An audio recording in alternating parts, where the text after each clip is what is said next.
In a world ravaged by cataclysmic upheavals and the invasion of myriad races, one finds themselves having awakened in strength's special summoning talent, capable of soul manipulation. However, the path to growth is painstakingly protracted, and the requirements for summoning one's soul servants are exceedingly stringent. Consequently, the formation of combat prowess is alarmingly sluggish, leading to the reputation of soul manipulation as the weakest of strength talents. As Chunyu gazes upon the vast expanse of his mental realm, a boundless sanctuary for nurturing souls, a smirk threatens to escape his lips. Years later, as the myriad races invade and humanity teeters on the brink of extinction, Chunyu leads his legion of soul servants in a battle against billions of extraterrestrial foes. With singular might, he supports the crumbling Daxia and turns the tide of calamity, ultimately becoming the guardian deity of humankind. Chunyu, if you can awaken oh no, even just a clever talent with combat capabilities, I will agree to be your girlfriend. Gazing upon the youthful girl, endowed with an 80-point allure yet possessing an airport-sized presence, Chunyu yearned to inquire, "Who are you?" He mused, "Who am I? Where is this place?" Maintaining his composure, he discreetly surveyed his surroundings, discovering he stood in a vast plaza, surrounded by students clad in uniforms, numbering in the thousands. Groups were gathered, whispering amongst themselves, their expressions a tapestry of excitement, trepidation, anticipation, and fear. With a slight furrow of his brow, he examined his own condition, realizing that his once obscuring belly had vanished. His physique considerably diminished, and he too was clad in a school uniform. As a seasoned web novelist with over a decade of experience, Chunyu promptly deduced the truth. He had traversed realms. As this thought crystallized, a torrent of memories flooded his mind, the entire process lasting less than 3 seconds. This world is far too perilous. I wish to return home. Having absorbed the memories of his namesake predecessor, Chunyu gained a clear understanding of his predicament and could not help but feel a pang of nostalgia. His gaze fell upon the girl in front of him, whose face was passably attractive but otherwise unremarkable. Yet she regarded him with an air of confidence and arrogance. Recalling the predecessor's numerous sycophantic behaviors towards her, an involuntary shiver coursed through him.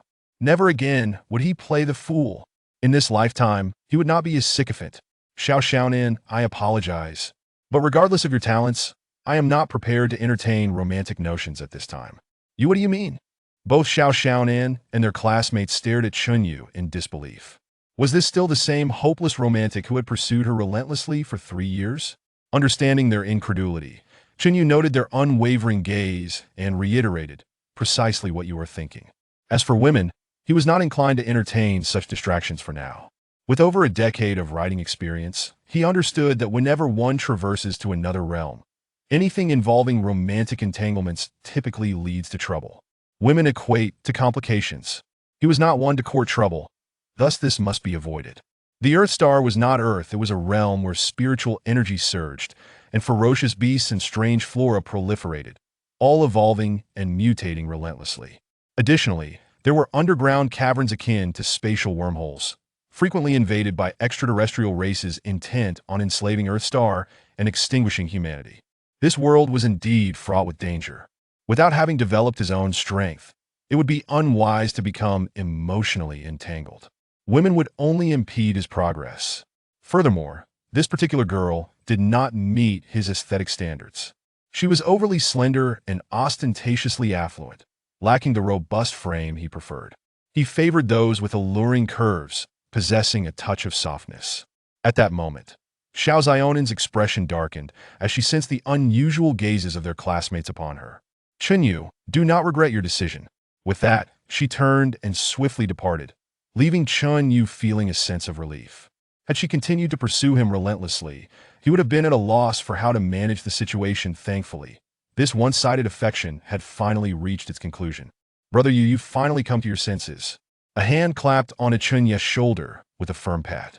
Turning, he was greeted by the somewhat handsome visage of his only friend and confidant, Tian Yu, who had absorbed the memories of his predecessor in an instant.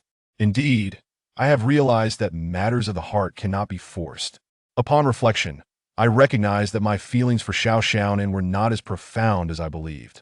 My previous persistence was likely rooted in stubbornness." Chunyu offered his rationale. Having just traversed to this new world, He was still acclimatizing to his surroundings and wished to avoid appearing drastically different from his predecessor. Otherwise, had it been his own choice, he would have simply told that girl to leave.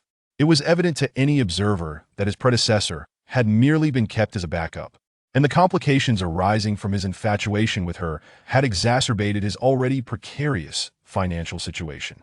Such a woman could pursue whomever she desired, for he would have no part in it. Tianyu nodded in agreement. After investing so much, it's only natural to feel reluctant to let go.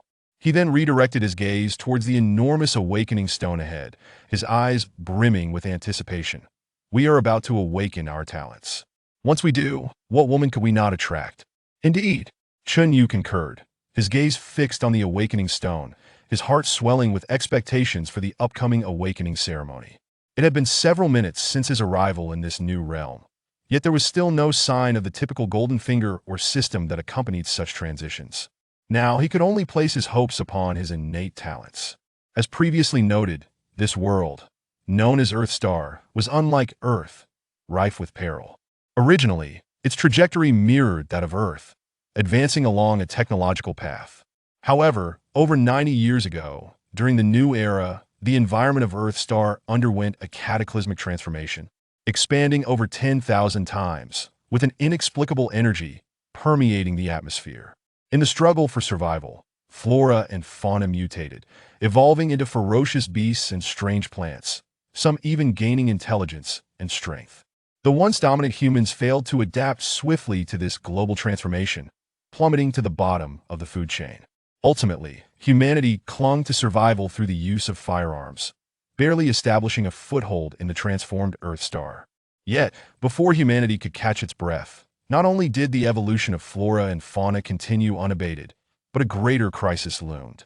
Caverns appeared worldwide, resembling wormholes connecting alternate dimensions, as extraterrestrial races invaded, seeking to conquer and enslave Earth Star, plunging humanity into a life-or-death struggle. In these dire times, nations set aside their grievances, forming a human alliance to establish base cities to fend off the monstrous threats and defend against the myriad races, striving to preserve human civilization. However, with the continuous invasions and mutations of Earth Star's flora and fauna, conventional weaponry gradually lost its efficacy, and humanity found itself facing extinction. In this context, the first wave of talent bearers emerged, propping up the crumbling foundations of civilization, sacrificing their blood and lives to sustain humanity's existence. Now, over 90 years have passed. With the emergence of powerful talent bearers, humanity managed to stabilize the situation, rendering the mutated flora and fauna no longer a significant threat, while the invading races became the primary concern. Yet, humanity remained on the precipice of survival, teetering on the edge of annihilation. The predecessor's parents perished in the war against the myriad races, leaving him an orphan in both Levisa's circumstance that spared him many entanglements. However, the thought of having written for a decade and finally saved enough to purchase a home, only to traverse to another realm where his wealth remained unspent, filled Chinyu with a sense of loss indeed. Few things are more disheartening. Shaking his head to dispel such thoughts, he focused on the colossal awakening stone before him, pondering, what level of talent will I awaken? In this treacherous world, strength dictated all. Upon reaching the age of 18, individuals could awaken their talents by interacting with the awakening stone, thus acquiring various abilities. The strength of one's talent did not entirely determine their future accomplishments, rather. The diversity of talents meant there were no inherently weak abilities, only the inept in utilizing them. That said, one could hardly expect a talent geared towards mundane tasks to excel in combat. Thus, the level of talent directly correlated with the speed of cultivation and the ceiling of one's potential. Hence, exceptional talent levels and capabilities predominantly determined the heights one could achieve in life, as well as the resources they could access within their base city, especially for those without familial support. Chinyu currently finds himself in such a predicament as an orphan who relies minimally on his parents' meager pension. He survives day by day on government aid. His only avenue for a better future lies in showcasing his exceptional talents, hoping for recognition from the state and the allocation of resources. Humanity stands at a critical juncture where the finest steel must be utilized for the most pressing needs. The government extends substantial support to individuals with high-level talents, particularly to those newly awakened, offering abundant resources for their development. Reality affords Chunyu little opportunity to contemplate these matters, as the annual awakening ceremony is fast approaching. Chapter 2. The Gap in Talent, Radiant Brilliance. The awakening ceremony is about to commence. We will queue in accordance with the school's class order, each taking turns to touch the awakening stone and complete our talent awakening. Regardless of the outcome, let us not be overly sorrowful. No matter the talent level, whether on the front lines or in the rear, we can all contribute to our nation and humanity. Our teacher, in a passionate and animated manner, delivered an extensive speech, but at that moment, all attention was riveted upon the impending awakening ceremony, with no one responding to his words. Observing this, the teacher felt a tinge of helplessness, yet remained unfazed, for he had long grown accustomed to such situations. Each graduating class exhibited a similar demeanor. After all, the results of the awakening would directly influence the lifelong achievements of Chunyu and his peers, determining their futures and even their very lives, leaving no room for neglect. I wonder if our class will produce a B-level talent this time. Shaking his head slightly, the teacher couldn't help but chuckle, feeling he was perhaps too greedy. B-level talents are not as common as cabbages, with perhaps only one emerging among 1,000. Let us remain hopeful for a few C-level talents instead, without making Chunyu and the others wait too long. Guided by the relevant staff, the students in the square lined up by class, prepared to enter the awakening zone in the predetermined order. There were no lengthy speeches from the leaders, and the awakening ceremony commenced directly. On the platform, the Lord of the Northern Desert Bay City and other high-ranking officials took their seats. The annual awakening ceremony is a significant event for the Bay City, and they always attend, hoping to witness the emergence of several high-talented individuals. High-level talents are crucial for the Bay City, for Long Country, and for human civilization as a whole. As they observed the first batch of students preparing to awaken, the officials engaged in hushed conversations. The neighboring Bay City recently awakened 3 A-level talents, and Old Wong has boasted incessantly to me about it. Oh, you think our Bay City has a chance of surpassing them this time? Based on previous awakening results, with nearly 30,000 individuals awakening this time, the possibility of B-level talents appearing could be double, while A-level talents remain uncertain, primarily reliant on luck. Do any of you have your eye on promising youngsters? Talent is often elusive. In previous awakening ceremonies, many of the A-level talents did not exhibit exceptional performance in school, yet they genuinely awakened to A-level talents. That said, it has been repeatedly proven that children of high-level talent awakeners have a significantly higher probability of awakening high-level talents themselves. This time, I have high hopes for Old Yang's daughter. She has been meticulously nurtured since childhood, so her talent should not disappoint. Yang Changzhu did not respond to these remarks, his gaze fixated on a figure within the awakening queue. His eyes brimming with warmth and anticipation, tinged with a hint of heartache. Everyone harbors immense expectations for his daughter, a heavy burden indeed. However, as the daughter of the base city lord, she has enjoyed an abundance of quality resources that common folks can scarcely imagine. And in this unique era, she must bear greater pressures than others. Yet, he has faith in her. She will not let him down, at the very least achieving a B-level talent. That moment, the awakening ceremony officially commenced. Class 1, Year 3, Wang Xin, Talent Level D. Class 1, Year 3, Zhu Xian, Talent Level D. Class 1, Year 3, Yi Tian, Talent Level C. Within the awakening zone, white light flickered continuously, occasionally accompanied by blue light. The different colors of light represent various talent levels. White signifies the most common D level. Blue denotes C level, purple stands for B level, orange indicates A level, while golden light represents the strongest talent currently known to humanity. S level. One group of students after another completed their awakenings, with the vast majority emanating white light. Blue light, or C level talent, accounted for merely 1/5 of the total, indicating that most awakenings yielded only the lowest D level talents. The middle-aged man responsible for monitoring reported the awakening results with a stoic expression.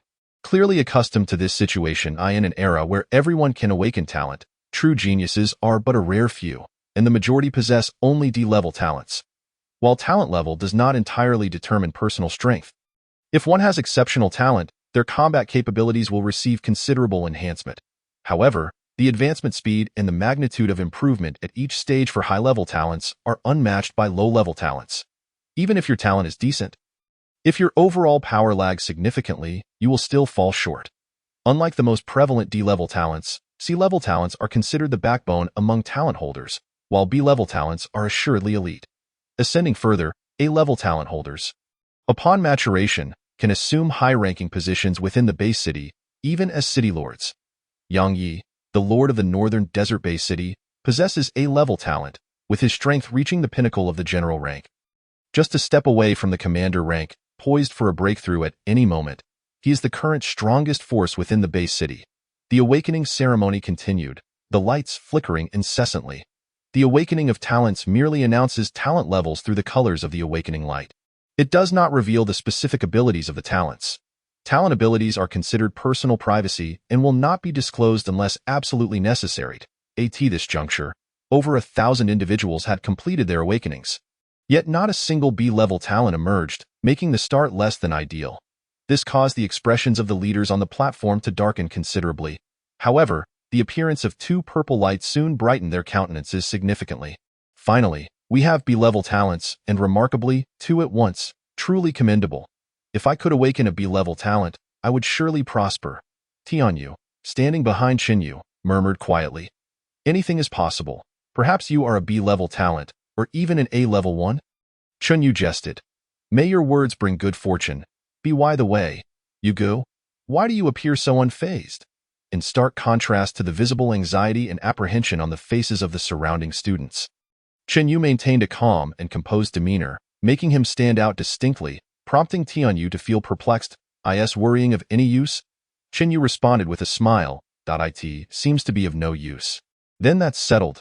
Indeed, you are quite composed.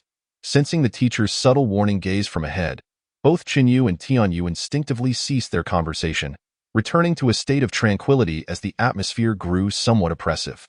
To be honest, Qinyu felt quite anxious internally as well. He was indeed nervous. However, having just absorbed and integrated the memories of his former self, his mind was still a bit muddled, preventing him from fully recovering, which is why he appeared expressionless and calm.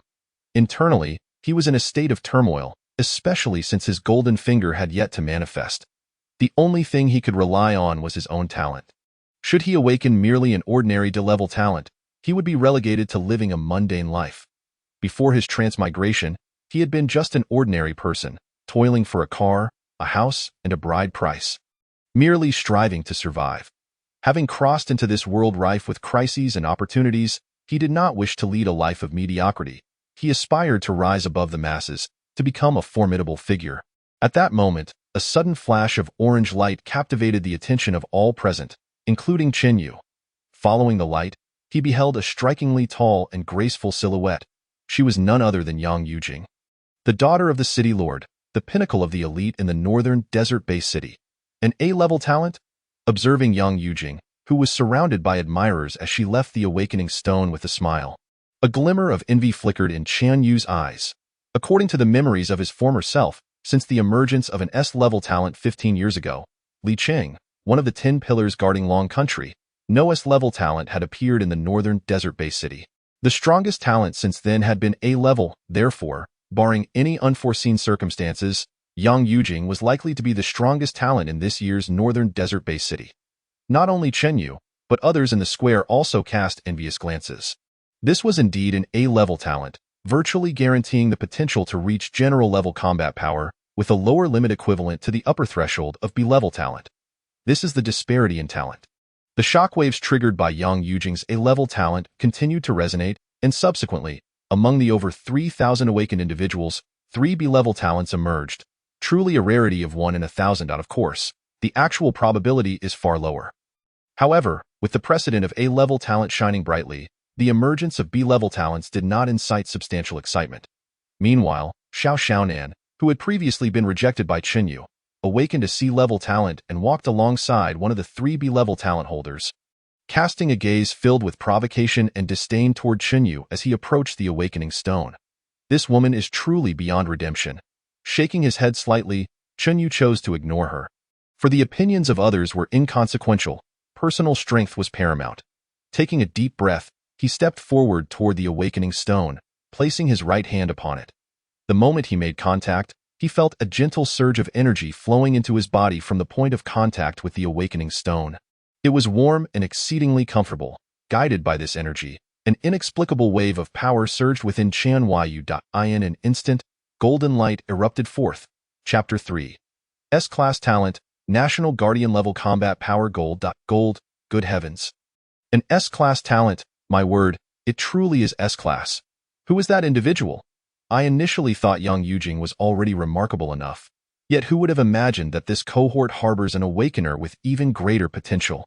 After 15 years following Li Guozhu, our Bay city finally boasts another S-Class talent. Another seed of national guardianship? How impressive! The golden radiance of evolution blazed into the sky, and within its embrace, Chen Yu stood with his eyes closed, an expression of serenity gracing his features as he felt the tumultuous transformation within his body, a faint smile curling at the corners of his mouth. An S-Class talent, without a doubt. Provided Chen Yu does not falter along the way, it is highly probable that he will attain the rank of commander-level combat power, with a significant chance of becoming a superlative guardian of the nation. A cornerstone of national strength.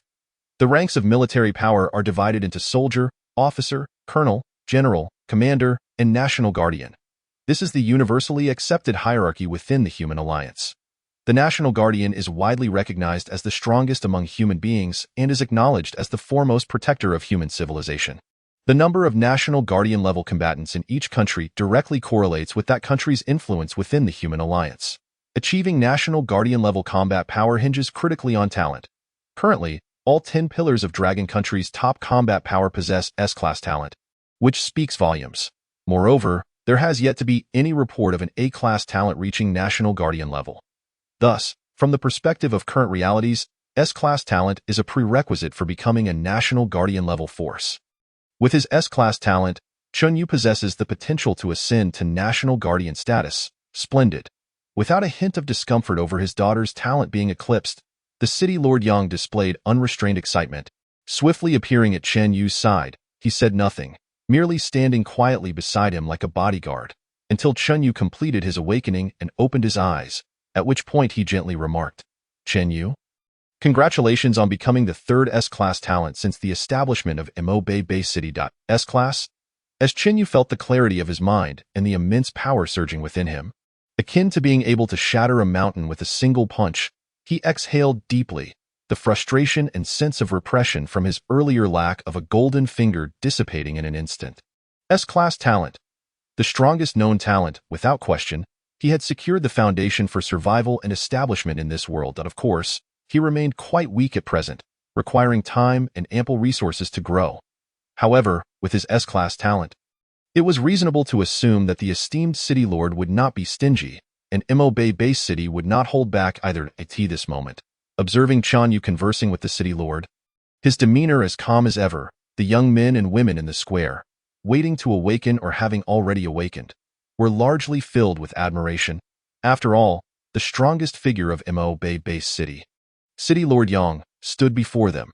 If it were them, they could not have maintained such composure. However, the realization that Chen Yu possessed an S-Class talent, making him the most gifted individual in Bay City, rendered his demeanor entirely understandable. In the current Dragon Country, talent nearly equates to everything. Once an S-Class talent matures, they would offer immense assistance to Bay City and even to Dragon Country, becoming a pivotal force against ferocious beasts and extraterrestrial invasions. As for the abilities of an S-Class talent, could they be lacking? Naturally, the prerequisite for becoming a top-tier combat force is that Chen Yu must successfully grow. It is to be expected that Chen Yu will receive the full support of Bay City going forward. What could Chen Yu's specific abilities be? This was the pressing concern in everyone's minds. Yet, they understood that Chen Yu's talent abilities would likely remain undisclosed. In the midst of the crowd, Xiao Xiaonan stood in a daze, her gaze fixated on Chen Yu, now encircled by numerous influential figures.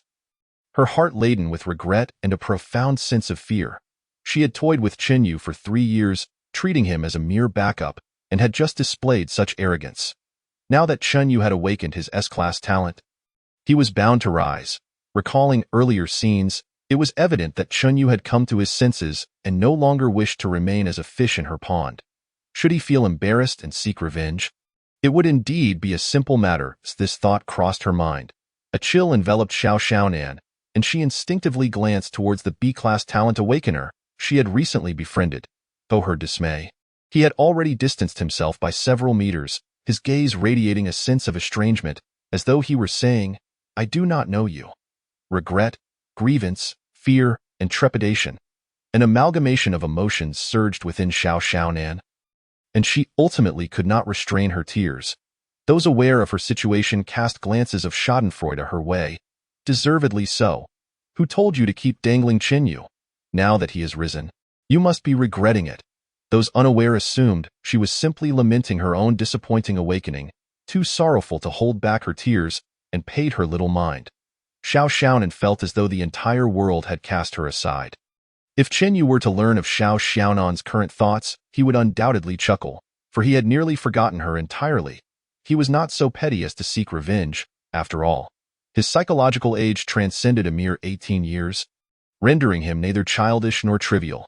Casting a glance at Tianyu, who had awakened a D-class talent and appeared despondent, Chinyu followed the gathering of dignitaries away from the awakening area, opting not to reunite with his classmates, but to depart the square directly.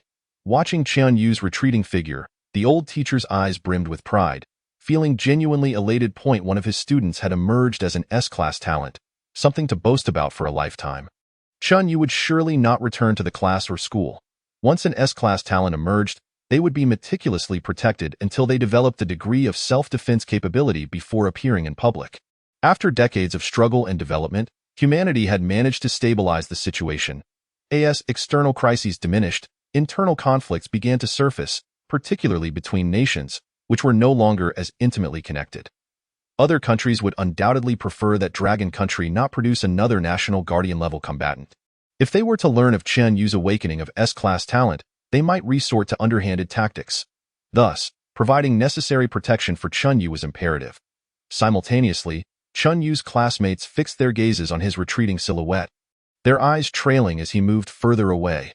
They understood all too well that from this moment forth, they and Chin Yu inhabited entirely different worlds. Nevertheless, having once been their classmate, now an S-class talent, was enough for them to feel exhilarated and boast about for the rest of their lives. As Chin Yu departed, the awakening ceremony continued. During this period, another A-class talent and 11 B-class talents emerged. However, all attention undoubtedly remained focused on Chin Yu. Everyone else, including the city lord's daughter Yang Yujing, became mere background figures, receiving scant attention. Chun Yu was the unequivocal protagonist, the center of discussion. The news of an S-class talent awakening in Mo Bay City, however, did not spread. It was strictly contained as the subject of this event. Chun Yu was taken directly to the city lord's residence, where, at the behest of City Lord Yang and various high-ranking officials of the base, he demonstrated his talent abilities. Observing Chun Yu's pitch-black right hand and feeling the soul-stirring aura and allure emanating from it, City Lord Yang's mind suddenly recalled information about talent abilities, his expression shifting as he ultimately spoke with a complex demeanor. Chen Yu, is your talent ability soul control? Chapter 4, the weakest S-class? Something feels off. Gazing at the myriad of eyes fixated upon him, each reflecting varied emotions, Chen Yu hesitated briefly before responding. Has there been anyone before me with a similar talent ability? To say this was to effectively acknowledge that his talent ability was indeed soul control. Initially, Chen Yu had hoped to keep this under wraps, as most individuals refrained from disclosing their talent abilities.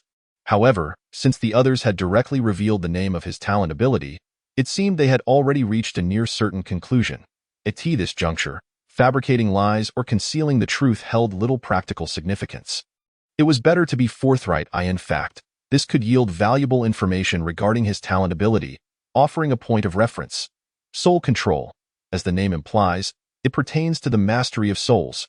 Following the awakening of his talent, information about his abilities spontaneously flooded his mind, granting Chen Yu a basic understanding of what he could accomplish. He could extract residual souls from the corpses of various creatures and transform them into soul servants.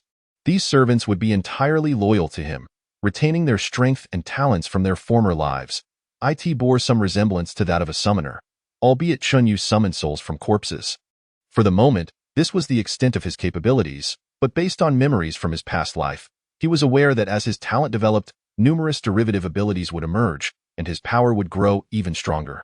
Could it truly be soul control? Was this a case of joy turning to sorrow? Is it soul control? What else could it be? Indeed, that poses quite a challenge. Listening to the hushed murmurs of the high-ranking officials, Chun Yu slightly raised an eyebrow, sensing that the fervor in their gazes towards him had diminished compared to before. Was there something amiss with my abilities? A sense of foreboding crept into Chan Yu's heart. In contrast, Lord Yang quickly regained his composure and spoke with righteous authority. Regardless of what one's innate abilities may be, Chun Yu possesses an S-level talent. Upon hearing this, the assembly of senior officials reacted, their expressions shifting as they immediately calmed down. Although there may be some shortcomings in innate abilities, the fact that Chun Yu's talent is classified as S-level means his rate of power enhancement surpasses that of A-level talents, and his potential is significantly greater, indeed, higher than anyone present. Just this alone warrants substantial investment in his development. Observing this, Lord Yang nodded slightly, then turned his gaze towards Chun Yu, who had maintained a serene demeanor throughout the discussion, revealing a hint of admiration in his eyes. Setting aside everything else, this steadiness of character alone was enough to earn him a second glance. Even if he possessed the soul control ability, often regarded as the weakest of talents, it remained an S-level gift. Regardless of its limitations, the speed of cultivation and the ceiling of power it offered were still extraordinarily formidable, provided that Chun Yu was given ample time and resources to grow. Achieving the rank of commander would undoubtedly be within reach. As for the guardian level, a glance among the prominent figures revealed expressions of helplessness, in the over 90 years of upheaval on Earth. While S-level talents in the Dragon Kingdom are exceedingly rare, the sheer population has yielded over 100 such individuals, most of whom have ascended to become formidable powers in their own right. However, the soul control ability, despite its seemingly fearsome nature, has been unanimously deemed the weakest among known talents due to its considerable limitations. Fundamentally, it is exceedingly challenging to enhance one's mental fortitude. The soul control ability allows for the conversion of residual souls within corpses into soul servants. Theoretically, this could be done infinitely, turning one individual into an army. Yet, the limitation lies in the individual's mental strength, which cannot exceed one's inherent capabilities without risking backlash. The stronger the entity, the more potent the backlash becomes. To command powerful soul servants, one's mental strength must be significantly elevated, which requires an extensive investment of time and resources. This makes the growth rate of those with the soul control talent lag far behind that of other S-level talents. Historically, only 2 individuals have emerged with this talent point. One perished early during the chaotic era when the human alliance teetered on the brink of annihilation, unable to grow and ultimately falling in battle. The other was fortunate, finding themselves in a relatively safe environment and receiving abundant resources for cultivation, yet ultimately only achieving commander-level strength with a maximum of 5 soul servants. Given their mental strength, this translated to merely 5 commander-level combatants, failing to reach guardian level. The resources consumed were several times greater than those required by other S-level talents, leading to a stark imbalance in investment versus output, and their combat prowess never reaching the pinnacle. Consequently, the soul control talent has been widely regarded as the weakest among S-level abilities. The fact that Chun Yu possesses this talent naturally leaves Lord Yang and the others feeling somewhat disheartened. The northern desert-based city, situated in the northwest of the Dragon Kingdom, guards a crucial route, surrounded by desolation, with resources that pale in comparison to those in central and eastern-based cities. If they were to exhaust their resources to support Chun Yu, even if they managed to elevate him to commander level, it would clearly be a losing endeavor, leaving other talents in the base city to suffer. Without the potential to reach guardian level, there seemed little point in going all in. With this in mind, the group collectively reached a decision. Initially, they had intended to fully support Chun Yu, but now they recognized the necessity of retaining a significant portion of resources for other talents. Lord Yang did not conceal this decision from Chun Yu, openly relaying his understanding of the soul control ability and all pertinent information.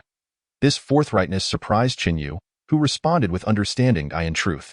Even if the others had withheld information, he would have remained unaware of the intricacies, as his prior existence had been that of an ordinary person, far removed from the higher echelons of information. The so-called scaled-back resource support still amounted to an astronomical figure for Chun Yu. However, the fact that they chose to be transparent endeared him to them. Simultaneously, he gained a more profound understanding of his own innate abilities. After conversing for a while longer, Chun Yu proceeded to a standalone villa adjacent to the city lord's mansion. From this day forth, this villa would belong to him. Additionally, The city lord's office provided him with an immediate financial support of 1 billion, along with resources for cultivation and security. Quite the generous arrangement indeed. Surveying the villa's lavish decor, Chen Yu nodded with satisfaction regarding his current circumstances before entering the training room, shutting the door behind him, and activating his innate ability to sense the changes within him, his expression growing peculiar upon awakening the soul control ability. A nurturing space for souls manifests within his mental realm, with the size of this space directly correlated to the number of soul servants he can command. According to Lord Yang, the nurturing space will not be particularly vast upon initial awakening. However, a question arose. What is my current situation? Something feels off. With a thought, Chen Yu found himself within a boundless nurturing space. Its edges entirely obscured. If the size of the space determines the number of soul servants, does that mean I can command an infinite number of them? Chen Yu's eyes brightened. Practice is the only criterion for testing truth. He resolved to conduct an experiment without delay. Chapter 5. The Path to Invincibility. Bold aspirations in the villa's training room, observing the high-energy dishes crafted from unknown beast flesh before him, alongside an entire box of premium energy potions, and a severely injured beast lying a few meters away, its bones broken and its life hanging by a thread. Chen Yu couldn't help but lament. If this continues, I fear I might fall into depravity. Initially intending to seek an opportunity to test his innate ability, he found that he didn't need to purchase or vie for resources himself. A simple call to the sweet-voiced liaison would suffice, and the necessary resources would be delivered directly to the villa. This is the treatment of an S-level talent. Chen Yu felt a twinge of embarrassment. If they knew that my nurturing space is boundlessly vast, they would surely wear expressions of disbelief. Curiosity piqued, yet reason advised Chen Yu to keep this matter to himself. The early bird gets the worm, but can easily fall prey to misfortune. Being overly ostentatious and aggressive may yield adverse outcomes. The label of the weakest S-level talent, in some respects, serves as a protective shield for him. Thus, he refrained from disclosing his true circumstances, believing it prudent to keep some cards close to his chest. Dismissing these thoughts, Chen Yu grasped a battle knife nearby and approached the beast. The Shadow Leopard, a second-tier beast, its power tier comparable to that of a human commander, renowned for its incredible speed and color-changing fur. Encountering such a beast at night would be a nightmare for anyone below the commander level, with survival almost impossible. Given my current mental strength, I should have no trouble commanding a second-tier beast soul. Perhaps due to the experience of 2 lifetimes, Chen Yu's initial mental strength was quite commendable, reaching commander level upon assessment, granting him the potential to absorb and control a second-tier beast. Clutching the battle knife, he gazed at the Shadow Leopard, which lay on the ground like a puddle of mud, its eyes filled with murderous intent as it regarded him. Taking a deep breath, even though he knew the beast posed no threat, he still felt a wave of anxiety in his past life. The largest creature he had slain was merely a duck. There was no comparison to this 3-meter-long, 1-meter-high giant. The disparity in presence was palpable. Yet, having arrived in such a perilous world, if he wished to survive and ascend to greatness, he had no choice but to transform himself and adapt to this reality. Without further hesitation, Chen Yu prepared to strike down the beast before him. However, just as the knife was raised, the Shadow Leopard tilted its head and breathed its last. Whether it was due to Chen Yu's indecisiveness or its grievous injuries, he could not tell. Without hesitation, he activated his ability. Darkness enveloped his right hand, emanating an unsettling allure as he pressed it against the beast's forehead. In an instant, a fierce energy surged from the Shadow Leopard, fiercely resisting the pull of Chen Yu's hand. They entered a struggle, beads of sweat forming on Chen Yu's forehead, yet he persisted unwaveringly. The entire process lasted over 10 seconds before concluding. The soul of the Shadow Leopard was forcibly extracted from its body and instantly absorbed into Chen Yu's brow, entering the nurturing space. Almost simultaneously, a warm flow surged forth from the nurturing space, and Chen Yu could distinctly feel his body growing stronger. The mental fatigue he had experienced from absorbing the Shadow Leopard's soul noticeably diminished. It seems that successfully commanding a soul servant not only enhances the body but also boosts mental strength. Does this mean that by absorbing and commanding enough souls, I can rapidly elevate my mental strength, thereby allowing me to absorb even stronger souls? Upon this realization, Chen Yu attained a lucid understanding of the manner and direction in which he sought to grow stronger. Historically, The two individuals endowed with the soul-controlling talent were constrained by the limited capacity of their soul-nurturing spaces, rendering it impossible for them to allocate precious soul servant slots to lower-tier spirits. Consequently, their ability to command soul servants was insufficient, compelling them to rely solely on the enhancement of their mental fortitude through esoteric techniques and rare natural treasures, resulting in suboptimal efficiency. However, Qin found himself in a markedly different situation. Whether it be a boon of being a transmigrator, his soul-nurturing space was astonishingly boundless. This allowed him to absorb a multitude of low-level spirits, thereby rapidly augmenting his mental prowess through feedback, and subsequently absorb higher-level spirits to gain the benefits of high-tier soul servants, creating an accelerating cycle of improvement. The notions of prolonged growth cycles, excessive resource consumption, and disproportionate efforts versus rewards were non-existent. The ample capacity of his soul-nurturing space afforded him this audacity. Calm down. I must remain composed, he admonished himself. This was not Earth, but rather the perilous geostationary, rife with dangers lurking at every turn. Even with the full protection of the base city and his own weakest S-class talents safeguarding him, he could not afford to lower his guard until his own strength had genuinely increased. Entrusting his safety to others would be the most foolish course of action. Aware of this, Qin promptly retrieved his communicator and pressed the contact button. Instantly, a connection was established. How may I assist you? The sweet voice of his dedicated liaison, Xiao Wei, resonated immediately. Forgoing any idle chatter, Qin stated directly, I require you to procure 10 level 2 ferocious beasts for me. Understood. We shall expedite the preparations for you. Thank you. After hanging up, he gazed at the corpse of the shadow leopard before him. With a thought, a flicker of ethereal light radiated from his brow, and a colossal shadow burst forth, landing in front of him. Two immense eyes, glowing with a verdant hue, fixated upon Qin instantly, sending a chill down his spine. Yet, this sensation soon dissipated, for with merely a thought, the soul form of the shadow leopard would immediately be obliterated. Moreover, the loyalty of his soul servants was unwavering, ensuring they would never betray him. Should Qin meet his demise, the soul servants would also vanish instantaneously. Thus, there was no cause for concern regarding malevolent or dangerous behavior from them. Before him, the massive shadow leopard lowered its forepaws in a display of submission. Satisfied, Qin proceeded to experiment with the capabilities of the shadow leopard. After more than half an hour, the trials concluded. The spirit form of the shadow leopard exhibited significantly greater power than in its living state.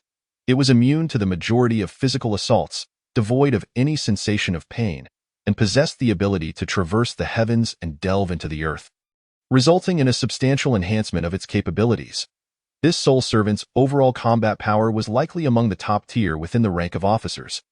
Qin mused to himself, once the 10 ferocious beasts arrive from the base city and I successfully absorb them, I shall possess 11 formidable allies. It was not that he desired more, but rather that he was reluctant to reveal his entire hand, preferring to proceed gradually. With 11 level 2 ferocious beasts as his enforcers, his personal safety would be initially assured. Yet a question arose.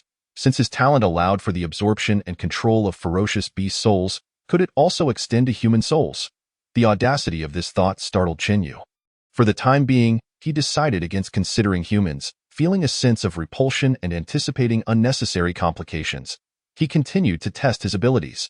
Chapter 6. 25 Soul Servants. Combat power soars. A leak? Days turned into over 10.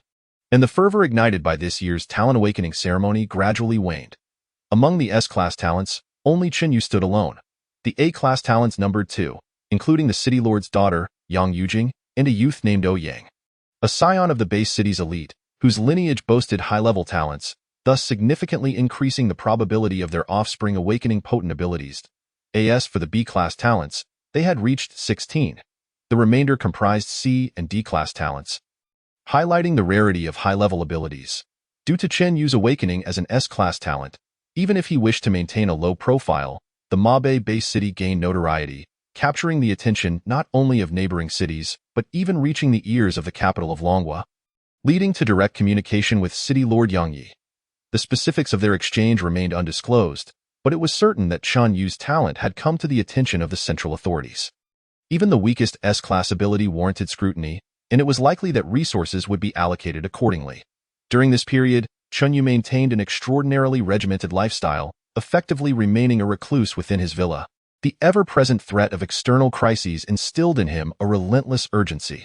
Most of his day was consumed by training and familiarizing himself with his newfound abilities, as well as acclimating to his surging power and mental acuity.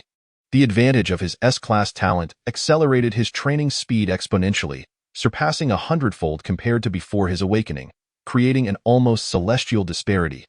Furthermore, with the support of the base city, the number of his soul servants had swelled to 22. All level 2 ferocious beasts, and notably, they were among the more distinguished and powerful of their kind. It was evident that the base city held him in high regard, not merely capturing random beasts to appease him. Due to their ethereal forms, the combat power of his soul servants was significantly amplified.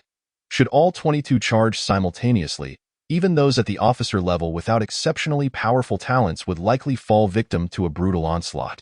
As for those at the general level, they would undoubtedly be outmatched.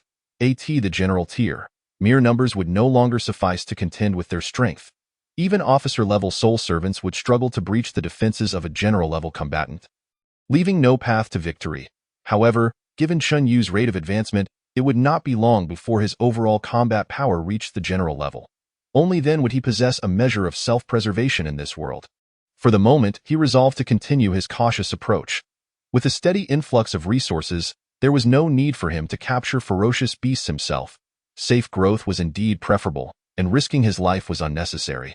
Chunyu expressed no intention of leaving his seclusion, preparing instead to continue his closed-door training and act discreetly. Within the city lord's residence, "Has Chunyu not ventured outside at all?" Yang Yi inquired. Glancing at his secretary, the latter nodded in affirmation. "No, since entering the villa, he has not stepped outside even once. Throughout this time, we have provided him with 22 level 2 ferocious beasts, yet he still claims it is insufficient and requests additional beasts. You need not concern yourself with that. Simply capture the beasts as per his request and deliver them accordingly," Yang Yi asserted, leaving no room for dissent. "I understand." Then, recalling something, the secretary spoke again. The prior suggestion to have him join the genius training camp was met with his refusal. Did he provide a reason? None. Him, observing that Yang Yi merely contemplated, nodding without voicing any objections, the secretary hesitated but ultimately refrained from expressing her lingering doubts. After all, the matter involved an S-class talent, a national-level seed, and many confidential details were beyond her knowledge, making it unwise for her to speak further. Simultaneously, within the genius training camp of the Mabe base city, a total of 18 young men and women, classified as A and B tiers, underwent grueling training of an almost infernal nature, with intensity levels soaring for both genders. Yet they persevered through gritted teeth, driven by their desire to grow stronger, to become formidable, and to survive in this world, contributing to their base city, Longwa, and humanity at large. After a day of merciless training concluded, the group of talented individuals found a moment's peace in the cafeteria, speaking in hushed tones amongst themselves. "We are here enduring torturous training, while that guy is luxuriating in his villa, truly squandering his potential. If I possessed an S-class talent, I would certainly not be so indolent. I heard that fellow hasn't stepped outside his villa for the past half-month. This goes beyond mere laziness. It's cowardice, a complete waste of such a fine talent. Let us not be too harsh. After all, he possesses an S-class talent, which naturally comes with privileges.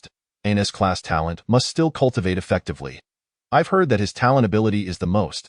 Before the speaker could finish, Yang Yujing, who had been silently consuming her meal and refrained from joining the discussion, abruptly lifted her head, casting a cold glare, and interjected, "Tang Jing, from whom have you heard these rumors?" The others quickly realized the gravity of the situation and turned their gazes toward him. While they might vent their frustrations, deep down, they understood the significance of Qin Yu's S-class talent. At most, they could only envy and resent him verbally, but would never dare to take actions that could harm him. Such would be akin to treason. Tang Jing, sensing the tension in the atmosphere and under Yang Yujing's icy scrutiny, quickly regained his composure and replied, "I merely heard it from someone else." "From whom?" Yang Yujing's expression grew even colder. The importance of S-class talents was universally recognized, and now, witnessing Tang Jing's demeanor, It became evident that someone had leaked information regarding Chen Yu's abilities, a matter of considerable concern. As the sole daughter of the city lord, she felt it was her duty to report this situation to her father and to swiftly prevent the spread of this information. Before long, the security department of the Bay City was fully mobilized, their intentions shrouded in mystery. All that was known was that many individuals might suffer consequences today. Unbeknownst to this unfolding situation, Chen Yu, who had become a recluse, was solely focused on rapidly enhancing his own strength. Having absorbed the souls of 3 recently delivered second-tier ferocious beasts, he transformed them into soul servants with unwavering loyalty. As he felt the uplift in both his physical and mental prowess. Chen Yu noted that the enhancement was far less pronounced than before, realizing the soul essence of second-tier ferocious beasts no longer provided a significant boost to my strength. I wonder if my current mental capacity is sufficient to absorb and control the souls of third-tier ferocious beasts. After instructing relevant personnel to clean up the remains of the ferocious beasts in his training chamber, Chen Yu approached the testing apparatus nearby.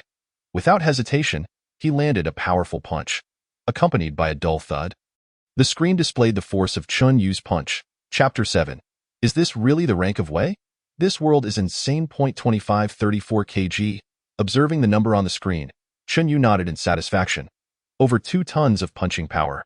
This strike could undoubtedly fell a bull. Moreover, he had not exerted his full strength. Even so, his punching power had surged from 175 kilograms before his talent awakened to 2,534 kilograms now, a staggering 10-fold increase in such a short span of merely half a month. His progress was nothing short of astonishing. This is not even my limit. With a serious expression, Chen Yu employed the striking techniques he had been practicing recently, delivering punch after punch against the force gauge, each impact resonating within the training room. The staff who had come to handle the ferocious beast carcasses wore expressions of disbelief as they beheld the numbers fluctuating on the screen, their keen eyes unable to comprehend the magnitude. 3367 kg, 3401 kg, 3399 kg. Punching power exceeding 3 tons was almost absurd. It is known that a foundational punching power above 3,000 kilograms qualifies as Wei rank. Prior to the awakening of their talents, the physical potential of humans had not yet been enhanced or elevated, leading to minimal differences in physical attributes among them. In fact, it was rare for anyone to even meet the minimum requirement of 300 kilograms for military rank strength. This starkly illustrated the extraordinary pace of Chen Yu's advancement. In just over half a month, he had ascended from an ordinary individual to Wei rank strength. Truly, this world was insane. Had they not witnessed it with their own eyes, they would never have believed it, for it was simply too incredible. The so-called geniuses from previous sessions of the talent training camp had foundational punching powers that barely reached 2,000 kg, if at all. In fact, if memory serves, the strongest among the last cohort of graduates had a foundational punching power of only 1,780 kilograms. A stark contrast to Chen Yu's current prowess. It can only be said that he truly lives up to his S-rank talent, which is undoubtedly formidable. His talent must correspond to strength and physical attributes. Otherwise, such rapid progress would be inconceivable. While this is highly likely, it is not something we should dwell upon. Indeed, it would be prudent to conclude our discussions and depart. I do not wish to be further disheartened by the disparity between individuals. Who could argue otherwise? I, a C-rank talent, have awakened for nearly 5 years and have only just reached Wei rank punching power, while he has achieved it in merely half a month. What a blow to my morale. Unaware that his testing had caused such a profound shock to others, Chen Yu merely considered his rapid progress as a personal achievement, without comparison. Upon completing the punching power assessment, he discovered that even with the application of his striking techniques, he could only muster approximately 3,400 kilograms of punching power at full effort, which left him slightly disheartened. He then proceeded to test his kicking power, speed, reaction time, mental capacity, and other abilities. Overall, he met the standards for Wei rank strength, albeit only at a preliminary level. However, his lack of combat experience and limited tactical skills would severely diminish the actual combat effectiveness he could wield, as foes would not stand idly by for him to gather his strength. Nevertheless, Chen Yu was never alone in battle. He currently commanded 25 loyal second-tier ferocious beast soul servants. At the Wei rank level, his comprehensive strength rendered him nearly invincible. The greater the number, the mightier the force. Yet, Despite the formidable strength of his soul servants, as their numbers grew, the dream of creating an army of one would remain unattainable without his own strength. Chunyu did not wish to become a fragile summoner. Relying solely on his soul servants for safety, he needed to possess a certain degree of self-defense capability. After all, no wall is impenetrable. His talent would eventually be fully revealed, and when that day arrived, if his enemies believed the greatest threat lay solely with his soul servants, they would surely suffer significant losses. This was the outcome Chunyu anticipated. After concluding a comprehensive series of tests and taking a moment to rest and regulate his breathing, Chunyu reflected on the immense power within him, murmuring, "My mental capacity is nearing the school-level threshold. I should soon attempt to absorb and control the souls of third-tier ferocious beasts." Chunyu felt content with his current physical and mental state, steadily and rapidly advancing. However, he was acutely aware that the strength of one's combat power did not merely hinge upon punching power. It was the synergy of foundational physical attributes, relevant combat techniques, and personal talent that culminated in true fighting prowess. This principle must be remembered, lest he suffer grave consequences. Unbeknownst to Chunyu, the news of his foundational punching power reaching the Wei rank level had already reached the ears of the high-ranking officials in the base city, who had been monitoring him closely.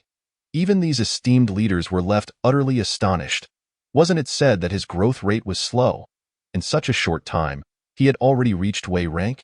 Crucially, they were aware that Chenyu's talent was unrelated to strength and physical attributes.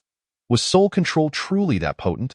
As they pondered this, doubts crept in regarding whether Chunyu had deceived them, perhaps indicating that his talent was not, in fact, soul control. They considered the need for further inquiry and testing. However, let us not dwell on the nature of Chunyu's talent. His rapid progress in strength is undoubtedly good news for the base city. And that is sufficient. We need not concern ourselves with other matters. The city lord, Yang Yi, surveyed the room with a grave expression and spoke again. For now, let us set aside discussions about Chunyu. His Wei rank strength does not significantly impact the larger picture. According to recent reports, there has been unusual activity in the underground caverns, which we must take seriously. Therefore, I will personally lead the defense. Pausing, observing the altered expressions of those present, Yang Yi continued. Furthermore, there have been some issues arising within the base city. After only a few years of peace, some individuals are becoming restless, Hee-jun. You are to issue a warning, understood. In the time that followed, as preparations were made for Yang Ye's departure to the underground caverns to guard against foreign incursions, he efficiently arranged various internal matters. After more than half an hour, everything was in order. Just as Yang Yi prepared to conclude the meeting, the chief instructor of the base city, Hong Zhan, rose to speak. City Lord, according to our usual schedule, we would arrange for the young ones to venture outside to experience combat a month after the awakening ceremony. However, given the recent developments in the underground caverns, should we postpone this activity? No need for postponement. Let it proceed as planned. As he spoke, a flicker of something unusual crossed Yang Ye's gaze. Let Chunyu participate as well. Flowers nurtured in a greenhouse are far too delicate to remain sheltered within the safety zone indefinitely. Understood. In the villa, Chunyu, who was contemplating his prolonged retreat until he could confront rank-level combat, was unaware that his days as a recluse were drawing to a close. Chapter 8. Cattle and sheep move in herds, while ferocious beasts walk alone.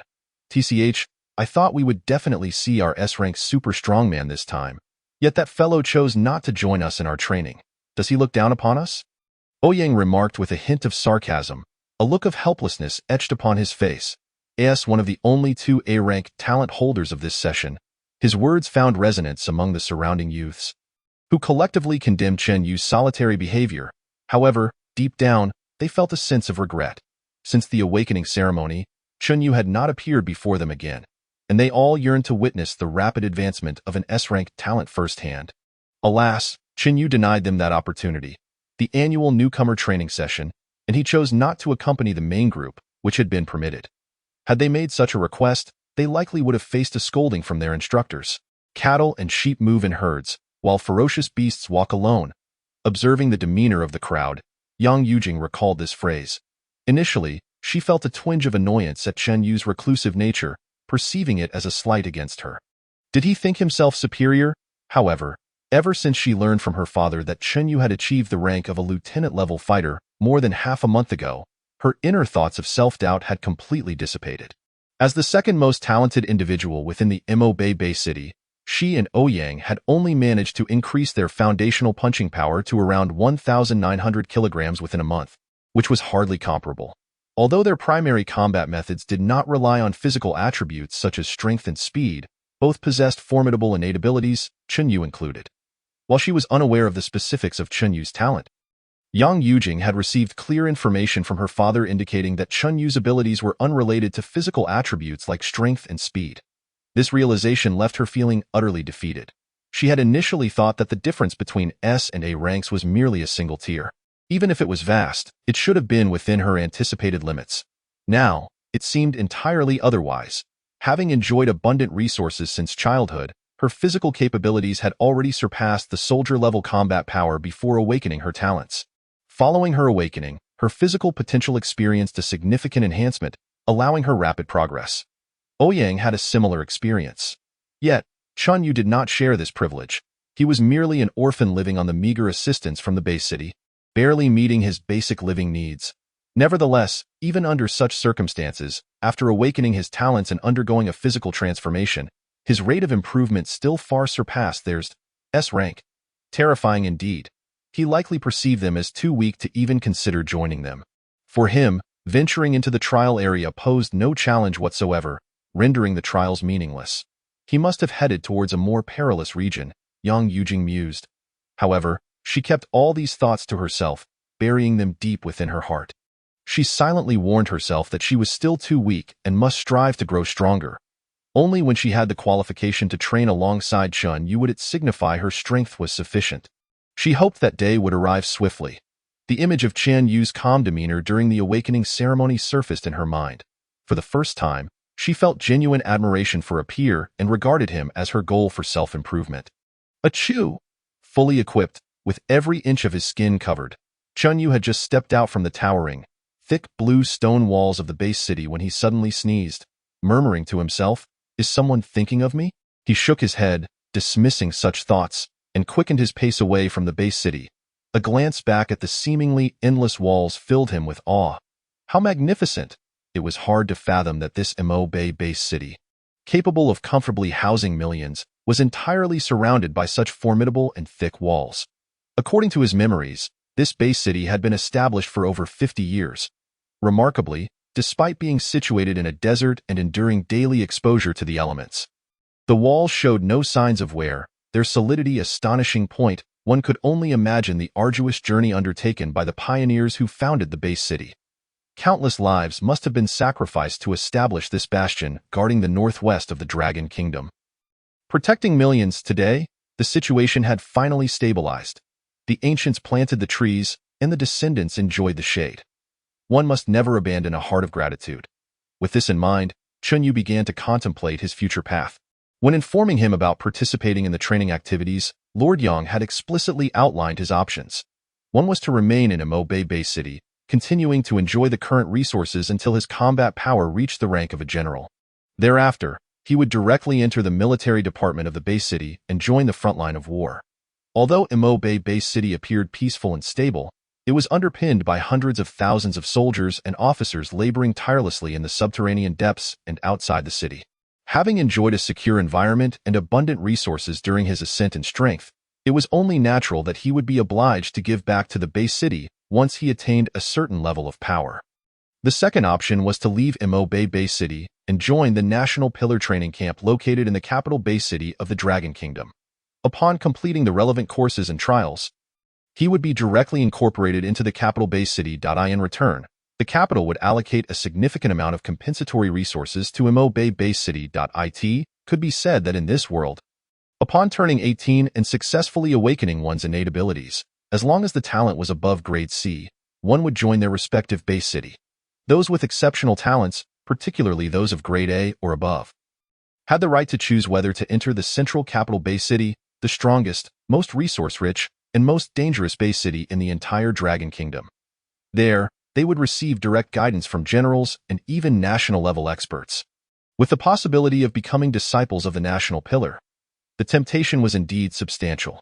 After learning of these two options, Chunyu felt a twinge of indecision, Yet he had already come to a basic resolution. He decided not to dwell on it further, quickly refocusing his thoughts on the present. Although the areas surrounding the base city were cleared almost daily, danger still lingered, and he needed to remain vigilant and not let his guard down. With his current physical capabilities, he walked for over 10 kilometers under the scorching sun and swirling sands along the broad roads, encountering several watchtowers and patrolling soldiers along the way. After presenting the necessary documentation, he was permitted to continue. It wasn't until he had walked 10 kilometers outside the base city that he finally encountered no more patrols or watchtowers. Without hesitation, Chenyu summoned two beast shadows from his mind, Inging Leopard and Arrowing Eagle. Cloaked in an eerie black hue, their eyes glowed with a chilling green, giving them a menacing appearance. Yet, perhaps due to the bond of being his sole servants, Chenyu felt an unusual warmth towards these ferocious beasts. The Arrowing Eagle soared into the air, acting as a scout to survey the surroundings, while Chenyu, burdened with a massive backpack, mounted the back of the Inging Leopard and pressed onward. If Yang Yujing were present, having left the city under Yang Ye's guidance on several occasions, she would quickly realize that Chenyu's destination was far from the perilous place she imagined. Instead, he was heading towards the southeastern region of the base city, known for its low danger level, where even second-tier beasts were seldom spotted. Quite the prudent choice indeed. Chapter 9. Sleepless night, truly disturbing. As night fell, the scorching heat of the day had vanished, replaced by the bone-chilling cold of the desert night. The clouds were sparse, and the moonlight shone dimly, piercing through the inky darkness and casting a sliver of light, crackle, by a wind-sheltered sand dune. Chenyu sat beside a blazing fire, his gaze fixed on the dripping wolf leg, the aroma of roasted meat wafting enticingly toward him, causing him to swallow involuntarily, a mere 10 meters away. A 2-meter-long, nearly 1-meter-high wolf carcass lay carelessly discarded, the scent of blood wafting through the air, carried by the gentle breeze. The wolf leg was nearly done roasting. Chenyu lifted his iron claw and pulled it from the fire. Heedless of its heat, taking a large bite, with his enhanced physical condition, his resistance to temperature had significantly improved, rendering the heat harmless, and he felt no pain whatsoever. Satisfying? Indeed. Nothing surpasses the pleasure of devouring roasted meat heartily. A sprinkle of seasoning was all it took to create a delectable flavor. The taste of beast meat was truly delightful. However, before Chenyu could indulge further, a chorus of wolf howls shattered the tranquil atmosphere. Even after traveling dozens of kilometers from the base city, it seemed the soldiers' patrols extended well beyond 10 kilometers. As he pondered, pairs of eyes filled with murderous intent appeared within his line of sight, encircling him from all directions, fixated on both him and the wolf carcass nearby. 1, 2, 3, calmly counting, Chenyu nodded slightly. Lethal Fong sandwolves, first-tier beasts, totaling 13. Quite a decent haul. The surrounding wolf pack, however, had no intention of engaging Chenyu in idle chatter. Sensing that he was alone, they swiftly closed in, approaching within 10 meters.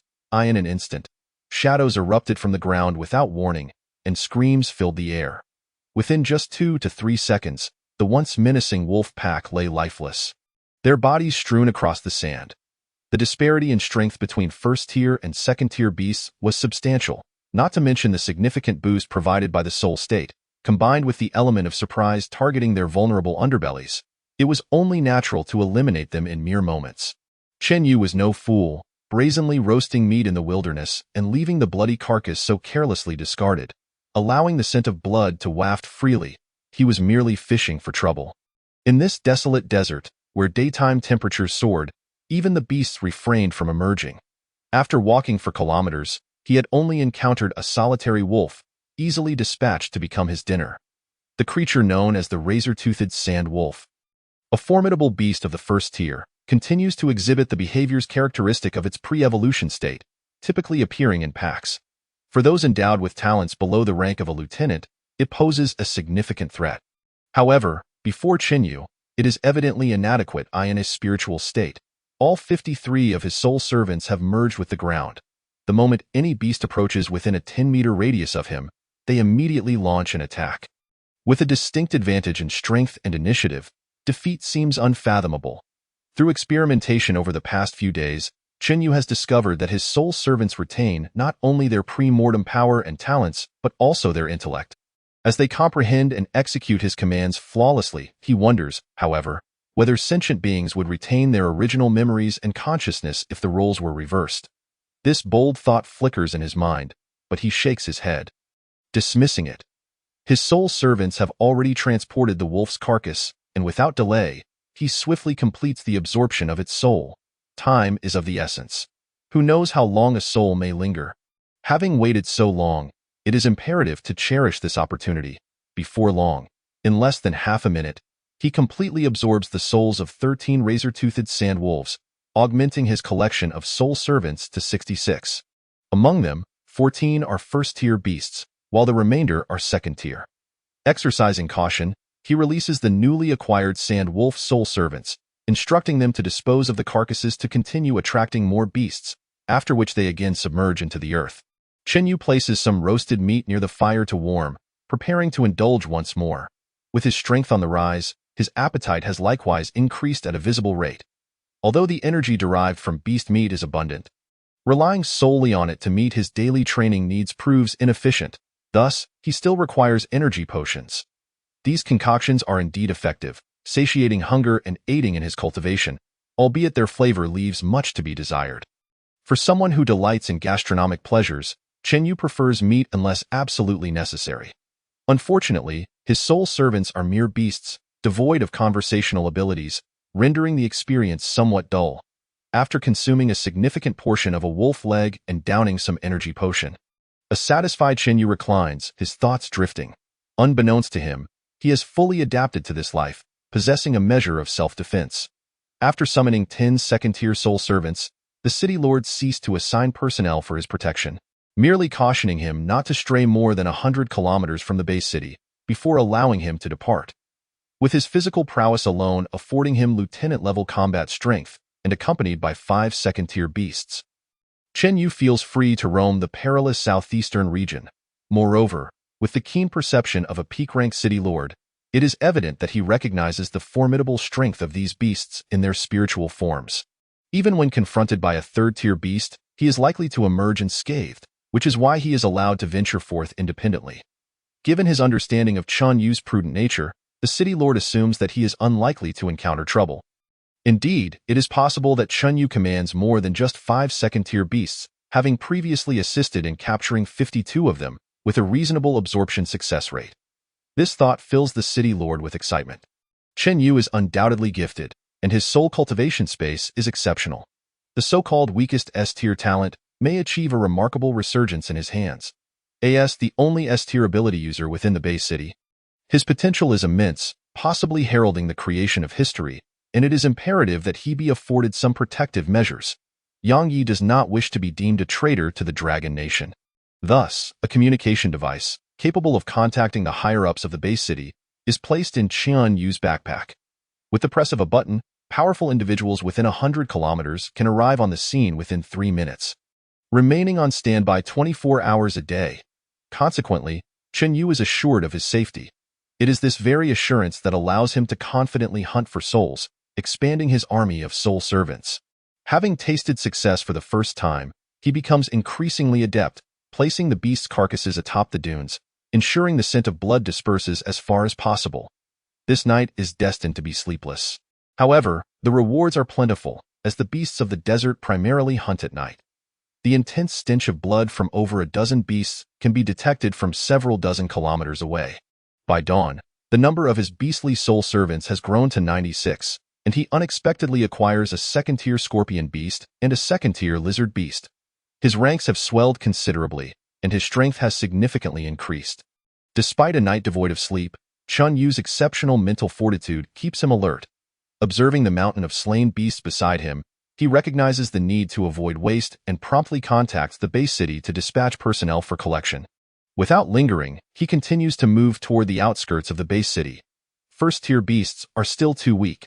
At his current level of strength, absorbing the souls of 30 first-tier beasts yields negligible enhancement.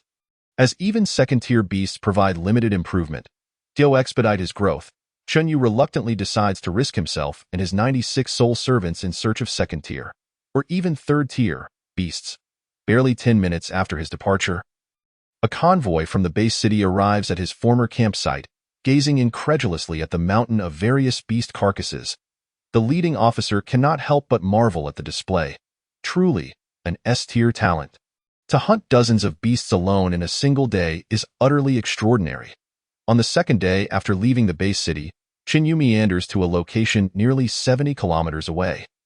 Employing the same tactics to ensnare more prey, expanding his soul servant ranks to 123, commanding such a multitude, he feels no sense of limitation, which exhilarates him, affirming his prior suspicions that his boundless soul cultivation space allows for continuous expansion of his army, thereby rapidly enhancing his own strength. The ultimate limit of his numbers remains unknown, ascertainable only through experience, yet he has not approached that limit. Beyond his innate talents, Chunyu has confirmed his earlier observations. During the day in the desert, encounters with beasts are scarce. Even with his arrow-winged eagle, capable of high-altitude reconnaissance, its sharp gaze, able to perceive conditions from several kilometers away, still seldom reveals any sign of beasts. Reluctantly, he must confine his hunting to the night, which proves remarkably effective. The farther he strays from the base city, the stronger and more numerous the beasts he encounters become. After 3 days, the ranks of his soul servant army surpass 200. Although the return from first and second-tier beast souls contributes increasingly little to his strength, the sheer increase in numbers ensures a rapid rate of enhancement, propelling his personal combat prowess significantly forward. As he continues to absorb souls and command his servants, Chunyu's mastery over his innate abilities grows ever more refined. On the day his army surpasses 200 soul servants, he successfully awakens a derivative ability of his innate talent. Shared vision, he can now switch his sight to any summoned soul servant, sharing their current perspective. This ability proves quite advantageous. His journey is no longer monotonous, allowing him to appreciate distant landscapes rather than aimlessly traversing the desert. Having traveled nearly 100 kilometers from the base city, should he press onward? Glancing at the readings on the communicator in his hand, Chunyu swiftly shares his vision with the arrow-winged eagle soaring above. Locking onto a small oasis to the northwest, on the 5th day since leaving the base city, having traversed several hundred kilometers, he finally discovers an oasis. An arduous feat, Chunyu murmurs to himself. Below him, the shadowy panther serving as his steed displays a hint of exasperation in its vibrant green eyes, as it has borne Chunyu's weight across such a great distance. The life of a beast is indeed challenging. Oh, but wait, it is already dead. Unaware of this, Chunyu considers that in a water-scarce desert, beasts would certainly seek to replenish their hydration. Waiting at the oasis for them to approach seems a sound strategy, prompting him to instruct the shadowy panther to hasten toward the oasis. Simultaneously, he summons forth dozens of soul servants that had remained in his cultivation space. With 8 arrow-winged eagles soaring above and over 200 various beast soul servants stealthily surrounding him, Chunyu breathes a sigh of relief. With such a formidable configuration, he should be capable of overcoming even a third-tier beast, or at the very least, retreating unscathed. Meanwhile, over 700 kilometers away from the northern base city, at the bottom of a vast chasm, various defensive facilities are arrayed, with an arsenal of weaponry standing ready, complemented by tens of thousands of talented soldiers on high alert, the air thick with a sense of ironclad resolve. This is the exit to the subterranean caverns defended by the Dragon Kingdom's northern base city. With 36 base cities across the nation, this indicates the presence of 36 caverns, as the Dragon Kingdom faces immense pressure from external forces. Due to recent disturbances within the caverns, City Lord Yang Yi has personally come to oversee the area. To prevent any unforeseen incidents, of course, he remains informed about the affairs within the base city, managing them daily through the communicator. The annual Awakener training event is naturally garnering attention. After all, these novice Awakeners are pivotal to the future of the base city.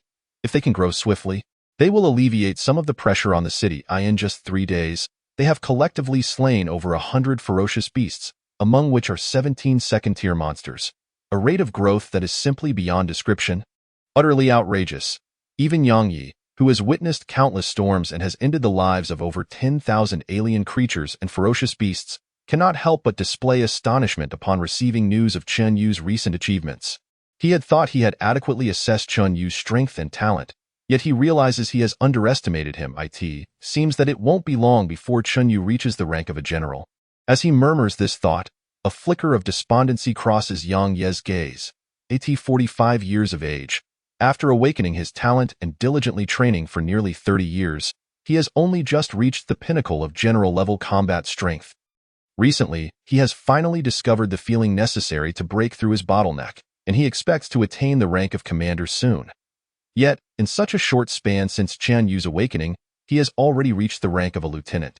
If one were to include his unknown number of soul servants, his overall combat strength has likely reached that of a school-level warrior.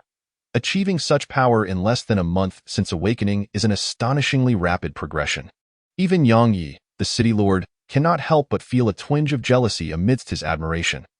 Though the difference between S and A ranks is merely one tier, the disparity is immense.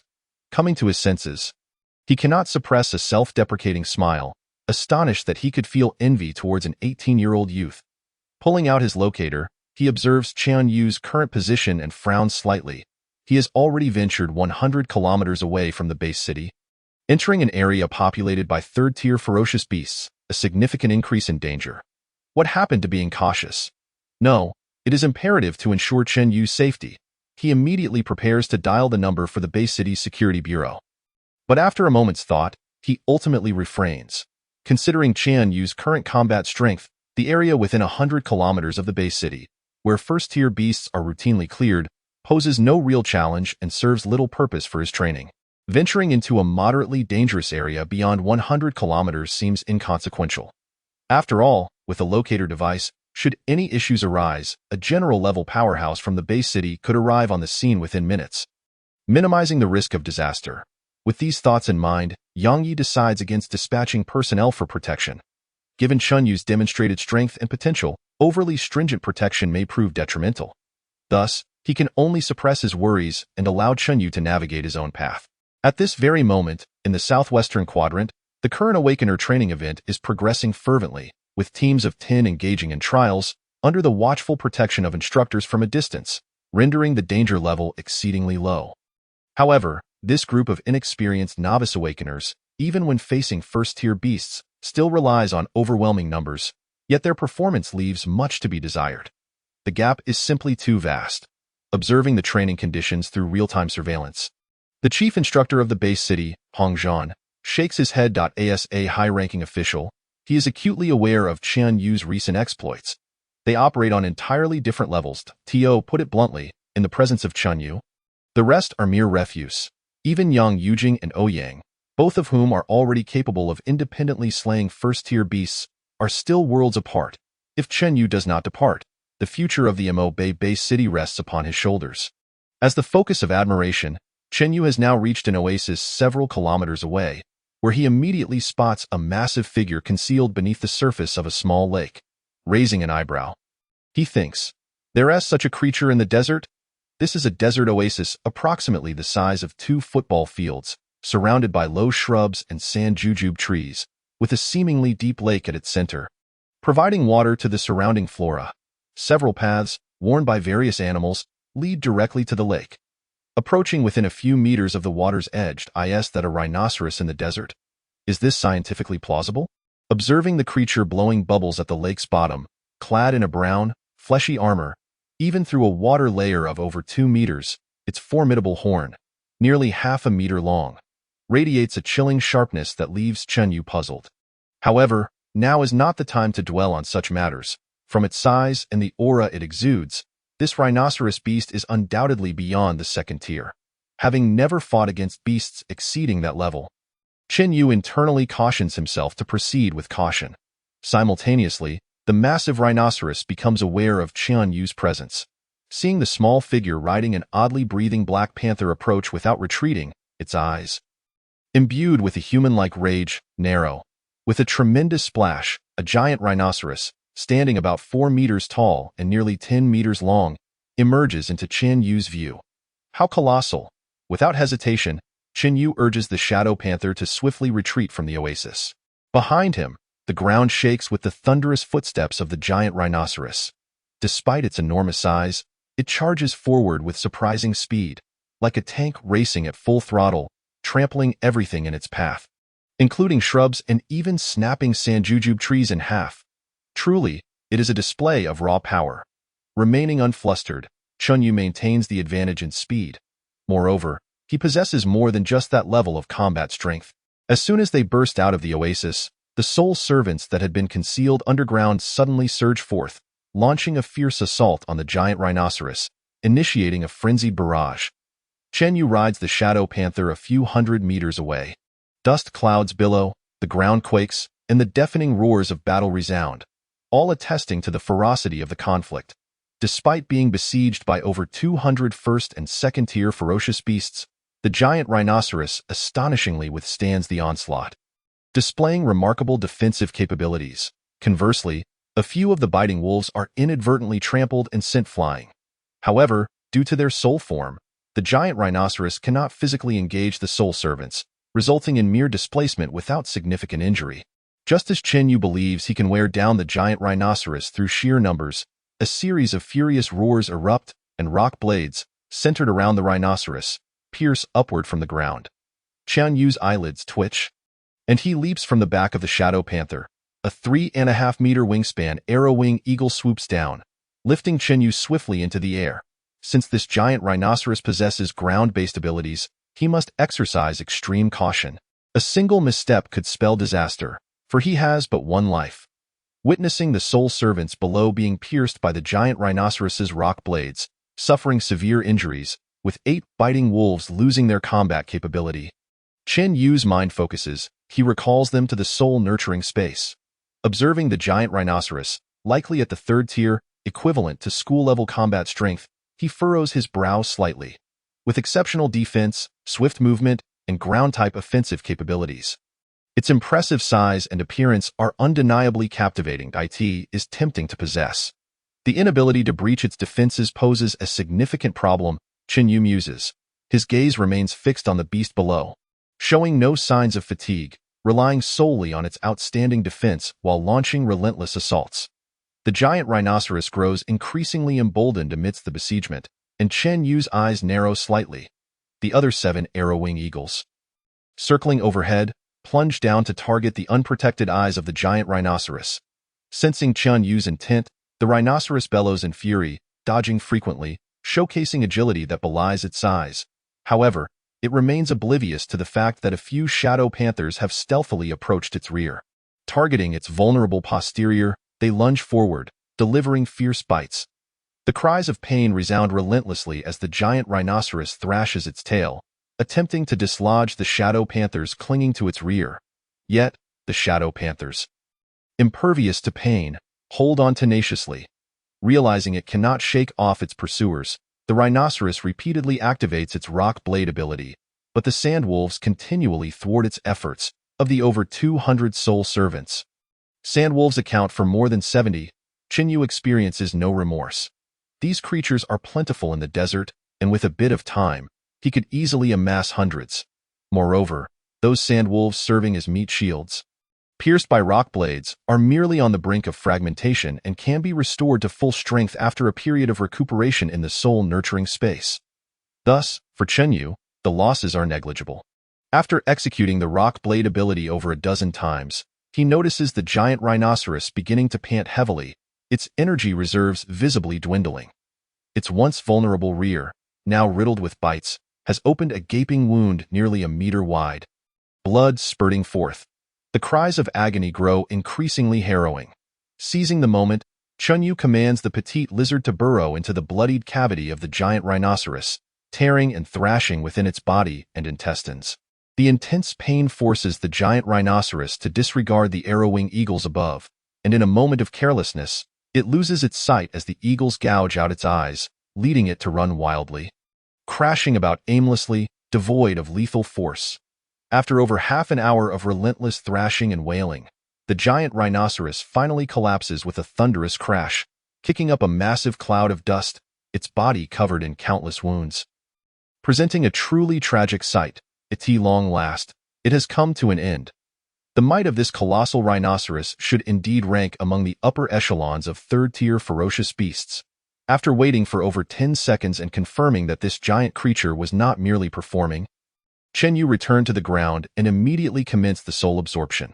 A far more intense sensation of struggle surged forth compared to when he absorbed the souls of second-tier beasts. Chen Yu could even perceive the anguished howls of its soul, clearly unwilling to be subjugated. Submit and become my servant, my precious treasure. Under the influence of Chen Yu's formidable mental strength and innate abilities, within mere seconds, the soul of the giant rhinoceros was forcibly extracted. A long-lost feeling of empowerment surged from his brow to envelop his entire being, and Chen Yu nearly let out a cry of pleasure. The surrounding soul servants scattered, forming a protective circle around him. Indeed, this formidable being, which had withstood the onslaught of over 200 soul servant beasts for nearly an hour before ultimately succumbing to a cunning ploy, allowed Chinyu to distinctly feel a significant enhancement in both his physical and mental faculties. As expected, the greater the challenge, the more substantial the reward. Risk and benefit are eternally proportional, Chinyu reflected. Although he felt a notable fatigue in his mind, it remained within tolerable limits and would recover after a brief respite. Losing 5 first-tier soul servants in exchange for acquiring such a powerful entity was undoubtedly a tremendous profit. With a mere thought, the giant rhinoceros was summoned forth. Cloaked in darkness, its eyes radiating a characteristic green glow, the rhinoceros appeared before him, surveying the surrounding ferocious beasts that had previously besieged it. As well as its own battered body, its expression betraying a complex mix of emotions. Subsequently, it lowered its head towards Chinyu, presenting its sharp horn before him in a gesture of submission. Placing his right hand upon the cool surface of the rhinoceros's horn, Chinyu smiled in satisfaction. This was now the strongest combat force under his command, and its broad back promised a far more comfortable ride than that of the shadow leopard. A new mount acquired, Shadow Leopard. So, love can indeed fade away? Chapter 12. Invasion of Alien Races. The war begins. Chen Yu's choice with the giant rhinoceros, a powerful entity capable of serving both as a shield and an attacker. Chen Yu's confidence in the upcoming ambush-style hunting significantly increased. However, reality proved to be quite harsh. After spending 2 full days in this oasis, consuming dozens of pounds of rhinoceros meat, not a single ferocious beast had appeared. The situation left him perplexed. This was simply illogical. Chen Yu found it difficult to comprehend. Casting a glance at the giant rhinoceros beside him, staring longingly at the roasted foreleg of the rhinoceros over the fire, he felt a twinge of guilt that it was not his intention to chastise his first-tier combat strength. It was simply that he had not encountered any other ferocious beasts, and thus had no meat to eat. After 2 days of waiting, not a single beast had approached to drink water, rendering it a waste of time. Could it be due to the presence of the giant rhinoceros? A sudden epiphany struck Chinyu.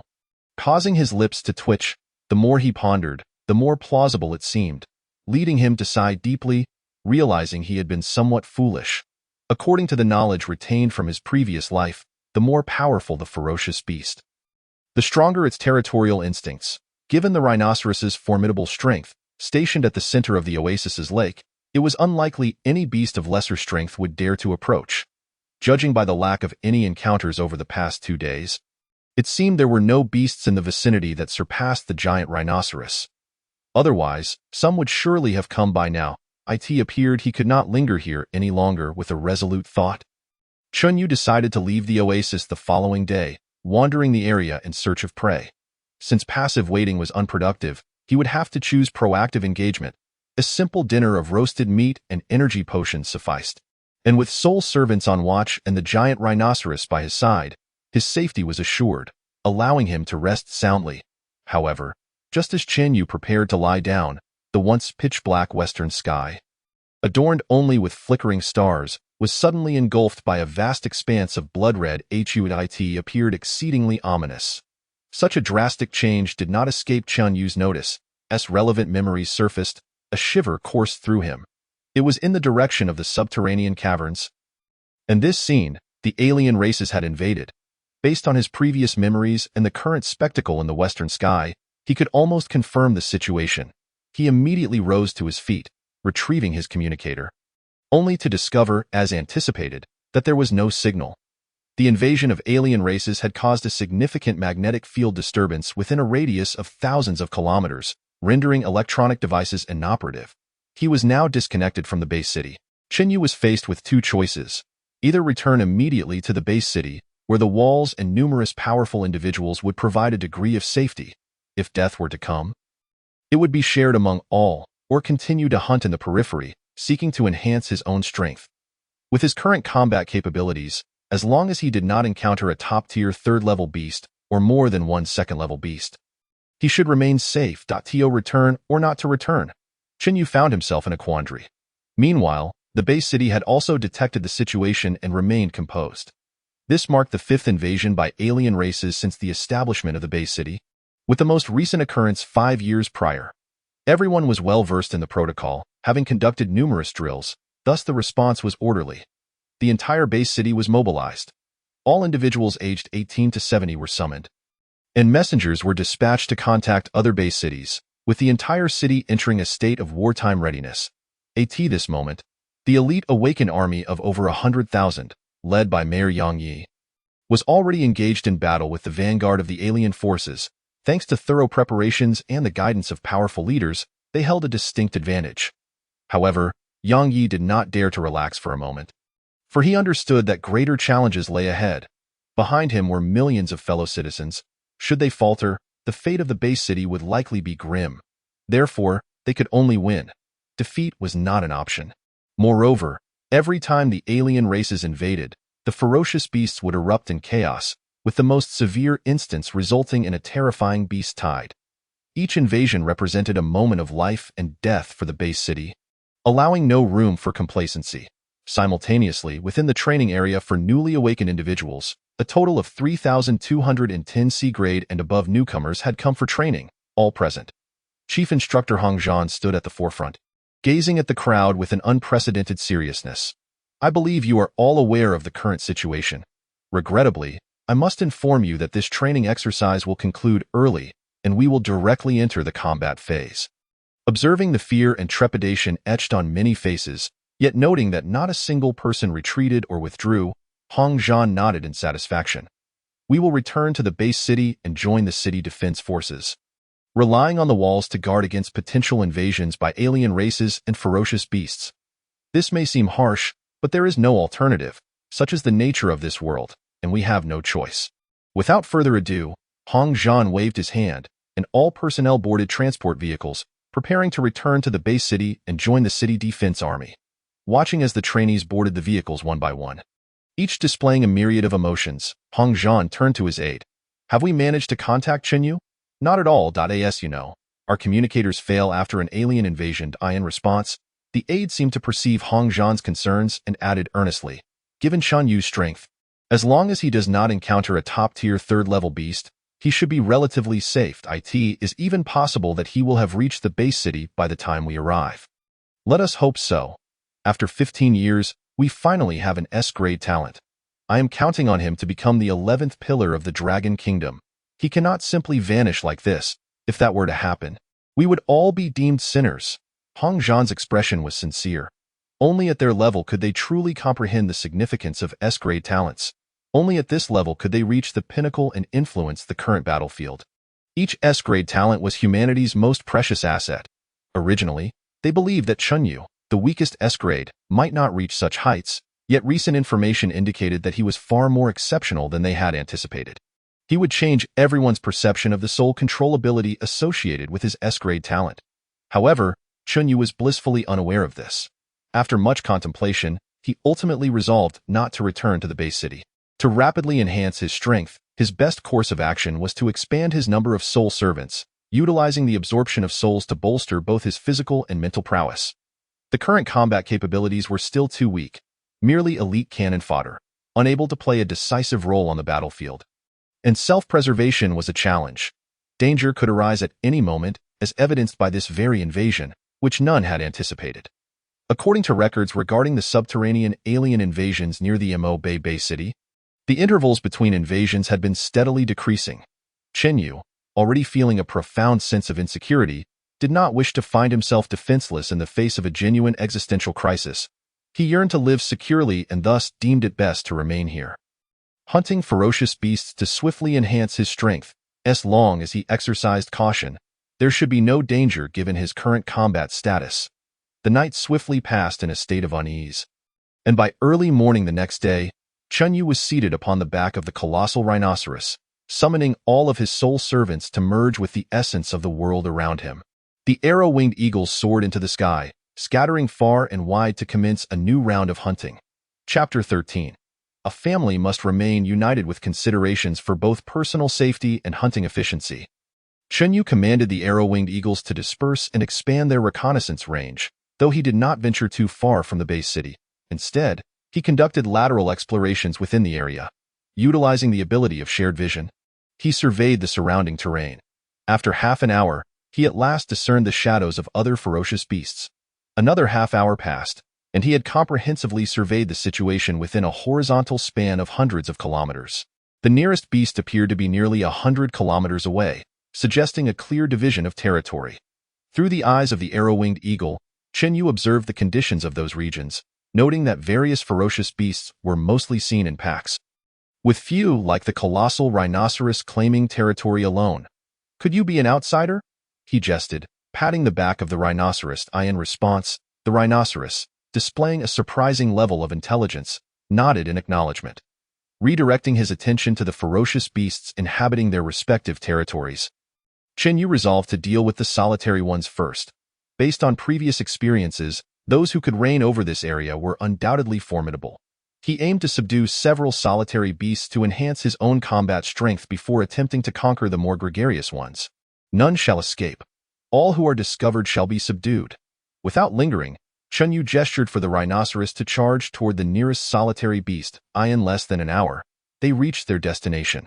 Without any hesitation, they launched a coordinated attack on the azure-eyed giant snake resting in the shady recess of the great chasm. Over 200 ferocious beasts surged forth from the ground, overwhelming the azure-eyed giant snake. Deprived of the element of surprise, the snake was swiftly overpowered. The rhinoceros served as both a shield and the primary source of assault, while the other soul servants provided support to prevent the azure-eyed giant snake from fleeing. In its spirit form, the soul servants were impervious to toxins, rendering the snake's lethal fangs ineffective. Observing the venom that penetrated the bodies of his soul servants, corroding the ground and sending up wisps of smoke, Chen Yu discreetly retreated several hundred meters. Should that venom touch him, it would surely spell disaster.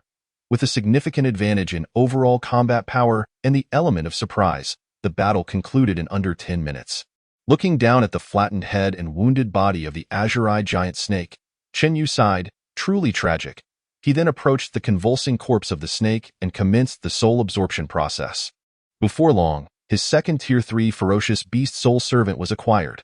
Assessing his current mental state, Chen Yu estimated that he would fully recover in under an hour. Without delay, he proceeded to his next target. By midday, he successfully subdued the remaining 3 solitary Tier 3 ferocious beasts, adding them to his roster of soul servants. With 5 Tier 3 soul servants and a staggering 221 Tier 1 and Tier 2 ferocious beast soul servants, Chen Yu's resources had grown significantly. Given his current strength, he felt prepared to venture into the territories of the pack-dwelling ferocious beasts. The first group he targeted consisted of several dozen sandwolves. Unlike those he had previously defeated, these sandwolves were considerably larger and emanated a far more imposing aura, their strength visibly superior. Most appeared to have reached Tier 2 ferocious beast status. Through the eyes of the arrow-winged eagle, Chen Yu surveyed the territory, counting a total of 74 sandwolves, a substantial number. The greatest threat among them was undoubtedly the Wolf King, significantly larger than its pack, residing at the center of the territory. To minimize his own losses, Chen Yu planned to first eliminate the outermost sandwolves before gradually delving deeper. However, he underestimated the keen sense of smell possessed by the sandwolves. After only clearing the first batch of 8, his presence was detected, and a furious howl erupted as the Wolf King led its pack toward him. Realizing the precariousness of his situation, Chen Yu settled onto the back of the arrow-winged eagle and ascended into the sky. Directing the battle from above, he instructed the rhinoceros and azure-eyed giant snake to engage the Wolf King, while the other 3 Tier 3 ferocious beasts led the rest of the soul servants in a merciless hunt against the remaining sand wolves. Transporting their corpses away, the Wolf King, witnessing the rapid demise of its kin and the removal of their bodies, roared in fury, yet found itself unable to assist its brethren against 2 opponents of equal might. Forced to watch helplessly as its family was slaughtered, with the situation firmly in his favor and no unforeseen dangers present, Chen Yu approached the mountain of wolf corpses, swiftly absorbing their souls to convert them into his soul servants. The more he battled, the stronger he became. A direct reflection of his abilities, in less than 10 minutes, he acquired over 60 Sand Wolf soul servants. The real highlight of this encounter was yet to come. He turned his gaze to the Wolf King, who was now severely weakened, on the brink of collapse yet still glaring defiantly at him. Ignoring its menacing aura, Chen Yu wiped the sweat from his brow and approached. As a family, we must remain united. Without requiring further provocation, the rhinoceros crushed the Wolf King's throat beneath its foot, extinguishing its final breath. Moments later, Chen Yu successfully claimed a Wolf King's soul servant. Finally, it's over. Having absorbed dozens of souls, most of which were Tier 2 ferocious beasts, Chen Yu felt utterly drained, his spirit weary and longing for a place to rest. However, the rewards were substantial. His physical attributes had significantly improved, while his mental prowess had surged even more dramatically. Lacking any measuring instruments, he estimated that his mental acuity had reached a level akin to that of a mid-tier school rank. After all, since awakening his talent and having lived 2 lives, his mental capacity had initially been at a lieutenant level, and absorbing such a multitude of souls had naturally elevated him to a school rank. As for his physical prowess, it likely had not yet reached the school rank. This distinction highlighted that the absorption of souls primarily benefited mental strength, with physical enhancements being comparatively modest. Nevertheless, qualitative changes arise from quantitative accumulations. Even minor improvements, when amassed, yield significant advancements. In any case, it was certainly faster than personal training, and that was sufficient for him. Given his current mental state, Chen Yu recognized that he could not continue hunting and decided to rest for the day. Resuming his endeavors the following day, with a mere thought, he summoned the 70+ Sand Wolf soul servants from the soul-nurturing space.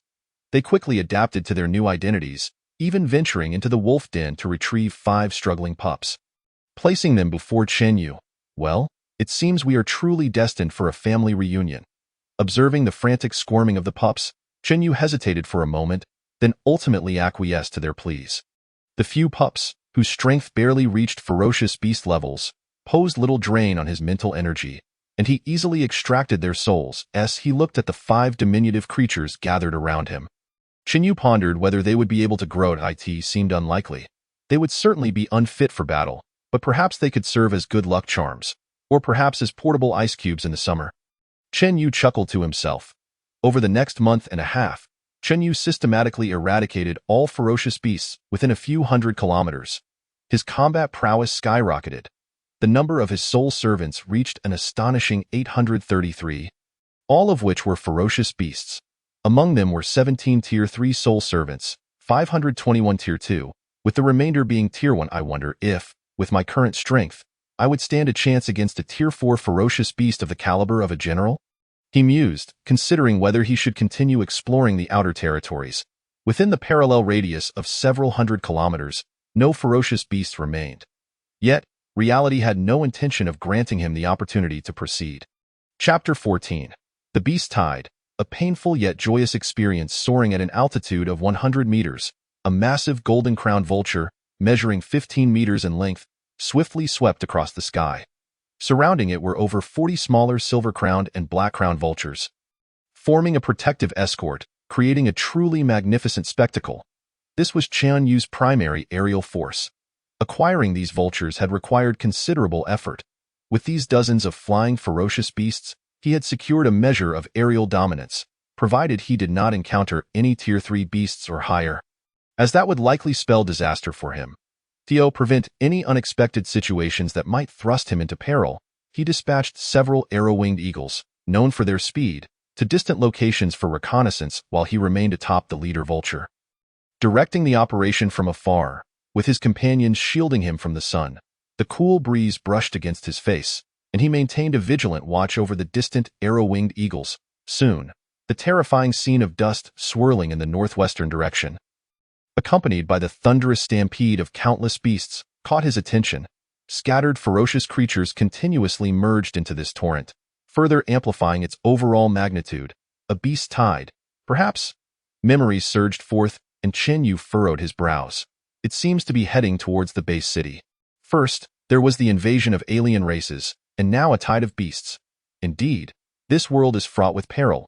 the current pace of the beast tide's advance, it would likely reach the base city in less than 3 days. Suddenly, a beam of black light shot forth from within the beast tide, instantly obliterating the arrow-winged eagle that shared its vision in the sky. Chen Yu felt a slight pain in his forehead and frowned deeply. He hadn't even reacted before it was destroyed. The spiritual form could not withstand a single blow, indicating it was a creature exceeding level 3, most likely a level 4. A wave of trepidation washed over him. After enhancing his strength, he had grown somewhat overconfident, believing he could potentially triumph even against beasts of king-level power. Yet, he realized he was being naive. Beasts above level 3, even those merely one level apart at level 4, were not foes he could contend with at present. He needed to remain vigilant. With a thought, he summoned the scattered arrow-winged eagles back, knowing it would take some time for them to return due to the distance.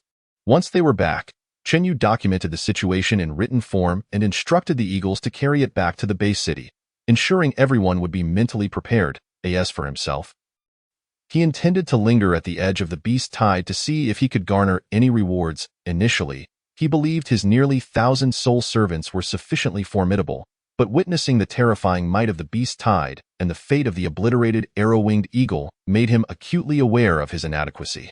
He was far from being able to relax. Only when he could single-handedly withstand such a vast and powerful beast tide with the aid of his soul servants would he truly possess the means for self-preservation and have genuinely become stronger. He resolved to continue striving forward. After a moment of self-encouragement, Chen Yu commanded the remaining arrow-winged eagles to observe the beast tide from a distance, seeking out smaller groups of ferocious beasts that were merging into the tide. Hoping to intercept them and further bolster his combat strength, he had been contemplating ways to enhance his hunting efficiency and maximize his strength's growth rate, but with so many ferocious beasts laid out before him, how could he not be tempted? He was determined to devise a means to seize this opportunity, expanding his power while ensuring his own safety. Before long, he found an opportunity. Through the arrow-winged eagles, he detected over 100 ferocious beasts situated several dozen kilometers away from the beast tide, preparing to merge into it. Naturally, he would not allow them this chance, and he promptly decided to annihilate them. Soon, he arrived at their path, having made prior preparations. Once again, he executed a surprise attack. Their combat strength was nearly equal, but he held a significant advantage in numbers. The battle concluded in less than half an hour, and after some time, he managed to absorb and control the souls of all these beasts, converting them into soul servants. During this time, through practice and familiarization with his own abilities, Chen Yu discovered that as long as he absorbed the souls of the beasts within an hour of their death, he would successfully extract their essence. Beyond that time frame, there was a chance he would fail to absorb the souls, rendering the kills meaningless. Fortunately, he had ample time.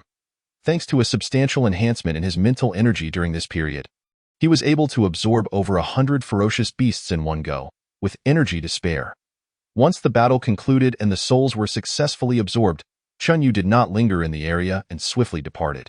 Unbeknownst to him, less than 10 minutes after his departure, a humanoid beast shadow appeared in the vicinity, glancing at the surrounding corpses with a human-like expression of anger before rushing toward the beast tide at an astonishing speed. At this moment, Chen Yu had already located his second target. His efficiency had remarkably improved compared to before, and he was both pained and exhilarated. After effortlessly overwhelming this batch of ferocious beasts, his number of soul servants surpassed 1,000, greatly enhancing his overall combat strength.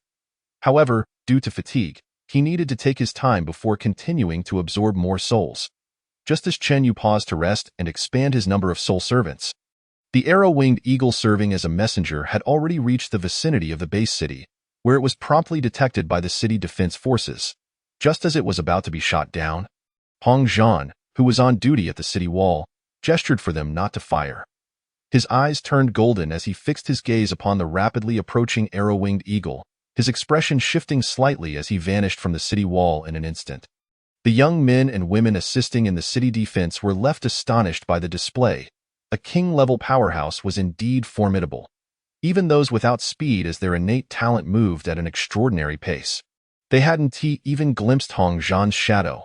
When Hong Zhan reappeared on the city wall, he held the arrow-winged eagle by its neck.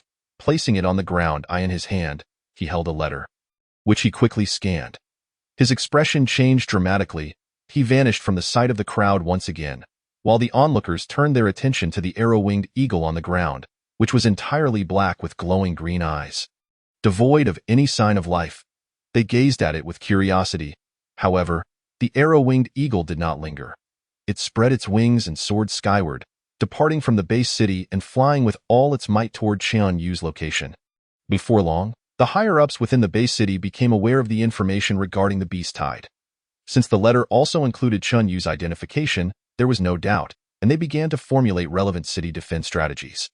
The situation in the underground caves had already seen multiple reinforcements recently, increasing the pressure on their defenses, and no reinforcements had arrived from neighboring base cities. Now, with the outbreak of the beast tide, everyone felt a weight in their hearts. Nevertheless, they had no other choice but to prepare for battle. Fortunately, they had tall and sturdy city walls as a defensive anchor, and they had received advance warning about the approaching beast tide, allowing them to prepare in advance, which was their advantage. Additionally, they were quite satisfied with Chun Yu's calm and bold actions. Once it was confirmed that he was still alive and seemingly in no danger, everyone breathed a sigh of relief. Under the urgency of preparations, time swiftly passed, and the beast tide, now comprising nearly 1 million ferocious beasts, surged toward the base city with an unstoppable force. Given the location in the desert region, if it were a base city in the Midwest, the beast tide would have reached tens of millions in number, undoubtedly increasing the pressure manifold. However, due to the relatively manageable defense pressure in this area, and having determined that the strongest ferocious beasts encountered thus far, as well as during the 5 previous alien invasions, had not exceeded king level, there were no arrangements made for commanding or national-level powerhouses to defend. The Dragon Nation had a total of 36 underground caves, and the defensive pressure was immense, necessitating meticulous resource allocation. At this moment, as they gazed at the seemingly endless tide of ferocious beasts in the distance, feeling the terrifying malevolence emanating from it, the defenders atop the city wall, clad in armor and brandishing various weapons, instinctively swallowed hard, their bodies tensing. Yet, none retreated. They had no path of retreat. They could only face the oncoming threat. Even the newly awakened individuals who had just manifested their powers this year felt an overwhelming fear. Yet they too did not step back even an inch in less than 10 minutes. The beast tide crashed against the city wall, and the battle commenced. Chapter 15. It seems I have returned just in time. Kill. Annihilate these beasts, fire the cannons, destroy them. Do not let them collide with the city wall. Long-range attackers, hold nothing back. Attack with full force. The battle erupted, with screams, roars, and the sounds of slaughter echoing. Millions of ferocious beasts surged forth like a flood, recklessly attempting to breach the city wall and invade the inner city. In the skies, flying beasts were met with concentrated attacks from artillery and long-range talent users, unable to approach the walls any further or gain entry above the city. A closer inspection revealed the blood-red eyes of these beasts. Devoid of reason, fixated solely on creating carnage. Faced with such a reckless tide of beasts intent on mutual destruction, the 3 king-level powerhouses, including Hong Zhan, who were stationed within the base city, joined the fray. Skilled and bold, they charged directly into the beast tide, preventing those of king-level strength from nearing the city walls. Kings against kings, soldiers against soldiers, with lower-tier combatants engaging more foes and higher-tier combatants taking on fewer.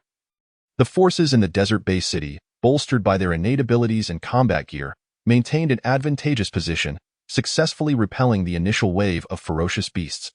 Though there were some casualties, morale remained high.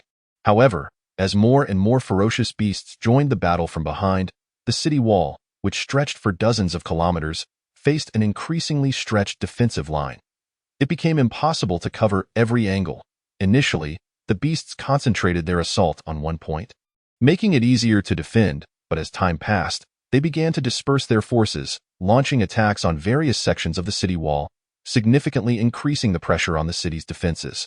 With a swift slash, Hong Zhan severed the corpse of a massive beast before him, his brow furrowed as he observed the beast tide beginning to scatter and launch multi-directional assaults on the walls. He scanned the entire tide with golden eyes, troubled. This isn't how a normal beast tide operates. There must be something amiss. Yet, in the short time available, he could not locate the source of the anomaly, and reality offered him no opportunity to divert his attention. Hundreds of ferocious beasts surged toward him, merciless and undeterred. "Let them all perish!" With a piercing gaze, Hong Zhan brandished his battle blade and charged straight into the horde of beasts. Each swing of his weapon claimed the life of a ferocious creature. And despite the prolonged battle, he exhibited no signs of exhaustion. Rather, he grew ever more valiant, his eyes shimmering with golden light. He maneuvered through the throng of beasts, and not a single creature managed to graze his garment, which significantly bolstered the morale of his comrades. However, it was not long before several terrifyingly powerful behemoths surged forth from the horde, impeding Hong Zhan's advance, forcing him to engage these giants in combat. Meanwhile, the other two commanding-level powerful warriors from the base city faced similar predicaments. One of them let out a mighty roar, his muscles swelling dramatically, tearing his garments apart, transforming him into a towering 3-meter colossus. The other was a burly man with a shining bald head, his fighting style equally fierce as he clashed with several great beasts, showing no signs of retreat, while the formidable creatures of commanding-level strength were held at bay. The sheer numbers of remaining beasts at the school and lieutenant levels, as well as those of the soldier level, became overwhelming. They dispersed and quickly identified vulnerabilities in the city wall defenses. At the farthest point from Hong Zhan's position, specifically a section of the wall recently entrusted to newly awakened recruits just over a month ago. Like cats drawn by the scent of fish, an increasing number of ferocious beasts began to converge upon this area. The fighters in other sectors were preoccupied, unable to provide support, which intensified the pressure on the newcomers. Even with a dozen elite-level talent bearers leading the charge, the overwhelming number of beasts, many of which possessed school-level strength, surged forward with red eyes, reckless in their pursuit to scale the walls. These were merely 18-year-old youths, unaccustomed to such scenes. Their weapons trembled in their grasp, and the stability of their talent abilities faltered. In this dire situation, Yang Yujing, the strongest among the newcomers with an A-level talent, did not succumb to the fear that gripped others. Instead, she stepped forward. Her battle blade enveloped in crimson flames. With a single stroke, she cleaved a rodent-like beast attempting to ascend the wall in half, blood splattering across her form. Yet her expression remained unperturbed, embodying a valiant demeanor. How fearsome could these beasts truly be? Indeed, they were merely mindless brutes, devoid of any intelligence, and thus, nothing to fear. Ouyang responded in kind, affirming her sentiment with both words and action, pulling the trigger repeatedly, each bullet finding its mark in the eyes of the ferocious beasts, ensuring their demise. Encouraged by their resolve, the group of newcomers rekindled their fighting spirit, at least no longer frozen in place. With their school-level leader entangled in battle and unable to guide them, Yang Yujing, having been raised with a combat education, took charge and began directing her peers in their fight. Defenders with protective talents formed the front line, acting as shields, while ranged talent bearers provided support from the back. Assault talent bearers maneuvered to eliminate beasts nearing the walls, while control talent bearers assisted as needed. Each type of talent bearer fulfilled their roles, striving to maximize their combat effectiveness. Initially, they had been stationed at this wall area, far removed from the heart of the beast tide, under the impression that they would only need to experience the battlefield's perils. Reassured by the presence of numerous school-level defenders, who could have anticipated that this beast tide would differ from previous ones, it was evident they had become targets. The relentless surge of beasts continued to flood toward them. Thanks to Yang Yujing's leadership, they had managed to hold the tide at bay, but as more beasts entered the fray and aerial beasts began to join the assault, the situation rapidly deteriorated. Witnessing comrades fall or lose their fighting capacity, and with more beasts scaling the walls, the aerial creatures became a source of relentless torment. The crisis deepened, and reinforcements were nowhere in sight. Even Yang Yujing, who usually exuded immense inner strength, felt a wave of despair wash over her. Observing the compromised right wall section, a tremor of fear coursed through her. It cannot hold that moment, for reasons unknown. The image of Chen Yu surfaced in her mind. If only he were here now, surely he would perform even better than I did. I am truly inadequate.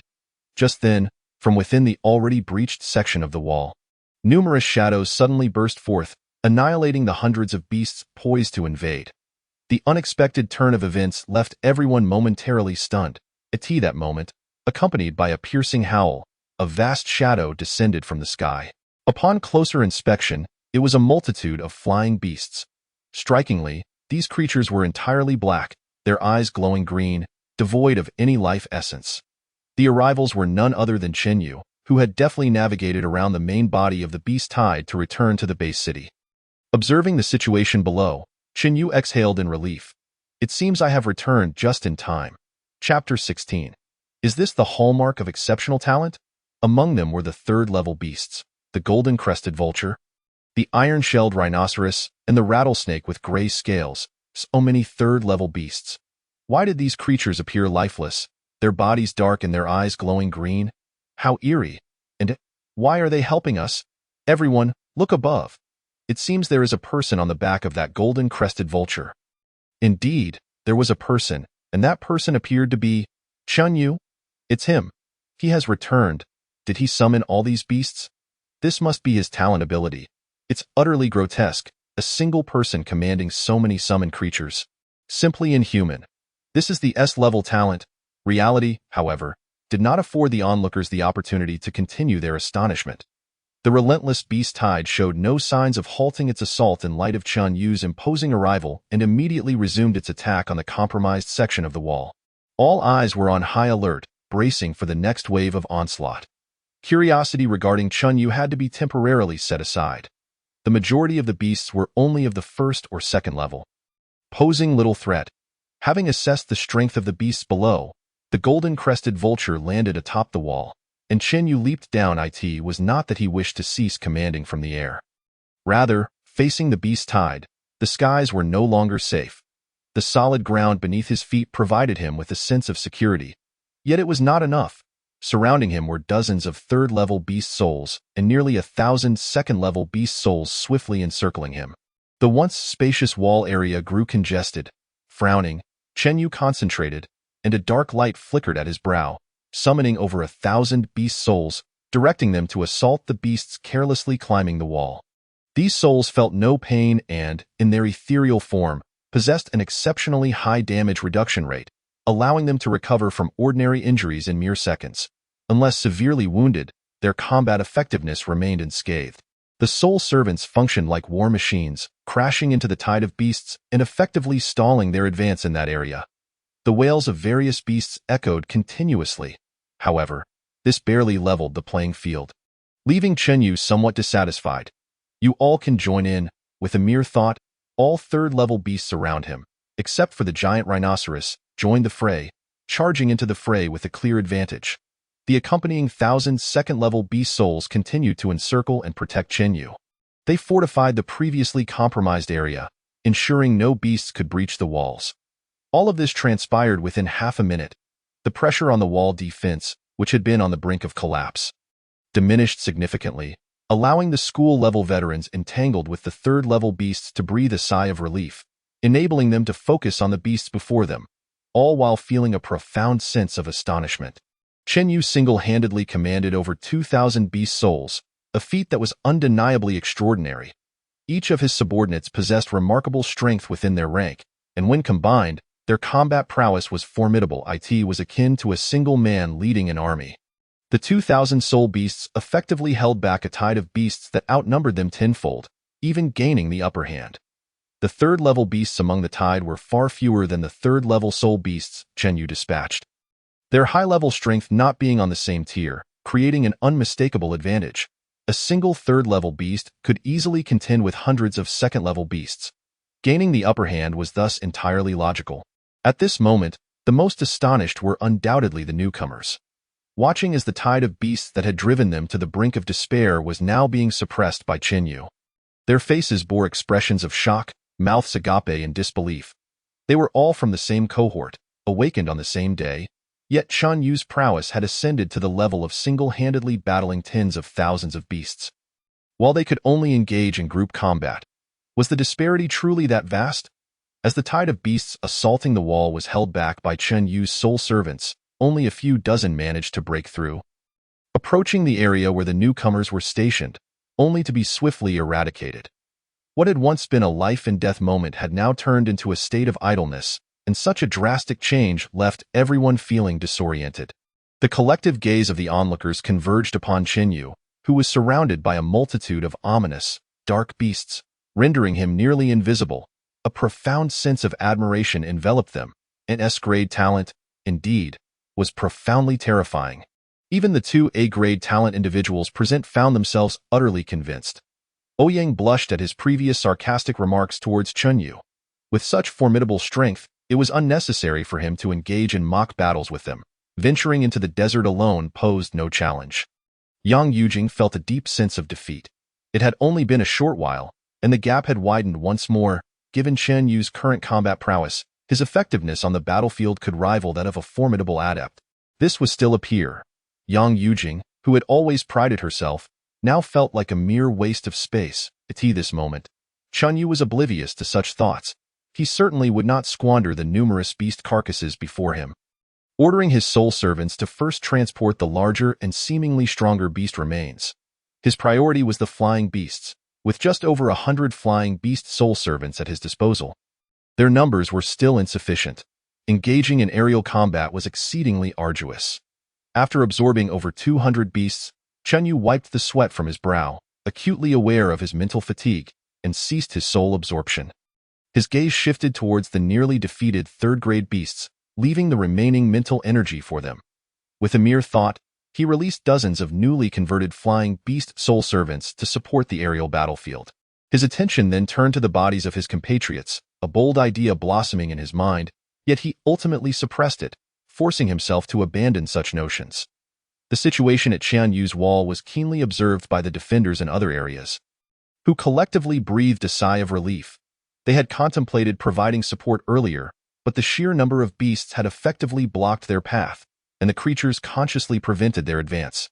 Now, witnessing the stabilization of the situation, even the emergence of a counteroffensive, they felt a profound sense of astonishment. Chen Yu's soul servants, which were distinctly different from the beasts in the tide, ignited their curiosity. Among the three general-level powerhouses, the surprise they felt was far more significant than that of the others. Wasn't he the soul control talent supposed to be weak? Wasn't he the number of soul servants meant to be strictly limited? Wasn't he the growth cycle supposed to be prolonged? Yet here was Chen Yu, commanding over 2,000 soul servants. What was going on? It defied logic. Could this be the manifestation of extraordinary talent?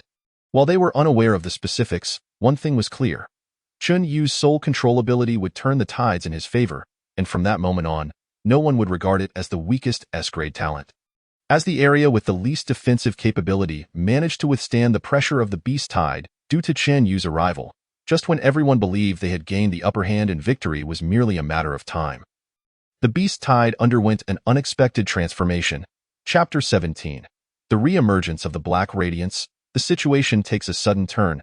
Chen Yu breaks the deadlock whoosh. A terrifying black radiance suddenly flickered from behind the beast tide. Without granting anyone time to react, it swiftly reversed the situation, engulfing the muscular general-level powerhouse and the fourth-grade beast before him in an instant. The momentum of the black radiance showed no signs of waning, even blasting a massive hole through the city walls, almost penetrating completely. As the dust settled, the general-level powerhouse lay injured, gasping for breath. His combat effectiveness drastically diminished, while the fourth-grade beast that had been engulfed alongside him was already devoid of life. The nearby fourth-grade beasts that had been affected also suffered some injuries, yet, comparatively, their combat prowess had not significantly diminished. Damn it! Hong Zhan's expression darkened considerably. His golden eyes immediately fixated on the source of the black radiance, revealing a monkey approximately 2 meters tall, standing upright like a human, its mouth slowly dissipating the black radiance, and its gaze filled with mockery. Indeed, an extraordinary creature existed. Having previously sensed the unusual glint in the beast's eyes, he had an inkling that this beast tide was anything but ordinary. It likely harbored a creature with a unique talent. Although he had conducted a cursory search, he had regrettably found nothing. Locating such a small, deliberately concealed beast among nearly 1 million creatures was an insurmountable challenge, and he had indeed failed to uncover it. Subsequently, due to the intensity of the battle, he could not afford to search further. Just as he thought they needed only a little more time to successfully repel the beast tide, this extraordinary creature suddenly launched a surprise attack, severely injuring their general-level powerhouse. The opposition had only lost a single fourth-grade beast, disrupting the balance of elite combat power on the field. For the Mabe base city, The situation had taken a dramatic downturn. The Black Radiance IT must have been responsible for the demise of my arrowing eagle. Gazing at the monkey in the distance, only barely distinguishable in outline, Chinyu squinted. He, too, sensed the shift in the battlefield. They were clearly at a disadvantage in the main combat zone. Although the injured muscular man was still struggling to hold his ground, under the assault of two intact fourth-grade beasts, he would likely falter soon. Once he fell, the long-maintained balance in the main battlefield would collapse instantly. Not to mention, the monkey was watching intently, poised to launch a surprise attack at any moment. If this continued, defeat was inevitable. Realizing this, Chunyu understood he could no longer remain passive. Without hesitation, he left 1,000 soul servants to assist in defense and leapt onto the back of a nearby armored giant rhinoceros, charging toward the main battlefield with over 1,000 other beast soul servants. The defensive soul servants formed a robust outer layer, while the third-grade beast soul servants led the charge, with various soul servants in the middle providing support and launching ranged attacks. Their teamwork was seamless, coalescing into a formidable force. The soul servant army led by Chinyu resembled a black blade, cleaving through the beasts that stood in their way. Despite the enemy's numbers being hundreds of times greater, those able to approach Chinyu and engage in close combat numbered at most 10 times that of his forces, which was entirely manageable, rendering them virtually unstoppable. This evident disparity did not go unnoticed by both combatants. Foolish! Hong Zhan cursed under his breath. At this moment, the last thing he wished to see was Chunyu coming to their AID, and S-grade talent was of paramount importance to the nation. Especially after Chenyu had demonstrated his terrifying combat prowess and rapid strength progression, proving his potential to become a national-level combat force, his significance had skyrocketed in the entire Mabe Bay City. Anyone could perish, even the city lord Yangyi. But Chenyu must not die. He was far too important. However, Chenyu remained unaware of these stakes, continuing to lead his soul servant army in a powerful advance. Occasionally, he observed the monkey in the distance that could unleash black radiance. Should it attempt to attack him, he would immediately evade or allow his soul servants to act as shields to absorb the blows. Fortunately, it seemed that the monkey's black radiance attack was somewhat limited and could not be unleashed again in quick succession. Nevertheless, the monkey's gaze frequently shifted towards Chenyu, specifically observing his soul servants. Its eyes flickering with a curious, almost human-like intrigue. Realizing Chenyu's intent to join the main battlefield, Hong Zhan exchanged glances with the uninjured general-level powerhouse, Chao Jian, both exerting every effort to mount an offensive. They aimed to swiftly resolve their battle and thus provide support for their injured general-level comrade while ensuring Chunyu received some protection. However, sensing their intentions, the fourth-grade beasts they were battling cunningly opted not to engage directly, instead resorting to a strategy of flanking, maximizing their ability to hinder. This left Hong Zhan and his allies feeling frustrated and constrained. Meanwhile, the others in the base city were unconcerned with such matters. Their immediate focus was to fend off the beasts trying to scale the walls, killing as many as possible to safeguard the city and their own lives. Chunyu's vigorous advance, to some extent, drew fire away from them, alleviating their pressure. Yet at this moment, none could fathom the deep pain Chenyu felt. The countless beast carcasses lining his path nearly brought tears to his eyes. Had he been able to convert all their remaining souls into his soul servants, he might have directly attained general-level power. Alas, with his current mental capacity, absorbing the souls of 100,000 beasts within an hour was utterly unattainable. Not to mention 100,000, even a mere 1,000 would present a formidable challenge. He needed to persist in his efforts. Moreover, the current state of the battlefield did not permit him such luxury. If the injured general-level powerhouse were to be defeated, the two fourth-grade beasts would be unrestrained, whether targeting lower-level awakened ones or besieging Hong Zhan and Chaojian, leading to catastrophic consequences for the Mabe Bay City. Thus, he had to devise a strategy to restrain the two fourth-grade beasts and maintain the balance of elite combat power. The critical point of resolution lay with the fourth-grade beast that had been slain by the Black Radiance. If he could absorb its soul and convert it into a soul servant, it would be tantamount to gaining an additional general-level combatant. Chenyu's gaze hardened. This was the best solution he could conceive under the current circumstances. Given the situation, it appeared that the monkey's Black Radiance had a considerable cooldown period, and with proper preparation, the threat would not be too great, as long as the base city could gain an additional general-level combatant. They would regain the upper hand. The adversary's cutting-edge combat prowess failed to arrive in time to obstruct him. Beside Chen Yu stood 30 level 3 beast souls, who effortlessly tore through the oncoming tide of beasts, ascending to the battlements of the main battlefield, leaving a trail of countless beast carcasses in their wake. Without the slightest hesitation, he departed from the walls, pressing onward towards the location of the level 4 beast. Observing this, Hong Zhan and his companions grew increasingly anxious. It was one thing to reach the main battlefield, but to leave the safety of the walls. This young man exhibited unparalleled audacity. However, with the level 4 beast's interference, they were unable to provide support. Yet, they breathed a sigh of relief as they noticed that the beasts attempting to encircle Chen Yu could not even approach within 100 meters of him. Upon closer observation, they gained a newfound understanding of the combat prowess of Chen Yu's soul servants. Truly formidable. They seemed like relentless, tireless machines of war, unyielding to pain or the specter of death, an absolute force of destruction among equals. In the absence of the level 4 beast's ability to approach, the other beasts posed little threat to Chen Yu. This raised a pertinent question. What was Chen Yu doing in this vicinity? Even though he was undeniably strong, there remained a significant gap between him and the commanding level of combat power. Could it be? A daring thought surged through Hong Zhan's mind. Chen Yu swiftly validated this notion. At the cost of over 100 beast soul servants, he had advanced from the novice defense zone to the very site where the level 4 lion beast lay slain, taking over an hour to do so. As the sky gradually dimmed, Chen Yu's brow flickered with radiant light. He resolved to withhold nothing further, summoning all of his remaining 700 beast soul servants to encircle him completely, fortifying both above and below without leaving a single gap. Taking a deep breath, he fixed his gaze upon the carcass before him, steeling himself. I hope this succeeds. If I fail, then I must flee. Without further contemplation, he activated his ability. Chapter 18. Cross-boundary soul control. The lion's roar in desperation with his palm hovering mere centimeters from the lion's head. Chen Yu unleashed his ability in an instant.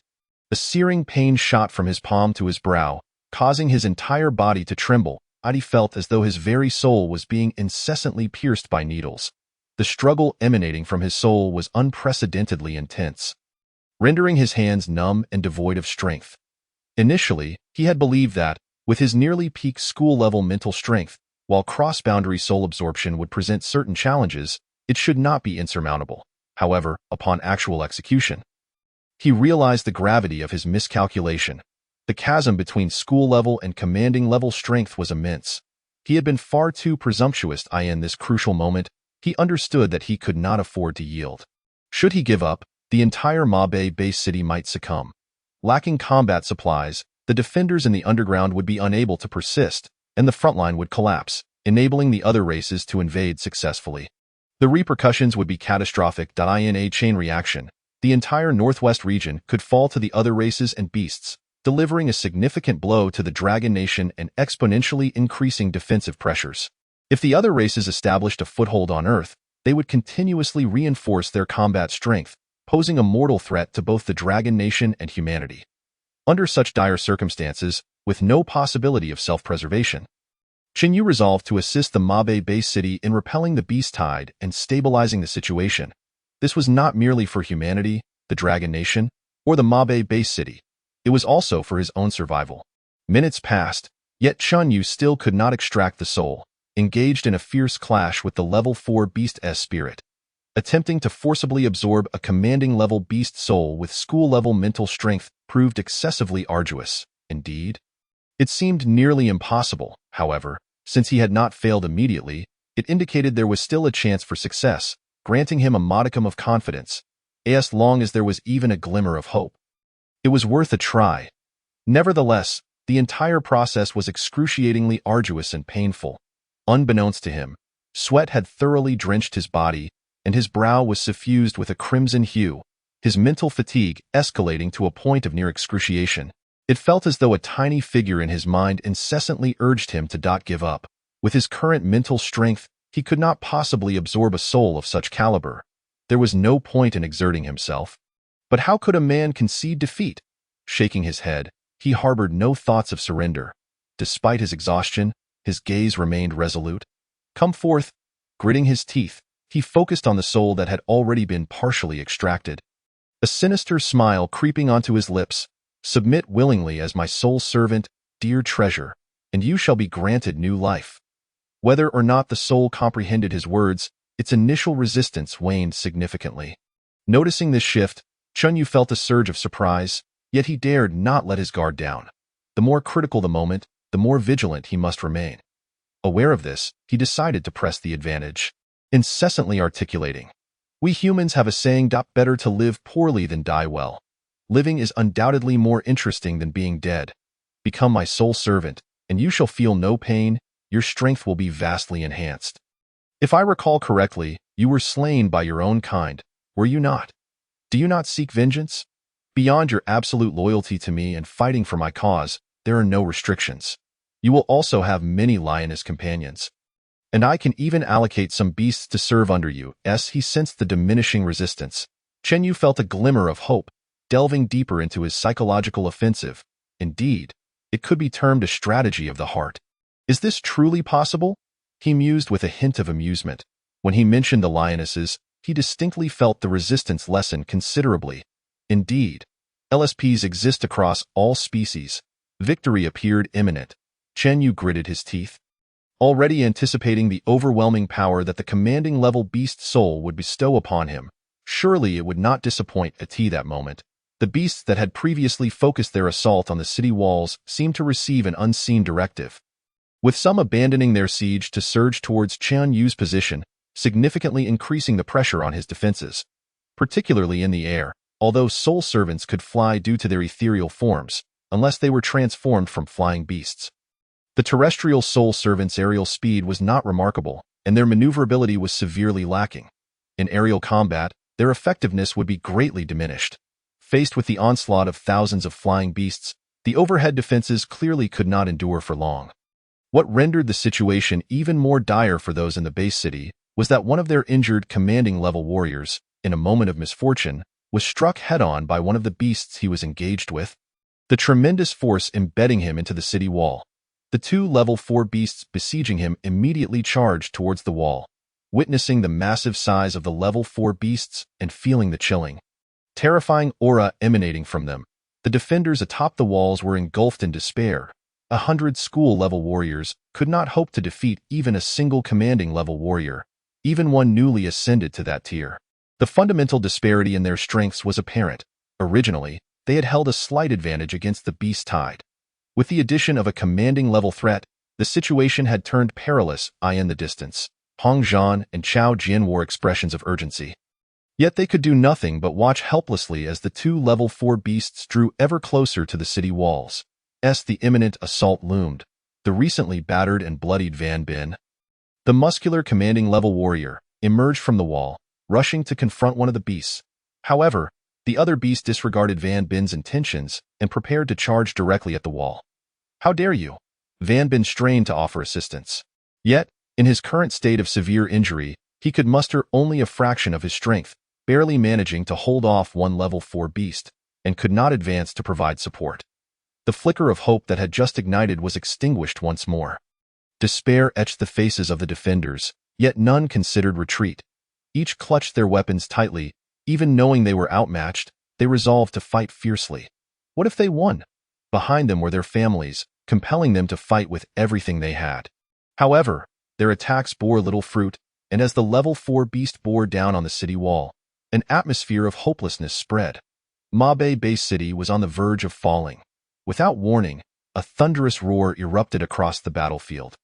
Chapter 19. A desperate turn of events. They cannot hold on to this, Chenyu. A deafening roar reverberated through the air, causing many to instinctively cover their ears. Even with their ears covered, pain was etched across their faces.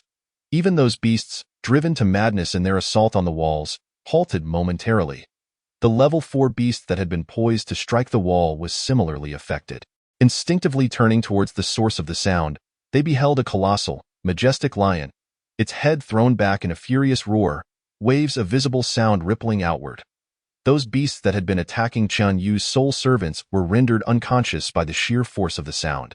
Especially the flying beasts, like raindrops, plummeted from the sky, crashing heavily to the ground, all rendered unconscious. He actually succeeded. Hong Zhan wore an incredulous expression. He had truly transformed a Tier 4 beast into a soul servant, which meant that Chen Yu now possessed the combat strength of a general. Tio think he had only recently awakened his talent and had already reached such formidable power. Wasn't that astonishing? For someone like him, who had spent nearly a decade to attain general-level strength, this was hardly less than miraculous. Realization dawned. A wave of ecstatic joy washed over Hong Zhan's face. Seizing the advantageous moment while the beast before him was distracted, he unleashed a flash of blade light, cleaving one of the 4 Tier 4 beasts that had been restraining him. With determination surging within him, he charged towards another nearby Tier 4 beast. The ups and downs of life were truly exhilarating.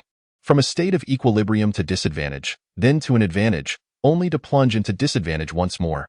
Now, with Chen Yu's successful transformation of the Tier 4 beast into a soul servant, the battlefield's elite combat strength had once again reached a balanced state. Oh no, considering the nature of soul servants, that Tier 4 Soundwave Lion's combat strength was undoubtedly stronger than it had been in life. Thus, from the perspective of elite combat strength, the base city had gained the upper hand. Victory was within reach. Hong Zhan's heart brimmed with delight. Just then, the long silent exotic monkey, having gathered its forces, launched another unexpected assault. The timing was impeccable. With a flicker of black light, it appeared in an instant less than 10 meters from Hong Zhan. This was bad. Hong Zhan's expression shifted dramatically. To fall into the same trap twice was truly infuriating. Just as the black light threatened to engulf him, shadows sprang forth from the ground, blocking the onslaught and delaying the black light for less than a second, before they were utterly annihilated. But that was enough. Hong Zhan reacted with remarkable speed, swiftly escaping the area as the black light shot past, obliterating hundreds of beasts and creating a massive crater upon impact. Thanks to Chen Yu's foresight in positioning soul servants underground as shields, he had been granted the time to evade and had sustained no injuries. He cast a grateful glance towards Chen Yu's direction, filled with immense appreciation. This surprise attack had failed, and the 2 Tier 4 beasts that had been besieging Hong Zhan were caught off guard, struck by the black light, and now rendered incapable of fighting. To attempt to steal a chicken only to lose the rice. The exotic monkey's face was filled with rage as it observed the Soundwave Lion, which had been halted from breaching the city walls, and then glanced at Chen Yu, who was securely guarded at the center by the soul servants, invisible to all. Gritting its teeth, it leaped onto the back of a nearby feline beast and swiftly retreated from the battlefield. Hong Zhan, seething with anger, thought how could one come and go as they pleased? Such a creature that could control and command beasts was a scourge that had to be eradicated upon sight. However, as he attempted to pursue, he was entangled by the remaining 2 Tier 4 beasts, unable to advance, forced to watch the exotic monkey escape. The departure of the exotic monkey signified the failure of this beast tide. Although the tide had yet to dissipate, both in terms of mid to low-tier combatant numbers and the situation of elite and top-tier combat strength, it was evident that the base city had a significant advantage. Victory was merely a matter of time. More than 5 hours later, with no further unexpected developments, the last wave of beasts assaulting the city walls was slain, and an overwhelming roar of jubilant cheers erupted from the base city's walls. They had won. They had finally triumphed, except for the exotic monkey and a few hundred beasts that had fled with it. All other beasts had been vanquished here. Given the current state of the Mo Bay base city, it was unlikely to face such a formidable beast tide for at least 5 years. They had secured 5 years' time to focus on countering the invasion of foreign tribes and to enhance their own strength. The swift victory could not have been achieved without Chen Yu's indelible contribution. His remarkable display of individual prowess had left everyone in awe. First, he had parachuted in to assist the newcomers in fiercely resisting the targeted onslaught of the beast tide. Then, he had broken through the tide's blockade, traversing dozens of miles on the battlefield, arriving at the main combat zone, successfully absorbing and summoning the Tier 4 beast soul servants, turning the tide. Just 18 years of age. He had already attained general-level combat strength. Had they not witnessed it with their own eyes, no one would have believed it. One could only say that an S-level talent was indeed formidable. The select few who were privy to the truth marveled at Chen Yu's extraordinary gift, as he had managed to wield a commonly acknowledged weaker S-level talent with such ferocity, rivaling even those hailed as top-tier S-level talents, and in fact, surpassing many. This was due to the rapid ascension of his strength. Currently, he possessed over 3,000 soul servant beasts, each nearly at the pinnacle of their tier, and had also acquired the Tier 4 Soundwave Lion. It could be said that in the invade base city, Chunyu had become one of the elite forces. Moreover, compared to the established general-level powers within the base city, he had immense potential for growth, with an upper limit undoubtedly reaching the level of a national protector. With such a Chunyu, could they truly keep him? This was the concern that stirred within Hong Zhan's mind as he reflected on the aftermath of battle. Or rather, was it truly appropriate to retain such an exceptional Chunyu in the invade base city? Compared to other base cities in Longhua, the threats faced by the invade base city were undoubtedly much smaller. As it was situated in a desert region, resource-scarce, and with fewer beasts. Even the invading foreign tribes were not particularly strong, with their most powerful combatants only at the general level. Thus, the strongest in invade base city, Yang Yi, only possessed peak general-level strength, with no presence of commander-level powers. There were reasons for this. After all, one must use the best steel for the sharpest blades. With Chun Yu's current rate of advancement in strength, it would not be long before he surpassed City Lord Yang Yi, becoming the strongest in invade base city, perhaps even reaching the commander level. If that day were to come, even if Chunyu wished to remain in the base city, it would likely not be possible. Longhua would not permit such a powerful force to waste time here. He would certainly be dispatched to where his abilities could be best utilized. With these thoughts, Hong Zhan felt a deep sense of helplessness. At this moment, those who felt the most deeply, with the most complex emotions and the greatest admiration for Chunyu, were undoubtedly the awakeners of the same generation as him. Particularly, Chunyu's classmates exhibited the most intense emotions. After the battle, the originally 46-member third-year class had dwindled to only 21 survivors. Having survived a catastrophe, the youthful innocence on their faces had faded. And while their ages had not increased much, their hearts had matured significantly, having experienced life and death. Among them was Chen Yu's best friend, Tianyu.as for Xiao Xiaonan, who had tormented Chunyu for 3 years. She had perished in this beast tide. Perhaps she had not treated Chunyu and the other boys fairly, but in terms of the base city, she had acted without shame, fighting to the death and never fleeing. At this moment, all eyes were filled with envy as they gazed at Tianyu. It was foreseeable that after this battle, Chunyu's status within the base city would undoubtedly soar, and it was not impossible for him to directly ascend to the higher echelons. He was already beyond the reach of their new talents.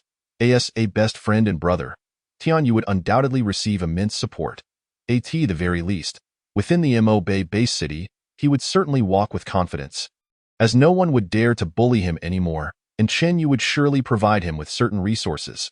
However, Tianyu was not concerned with these matters. He watched as Chunyu, surrounded by a throng of beast soul servants, swiftly flew towards the inner city's central area, a flicker of worry flashing in his eyes. Although he was unaware of the specifics of Chunyu's talent, he knew that to command a Tier 4 beast of general-level strength as a subordinate must have come at a great cost. He couldn't help but pray, "Brother Yu, please don't let anything happen to you." Chapter 20. The Soundwave Lion's calculations and surge in power in the subterranean battlefield. The command center.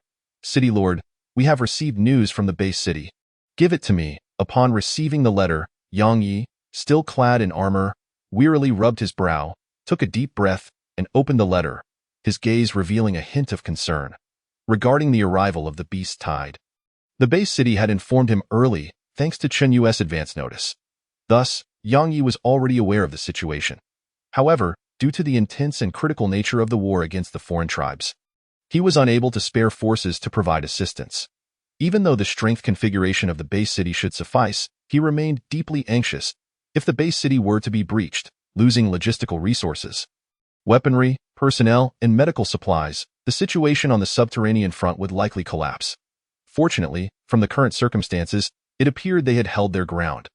Otherwise, it would not merely be a letter that arrived. A messenger would have come seeking support long ago. Lowering his head, he read the contents of the letter with great speed, his expression shifting continuously, and his pace gradually slowing as he absorbed the information. The letter wasn't lengthy, and he finished reading it in under a minute.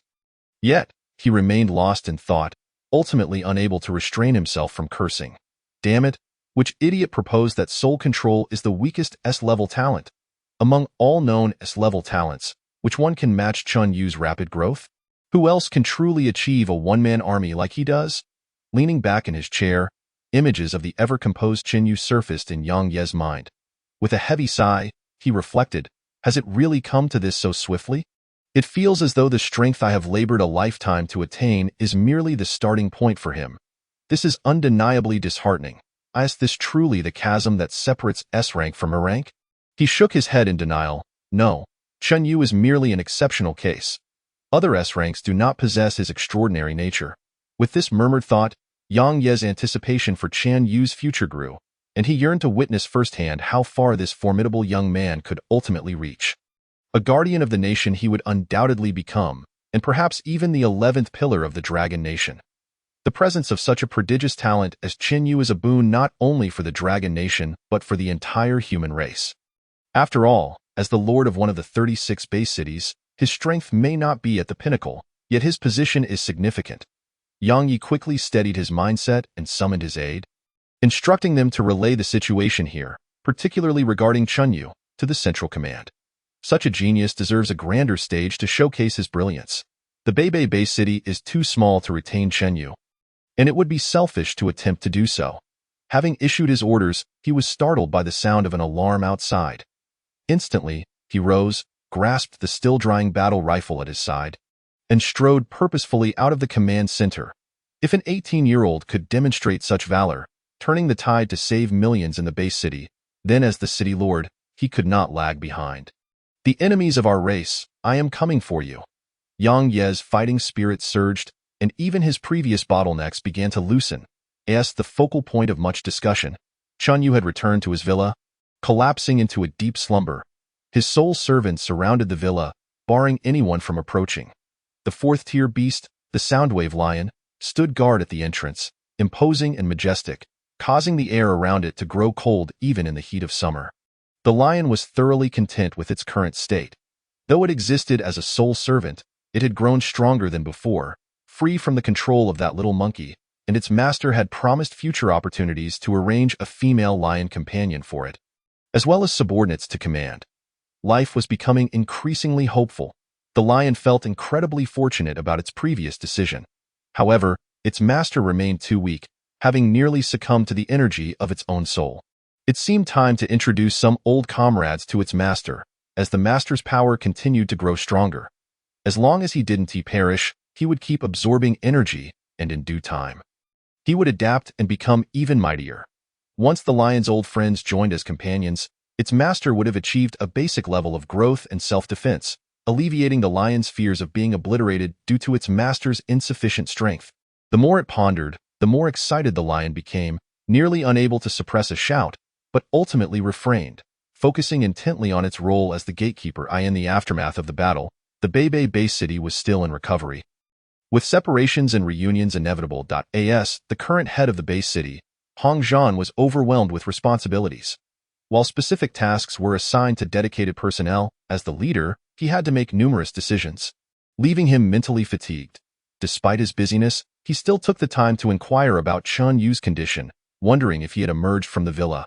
Each time, he received a negative response, which stirred a sense of irritation within him. Not only Hong Zhan, but many within the base city were awaiting Chen Yu's exit from the villa. Initially, it had not crossed their minds, but in the calm after the battle, everyone realized that Chen Yu's summoning of a fourth-tier beast had undoubtedly surpassed his current limits, resulting in significant backlash. Otherwise, he would not have returned to the villa and remained secluded after the fight. As the hero who had turned the tide of battle, everyone was deeply concerned for him. As the center of attention, Chen Yu slumbered for nearly 30 hours, awakening to consume multiple bottles of energy potions before heading to the training room. Shortly thereafter, a series of striking sounds erupted from within the training chamber, continuing for several hours before gradually subsiding. Exhausted, Chen Yu lay sprawled on the floor, feeling the surge of strength coursing through him, a satisfied smile gracing his lips, though the persistent throbbing in his head reminded him of his limits. He had indeed pushed himself too far. Fortunately, he had faced a lion, allowing for a more targeted recovery, and it was not one he had slain, thus lacking deep-seated resentment. Otherwise, success would have been improbable. Reflecting on this, Chen Yu felt an overwhelming sense of relief for his earlier recklessness. The gains were indeed monumental. Once he fully digested his recent experiences, though he had not yet crossed into the ranks of generals, he would undoubtedly take a significant step toward that goal. If he were to encounter a beast of general-level power again, he had confidence in his ability to control its soul. His primary objective now was to possess a fourth-tier beast with general-level strength. The exhilarating sensation of rapid growth was somewhat painful, yet it was an addiction he could not resist. Just as he prepared to rest and continue his adaptive training to master his newfound strength and temper his surging spiritual energy, a sudden voice resonated in his mind. Chapter 21. The qualities of a soul servant, small goals, two great gifts. Master, you have finally awakened. Who? The unexpected voice startled Chinyu, leaving him utterly astonished. Anyone would have felt similarly. Instinctively, he glanced around, finding no one else present. For a moment, he considered the possibility of hallucination, but the voice rang out again, dispelling that notion. Yet, sensing the extreme deference in the tone, Chinyu breathed a sigh of relief. Concluding that it was likely not an enemy, a sudden flash of insight struck him, and he tentatively inquired, "Are you the Soundwave Lion?" "Truly remarkable, Master. You grasped it so quickly," the lion responded, eager to please. There was no escaping the fact that after becoming a soul servant, it felt deeply brainwashed, harboring no rebellious thoughts toward Chinyu, only unwavering loyalty and obedience, which left it no choice but to act with respect. Even considering its current strength, Chinyu was not yet a match for the lion, and this situation had not changed in the slightest in the ensuing time. Through dialogue with the lion, Chinyu gained a more comprehensive understanding of the beasts and his soul servants. Typically, a fourth-tier beast possesses combat abilities equivalent to a human general and an intellect rivaling that of humans. However, due to the language barrier, communication with humans was impossible. Yet after becoming Chinyu's soul servant, the lion could engage in mental communication over short distances, which was an extension of Chunyu's innate abilities. Of course, this was limited to fourth-tier and above beasts. Others could not communicate in this way. As for sentient beings, Chunyu had yet to experiment, leaving their situation unknown. Moreover, Chinyu learned a wealth of information regarding the recent beast tide, including the formidable monkey-possessing group frenzy and the fierce black beam ability, along with many of the lion's old comrades. During their exchange, Chinyu sensed the lion's desire to have these old friends become his soul servants. He realized that soul servants not only retain their prior strength and talents, but also their related memories. Yet they exhibited absolute loyalty to Chinyu. Otherwise, the lion would not be so considerate of Chunyu's welfare, even going so far as to sell its old comrades. Most astonishingly, Chinyu discovered that the strength of soul servants was not stagnant. They could continue to advance. The lion confirmed this, though it could only enhance its talent abilities and soul body strength in its current state, owing to the absence of a physical form. Talent abilities could be improved through continuous combat and training. In contrast, strengthening the soul body required Chunyu's nurturing within his soul-raising space, necessitating his spiritual energy. In short, as long as Chunyu's spiritual energy continued to strengthen, the soul servants within the nurturing space would gradually grow more powerful. The rate of their enhancement depended on the servant's inherent talent levels and the strength of Chunyu's spiritual energy. While Chunyu could not alter the talents of his soul servants, he could continuously augment his own spiritual energy. The stronger he became, the more benefits his soul servants would reap. With these realizations, Chinyu understood that he must swiftly recover and adapt, subsequently beginning to expand his army of soul servants to enhance his strength. Currently, he possessed only a little over 2,000 soul servants, far from the threshold of forming a true army. Although the recent beast tide, primarily composed of first and second-tier beasts, posed a minimal threat, it represented only the lowest intensity of beast tides in the Dragon Nation. Higher intensity tides primarily consist of third-tier beasts, with many fourth, fifth, and even sixth-tier overlord beasts, with their total numbers reaching into the millions. If the Beibei base city were to encounter such a formidable beast tide, there would be no chance of survival. While the northwest region typically features lower-tier beasts, with fourth-tier creatures being rare and scattered across their territories, there has yet to be any sighting of a fifth-tier beast. However, one must not underestimate the potential. If a fifth-tier beast were to emerge, it would spell catastrophic doom for the Beibei base city. Chenyu harbored a profound aversion to entrusting his safety to others. Presently, he still felt a palpable lack of security, with an acute awareness of impending crises, compelling him to strive for greater strength. He set a modest goal: to attain the prowess of a general within 3 months. Aware that enhancing his soul servants required a return to the soul-nourishing space, and recognizing that his current location in the inner city afforded him a measure of safety, Chen Yu concentrated and summoned all his soul servants back to the nurturing realm. Unbeknownst to him, the sudden disappearance of the soul servants captured the attention of the base city. Hong Zhan leaped from the window of his office, rushing toward the villa where Chen Yu resided. His face betraying a sense of urgency as he muttered, "Please don't let anything happen to you, Chen Yu. You must be safe." Shortly thereafter, he arrived at the villa's entrance, hesitating momentarily before opting to ring the doorbell instead of forcibly entering. What a coincidence! Just as Chen Yu was about to lie down and recuperate before continuing his adaptive training, the doorbell rang, prompting him to rise and approach the door. Upon opening it, he was met with the anxious visage of Hong Zhan. "Chief Instructor, what brings you here? Are you all right?" Chen Yu inquired, perplexed. Did you really need to ask if I'm fine?" Hong Zhan's expression shifted awkwardly as he realized his choice of words, yet he quickly regained his composure. He scrutinized Chen Yu from head to toe, and upon noticing only the fatigue etched across his brow, he sighed in relief. "Thank heavens you're fine. We owe you a great debt. The base city would have suffered immensely without your aid. It was my duty, after all, that I am also a part of this base city. It is my home," Chen Yu replied earnestly. His life principles adhered to the tenets of reciprocating kindness and avenging grievances. Since he benefited from the resources and authority provided by the base city, he felt compelled to fulfill his obligations within his capabilities. Naturally, should the situation prove dire, he would not sacrifice himself in vain. Observing Chen Yu's earnest demeanor, Hong Zhan nodded in satisfaction. "Since you're unharmed, I shall not intrude further. Take the time to rest and recover fully." "Indeed," Chen Yu responded, as Hong Zhan prepared to turn away. Chen Yu hesitated before speaking up. Chief Instructor, once I recover, may I visit the underground battlefield to witness it firsthand?" "You wish to go to the underground?" Hong Zhan turned back, astonished at Chen Yu's request. Chen Yu, puzzled, replied, "Is that not permissible?" "Of course, but only if your body and mind are completely restored." "That is certainly the case. I would never jest with my life." Chen Yu chuckled. "I'm glad to hear that. Once you've recovered, reach out to me, and I shall make arrangements for you," Hong Zhan said, patting Chen Yu's shoulder with a solemnity that conveyed his approval before departing. Watching the retreating figure, Chen Yu felt a peculiar sensation wash over him, as if Hong Zhan had misunderstood something. Nevertheless, he dismissed the thought.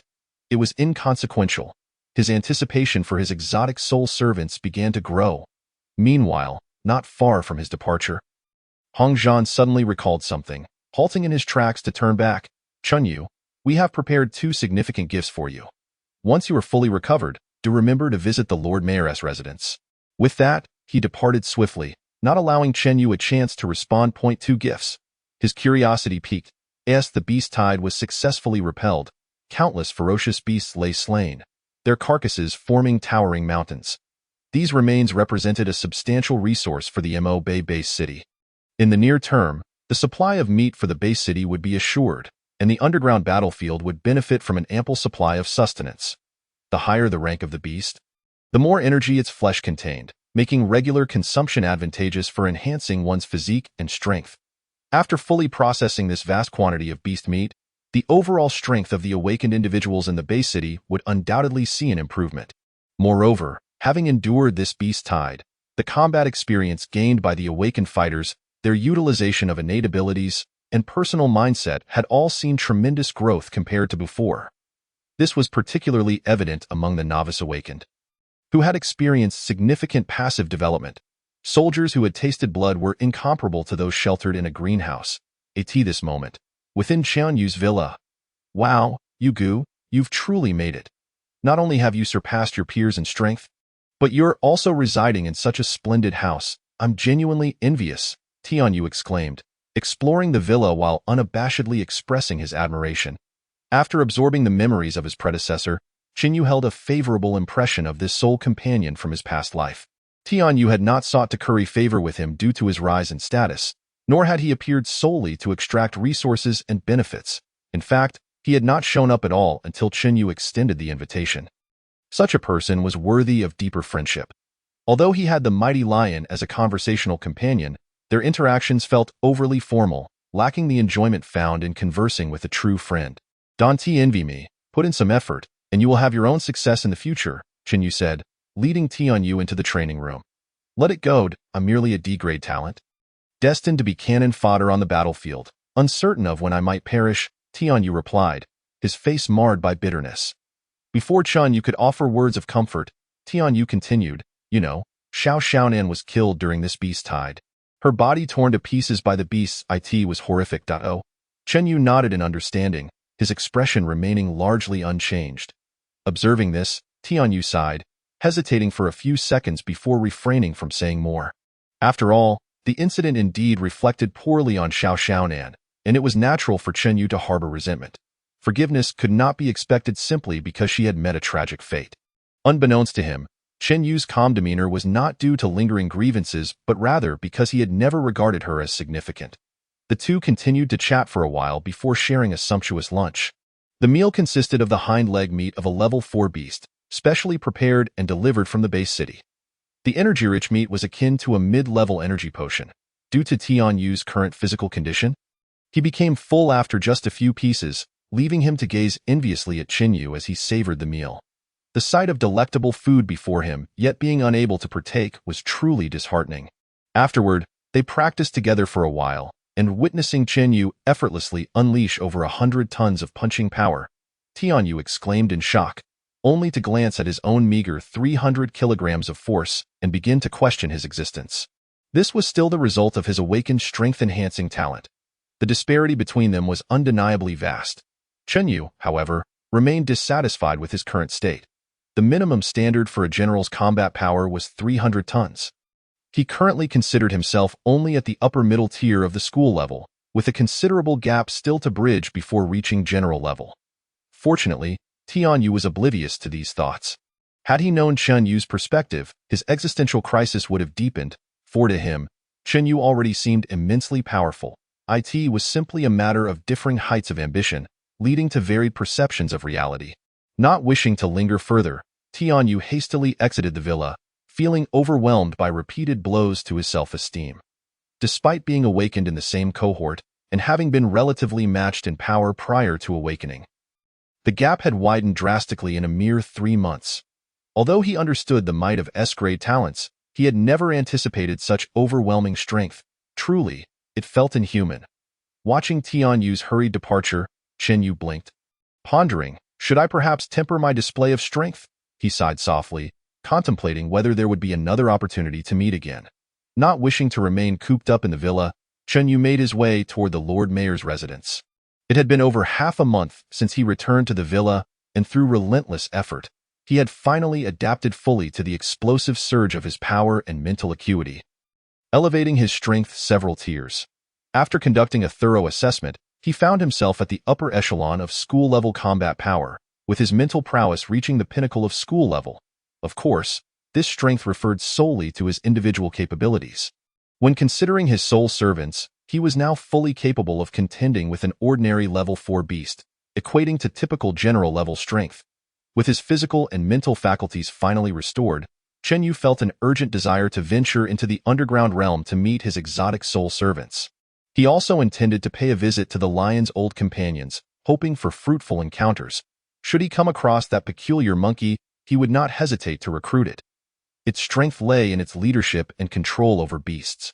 The restrictions of its dark attacks appeared significant, limited primarily to long-range ambushes, posing little threat at close quarters. Should an opportunity arise, as long as its allies were not excessively numerous, Chen Yu was confident in his ability to handle it. If he could indeed convert it into one of his soul servants, it would provide a stable buff to his existing soul servants, significantly enhancing his overall combat effectiveness. Chen Yu pondered over his soul servant selection while making his way towards the city lord's mansion. Not far behind, Tianyu stood at the bus stop, his earlier ease now replaced by a complex expression. He felt as if an insurmountable mountain stood between him and Chen Yu. Despite Chen Yu's unassuming demeanor, Tianyu was overwhelmed by an immense pressure, sensing that he could never return to the familiar atmosphere of school. He couldn't help but lament, "We are destined to be from 2 different worlds." He then retrieved his backpack, preparing to take out his bus card for the journey home. This was the central urban area, quite a distance from the outskirts where his home lay, making it impossible to walk back. Had it not been for Qian Yu's invitation, he wouldn't even have had the opportunity to board the bus heading into the inner city. However, upon opening his backpack, he discovered 10 energy potions neatly stored within, potions reserved only for the upper echelons of the base city. Advanced energy potions he had only seen in textbooks. It was evident that Chen Yu had surreptitiously placed them there while he was distracted, although he intended to return them after only a few steps back. Tian Yu halted. He knew he needed them. His D-class talent was simply too weak. "Thank you, Yu Gu." He silently expressed his gratitude as he boarded the bus heading towards the outer city, watching the streets gradually recede. His thoughts drifting. This was his first time in the core area of the base city, and perhaps not his last. Simultaneously, Chen Yu arrived at the city lord's mansion, not far from his villa, and successfully met with the chief instructor, Hongzhan. Upon seeing Chen Yu, Hongzhan smiled. "Recovered?" "Yes, I have." Chen Yu nodded. Without delay, Hongzhan rose. "Follow me." If you had delayed a few more days, this grand gift might have slipped away. He led the curious Chen Yu to a massive temporary structure in the training grounds behind the city lord's mansion. Upon entering, Chen Yu's eyes widened at the sight before him. Chapter 23. The grand gift acquired. Combat power soars. No more nonsense inside a colossal steel cage. 2 enormous beasts lay imprisoned, barely clinging to life. Living 4th-level beasts. Chen Yu had closely observed these 4th-level creatures during the previous beast tide, and he immediately recognized them. "Is this the grand gift prepared for me?" Chen Yu looked at Hongzhan, excitement brimming in his eyes. Hongzhan nodded. "I collaborated with Chao Jin and others to subdue these 2 beasts. Their bones are shattered, leaving them incapable of resistance. They await your mastery. The rest is up to you." He patted Chen Yu on the shoulder.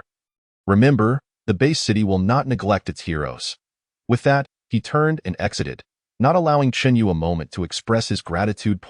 One could only appreciate a leader who, rather than offering empty promises, directly provided tangible rewards. As Chen Yu watched Hongzhan's figure disappear from view, his gaze shifted to the 2 4th-level beasts in the cage. Initially, he had contemplated hunting the 4th-level beasts with merely the combat prowess of the Mad Lion, which could be perilous. However, with the addition of these 2 4th-level beasts, totaling 3, along with dozens of 3rd-level beasts assisting, the danger diminished significantly. Without hesitation, Chen Yu approached the weaker of the 2 beasts. A wolf-like creature. Sensing something, the wolf's eyes reflected a distinctly human-like terror. Yet, with its bones shattered and its physical strength and spirit insufficient to unleash its talent, it could only watch helplessly as Chen Yu struck its brow, gradually losing consciousness and breath. Truly, 4th-level beasts were remarkably resilient. Feeling the pain radiating from his fists, Chen Yu grumbled but paid it no mind. He directed his soul control ability towards the wolf's brow. Once is a learning experience, twice his familiarity. Moreover, his mental strength had significantly improved since then. Although the creature struggled fiercely, he felt much more assured this time, consistently maintaining his ability's output within a controllable range. In under 2 minutes, he successfully absorbed and transformed the creature's soul. The second 4th-level beast became his sole servant, and the familiar, overwhelming sensation washed over him once more. Breathing heavily, he endured the feeling of his body swelling, his head aching, and an overwhelming sensation threatening to tear him apart. Yet he remained conscious. Thanks to his previous experience, his adaptability had noticeably increased. Throughout the process, the expression of the nearby massive elephant shifted multiple times, from fear to resentment, anger to contemplation, and even a hint of anticipation. Unaware of this development, Chen Yu found himself utterly exhausted and realized he needed several days of rest to recuperate. It seemed he would need to ask the instructor to find a way to prolong the life of this beast. After a significant period of rest, once both his body and spirit had recovered somewhat, Chen Yu reluctantly cast a final glance at the giant elephant before turning to leave. He soon encountered Hongzhan once again and explained his condition. Naturally, Hongzhan was more than willing to accommodate Chen Yu's request. In the following days, Chen Yu transformed into a reclusive figure, recuperating his energy while adapting to his surging power. With the experience from before, he found his recovery speed significantly accelerated. Once fully restored, Chen Yu swiftly proceeded to convert the soul of the giant elephant, fearing it might perish before he could complete the process, resulting in the loss of a potential combat asset, especially one so readily available. Fortunately, Hongzhan was reliable, keeping the elephant alive until Qin Yu arrived. The giant elephant expressed its gratitude, "Thank you." Thus, Qin Yu acquired 3 fourth-level beasts, each representing formidable combat power. His physical strength had reached a high school-level status, while his mental prowess successfully broke through to the initial stage of commanding strength.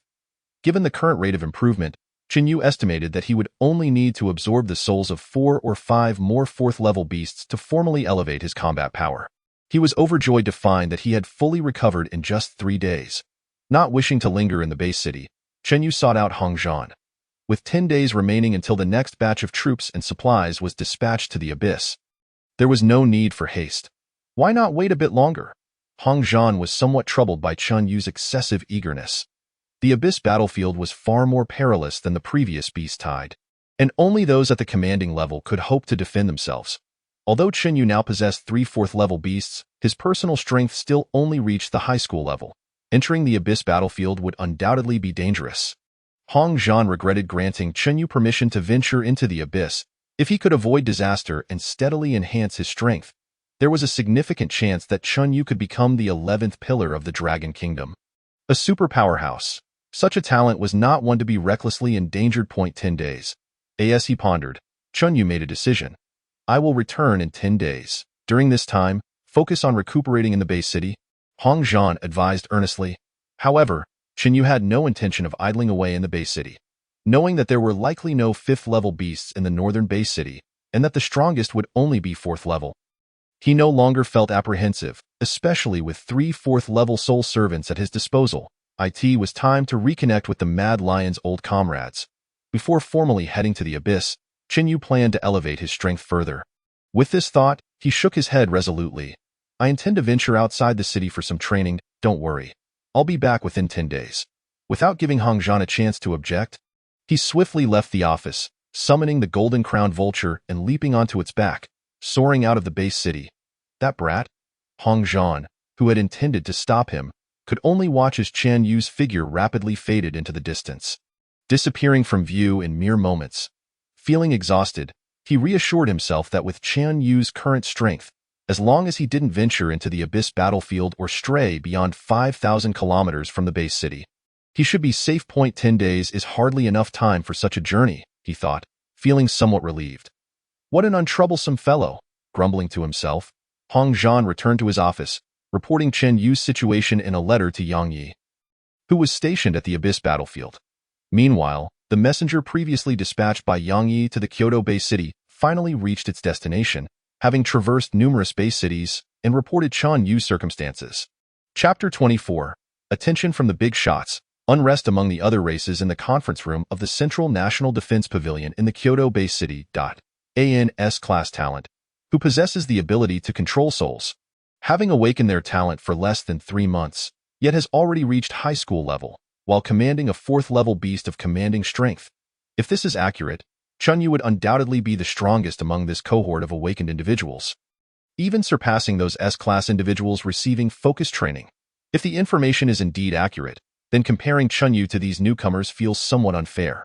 With his personal school-level combat prowess, he stands as a formidable force, commanding a level 4 ferocious beast and overseeing over 2,000 level 1 to 3 beasts. He is akin to a one-man army, which is simply astonishing. Hearing is often deceptive, while seeing is believing. Once the situation in the northern wilderness base city stabilizes, we shall arrange for them to send Qin Yu here, so I can ascertain whether this lad truly possesses such extraordinary abilities. If he is indeed as remarkable as rumored, he could serve to temper the arrogance of those younger individuals. In recent years, the youths in Kyoto have been rather lackluster. It is time for a reckoning. After a few years of stability, they have begun to indulge in chaos, and such an atmosphere must not be allowed to flourish. When Qin Yu arrives, if the claims hold true, he shall be afforded the highest level of treatment. Such a talent deserves our utmost investment in cultivation. Even those central figures accustomed to genius youths, including many with S-level talents, are taken aback by Qin Yu's rapid progress, finding it almost surreal. Yet, they cannot fathom why Yang Yi would fabricate such a story. After all, whether he is truly a genius will be evident once he arrives at the Kyoto base city. However, dwelling on these uncertainties serves no purpose. All doubts and distrust can only be resolved upon Qin Yu's arrival in Kyoto. Subsequently, the prominent figures ceased to mention Chenyu, for to them, while S-level capabilities and national-level seeds are undoubtedly precious, an unrefined genius holds little distinction from an ordinary person, in the northern wilderness-based city. A general-level strength is indeed top-tier combat power, yet within the Central National Defense Pavilion of Longhua, such strength merely ranks as above average. Moreover, a singular general-level strength cannot alter the tide of battle. They have far more pressing matters to attend to. Recently, various base cities in the West have begun to suffer from alien invasions, and from the reports received, it is evident that these incursions are occurring almost simultaneously. Rendering mutual support between base cities impossible, it has been nearly a century since the emergence of the Abyss, yet this marks the first time such a concentrated alien invasion has occurred, which cannot be overlooked. Despite nearly a century of experience, having fought thousands of times against various alien races, humanity's understanding of these foes remains shallow. This ignorance fosters a sense of reverence and caution towards the aliens, compelling humanity to remain vigilant without a moment's respite. To the senior officials of the National Defense Pavilion, this collective alien invasion is undoubtedly no mere coincidence and must be treated with the utmost seriousness. Simultaneously, within the training grounds of the City Lord's mansion in the northern wilderness-based city. Not enough. Still not enough. Yang Yujing wielded her combat knife fiercely against a fellow practitioner of school-level strength, her strikes imbued with a ferocity that ignited the air in fiery hues, making the surrounding atmosphere increasingly scorching. For a newcomer, this level of strength is quite commendable, yet Yang Yujing remains profoundly dissatisfied. The image of Chen Yu constantly haunts her mind, particularly the sight of him heroically confronting the beast tide, indelibly etched in her memory. This is not rooted in emotion. Rather, it is the overwhelming disparity in combat prowess that stirs her discontent. In comparison, she feels utterly weak enough to loathe herself.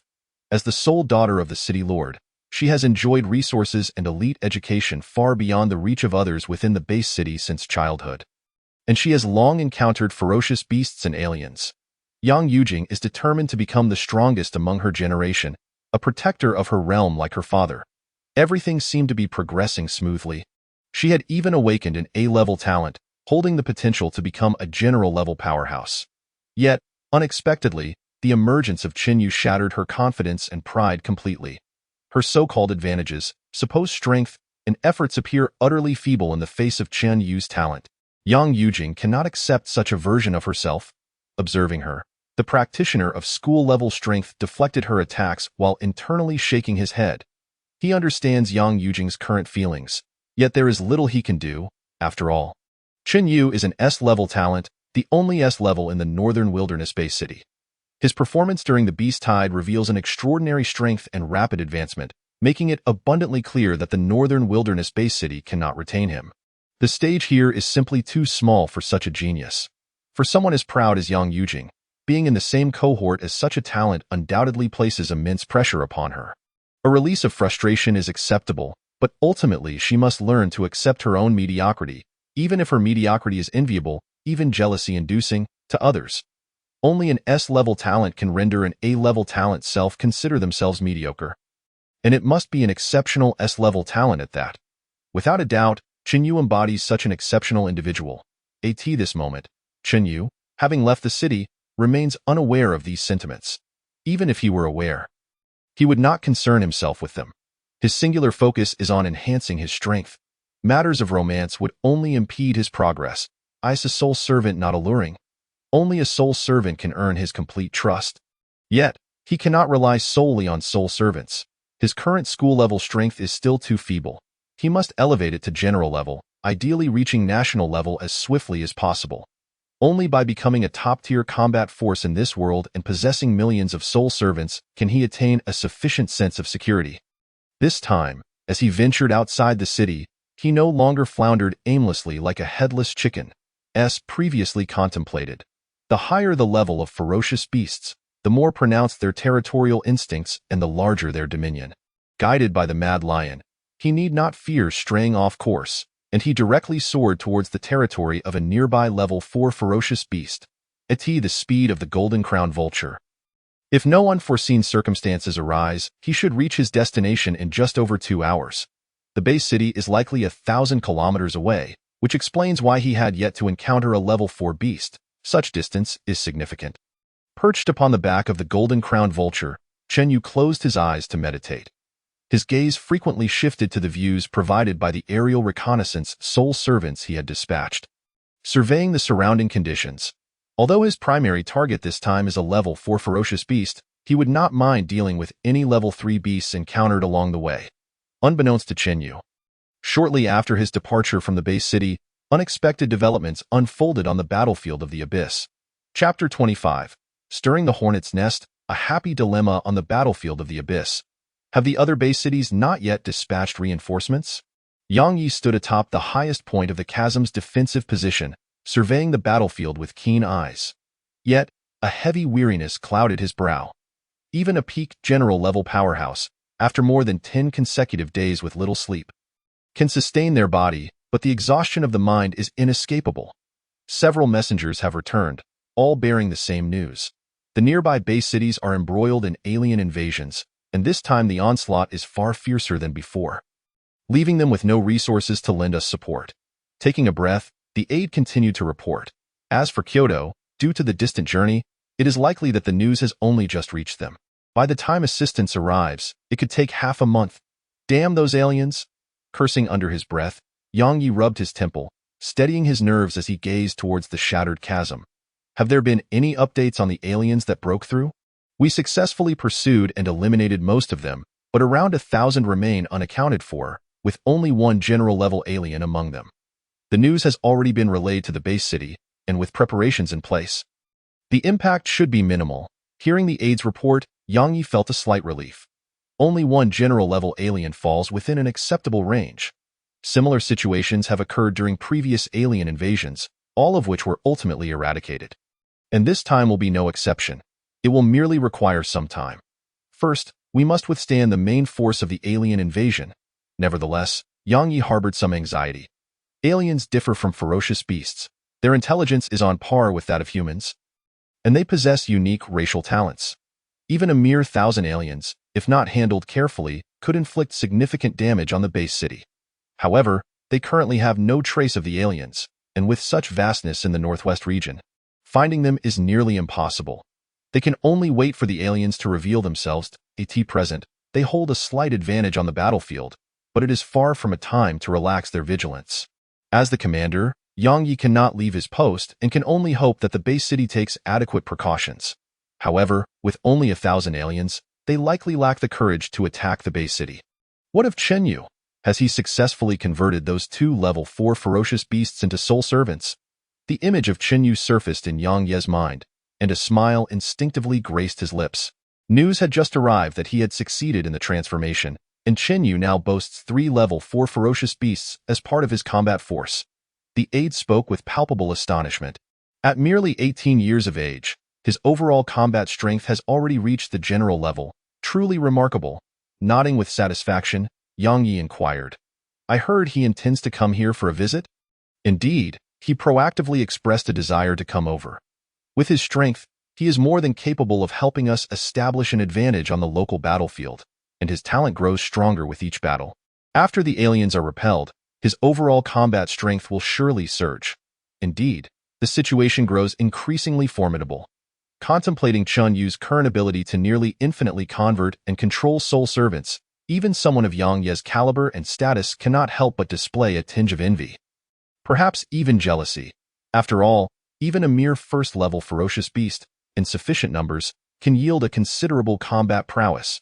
Moreover, Chen Yu has already reached the stage where he can transform 4th-level ferocious beasts into soul servants. Given time and resources, he could amass a vast army composed of formidable general-grade warriors. The vision of such a force is truly magnificent. Furthermore, it appears that any being possessing a soul can potentially be converted into a soul servant by Chen Yu. This raises a pressing question. Could humans and other races also be subject to this transformation? At this thought, Yang Ye's expression suddenly turned grave. The implications concerning humanity are far more significant. If it pertains to other races, the situation seems less problematic. Indeed, they might even leverage Chen Yu's abilities to glean more information about these entities. As Yang Yi pondered further, He felt increasingly convinced of the feasibility of this notion and promptly commanded, "Have Hong Zhan bring Chenyu here without delay. I require his capabilities." "This may prove to be unfeasible," replied the aide, a look of helplessness on his face. Yang Yi, perplexed, inquired, "Why is that?" "Because Chenyu has already departed the base city, seemingly intending to augment his number of soul servants. He will not return for another 10 days, at which point he will arrive with the supply convoy." Yang Yi. "He has left the base city? That is indeed troublesome, but upon reflecting on the power currently at Chen Yu's disposal, his concerns diminish. In the entire northwest region, few exist who can pose a threat to Chen Yu. At this juncture, Chen Yu had already arrived at the designated area of his first target. He did not enter immediately, but rather, cautiously unleashed all of his soul servants. The sheer darkness of their numbers was conspicuous, and they all delved underground to conceal themselves. Caution is the mother of safety. Should other fourth-level ferocious beasts come to visit, the difficulty of subjugation would be drastically altered. Is this truly the right location? Chenyu surveyed the seemingly endless expanse of the Gobi Desert and turned to the wild lion beneath him, which served as his mount. The wild lion respectfully replied, "Indeed, this is the place. That old serpent has resided here for over a decade. I have visited this area more than 10 times. And I assure you, there is no mistake." "You have a connection with the serpent?" Chenyu queried, intrigued by the lion's diverse acquaintances. Clearly, the wild lion did not grasp Chenyu's underlying meaning, simply responding with respect. "One does not become acquainted without conflict. How does its strength compare to yours?" On par.as their casual conversation continued, Chenyu swiftly arrived at the center of the Gobi Desert, where hundreds of caves were densely clustered, a sight that would surely disturb anyone with a fear of tight spaces. Without hesitation, he leapt from the back of the wild lion, and the golden-crowned vulture soared into the sky with Chenyu aboard, while the wild lion directly approached the lair of the fourth-level ferocious beast. The silver-ringed red snake. Sensing something amiss, the silver-ringed red snake, measuring over 30 meters in length with a slightly bulging forehead and exuding a chilling aura, emerged from its den. Upon seeing the wild lion, it displayed a hint of confusion. However, it quickly sensed the unusual circumstances. It could not detect the wild lion's presence. Relying on its formidable strength, it exited the lair to confront the wild lion. Just as it prepared to inquire, the wild lion, unwilling to engage in lengthy dialogue, launched an immediate attack. In an instant, the blood wolf and saber-toothed elephant, previously hidden underground, sprang forth, surrounding the red snake and commencing a fray, while dozens of third-level ferocious beasts encircled the entire battlefield to prevent the red snake from escaping. Meanwhile, other soul servants infiltrated the lair to commence a massacre. Observing the countless red snakes flooding from the various cave entrances across the Gobi Desert, Chenyu realized he had disturbed a nest of serpents.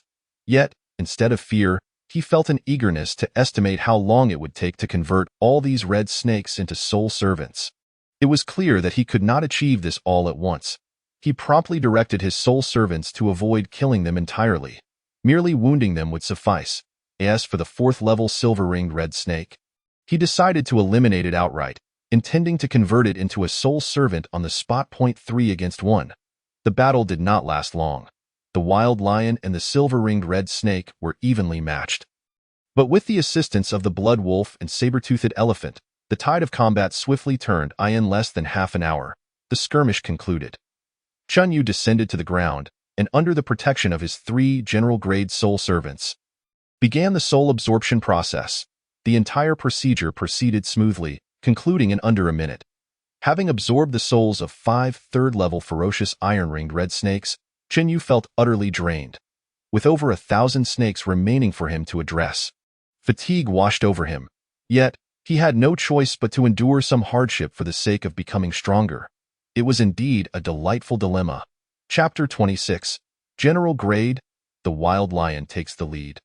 With his mental prowess successfully breaking through to the general grade, Chenyu found that absorbing the souls of ferocious beasts below the 4th level no longer left him feeling significantly fatigued. His mental resilience had undergone a qualitative transformation. Nevertheless, the sheer volume remained overwhelming. 2 days later, he had fully absorbed the souls of over 1,000 red snakes, converting them into soul servants before departing the area. Heading swiftly southwest, The sight of over 2,000 ferocious beasts soaring through the sky was indeed a spectacular spectacle from a distance. It appeared as though a vast expanse of dark clouds had enveloped the heavens. The ferocious beasts below, keenly sensing danger, hurriedly sought refuge, hesitant to reveal themselves. With the mental strength of the general grade, Chen Yu's perception had reached terrifying heights, significantly broadening his awareness. While he sensed the condition of the ferocious beasts below, he paid them no heed. His appetite for prey had grown. He had little interest in any ferocious beast that did not exceed the 3rd level, viewing it as a mere waste of time. After nearly 3 hours of flight, Chen Yu arrived at his destination, pondering the vast territory of the 4th level ferocious beasts. His gaze fell upon the hundreds of massive scorpions that had emerged from their hiding places, their tails glimmering with a mesmerizing green hue under the sunlight, a clear indication of their venomous nature. "Master, we have arrived," the wild lion announced, fixated on the largest scorpion surrounded by its kin.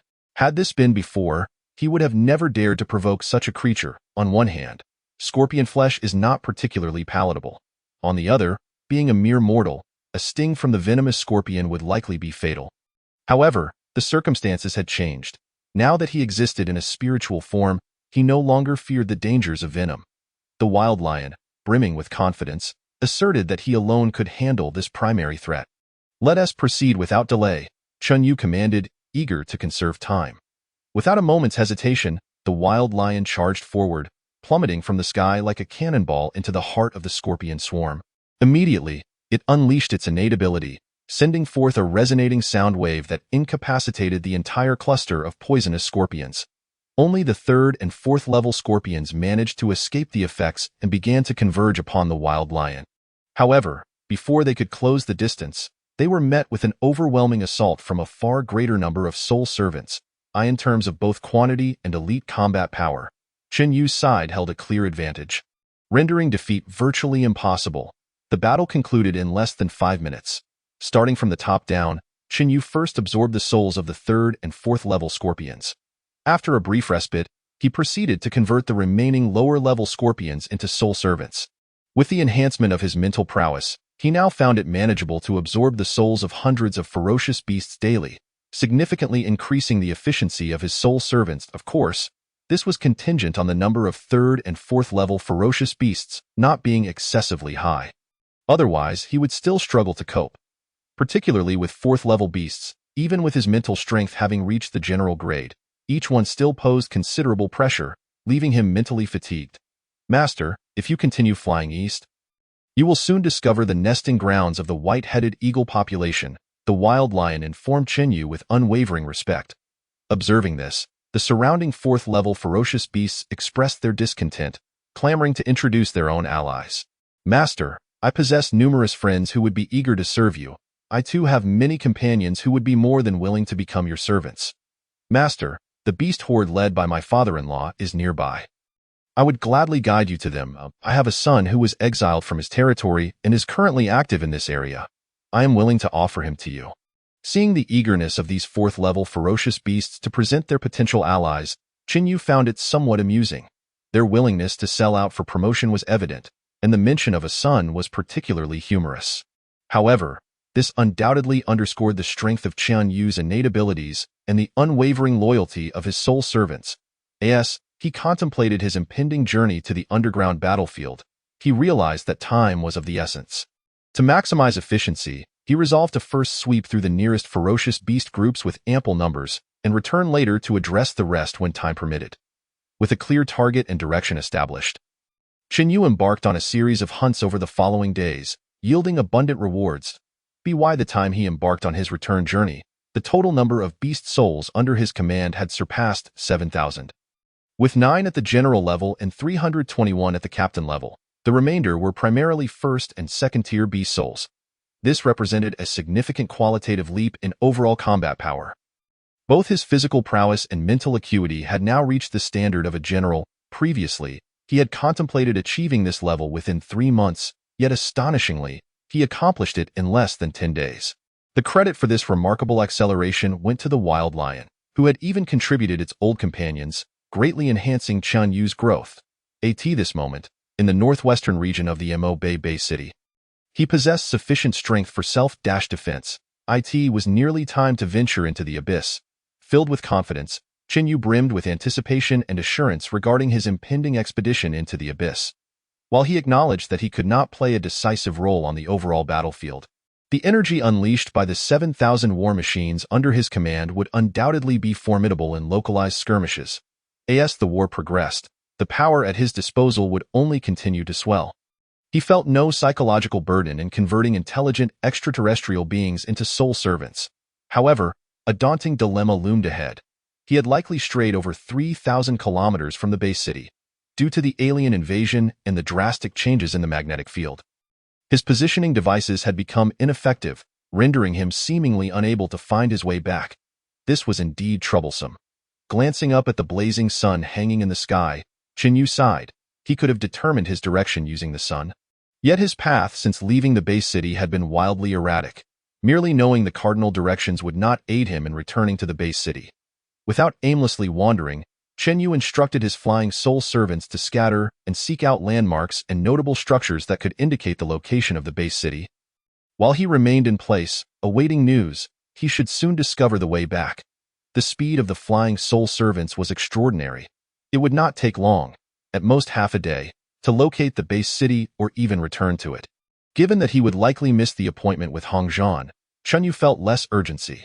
With his strength, he could traverse the northwestern area at will, as long as he had a coordinate. Flying to the abyss would pose no problem.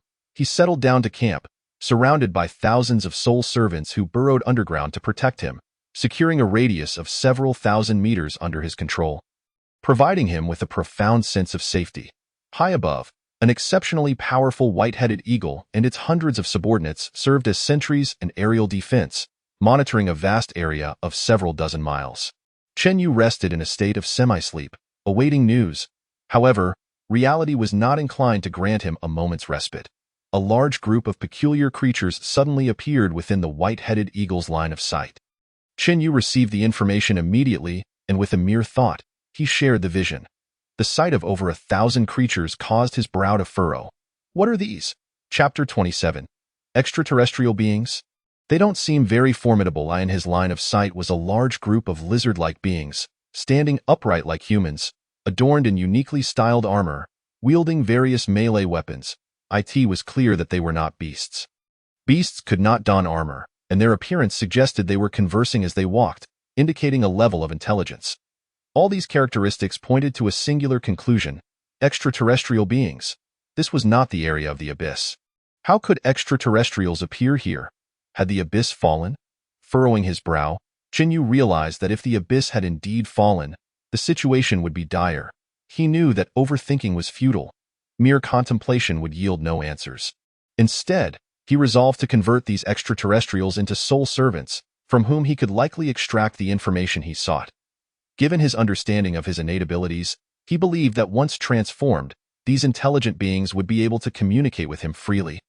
As had been demonstrated with the fourth-tier beasts, he had long desired to convert a sentient species akin to humans into soul servants to explore the differences with beast soul servants.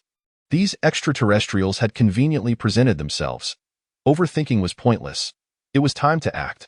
With the numbers exceeding 1,000, Chen Yu was unaware of their specific combat capabilities, having never engaged them in battle before.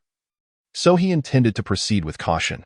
Without retaining any defenders, he left just over 100 beast soul servants to guard him while the remaining 7,000, including 6 fourth-tier beasts, advanced stealthily from underground to surround the foe. His strategy was to ambush rather than confront head-on, to exploit numerical superiority rather than engage in a fair fight. At this developmental stage, he aimed to minimize casualties among his soul servants. Simultaneously, the flying soul servants prepared for action. However, just as Chen Yu's army of soul servants approached within 300 meters of the extraterrestrials, the latter seemed to sense something amiss, forming a battle formation and scanning their surroundings for the enemy. Their perception was quite keen, but alas, it would prove inconsequential. Through shared vision, Chen Yu observed every movement of the extraterrestrials, maintaining a relaxed demeanor. At that moment, his soul servants launched their assault. Thousands of beast soul servants surged forth from the ground, catching the extraterrestrials completely off guard, while the flying soul servants dove in for a three-dimensional strike. With advantages in numbers, elite combat power, and timing, Chun Yu's side exhibited an overwhelming superiority. Upon closer observation, Chen Yu noted that these extraterrestrials possessed considerable strength, with impressive biting power and rapid reflexes. Their armor and inherent scales offered notable defense. If the disparity in strength were too great, this battle might prove challenging. Soon, one extraterrestrial drew Chen Yu's attention due to its remarkable strength. Standing over 5 meters tall among its 2 to 3 meter companions, it was distinctly noticeable. Its armor and weaponry were evidently more advanced than those of the others, providing superior defense. Even third-tier beasts could not breach its defenses, and it could potentially overwhelm even fourth-tier beasts in a one-on-one encounter. Recognizing this predicament, Chen Yu quickly signaled the other 4 fourth-tier beasts to converge. If 2 could not vanquish it, then 6 would overpower it. The pressure on the general-level extraterrestrial intensified, and it became evident that it was outmatched. Seizing the moment, the silver ring red python coiled around the creature, while the other 4 fourth-tier beasts unleashed a rapid offensive, biting, trampling, and employing their innate abilities. Before long, the 5-meter-tall, heavily armored extraterrestrial was dispatched, its sturdy armor shattered, and its bones mostly broken, succumbing to severe poison.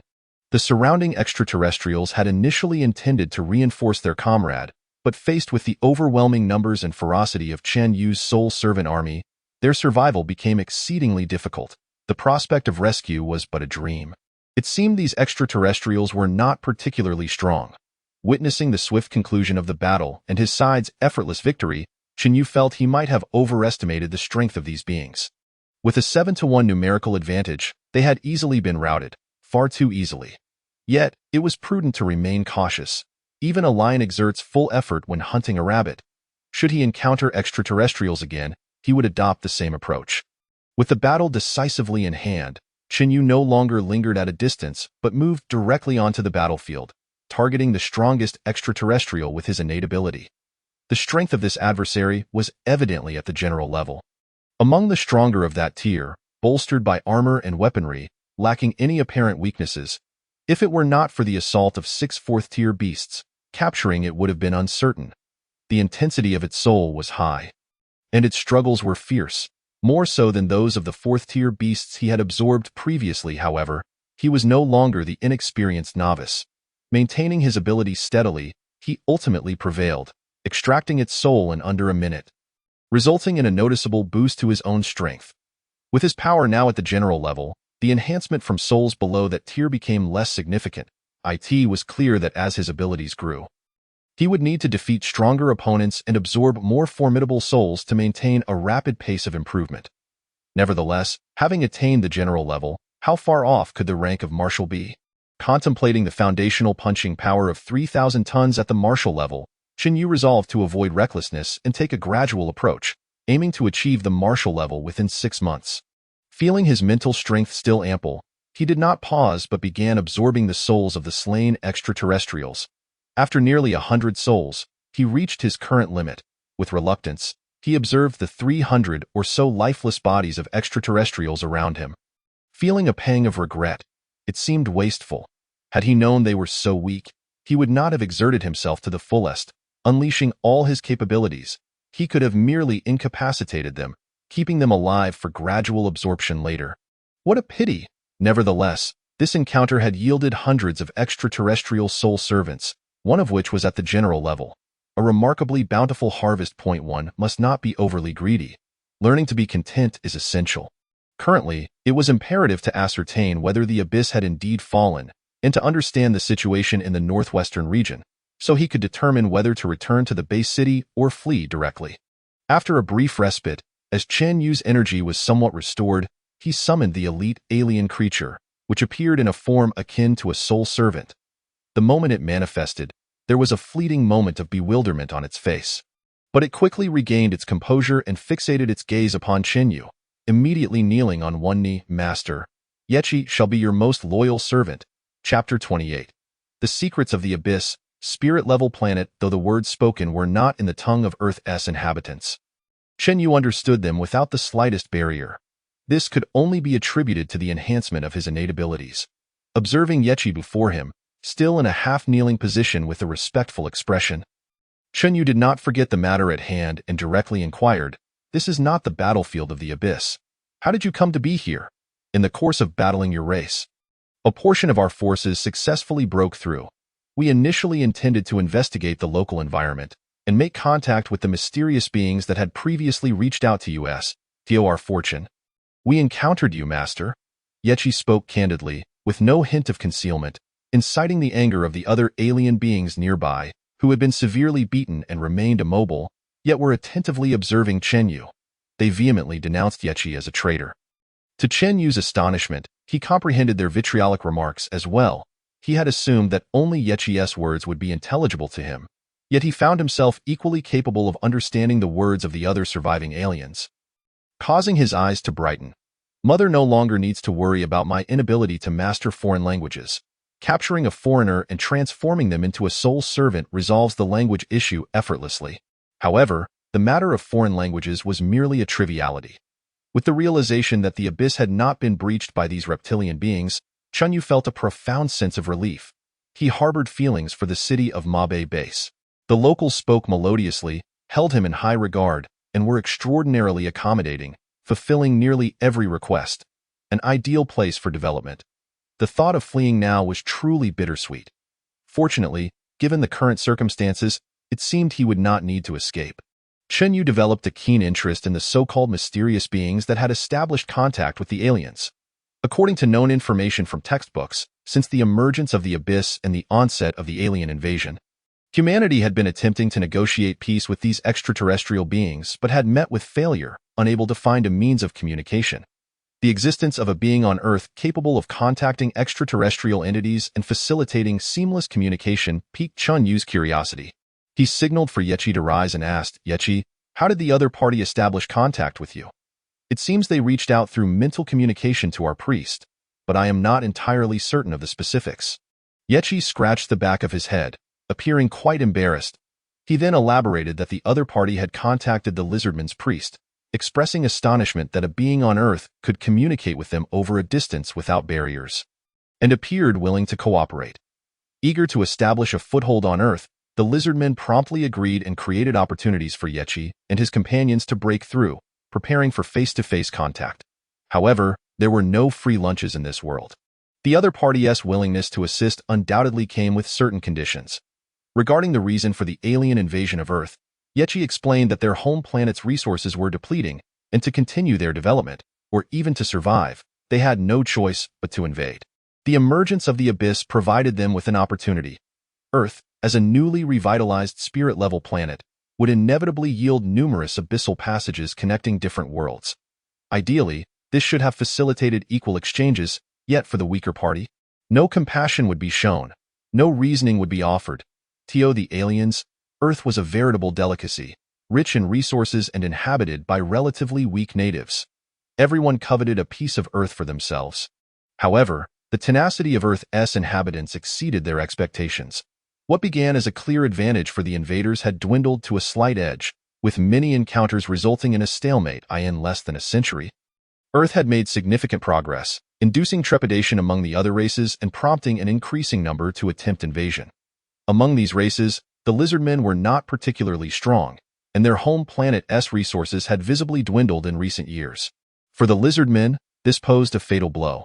They had no choice but to escalate the frequency of their invasions and reinforce their numbers, preparing an army of 500,000 to confront Mabe Base.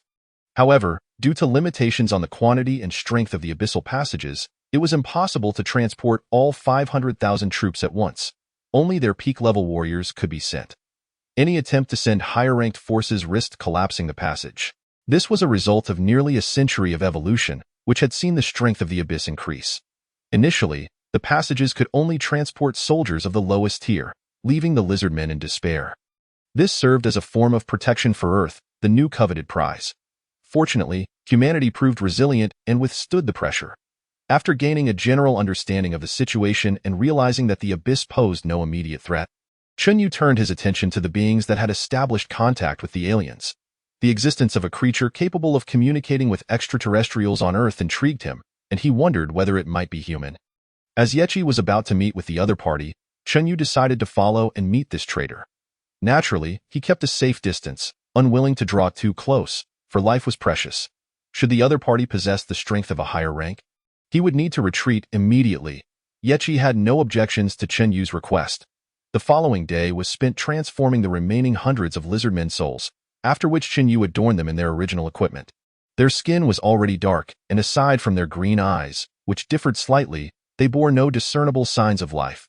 Though one another, they were merely meeting for the first time, and thus, the other party likely would not perceive any flaws. Chen Yu's sole aim was to ascertain the other party's identity.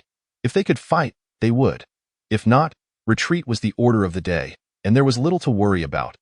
Thus, Chen Yu settled onto the back of a great white-headed eagle, soaring through the skies at a distance of several kilometers from Yechi and his group, observing their course. Unlike the communication devices used in the base city, Yechi and his companions possessed a unique piece of equipment, an oddly shaped stone that could track the location of the other party after absorbing their mental waves. While convenient, it also had significant limitations. The other party had to actively project their mental waves for it to work. In simpler terms, if the other party did not cooperate, tracking was impossible. Chen Yu could not fully comprehend this mental wave phenomenon. Perhaps it was a form of innate ability. He followed Yechi to the designated meeting point. The scattered soul servants had flown a considerable distance, finally locating the base's vicinity and settling there, awaiting Chen Yu's arrival. However, matters of return would undoubtedly need to be postponed. As the saying goes, a delay of a few days was inconsequential. Thus, 2 days passed in this manner. During this time, Chen Yu refrained from absorbing souls, and the count of his soul servants did not increase, which soured his mood considerably.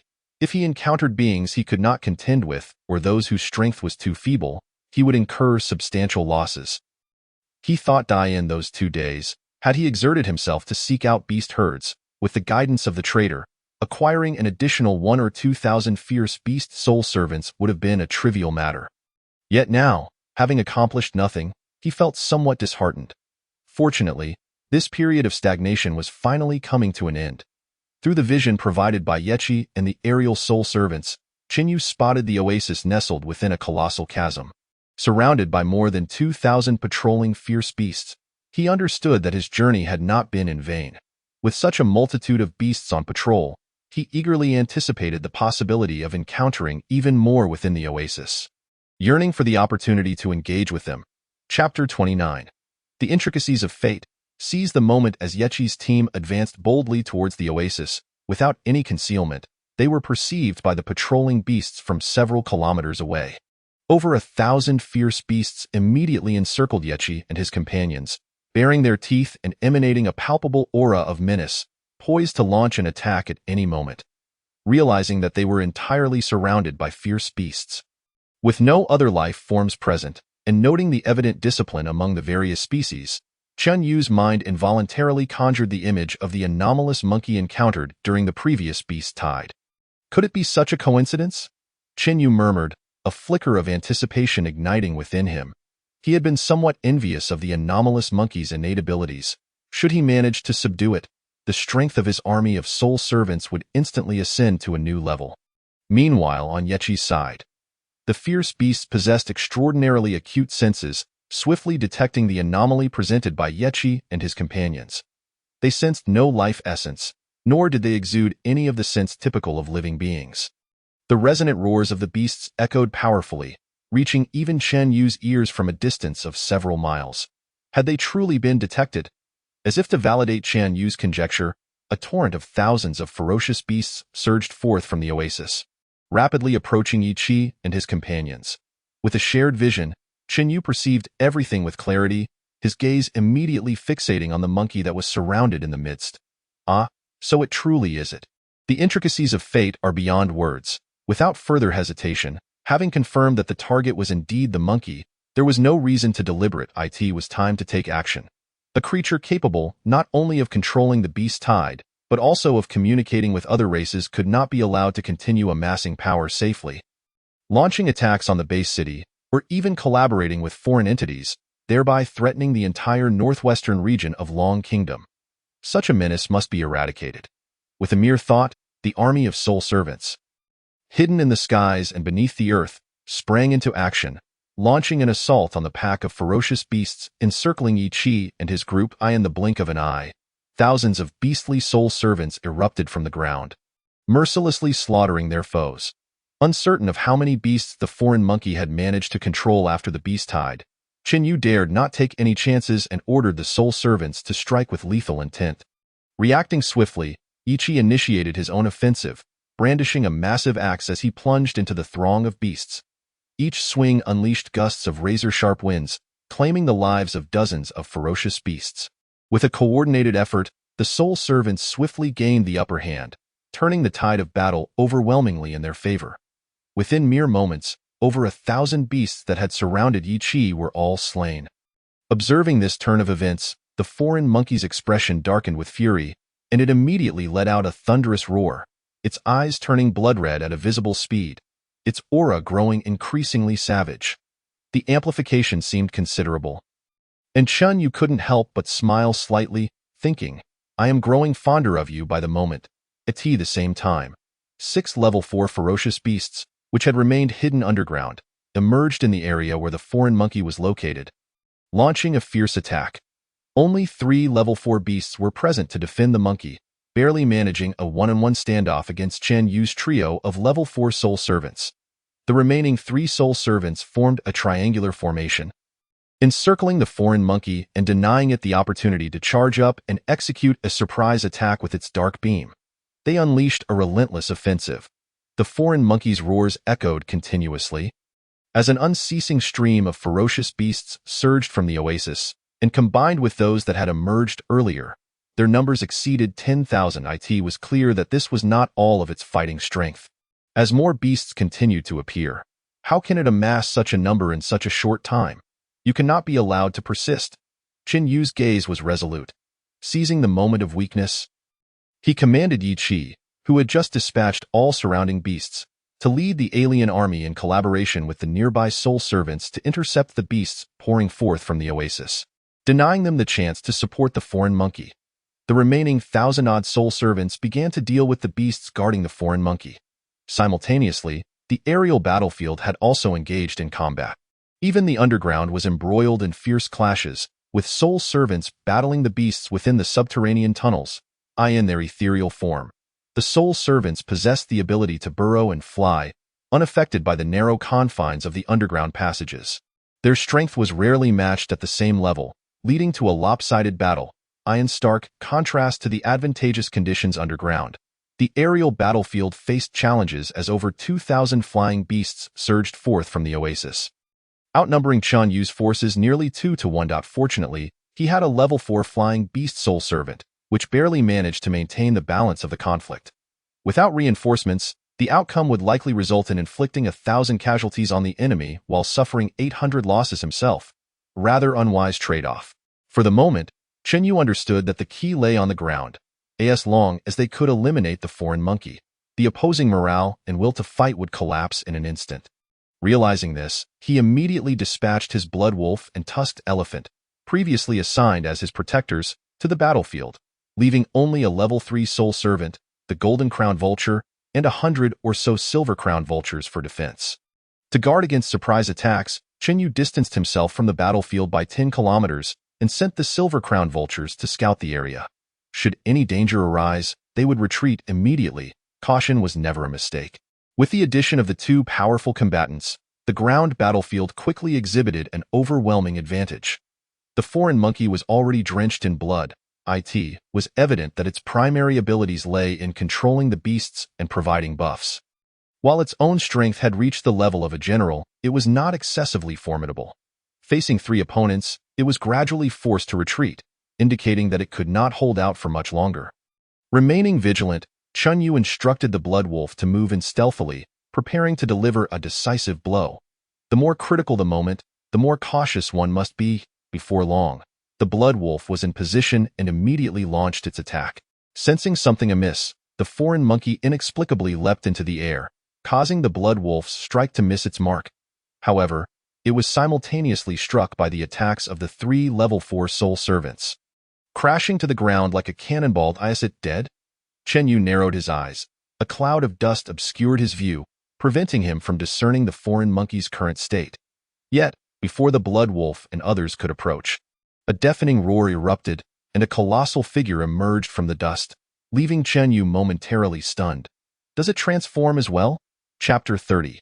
Engaging in a war of attrition, we are serious roar. A thunderous roar reverberated, as if intending to shatter the very sky.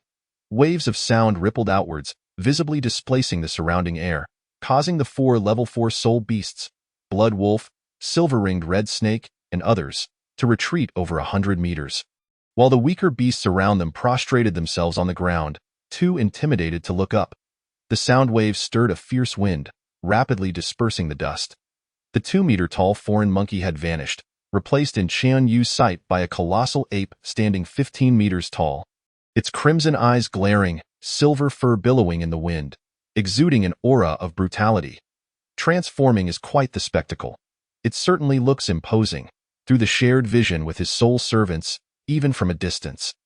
Chen Yu could clearly observe the beast's condition. It was evident that the creature had truly entered a state of combat, no longer relying solely on controlling beasts or executing surprise attacks with its dark beam. However, the subsequent events caused Chen Yu's eyes to narrow in suspicion. The gigantic ape, having created a massive crater with its steps, began indiscriminately attacking the prostrated beasts. Each punch and stomp shook the ground. Devoid of any compassion, no wonder it had not transformed during the beast tide. It appears that it loses its reason upon changing. Recognizing this, Chen Yu remained extraordinarily calm. He immediately directed his soul servants to spread out, consciously herding the remaining combat-ready beasts toward the area where the giant ape was located. Let them fight amongst themselves, draining the ape's stamina in the process. He could not believe that the significant boost in combat power granted by the giant ape's transformation came without a heavy toll on its stamina and energy. In simpler terms, it could not sustain this form for long. Otherwise, it would have transformed sooner, rather than waiting until it was nearly defeated. Given this, there was no necessity to confront it head-on. Instead, he focused on eliminating other beasts that still possessed the will to fight. Thus, an hour swiftly passed, By consciously avoiding the giant ape and directing the beasts toward it. The losses on the soul servant side were minimal in contrast. Nearly 8,000 of the nearly 20,000 beasts had been slain or rendered incapable of fighting. The remaining beasts began to scatter in panic. Seeing this, Chen Yu knew the moment had come. He rushed to the edge of the battlefield, instructing the soul servants to transport the corpses of the level 4 beasts. Due to time constraints, only the remains of 2 slain level 4 beasts still held souls, and Chen Yu felt he had missed a lucrative opportunity. In such an intense battle, the general level forces were not easily controlled and required lethal force. With his current mental strength, it took nearly half an hour to absorb and transform the souls of the 2 level 4 beasts. Consequently, the count of general-level combatants under his command had reached an impressive 12. It is worth noting that, including the city lord Yangyi, the Beijiang base city possessed only 10 general-level forces. Chen Yu had already surpassed them in numbers, of course. The combat experience and skills of the base city's general-level warriors were exceptionally rich. They were equipped with battle armor, weapons, and innate abilities, allowing them to face general-level beasts and achieve 1 against 3. Furthermore, with Yang Yi at the pinnacle of general-level strength, Chen Yu's overall combat power remained inferior. However, it would not be long before he surpassed Beijiang base city in terms of elite strength. After all, the general-level warriors in the base city had nearly reached their power limits, while Chen Yu had yet to reach his peak. He still had room for growth, and one could say he could grow infinitely stronger. After all, his soul-nurturing space was boundless. These were all matters for another time. Right now, Chen Yu urgently needed to rest and recover his energy. It was evident that the giant ape in the distance had significantly weakened its offensive. It was now akin to a headless fly, being continuously toyed with. Whenever it drew near, the soul servant responsible for baiting would swiftly ascend into the sky to evade. The giant ape was left to roar in frustration, utterly helpless, for it could not fly on the other side. The soul servant began to provoke. Once the colossal ape was lured close, it immediately soared into the sky. This cycle continued without any offensive moves, merely exhausting the giant ape's energy and stamina. Engaging in a war of attrition, Chen Yu was entirely serious. He initially believed that he would soon wear down the opponent to reveal its true form, but reality defied his expectations. The giant ape proved unexpectedly resilient, enduring far longer than anticipated. Observing the situation, it seemed that if no attacks were made, it could persist for quite a while longer. There was no urgency, as Chen Yu seized the opportunity to recover his energy.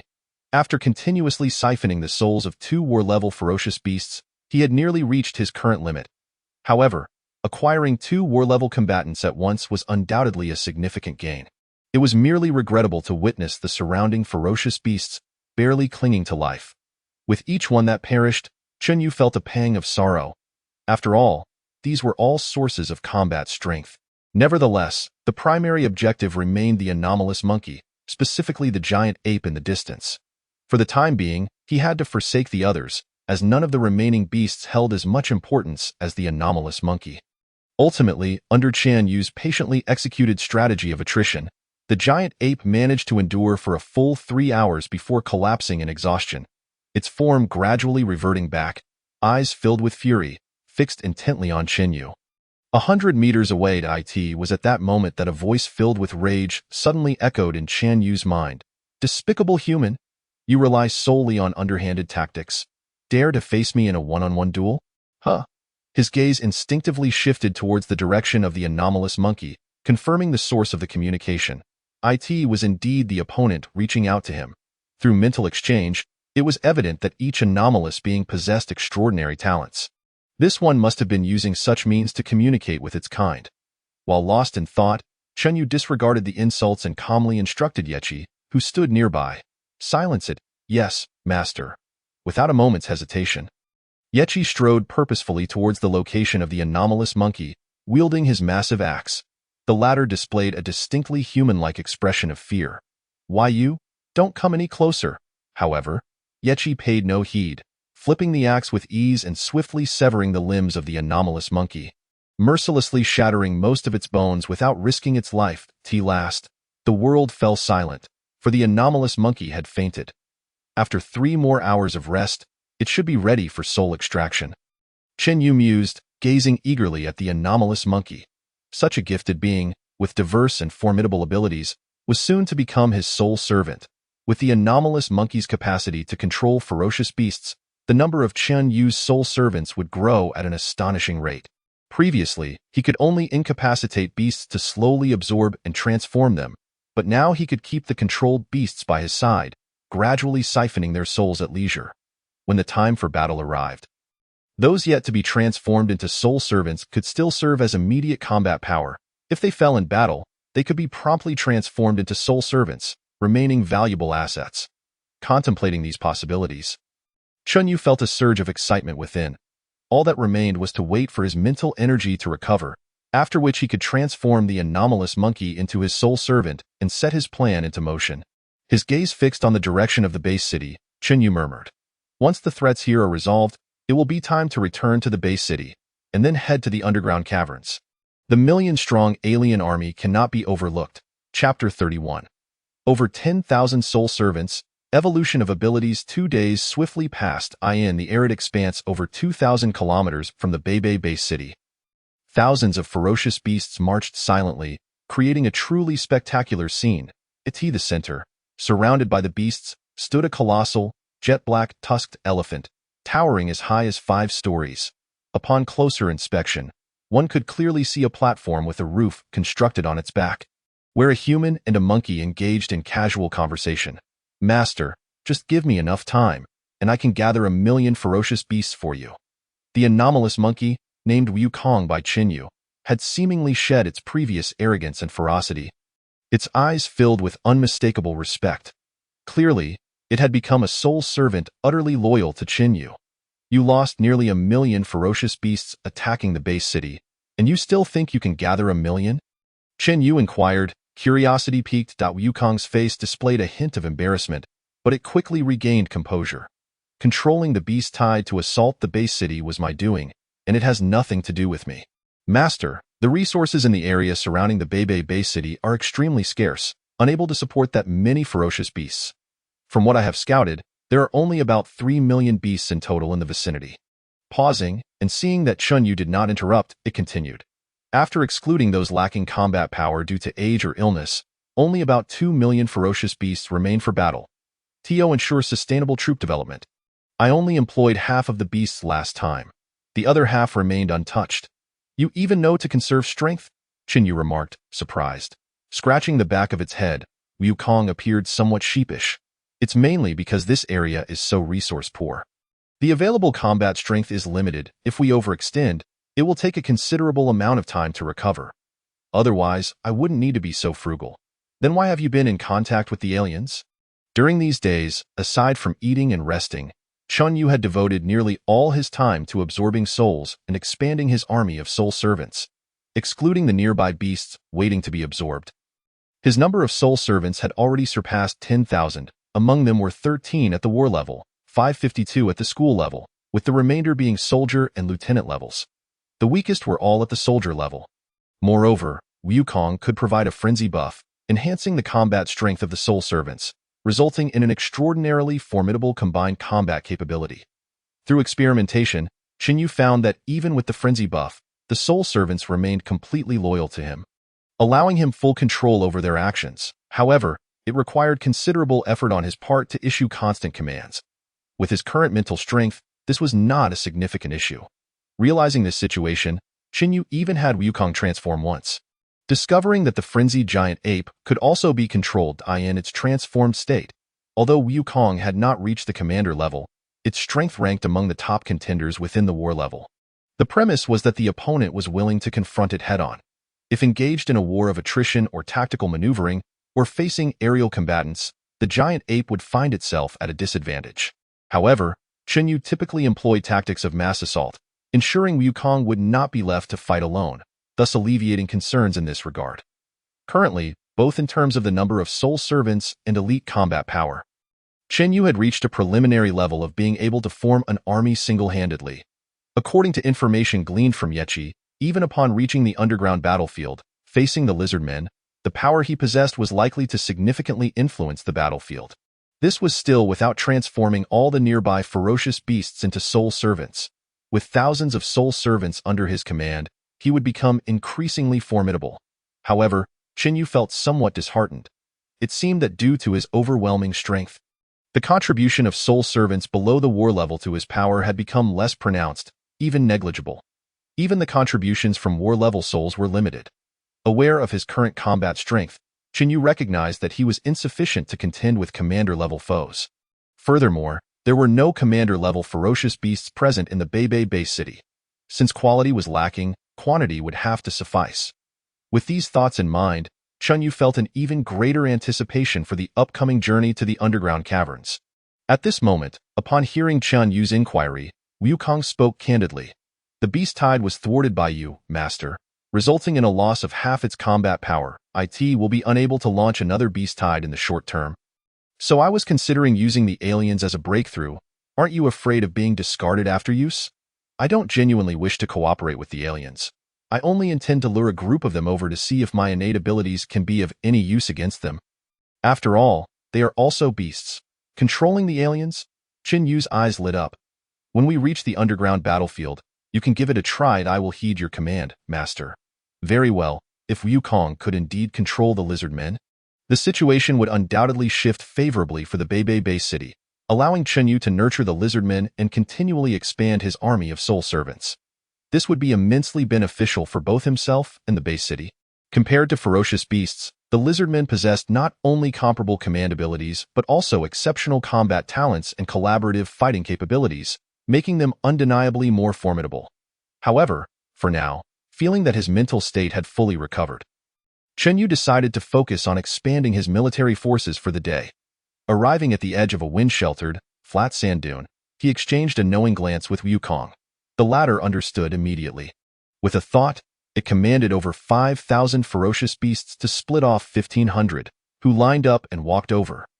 The hidden soul servants swiftly moved in, systematically eliminating these ferocious beasts while the scent of blood filled the air. Paying no attention to this, Qin directly began the process of soul absorption. As Qin's mental prowess advanced, and his mastery over the talent of soul control grew increasingly proficient. His innate ability underwent an evolution. He no longer needed to place his hand upon the forehead of a corpse. Now, he could extract souls from a distance of 5 meters, regardless of their rank. Moreover, it was no longer a mere one-on-one soul extraction. All souls within a 5-meter radius would be drawn forth, significantly enhancing efficiency, in this manner. Within less than an hour, Chen Yu managed to absorb and transform the souls of 1,500 fierce beasts. Leaving him utterly drained, he reclined on the platform atop the back of a tusked elephant, utterly disinclined to move. Surrounded by over 10,000 soul servants for protection, he felt no fear of impending danger and continued his journey towards the base city. Subsequently, in less than 2 days, Chen Yu transformed all the fierce beasts he had brought into soul servants, hastening his pace to return home. Remarkably, in under a day, he reached the northern base city. Gazing at the familiar city walls in the distance, he felt a profound sense of belonging, akin to a wayfarer returning home, his heart swelling with warmth. However, his attention was soon captured by a massive convoy emerging from the base city. Chapter 32. The tree desires calm, yet the wind does not cease simultaneously. The base city swiftly detected the situation surrounding Chen Yu. With thousands of fierce beast corpses in tow, it was impossible for him to go unnoticed. Thankfully, the unique flesh of the fierce beasts did not deteriorate easily. Otherwise, after so many days in such high temperatures, they would have surely begun to rot. The sheer quantity of fierce beast corpses caused a significant stir upon their discovery. The base city promptly mobilized, entering a state of combat readiness. However, upon realizing that the floating forms were merely the corpses of fierce beasts, and recognizing the distinctive features of Chen Yu's soul servants, they understood that he was one of their own, and tranquility was restored. The current leader of the base city, Hong Zhan, arrived on the scene without delay. After grasping the specifics of the situation, he leapt down from the city wall and swiftly approached Chen Yu. "You're back?" he exclaimed with a smile. "You actually remembered to return," Hong Zhan remarked, a hint of exasperation in his tone. "You were supposed to be back within 10 days? And now it's been over 20.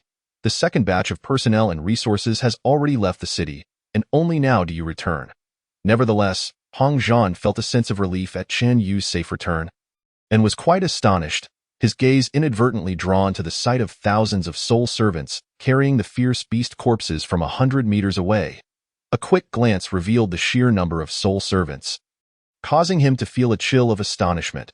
Previously, the 2,000 soul servants had already been remarkable, their combat power nearly reaching the level of generals. Now, having left the base city for less than a month, the number of soul servants had surged to over 5,000. In addition to the 3 general-level fierce beasts from before, Hong Zhan sensed 3 more with comparable strength, with 6 general-level beings. Combined with thousands of soul servants, their overall combat power was undoubtedly among the pinnacle in the northwest region. Yet, what concerned him most was the sheer quantity of Chen Yu's soul servants. Could it be that this young man could truly control an infinite number of them? How monstrous! Hong Zhan thought to himself, striving to maintain an air of calm. In response, Chen Yu smiled. "I encountered some issues on the road that delayed me a few days, which is why I returned late." After addressing Hong Zhan, he glanced at the distant convoy. "That convoy is headed to the abyss, isn't it?" "Indeed," Hong Zhan replied. "This time, the alien races are well prepared, although we currently hold an advantage. The pressure is considerable. Judging by the current state of battle, the conflict in the abyss may persist for some time." Noticing Chen Yu's calm demeanor, with his gaze fixed on the retreating convoy, Hong Zhan understood his thoughts all too well. "Are you certain you don't want to return to the base city for a rest?" "No, let's head straight to the abyss. There's nothing for me to do in the base city." Chen Yu shook his head, explaining, "You know my situation. I don't need to exert myself in battles, so I'm not particularly fatigued." "Fair enough." After casting another glance at the thousands of soul servants not far away, and subtly glancing at the ground, Hong Zhan nodded. "Then let's proceed. The city lord had previously expressed an interest in having you go to the abyss, and with you overseeing the convoy, Fan Bin won't need to go, which will allow for more robust defenses in the base city." "Are you truly so at ease with me?" Chen Yu questioned playfully. "With the power you currently command, I doubt I could even defeat you." Hong Zhan replied, a hint of a smile tugging at the corners of his mouth. "How could I not be at ease?" "That's not quite true, instructor. You are still very strong," Chen Yu chuckled, eliciting an eye roll from Hong Zhan. After exchanging a few more casual remarks, Chen Yu instructed his soul servants to place the fierce beast corpses within the city walls. He then mounted the back of the white-headed eagle and soared toward the direction of the departing convoy. Observing Chen Yu's rapidly retreating figure, Hong Zhan felt a wave of emotion wash over him. This young lad is advancing in strength at an alarming rate. Standing beside him, I increasingly feel like a mere bystander. In comparison to Chunyu, everyone in the northern Bay City appeared insignificant. With his current prowess, only the City Lord could likely contend with him. Fan Bin shared a similar sentiment. The City Lord. Reflecting upon what he had just witnessed, Hong Zhan nodded non-committally. Perhaps. Yet internally, he pondered whether Yang Yi could handle the 6 general-level fierce beast soul servants and the army of over 7,000 soul servants that Chunyu commanded. The likelihood of that was slim. The key was that this might not even represent Chunyu's full combat potential. Given Hong Zhan's understanding of Chunyu, he was certain that he still had cards left to play. Furthermore, if it weren't for Chunyu's innate ability to significantly enhance his perception, he might not have even noticed the hidden 2,000 soul servants concealed beneath the ground, if they had been enemies. An unsuspecting individual could suffer greatly from such a surprise attack. Even a general-level fighter could face severe consequences. If any of those soul servants possessed general-level strength, it could be fatal. Shaking his head slightly, he decided not to dwell on such matters. Chunyu's increasing strength was undoubtedly beneficial for the northern base city. However, from the current circumstances, it was evident that the northern base city was too small a stage for him. Only top-tier base cities like the capital and the demonic city could truly be his rightful place. At the same time, Chunyu had already caught up with the convoy, having previously sent word ahead. The convoy's members were not flustered, rather, they felt a sense of reassurance. With Chunyu accompanying them, their safety was undoubtedly greatly enhanced. During the previous Beast-Tide defense battle, Chunyu's performance had left a lasting impression on everyone. Although he had not yet attained general-level strength, they all understood that he possessed combat capabilities akin to that level, bolstered by over 2,000 soul servants at his command, which served as their greatest assurance. At the center of the convoy, Yang Yujing and Ouyang, the 2 A-level talents from this base city, were present, accompanied by 10 B-level talents, a total of 12 individuals. They had been granted special permission to proceed to the Abyss battlefield for training after applying voluntarily. Of course, while it was termed training, they would not engage in combat with the alien races. After all, the strongest among them, Yang Yujing and Ouyang, had only just reached the rank of lieutenant, while the 10 B-level talents possessed only soldier-level strength, rendering them of little use in battle. In fact, they might even hinder progress. Having experienced the previous Beast-Tide defense battle, it was evident that they had grown considerably more composed. Now, peering through the car windows at the enormous shadow soaring in the sky, they each reflected on Chunyu with a complex mix of emotions. Yet, there was no trace of jealousy among them. For Chunyu had achieved a level of prowess that left them feeling daunted and unable to keep pace, rendering jealousy moot. Unaware of their sentiments, Chunyu sat cross-legged on the back of the level 4 fierce beast soul servant, the white-headed eagle, and closed his eyes to meditate. The distance from the base city to the Abyss battlefield was less than 1,000 kilometers. At the convoy's pace, it would take 30 hours to reach their destination without pause. Given that they could not maintain a continuous pace, the journey would likely take even longer. If there had been a general-level powerhouse leading the convoy, Chunyu would have flown directly to the Abyss. Alas, since he had been conscripted by Hong Zhan, he had no choice but to accompany the team as a bodyguard. Having spent the past half-month sleeping rough and often feeling drained, he was now relieved to take a break from the intense soul absorption, allowing him to rest and recharge for the upcoming battle in the Abyss. Yet, as the saying goes, the tree desires calm, but the wind does not cease. Chapter 33. Who can endure this? In less than 2 days, this marked yet another batch. The convoy leader surveyed the hundreds of alien entities being effortlessly slaughtered by the soul servants. A worried expression crossing his face. In previous conflicts with the alien races, battles had been confined to the Abyss battlefield, where both sides engaged directly. However, this time, the aliens were no longer charging headlong into battle. They began to break through from the battlefield in a series of tactical retreats. Although the number of aliens breaking through was not substantial, at most, just over 1,000, and their strongest fighters barely at the level of a school lieutenant, the implications were unsettling. If small groups of aliens could escape now, what would happen if tens of thousands, or even hundreds of thousands, were to break through in the future? The situation would be entirely different. Despite the northern base city's population exceeding 10 million, once the elderly, weak, women, and children were accounted for, along with the talents who had to remain behind for defense, only about 500,000 to 600,000 combatants could be deployed to the Abyss battlefield. The number and intensity of the teleportations from the underground cavern are indeed subject to certain limitations. Although there has been a recent slight alleviation of these restrictions, resulting in an increase in the number of otherworldly beings arriving with each teleportation, it remains within controllable parameters. However, the recent consistent breaches from the battlefield by these beings have raised significant concerns. It is impossible for him not to feel apprehensive. The man beside him clearly shared this sentiment, his expression grave. With the 3 batches from yesterday, this marks the 4th batch. It seems the situation on the battlefield is far from optimistic. His gaze fixated on the distant white-headed eagle, specifically on Chenyu, who was situated on its back, his demeanor visibly relaxing. Regardless of the current state of affairs on the battlefield, we remain in the dark and powerless to intervene. Indeed, we are at a standstill for now. Let us hasten our journey there, he replied. Following his companion's gaze, he too focused on Chenyu, his expression also softening. With Chenyu present, our safety is assured, and we will not be delayed for long on the road. That lad is remarkably reliable. An S-class talent wielder is no trifling matter. Meanwhile, Chenyu had transformed all the hundreds of otherworldly beings he encountered into soul servants. Coupled with the previous 3 batches of nearly 1,500 beings and his own 1,000-strong cohort of soul servants, he now commanded close to 3,000. All were entrusted to Commander Yechi, capable of unleashing formidable combat prowess.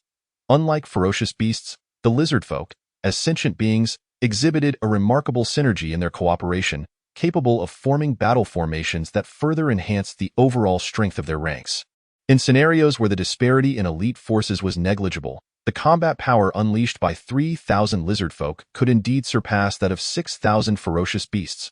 Moreover, upon becoming soul servants, the combat abilities of the lizard folk in their ethereal state saw a significant enhancement compared to their corporeal forms. Should a confrontation arise, even when faced with enemies outnumbering them several times over, they would experience minimal pressure. Unexpectedly, there were gains during the journey. Chenyu smiled, a hint of helplessness flickering in his eyes. The souls of over 2,000 beings had not significantly bolstered his strength.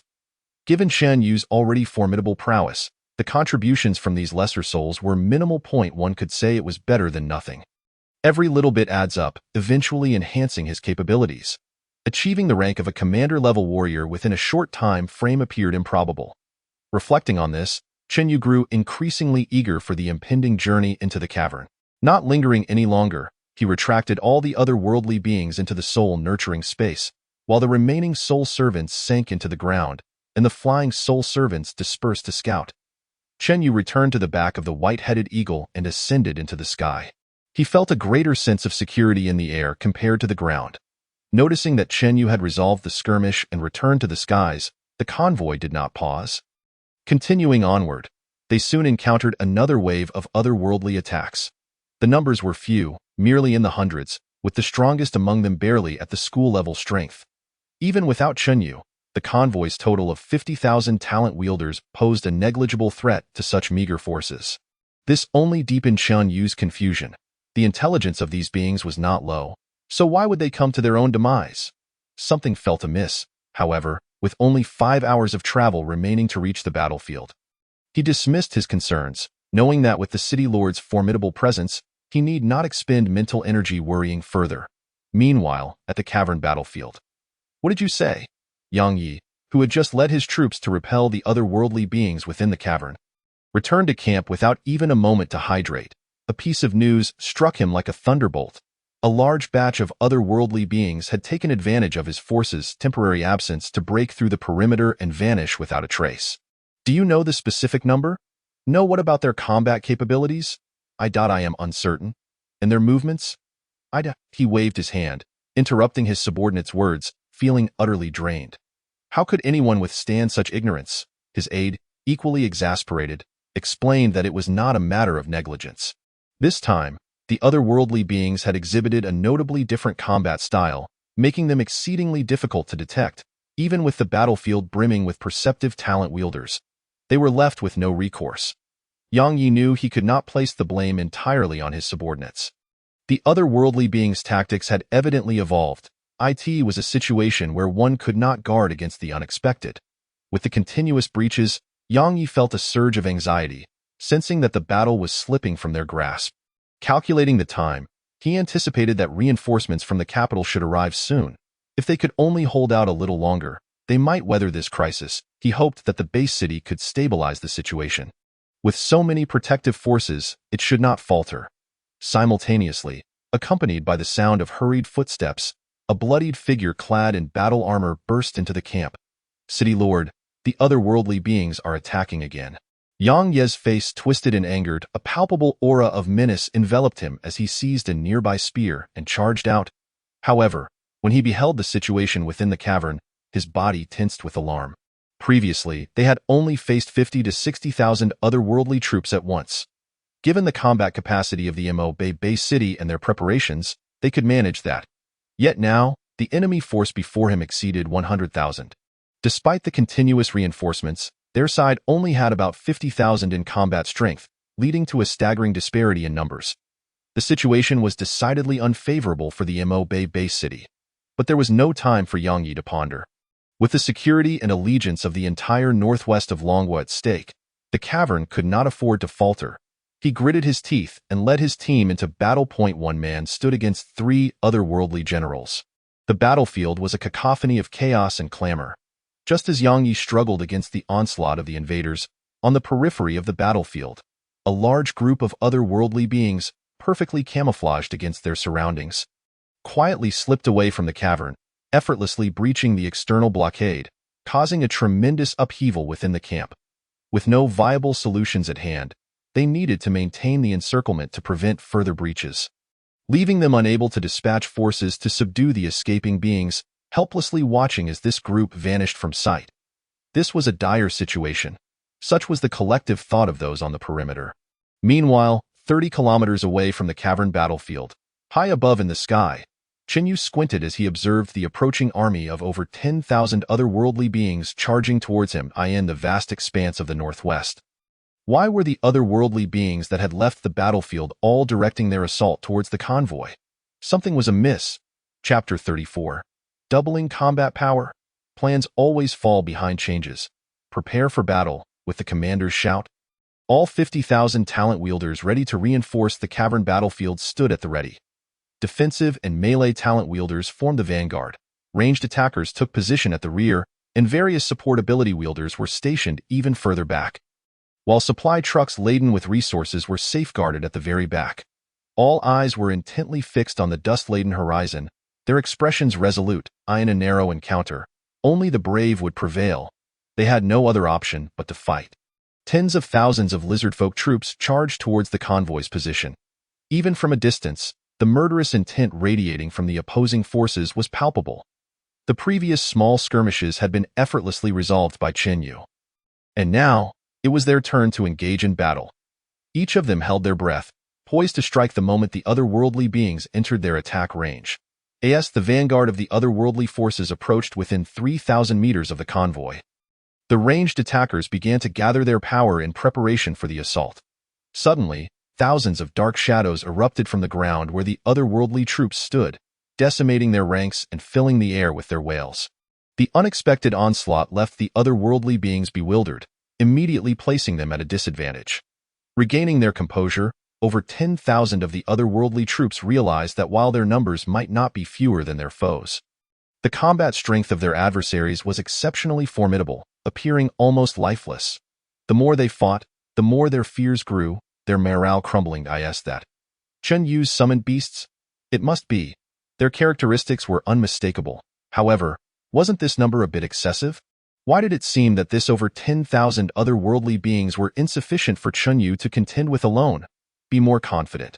Remove the word seem from your vocabulary. The outcome of this battle was determined from the very start.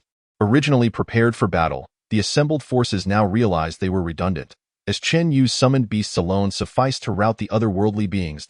As for them, they merely needed to observe as Chenyu's sole servants relentlessly slaughtered their foes. In that moment, expressions varied widely. Especially the leader of the convoy was utterly astonished. He had believed he possessed a sufficient understanding of Chenyu and had a rough idea of his combat prowess. However, to his surprise, Chenyu was far more formidable than he had anticipated. The expressions of Yang Yujing and the 12 others who had awakened alongside Chenyu grew increasingly complex. after enduring repeated setbacks. They had become somewhat numb. At this moment, Chunyu remained suspended in the air, looking down from his elevated position, surveying the lopsided battlefield below. He had not summoned all of his soul servants. Merely dispatching 7,000 was sufficient to effortlessly vanquish over 10,000 of the alien foes, feeling no pressure whatsoever. Perched upon the back of a level 4 ferocious beast soul servant, the white-headed eagle, he stood with arms crossed over his chest, his demeanor as tranquil as ever, though a tinge of unease lingered in his heart. The number of alien forces had increased significantly. Would there be tens of thousands, or even over 100,000, next time? He did not allow the one-sidedness of the battle to lull him into complacency, as he always sensed that they were being targeted by the aliens. This raised a pressing question. How did the aliens know the convoy's route? Was there a traitor within the base city? Chinyu pondered. In principle, he believed that the people of Earth would not betray their own. Yet it was better to be cautious, as there was only one life to lose. He had yet to begin savoring life. He could not afford to die so soon. His gaze fixed on the alien general, who was being relentlessly suppressed in a 6-to-1 confrontation, evidently nearing the end of his endurance. From the previously subdued alien soul servants, he had not gleaned the purpose of this alien operation. So he could only pin his hopes on the alien general. After all, he was a high-ranking figure. He should possess some knowledge of their plans. Within half an hour, the battle concluded.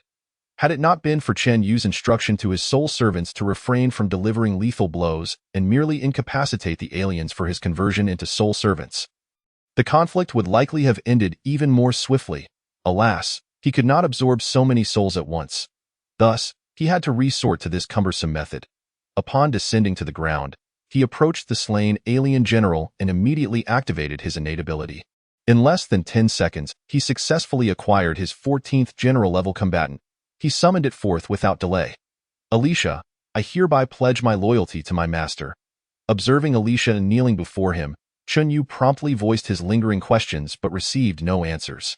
She too was merely an executor and was unaware of the specifics of the lizardman's plans. Thus, he could only take things one step at a time.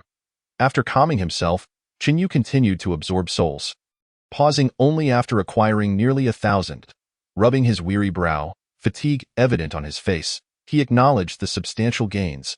Over 11,000 alien foes still awaited his attention. Once he processed their power, his strength would be immensely amplified. However, this would undoubtedly require a considerable amount of time. Contemplating the proximity of the underground battlefield, he estimated that, at the convoy's current speed, they would arrive in less than an hour. Chinyu resolved not to delay the others. After dispatching 3,000 soul servants to protect the convoy, he remained behind. The convoy leader harbored no objections, having witnessed the might of the soul servants. 3,000, including 5 general-level combatants, could withstand even an encounter with 30,000 alien troops. Moreover, the convoy itself consisted of 50,000 gifted individuals, making their combat strength formidable, provided they did not encounter the aliens' top-tier forces. Of course, with 5 general-level soul servants accompanying them, everything would be manageable. Surely, there wouldn't be any problems. Watching the convoy depart, Chinyu murmured to himself. Yet, with the proximity between them, if danger truly arose, he could swiftly dispatch reinforcements. With this thought, he set aside his worries and focused on resting, eager to convert all the surrounding aliens into soul servants to bolster his strength. Before long, sharing the vision of his soul servants, Chinyu noted that the convoy had successfully joined forces with the reinforcements dispatched to the underground battlefield, prompting a sigh of relief. He then called back the soul servants that had been protecting the convoy. Naturally, he retained a few flying soul servants to monitor the situation in the underground battlefield. Should the situation turn unfavorable for the base city, he would immediately render assistance.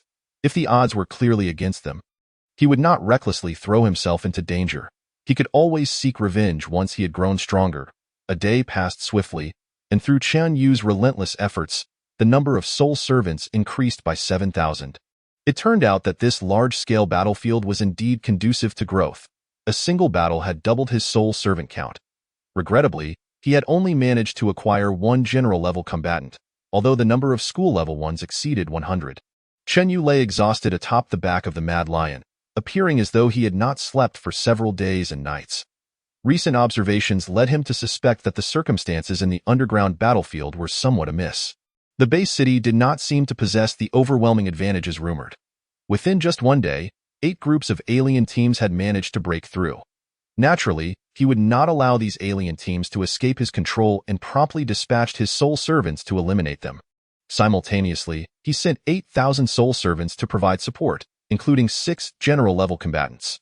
The 8,000 soul servants exhibited combat prowess equivalent to that of 80,000 alien troops, while the 6 general-level combatants significantly alleviated the pressure on the base city, allowing Lord Yang to breathe a sigh of relief.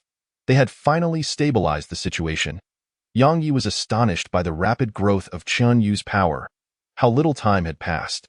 Yet, facing the million-strong alien army, even with the addition of Chen Yu's soul servants, the base city remained unable to repel the enemy's offensive, leaving the situation still uncertain. In just another day, I will be able to convert all the surrounding aliens. And with an additional 10,000 soul servants, along with 8 general-level combatants, the tide of battle should begin to turn in our favor, and I will grow even stronger, Chen Yu contemplated. However, plans often fall prey to unforeseen changes. Chapter 35, A Grave Crisis. I am not alone in the underground battlefield, within the main base city. You finally decided to show up. Observing Chen Yu, who entered the tent with an air of calmness, Yang Yi appeared somewhat exasperated. There were some delays, and I had already sent my subordinates to join the battle. With a smile, Chen Yu could not hide his fatigue, but he was not inclined to waste time and directly broached the subject.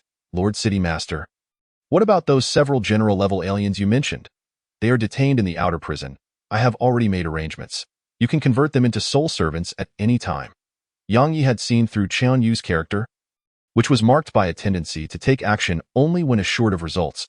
If he had not informed Chen Yu that they had captured 4 alien war generals with the help of soul servants, Chen Yu might have delayed his arrival at the underground battlefield by an entire day. Such impulsive behavior was inadvisable during wartime. Had it not been for Chen Yu's prior dispatch of soul servants, Yang Yi would have reprimanded him. Despite his focus on personal gain, he still understood the importance of the larger picture, a balance that Yang Yi admired in Chen Yu. There's no time like the present. I shall go right away.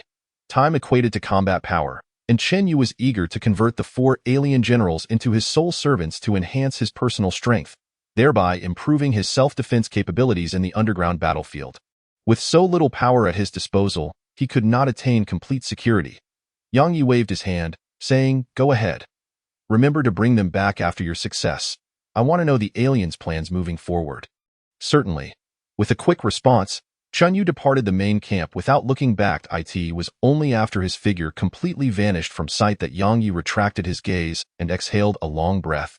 Feeling considerably reassured about the impending battle, as long as Chen Yu could convert those 4 alien generals into soul servants, the base city's advantage in elite combatants would increase significantly, which was the key to their victory in this war.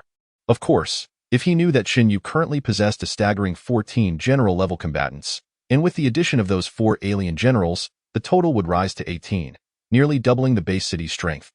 He would feel more than just a little confident. Over the course of a day and a half, Chen Yu successfully converted all 4 alien generals into soul servants, dramatically increasing his combat power. Furthermore, through the alien generals, he learned of the aliens' forthcoming battle plans, which tightened his previously relaxed demeanor. Within the main camp, according to the intelligence provided by the alien generals, the various alien factions from the underground would collaborate to launch an offensive against them, attempting to seize the northwest region as a foothold to expand their influence toward Longwa and even across the globe. Pausing, Yang Yi noted the serious expressions of those within the tent. All silently contemplating, he spoke again. Does anyone have any thoughts on this? Lord City Master, will the other base cities provide us support? Inquired a towering man nearly 2 meters tall. Yang Yi replied, "Yes, but their situation is quite similar to ours, so their support may not be substantial. We must primarily rely on ourselves." How many alien forces are we likely to face? Another person inquired. All eyes within the camp converged upon Yang Yi. And Chen Yu was no exception. Who could have anticipated that the various alien factions would choose to unite this time? While each group engaged in a defensive strategy against the subterranean stronghold, they allocated a portion of their military strength to converge and launch an offensive against the subterranean base city of Mobide. as the sole base city in the northwestern region of Longwa, and boasting the largest territory among the 36 base cities nationwide, Mabe was, without a doubt, the prime target for the alien forces. Moreover, they were attacking collectively. This revelation hinted at numerous unsettling truths. Most critically, it appeared that the alien factions were capable of mutual communication and seemed to align within the same camp, isolating the Earthlings and targeting them collectively. The pressure was immense. However, given that the predecessors had successfully defended Earth for nearly a century, and considering the superior conditions now at their disposal, there was no reason they could not continue the defense. In the face of everyone's scrutinizing gaze, Yang Yi spoke calmly. The 6 base cities closest to us are likely to have aliens converging.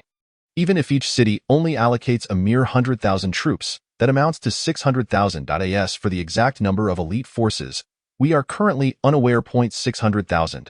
A heavy silence fell over the crowd. Those present at this meeting were all top-tier powerhouses, the absolute elite within the base city. Chen Yu, who could independently command an army with strength rivaling Yang Ye's, had also been invited. Feeling the somber atmosphere surrounding him and recalling Yang Ye's earlier words, he too felt a sense of urgency. At the very least, they were looking at 600,000, possibly even 1,000,000, coupled with the fact that the subterranean stronghold would have to simultaneously contend with over 1,000,000 lizardmen. And with millions more to come, the base city's 60,000 troops would be facing adversaries outnumbering them several times over, without even knowing how many elite forces were among the enemy ranks, which could potentially include commanders. It was a daunting prospect. Moreover, they were uncertain whether the alien forces outside the stronghold would choose to launch a coordinated attack against the subterranean base or strike at Mabe directly. This uncertainty was deeply unsettling. Is support from Kyoto on the way? Chen Yu inquired. The other's expressions brightened momentarily. Yet, Yang Yi shook his head. I cannot say. Kyoto is too far from us, and with the aliens simultaneously invading multiple base cities, delays are inevitable. Thus, we must not place too much hope in them. Upon hearing this, the crowd's expressions dimmed once more, with the exception of Chen Yu. According to the statements from the Lizardmen generals, the alien forces that broke through would need to first regroup with other alien factions arriving from different base cities before launching their full-scale assault. This was undoubtedly good news. It provided him the opportunity to expand his own forces during this interim, particularly his elite units. In a conflict of this magnitude, Chen Yu's rate of improvement would be unparalleled. As the saying goes, if you can't die, then give it your all. Reality, however, did not afford them the luxury of further discussion, as the Lizardmen launched another offensive, forcing the meeting to an abrupt end. Everyone returned to the battlefield. Soon, only Yang Yi and Chen Yu remained in the command center. Are you certain you wish to go alone? Yang Yi asked, his expression a mixture of concern and complexity. Chen Yu smiled. I am not alone. Indeed, Yang Yi's expression softened considerably. Be cautious. If things go awry, you should retreat at once. You needn't worry about that. If the situation turns dire, I will certainly be the first to flee. After all, as long as the Green Mountains remain, one need not worry about a lack of firewood. You rascal. Yang Yi shook his head. Then his demeanor turned serious. I mean duat. After exchanging a knowing glance and sharing a brief smile, Chen Yu stood up. I am heading to the battlefield. Without waiting for Yang Yi's response, he turned and exited the command center, with 21,000 soul servants at his disposal, including 18 elite-level warriors and 701 school-level fighters. Chen Yu was an invincible presence on the localized battlefield. Chapter 36. Entering the subterranean stronghold. The battle commences at the entrance of the subterranean battlefield. Fully armed, the gifted individuals advanced in a disciplined manner, their expressions solemn, as they entered through the colossal stone gates, which were several thousand meters high and wide. Beyond those gates lay the subterranean battlefield where they would confront the aliens directly. Compared to the outer defenses, the level of danger here surged dramatically. Even with the knowledge that they might lose their lives, not a single individual faltered. Not one. They understood that if they failed to repel the aliens, their loved ones and friends would be engulfed in the flames of war. The base city itself faced the risk of annihilation. Should the northwestern region fall, the aliens would establish a foothold on Earth, and both Longwa and humanity would face extinction. With no retreat, no options, and no alternatives, they had no choice but to sacrifice themselves for battle. For nearly a century, countless souls had been laid to rest here, ensuring the survival of millions within the base city. Now it was their turn to contribute, to pave the way for future generations. Stepping boldly to the forefront, Chunyu donned the strongest armor available in the base city and wielded the sharpest blade. Standing resolutely before the ominous black veil ahead, his demeanor calm, he had never considered himself selfless. In fact, he was profoundly afraid of death. Yet, he was not devoid of passion. The sights and threats he faced within the subterranean realm compelled him to take risks. With no choice but to act and with a modicum of self-preservation, he saw no harm in embracing his fervor. Gifted individuals continuously passed by him, vanishing into the veil, leaving no trace behind. Occasionally, curious glances were cast in his direction, admiring his exquisite equipment and astonished by his youth. At their age, they were still confined to the base city, assisting in defense, unworthy of deployment to the subterranean battlefield. The only reason Chunyu stood there was that he was a prodigy of considerable power. Those who recognized him could not help but express admiration and respect in this perilous world. Reverence for the strong had become the prevailing trend. Regardless of their emotions, none approached him for conversation. They merely stole a glance before promptly averting their gazes. They were warriors, and their focus was solely on the impending battle. With Chunyu's heightened perception, he sensed the attention directed at him but chose to disregard it. Taking a deep breath, he stepped through the veil. He felt a brief flicker, without any discomfort, as if passing through a thin veil. The surroundings transformed dramatically. The desert vanished, replaced by a dim, humid expanse. The sun was absent from the sky, with only the faint glimmer of stars illuminating the ground. The environment appeared bleak, and a chilling breeze carried with it the scent of blood. Instinctively tightening his nerves, the gravity in this space felt different from the outside world, but he quickly adapted, his vision gradually sharpening. This was the subterranean battlefield of the Mabe base city. From afar, the sounds of battle echoed from the defensive barriers constructed by the base city, the cries of war resonating in his ears. The gifted individuals entering the battlefield hastened their pace, joining the defensive forces. Given Chunyu's innate abilities and the strength he commanded, he was not obliged to follow orders or fight alongside the main force, granting him significant autonomy. Chunyu was pleased with this arrangement. As he was ill-suited for collaborative combat, as he prepared to take action, shadows surged forth from his brow, capturing the attention of the gifted individuals readying for battle. They could not help but notice the sheer number of soul servants he summoned. Each shadow radiated formidable energy, especially the 18 elite-level soul servants who exuded an intensely fierce aura. The pressure they emanated reminded those present only of the elite warriors within the base city, leaving them visibly stunned, their gazes fixated on Chunyu. Who was this person, to be so powerful? The gifted individuals who recognized Chunyu's identity displayed fervent admiration in their eyes. An S-rank gifted individual was truly formidable. With Chunyu's remarkable strength joining their ranks, their chances of victory undoubtedly increased, as did their safety. Disregarding the attention of those around him, Chunyu was resolute. This time, against the million-strong alien army, he would not hold back. Summoning all 21,000 soul servants, he leapt onto the back of a white-headed eagle. The entire legion took to the skies, swiftly heading towards the fortress. What in the world is that? In the defensive fortress, a ranged gifted individual felt an inexplicable chill run down their spine. Turning instinctively, they beheld a dark swarm of shadows rapidly approaching from the distance, an eerie sight that startled them. Their companion also turned, but before they could speak, the commanding school-level gifted individual overseeing the defense in this area admonished, "Do not be distracted, focus on the battle, that is our ally." Upon hearing this, the others felt a wave of relief and resumed their offensive, yet their eyes could not help but dart towards Chunyu. Even the commanding school-level gifted individual was equally captivated, as the aura emanating from Chunyu was overwhelmingly powerful. Separated by a distance of over 2,000 meters, they could distinctly sense the chilling atmosphere.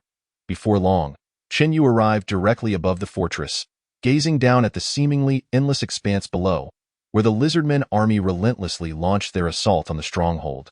Heedless of their losses, the wave of unease washed over him.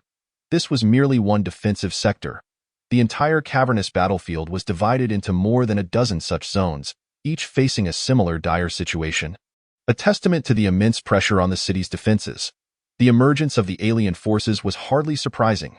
It was not that their defenses were lacking. Rather, The sheer number of adversaries dispatched this time was overwhelming, and the area they needed to safeguard was considerably vast, rendering them vulnerable to attacks from all sides. With the enemy intent on breaking through and possessing the ability to camouflage themselves within their surroundings, it was genuinely challenging to detect their presence unless they chose to strike first. The defensive pressure in Cheonyu's sector was relatively light, with the strongest among them merely at the school level. The city's commanding forces were limited, primarily focused on key areas of alien assault, with only 2 or 3 individuals designated to assist in the defense of other sectors. Point 1 must utilize their best resources wisely. Witnessing his fellow compatriots being slaughtered by the alien forces below, Cheonyu decided against further observation and immediately commanded his soul servants to launch an attack, dedicating himself fully to the battle. With a resounding roar, the wild lion charged forward, enduring the lizardmen's ranged attacks, and crashed directly into the heart of their forces. The sheer audacity of the assault was breathtaking, letting out a thunderous cry. He unleashed his innate ability, creating a sonic wave that momentarily halted the advancing lizardmen within a kilometer radius. The weaker among them suffered grievously, blood oozing from their orifices as they succumbed to the overwhelming force. While many clutched their ears in agony, this indiscriminate assault was ideally suited for a lone warrior to penetrate enemy lines. The effectiveness was remarkable, as a steadfast ally of the wild lion. The silver ring-red snake, forcibly recruited into the fray, displayed no signs of weakness. It plunged from the sky like a cannonball into the lizardmen's ranks, releasing a toxic green gas that felled all who inhaled it. The toxic assault had no effect on the soul servants, but for the flesh and blood aliens, the results were devastating. Any who breathed in the noxious fumes immediately lost their combat capabilities, left to lie on the ground awaiting their demise. Almost simultaneously, the blood wolf, the sharp-toothed elephant, and the giant horned scorpion, each a formidable soul servant of commanding caliber, crashed into the lizardmen's formation, unleashing their innate abilities to inflict significant casualties. The relentless advance of the lizardmen, numbering over 100,000, was abruptly halted. With 10 commanding forces launching their attacks simultaneously, more than 10,000 lizardmen lost their ability to fight in a single strike, with countless others sustaining injuries. In an instant, with no commanding forces to restrain them, the lizardmen were immediately thrown into disarray. This was astonishing. A single assault had decimated roughly 1/10 of the enemy forces. All 10 summoned beasts were of commanding caliber. Was this not somewhat overpowered? It was evident that this was not the full extent of Cheonyu's capabilities. The presence of several summoned beasts surrounding him exuded a similar aura of strength, suggesting they were also of commanding rank. With such an abundance of commanding forces and over 10,000 additional summoned beasts, it felt as though their assistance was no longer required. If the aliens did not send their own commanding forces to this area, Cheonyu would be free to wreak havoc. Would the alien forces dare to send their commanders against him? A 1-to-10 mismatch was tantamount to seeking death. If they wished to engage in one-on-one combat, they would need to dispatch more than 10 battle commanders, leaving other regions vulnerable to their suppression. Regardless of the circumstances, they held the advantage. One individual turning the tide of battle was indeed extraordinary. He truly lived up to the reputation of an S-rank talent. As Cheonyu launched his fierce offensive, the alien forces suffered catastrophic losses, significantly alleviating the defensive pressure on the fortress, to the point that the talent users had time for casual conversation. Some even recognized Cheonyu's identity. Word spread quickly, and all became aware of his status as an S-rank talent, expressing their astonishment. Observing that they were no longer needed, Cheonyu's subordinates could eliminate the remaining alien forces with ease. Indeed, with the involvement of 10 commanding forces, along with the subsequent reinforcement of over 20,000 soul servants, the alien army of over 100,000 was thoroughly overpowered, leading the battle to a lopsided outcome. At the current pace, it seemed likely that within half an hour, the lizardmen would be completely exterminated. Was the enemy truly this weak? As Cheonyu hovered in the air, he found himself perplexed by the ongoing battle. He had anticipated a hard-fought victory. However, upon engaging, the conflict mirrored all prior encounters with the lizardmen. One-sided and devoid of pressure, he felt as though he were overexerting himself. With that in mind, he decided to take full advantage of the situation. Descending from the sky, Cheonyu landed on the ground and began to absorb souls. Surrounded by 6 commanding forces and 5,000 soul servants, he was well protected, ensuring his safety remained uncompromised. with no commanding forces present. Only school, lieutenant, and soldier-level souls to absorb. Chen Yu found the task remarkably effortless, causing him little fatigue. It was only after absorbing 8,000 alien souls that he felt mentally exhausted and had to pause. But the rewards were substantial. The battle in this sector had concluded, with only a handful of aliens managing to flee early. The rest were permanently vanquished. Undoubtedly, this was a resounding victory. Gazing at the corpses of over 100,000 aliens surrounding him, Chen Yu rubbed his temples, feeling the bittersweet weight of triumph. However, considering that other battlefields also required assistance, he refrained from lingering and commanded his soul army to ascend, directing them towards the nearest battlefield. Simultaneously, he dispatched flying soul servants deep into the cavernous battlefield to scout ahead, as he held a keen interest in the terrain. As Chen Yu made his way to other battlegrounds, Yang Yi received news of the situation, his expression brightening with joy. The anxieties regarding the impending arrival of the alien coalition had considerably diminished. He had anticipated that Chen Yu's arrival would tilt the battle in their favor. Yet he never expected such a decisive breakthrough. Time and again, he had underestimated Chen Yu's prowess. Given Chen Yu's impressive performance, it seemed likely that they would conclude the battle in the cavernous depths before the alien coalition could arrive. If they could swiftly resolve the situation within the cavern, they would be able to redirect their forces to confront the impending alien alliance. With Chen Yu's formidable strength, they stood a high chance of overcoming the crisis. Reflecting on this, Yang Yi felt a newfound lightness in his body as he seized his spear and plunged into the ranks of the alien army, single-handedly battling 5 alien generals, igniting the fervor and morale of the talent users in the base city. Concurrently, the commanders of the alien forces received intelligence regarding Chen Yu's actions, prompting immediate orders to be disseminated across various sectors. Thus, the previously scattered alien forces, which had been attacking multiple defensive fortifications to create opportunities for small units to break through, began to consolidate their strength, preparing to regroup to prevent being dismantled by Chen Yu's onslaught. Midway through the conflict, upon witnessing the aliens' rapid retreat, Chen Yu narrowed his eyes, sharing the perspective of a distant flying soul servant tasked with reconnaissance. Noticing no ambush, he resolved to pursue without hesitation, determined not to let the souls he had just claimed escape. With the lizard men in such vast numbers, Chen Yu had ample opportunity to select his targets. Prioritizing the absorption of the more powerful lizard men's souls and not wasting excessive time on the weaker ones. Observing the commanding force's overwhelming effectiveness on the battlefield, Chen Yu gained new insights into the composition of his soul army. Under constrained conditions, quality took precedence over quantity. A single commanding force, unbound by equivalent power restrictions, could decisively alter the outcome of a localized battle. This exemplified the power of elite forces. Of course, if circumstances permitted. As an adult, Chen Yu would certainly desire both quality and quantity. As he pondered these thoughts, he caught up with the fleeing lizard men, focusing on those with greater strength. After pursuing for an unknown distance, he halted only when the reconnaissance soul servant was discovered and eliminated by the lizard men. Assessing his current state, he acknowledged that he could go no further today.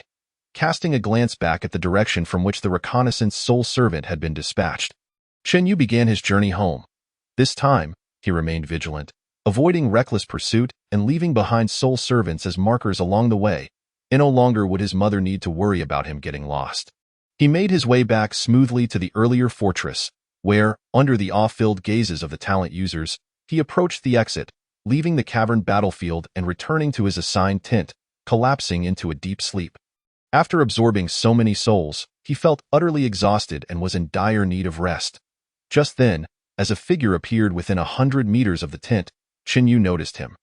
Realizing that the individual was standing right at the entrance of his tent, it was evident they were likely seeking him out, so he had no choice but to rise. Swiftly, he approached the entrance, where he was met with the anxious expression of Yang Yujing. There's something you need? He inquired, maintaining a calm demeanor, deliberately overlooking her striking beauty and remarkable figure. She had been hesitating about whether to enter the tent, but upon seeing Chen Yu before her, Yang Yujing couldn't help but exhale in relief. My father wishes for you to come to the main camp. Now? Yes. Then let us go. He had no intention of engaging in idle chatter. Women were often the most troublesome. At this moment, Chen Yu was not inclined to contemplate matters of romance. For aside from the soul servants under his command, He found it impossible to place complete trust in anyone else, and thus preferred to steer clear of entanglements, like a dutiful wife.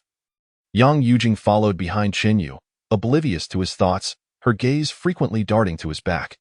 Noticing that he was completely unresponsive to her presence, she felt no irritation, yet was at a loss for words. As they hesitated, they arrived at the main camp. Although Yang Yujing was the daughter of the city lord and possessed decent talent, her personal strength was lacking, rendering her unqualified to enter. She could only watch as Chunyu stepped inside. "I will work even harder to catch up to your pace. Next time, I will not be ignored," Yang Yujing silently vowed. Reflecting on her father's previous advice, she had initially intended to refuse, but now, her thoughts had shifted. Recalling Chunyu's attitude towards her moments ago, she had already made a decision in her heart. Meanwhile, Chunyu had entered the main camp. Unlike before when he merely sat at the back to listen, this time Yang Yi positioned him directly at his right hand, in the second seat. The others present had no objections. Chunyu's achievements in the underground cave the previous day had astounded everyone. While they had played a part in holding off the enemy's war generals, his ability to swiftly slay over 200,000 lizardmen had drastically altered the tide of battle, if not for the overwhelming evidence before them. Including the 200,000 lizardmen corpses left behind, they could hardly believe that Qinyu had grown so formidable. Go think that his awakened talent has reached such a level in less than half a year.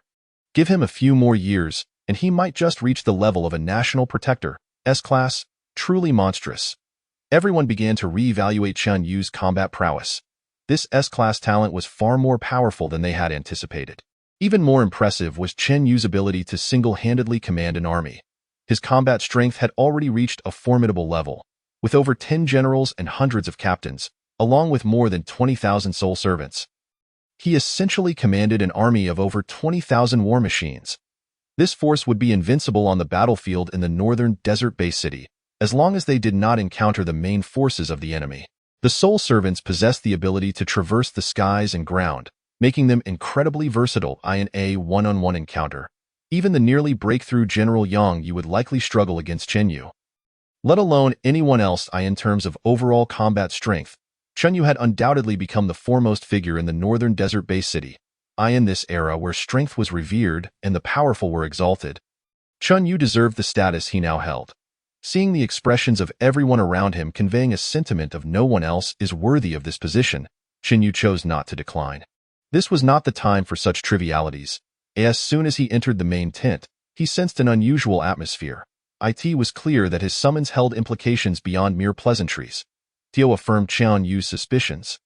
Once he had settled into his seat, Yang Yi promptly stated the matter at hand. On the battlefield, the enemy has retreated entirely. According to our intelligence, they do not intend to withdraw but are instead amassing their strength. As we all know, their forces are growing daily, and their elite warriors are increasing in number. Pausing to gauge the reactions of those present, Yang Yi continued, "Yesterday, thanks to Chunyu's efforts, we gained a significant advantage. If we allow the enemy to continue building their strength, when the allied forces arrive, we will face pressure from both sides. Therefore, I have decided to take the initiative. Given the current circumstances, a proactive approach is indeed more advantageous for us. Facing both the enemy and their allied forces, our odds are slim. To truly escape this crisis, we must swiftly repel the enemy in the underground. I support the city lord's decision. I concur. We have been on the defensive long enough. It is time for us to strike back."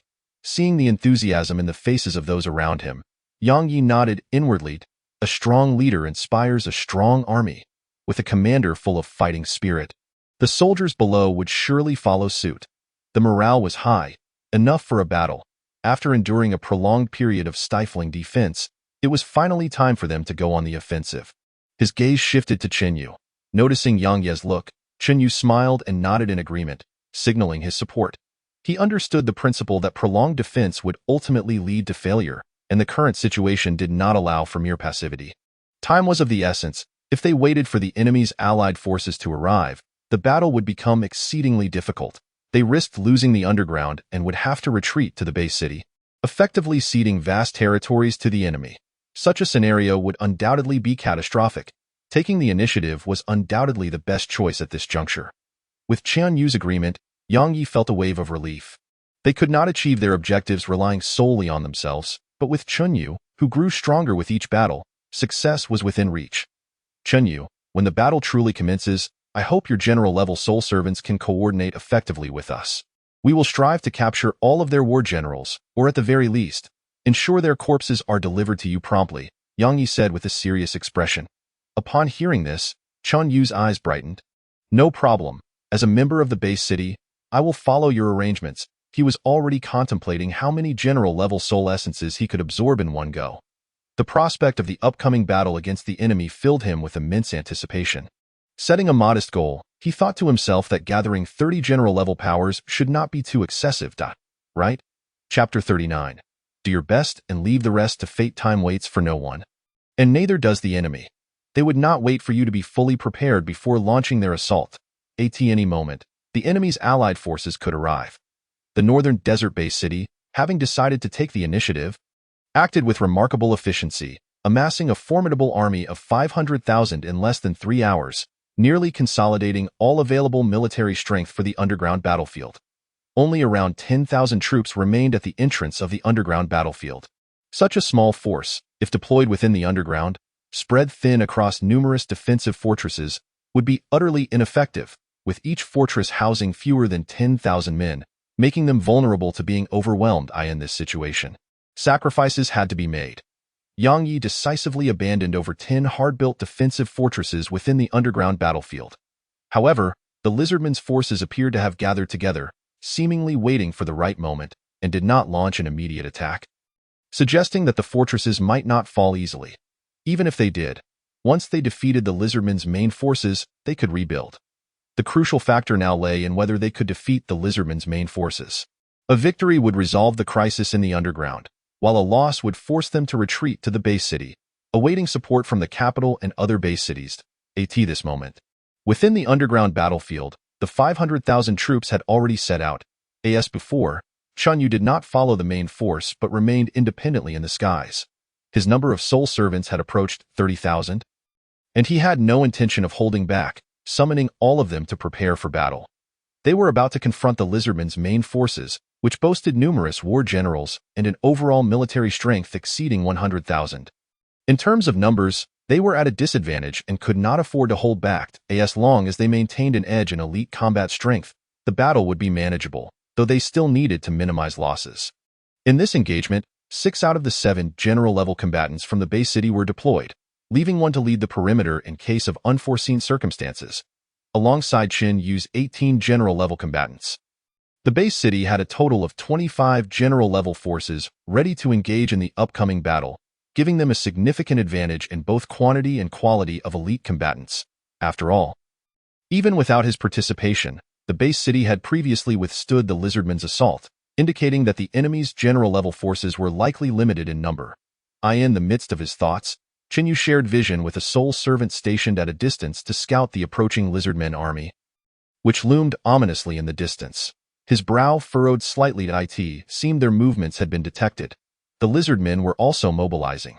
Rough estimates suggested their numbers were 3 to 4 times greater than theirs, and among them, over 20 lizardmen at the forefront appeared to be general level based on their size and presence.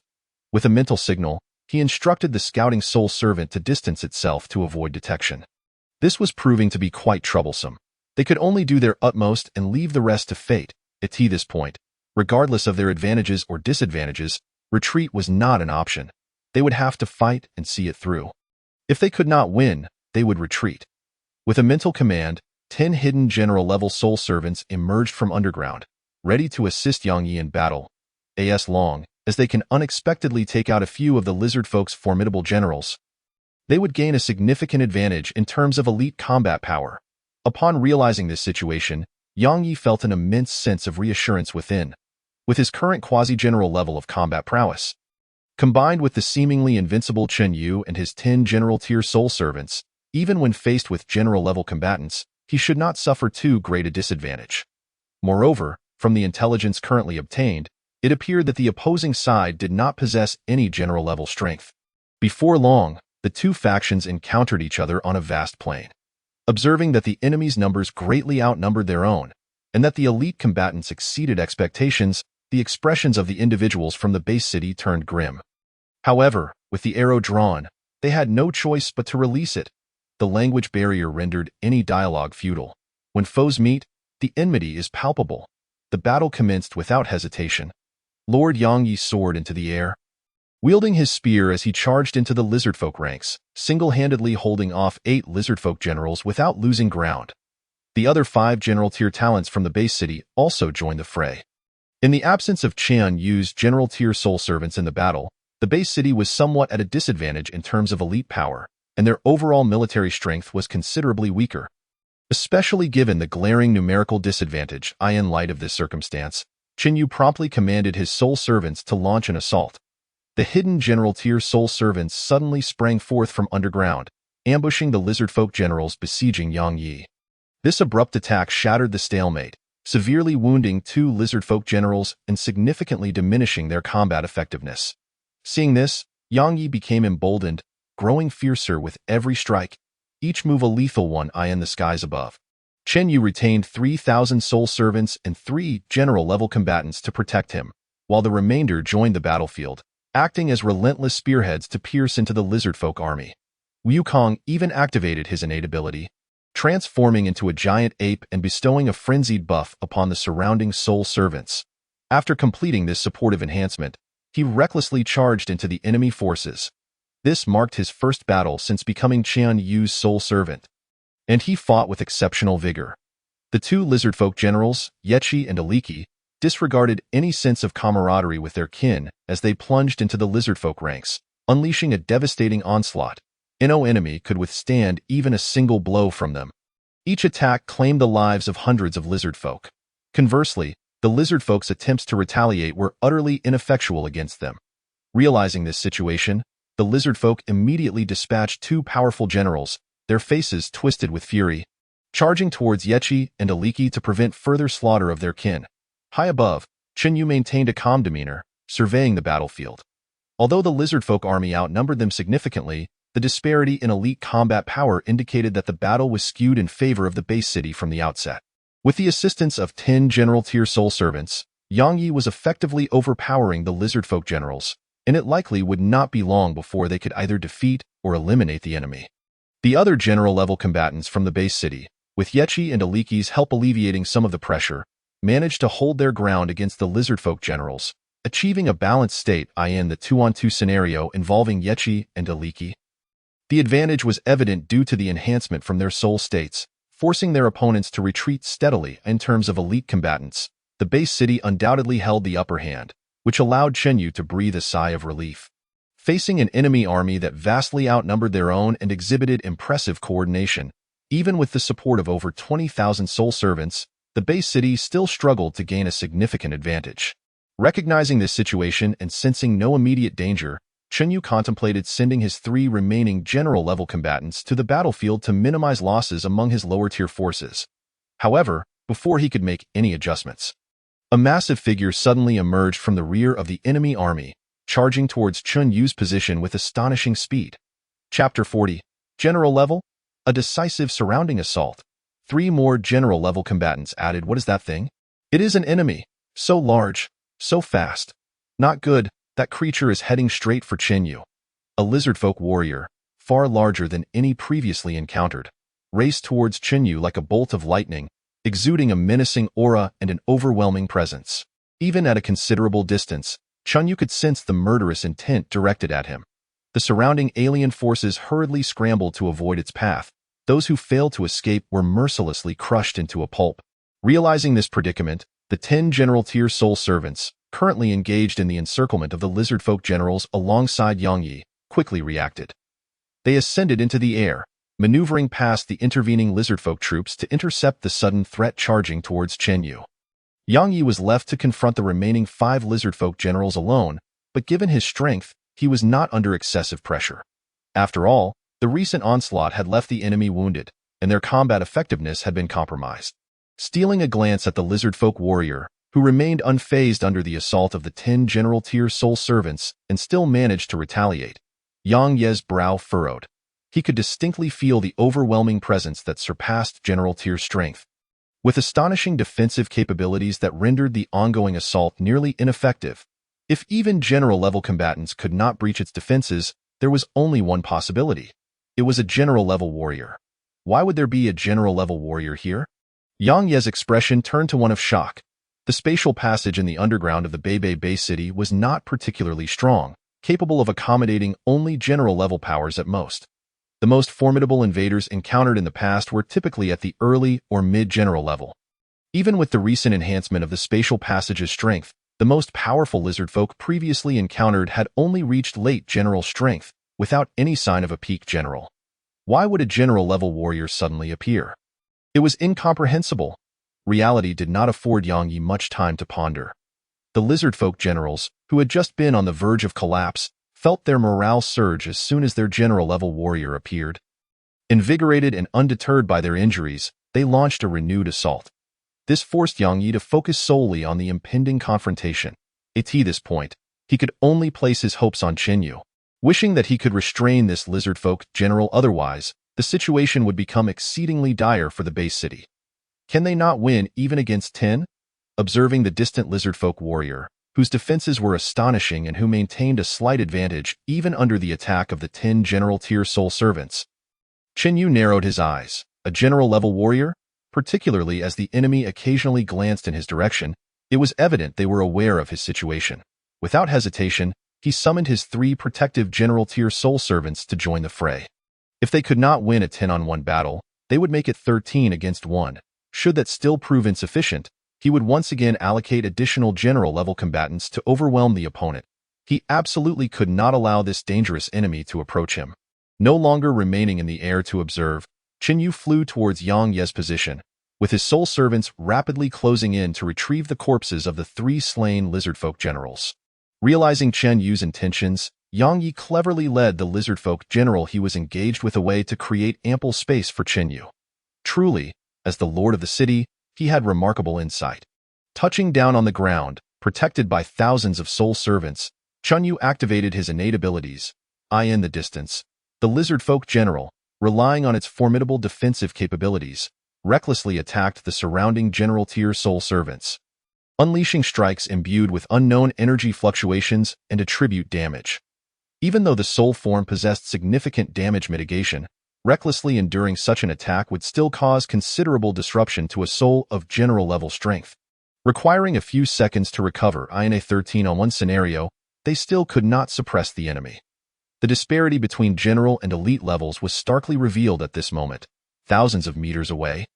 Having dispatched the lizardfolk general that had been restraining him, Wukong maintained his giant ape form and swiftly joined the assault on the lizardfolk general.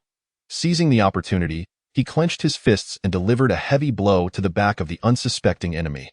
The lizardfolk general, confident in its defensive prowess, sensed Wukong's intent but paid it no mind, continuing its onslaught against the silver-ringed red serpent, brazenly enduring Wukong's strike. Boom!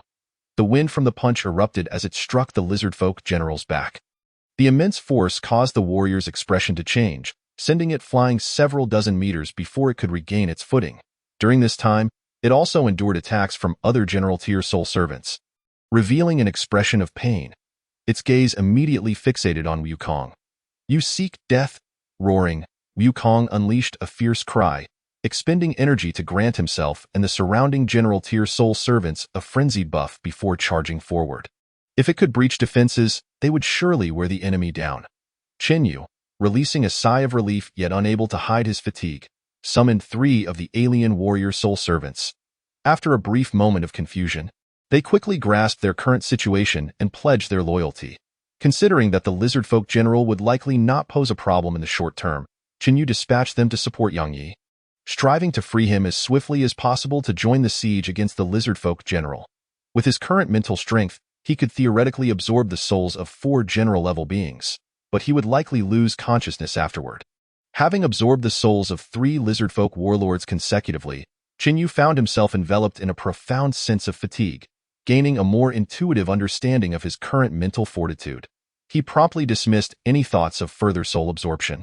The battle raged on, and losing consciousness would pose an immense danger. A wise man does not stand beneath a perilous wall. Utilizing a flying soul servant, Qin Yu ascended to the skies, evading a barrage of attacks and distancing himself from the battlefield. Leaving behind 3,000 soul servants as guardians. However, Without the presence of high-ranking soul servants, he felt it prudent to maintain a greater distance from the fray, as an unsettling sense of insecurity lingered. Yang Yi held no objections to Qin Yu's seemingly cowardly retreat. He understood the circumstances. The primary combat power resided within the soul servants. With the recent addition of the 3 lizardfolk warlord soul servants, Qin Yu's battlefield presence had swelled to an impressive total of 21 warlords.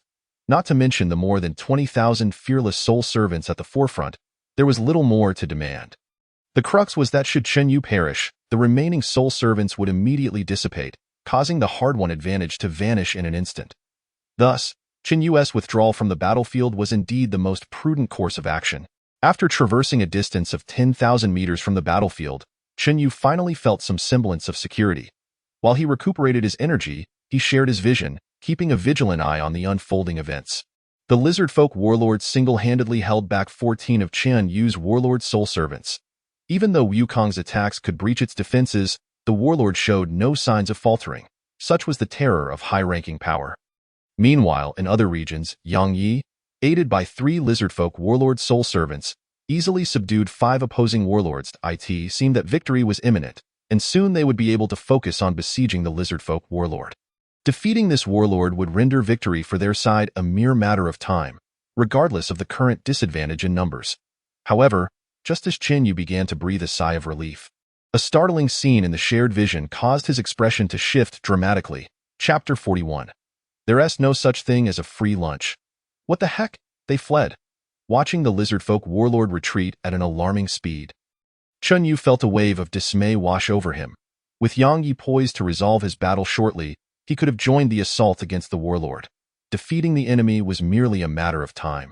Once their superior forces prevailed, they could reap the rewards of over 1 million lizardfolk troops, effectively neutralizing this crisis of alien invasion and possibly cleansing the lizardfolk from the underground battlefield. Qin Yu even began to assess whether his current mental state would allow him to absorb the warlord's soul, but to his astonishment, the warlord chose to flee at the first sign of danger. Where was the dignity of a strong warrior? It seemed that the mightier they were, the more they feared death in no time. The warlord's figure vanished completely from view. With their mainstay gone, the lizardfolk troops began to scatter in disarray. While they could not retain the warlord, they were determined to capture as many of the remaining warlords as possible. Qin Yu commanded his subordinates to disregard other alien forces and focus on pursuing the lizardfolk warlords. Striving to capture them all, he had not forgotten the modest goal they had set earlier. With just 9 more warlords, he could assemble a total of 30, a task not overly daunting. Ideally, he hoped to severely weaken the lizardfolk warlords, allowing him to absorb them once he recovered his energy. Killing them all would be wasteful. In a situation of self-imposed difficulty, he ultimately managed to capture only 5 lizardfolk warlords, with most having been slain. Out of more than 20 warlords, only 3 escaped, resulting in heavy losses for the lizardfolk. However, the escape of the lizardfolk warlord remained a significant concern. In the underground battlefield, warlords were a unique presence, and only Qin Yu could hope to defeat them through sheer numbers. Even Yang Yi, the city lord, was clearly no match. Yet, according to Yang Yi, his strength had reached the brink of warlord level, and a breakthrough could happen at any moment, enabling him to contend on equal footing with the enemy. The spatial passage in the underground could not accommodate high-ranking powers. Otherwise, the lizardfolk would not have dispatched only 1 warlord. It was highly likely that the warlord had arrived at the peak of the warlord level, having just recently broken through. This served as the only reasonable explanation. Upon reaching this conclusion, Yang Yi and the senior officials of the base city broke into a cold sweat, relieved to have brought Qin Yu along.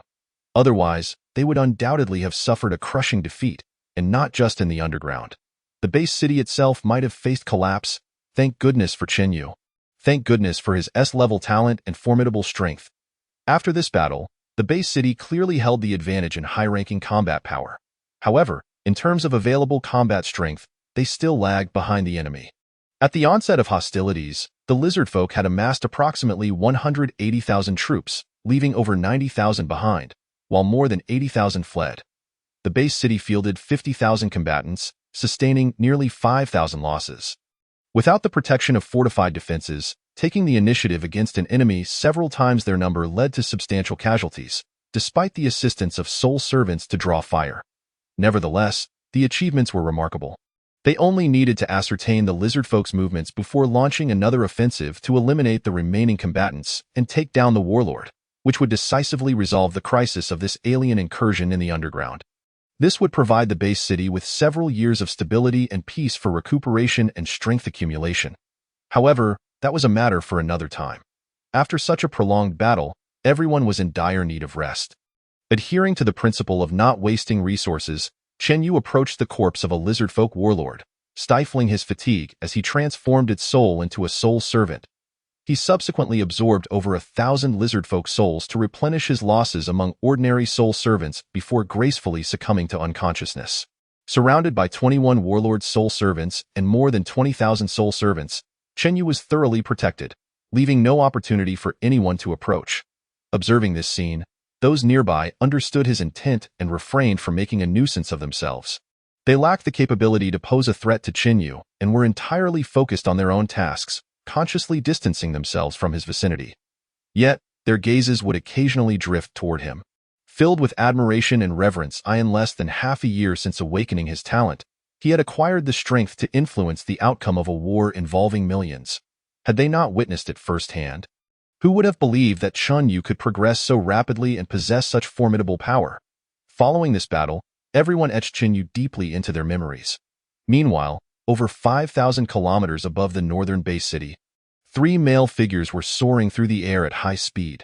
From a divine perspective, the destination of their journey was indeed the northern base city. All 3 appeared travel-worn, their brows furrowed with palpable fatigue. With several thousand kilometers still to go, it would be wise to take a brief respite to avoid being unable to exhibit their full combat prowess upon arrival. The leader proposed this suggestion. Fine, given the strength of the northern base city, it should still hold out for a while longer, replied the man on the left, nodding in agreement. Despite their trio's warlord-level strength, they had hurriedly journeyed from the Kyoto base city, assisting other base cities in battles against alien forces along the way, leaving them utterly exhausted and in dire need of rest. Seeing the consensus between the two, the remaining individual refrained from further comment.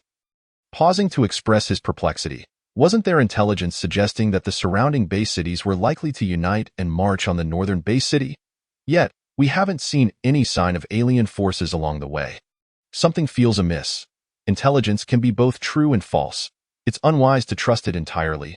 Speaking of which, your progress has been quite rapid. You're almost at the late warlord level, perhaps even on the verge of reaching the national protector level. Clearly, this alien realm is highly conducive to cultivation, replied the leader. It's a matter of both danger and opportunity.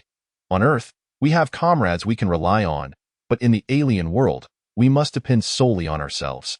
A single misstep could lead to death. There is no such thing as a free lunch. To reap rewards, one must inevitably pay a price indeed. As if struck by a thought, the 3 fell silent. After replenishing their energy and resting for over 3 hours to restore themselves to peak condition, they soared into the sky once more, swiftly heading toward the northern base city, that moment. Chen Yu had already regained his mental acuity and awakened, promptly absorbing the souls of 2 lizard folk warlords and converting them into soul servants. Consequently, he reached a total of 24 warlords. Meanwhile, the battlefield had been cleared, and the movements and assembly points of the alien forces were known through reconnaissance. Upon seeing that Chen Yu had awakened, Yang Yi issued a command for over 400,000 troops to continue their advance. They pursued relentlessly, determined to deny the lizard folk any chance to breathe. This time, their primary objective was to eliminate the formidable leaders of the lizard clan, followed by the eradication of their living forces within the cavernous battlefield. Determined to engage in a decisive battle that would alter the course of fate. Chapter 42. Misused talent, destined to depart. Having a flying soul servant was indeed a convenience, far less taxing than flying oneself. Alleviating concerns over physical stamina, Yang Yi, grinning broadly while standing atop the back of a white-headed eagle, felt a sense of ease. Upon reaching the general level of power, his physical prowess had already attained a remarkably commendable standard. And his mental strength was generally not lacking. By employing certain specialized techniques, he could fly through the air. However, for long-distance flight, general-level strength was still insufficient. One must reach the commander level to accomplish such feats. If the primary criterion for measuring strength at the general level and below was power, then at the commander level, There were even stricter assessments and standards. It encompassed not only physical attributes, but also the intensity of mental fortitude and combat skills. In the present Dragon Kingdom, general-level strength could only be deemed as the backbone of the force, while commander-level strength represented the true pinnacle of power, the cutting-edge force. Naturally, this situation varied across different regions of the nation. Not all base cities guarding their respective caverns could match the super-large base cities like the capital and the Demon City, where the highest power of the alien races reached the Guardian level. For instance, in the northern desert base city, the strongest adversary encountered previously was merely at the mid-general level, which was why Yang Yi, possessing peak general-level power, could serve as the city lord, enjoying a very stable position. His strength was sufficient to defend the northern desert base city. However, this time, the situation had evidently changed, as a commander-level powerhouse from the Lizard Clan had emerged, shattering long-held perceptions and the balance of power. It was foreseeable that after this crisis was averted, if Yang Yi could not swiftly break through to commander level, the capital would undoubtedly dispatch a commander-level expert to take over the defense. Perhaps even to replace him as the city lord. In this era, power was everything. If Yang Yi could ascend to commander level, then he would face no issues. At this moment, upon hearing Yang Ye's envious remarks, Chen Yu felt an urge to roll his eyes but ultimately restrained himself. City Lord, you could attempt to subdue wild flying beasts. Given your strength, it should pose no difficulty. Indeed, this was a feasible course of action. But it was unnecessary. Not only would it be time-consuming and labor-intensive, but beasts were inherently unpredictable. In comparison, your soul servants were far superior. 100 loyalty, completely trustworthy. Yang Yi felt increasingly envious. He was genuinely curious whether Chen Yu could indeed transform souls into soul servants infinitely. However, considering the personal nature of this matter and the sensitivity surrounding the specifics of one's innate abilities, he refrained from posing the question. He was acutely aware that even if Chen Yu could not control souls indefinitely, the number of soul servants he had already demonstrated would surely lead him to reach the Guardian level. It was merely a matter of time, warranting significant cultivation. With this thought, Yang Yi felt a pang of bitterness in his heart. He realized that the northern desert-based city could no longer provide Chen Yu with assistance commensurate with his strength. Given that Chen Yu's power now surpassed even that of Yang Yi, the city lord, he could easily strive for whatever he desired. Due to his innate ability, his demand for resources was not as substantial as that of other gifted individuals, relying on the feedback received from transforming soul servants. Along with his S-level innate talent, Chen Yu's rate of advancement was unprecedentedly rapid. Among the S-level gifted Guardian-level experts that Yang Yi knew, none could surpass Chen Yu's speed. Most had spent years, even over a decade, enduring countless battles and expending immeasurable resources to reach the Guardian level. In contrast, Chen Yu's cost-effectiveness was extraordinarily high. Unfortunately, such exceptional power would likely soon be beyond the northern desert-based city's grasp. Even if Chen Yu wished to remain, the capital would not allow such a formidable force to stay in the northern desert. This was clearly a case of misallocation of talent, ultimately hindering Chen Yu's progress. From the perspective of national interest and Chen Yu's own development, departing from the northern desert-based city was undoubtedly the best choice, and Yang Yi felt a sense of helplessness.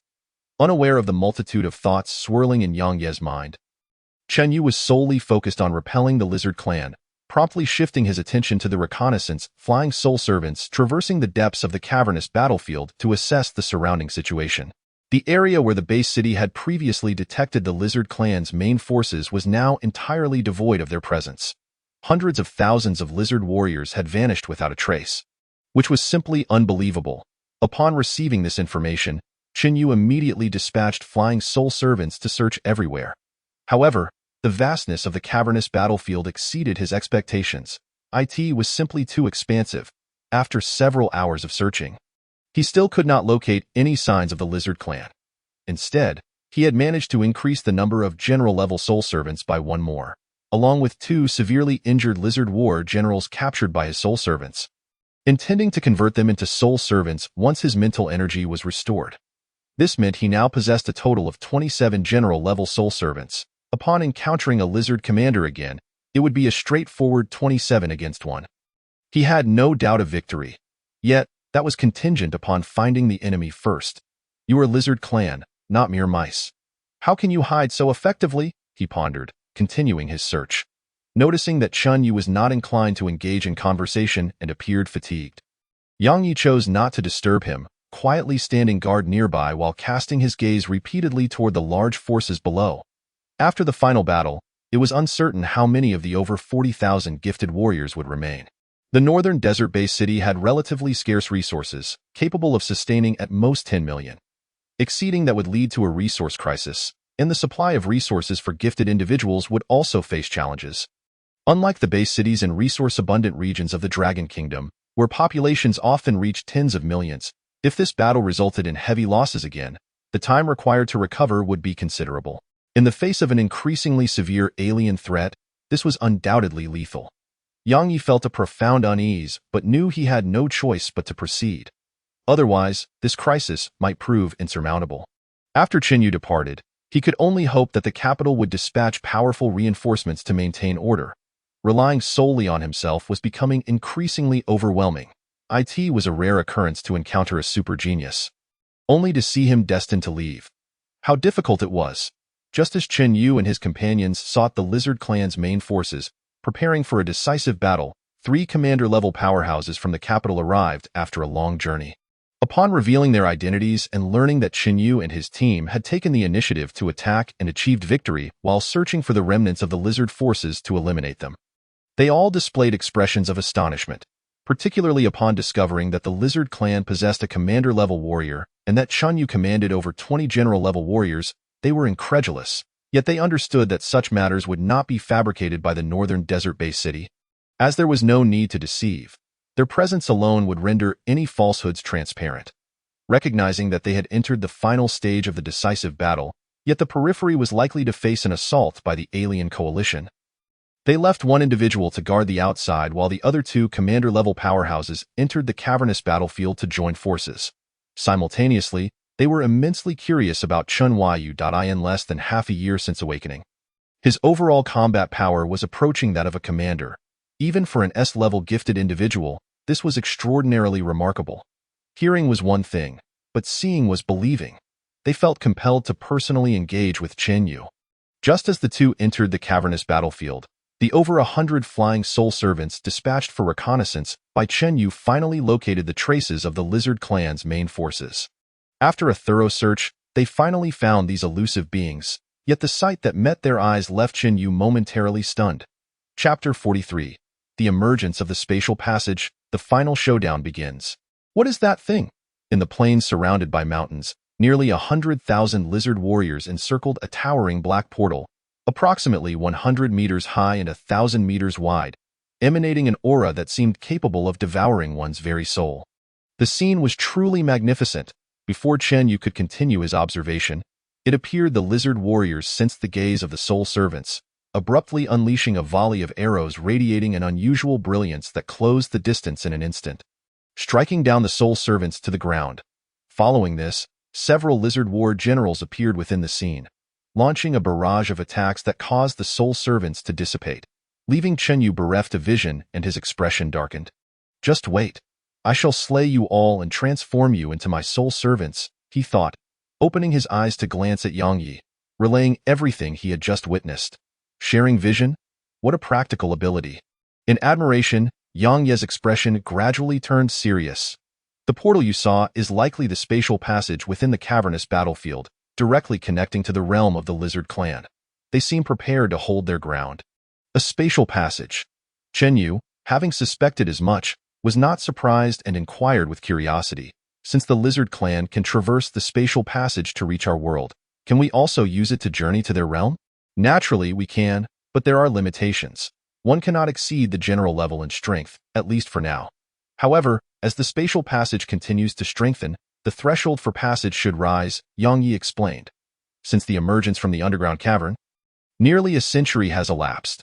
The predecessors naturally contemplated consolidating their forces to counterattack the alien races, seize their world, and transport resources back to the Earth star. While the idea is commendable, the challenges of implementation are exceedingly daunting. The strength of the alien races far surpasses what they currently perceive. The adversaries are constrained by the insufficient strength of the spatial passage from the underground cavern, which limits the transportation of their elite forces, as well as the overall quantity that can be dispatched. This has afforded the Earth Star a fleeting respite. When the elite forces of the Earth Star venture into the world of the alien races, regardless of their strength, once they reveal themselves, they will immediately find themselves isolated and vulnerable, faced with millions, even billions, of aliens. Given the current resources of the Earth Star, it is evident they are no match. After several attempts, they suffered significant losses without substantial gains, leading to a situation where the costs outweighed the benefits, and thus, the notion of further exploration was abandoned in favor of a defensive posture.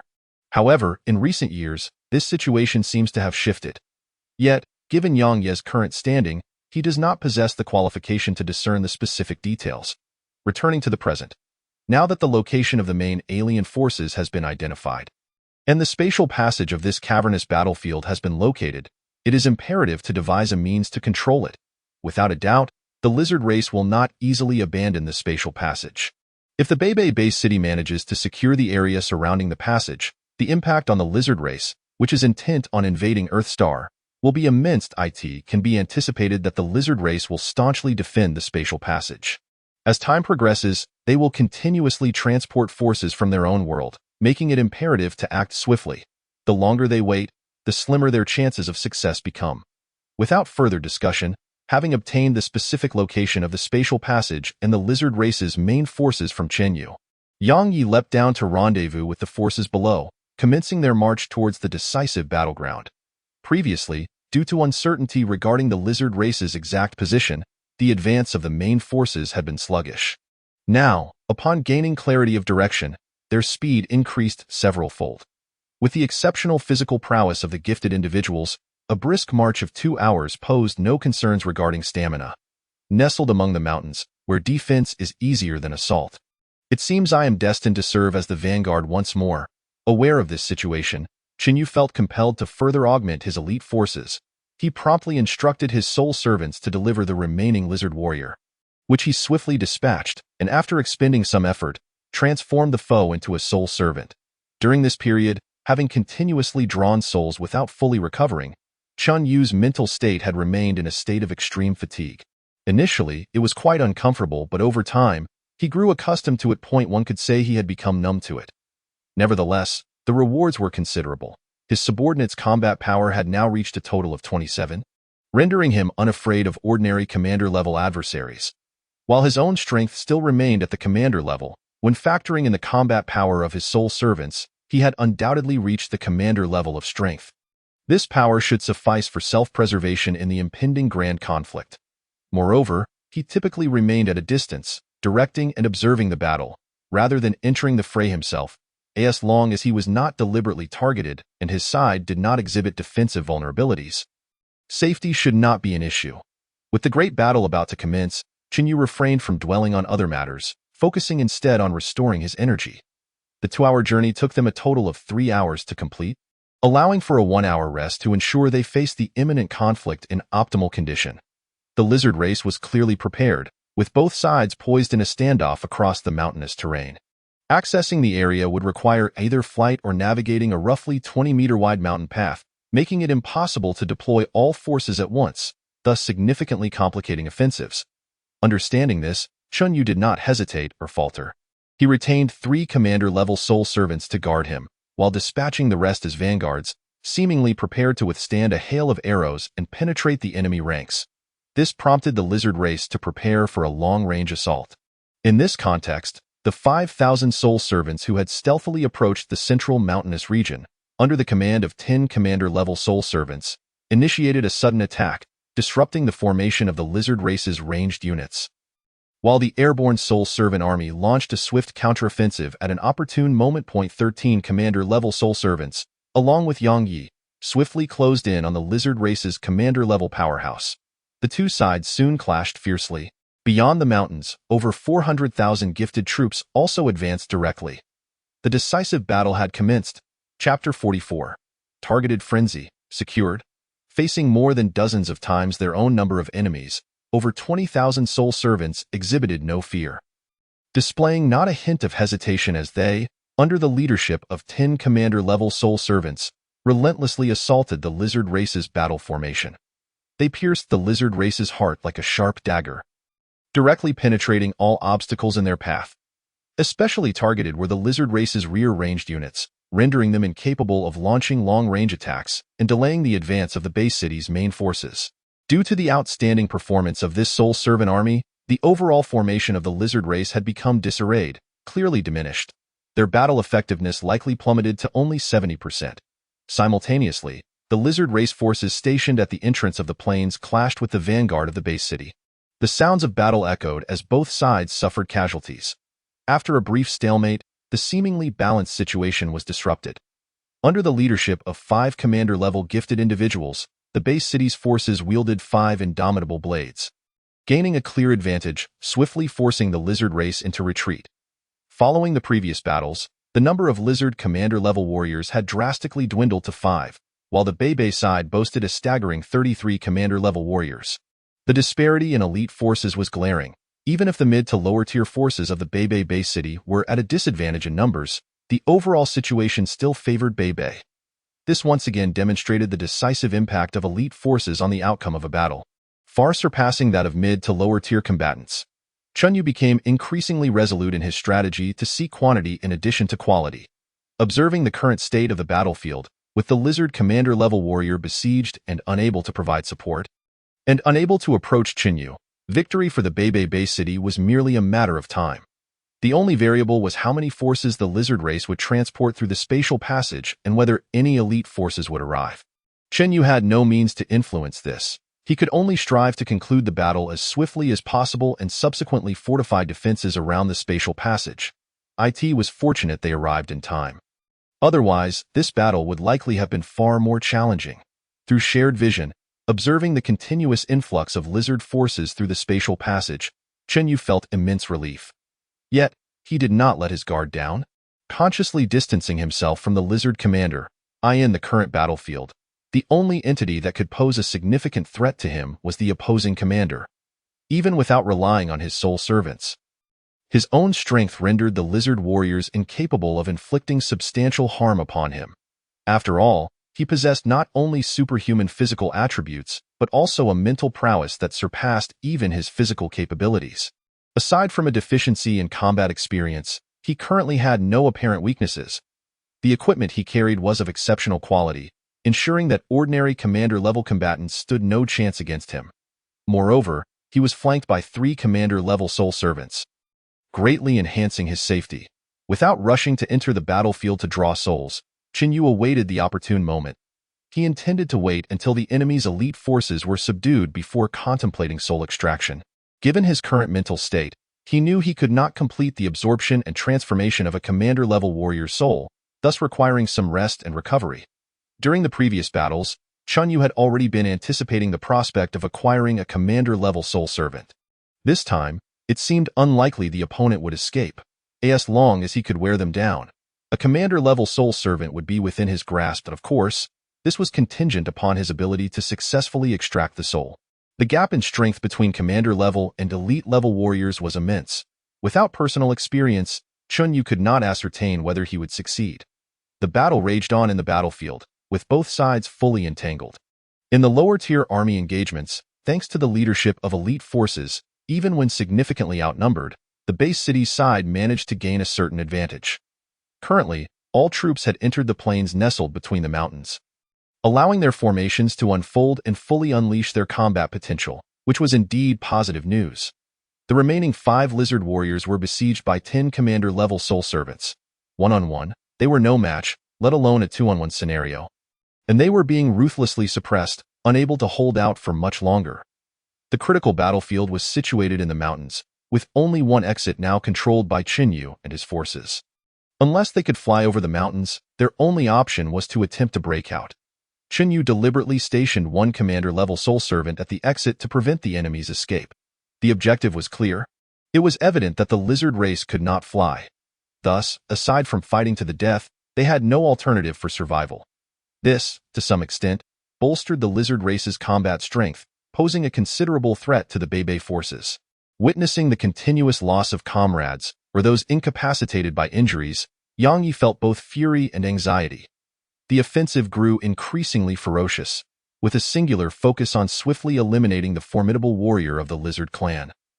The intent was to subsequently support the main forces and minimize losses as much as possible.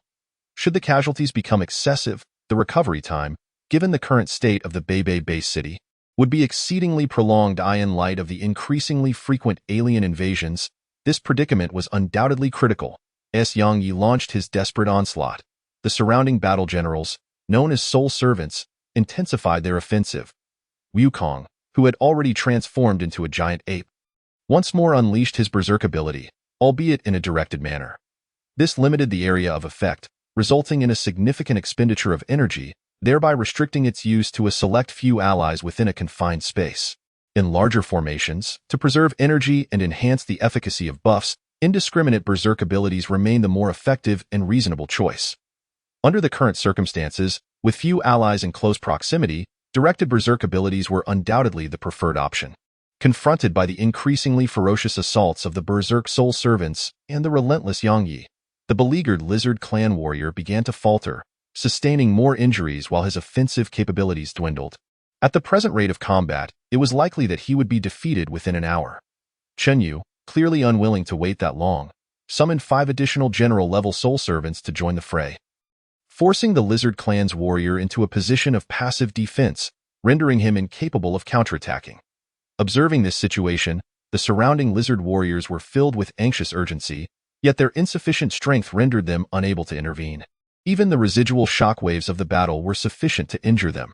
However, just as Chen Yu believed he had secured victory in this decisive battle, a massive lizard warrior suddenly burst forth from the spatial passage, swiftly assessing the battlefield to prepare support for his clan's champion.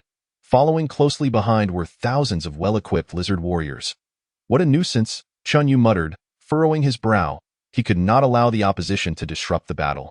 Just as he prepared to allocate general-level soul servants to intercept, he distinctly sensed 2 formidable presences approaching rapidly from his right rear. Glancing over, he beheld 2 figures soaring through the sky at an astonishing speed, disregarding him entirely as they dove into the battlefield. Chapter 45. Is this even human speech? Allies? Watching the 2 individuals zoom past overhead to launch a fierce assault on the lizard clan, Chen Yu narrowed his eyes, intrigued by their combat style. Cloaked in a silvery aura akin to armor, their defensive capabilities were astonishing. The lizard clan's attacks barely registered against them, inflicting no harm whatsoever. Each of their strikes generated violent gusts of air, sending numerous lizard warriors crashing to the ground, rendered incapable of further combat. This cannot merely be a natural talent, Chen Yu mused, rather than a mere innate ability. He leaned more towards the belief that they possessed advanced combat techniques. As if to affirm his suspicion, both individuals unleashed their innate abilities with a unified roar. The speed of one surged several-fold. And with Chen Yu's keen perception, he could only catch fleeting glimpses of their afterimages. Engaging with them would likely result in his immediate demise before he could even react, an unsettling realization that left him feeling quite uncomfortable. Clearly, I am not strong enough. The Beibei Bay City is too small, and its strongest warriors have yet to reach the general level, which has limited my perspective. This served as a sobering reminder that he must not grow complacent. The world was filled with formidable beings, and given his current abilities, he might be swiftly dispatched by a true powerhouse. I must proceed with caution and focus on further developing my strength. The other individual drew a battle blade, each swing producing visibly sharp slashes that extended for dozens of meters, exuding an incredibly fierce aura. Even from a distance, Chen Yu felt as though his skin might be sliced open. Impressive, he exclaimed in admiration. With their innate abilities activated, the 2 warriors exhibited a significant increase in combat prowess, bolstered by their unique combat techniques. The number of enemies dispatched at their hands had already approached 10,000. So swift, so powerful, with their arrival, the momentum of victory for the Beibei Bay City undoubtedly accelerated.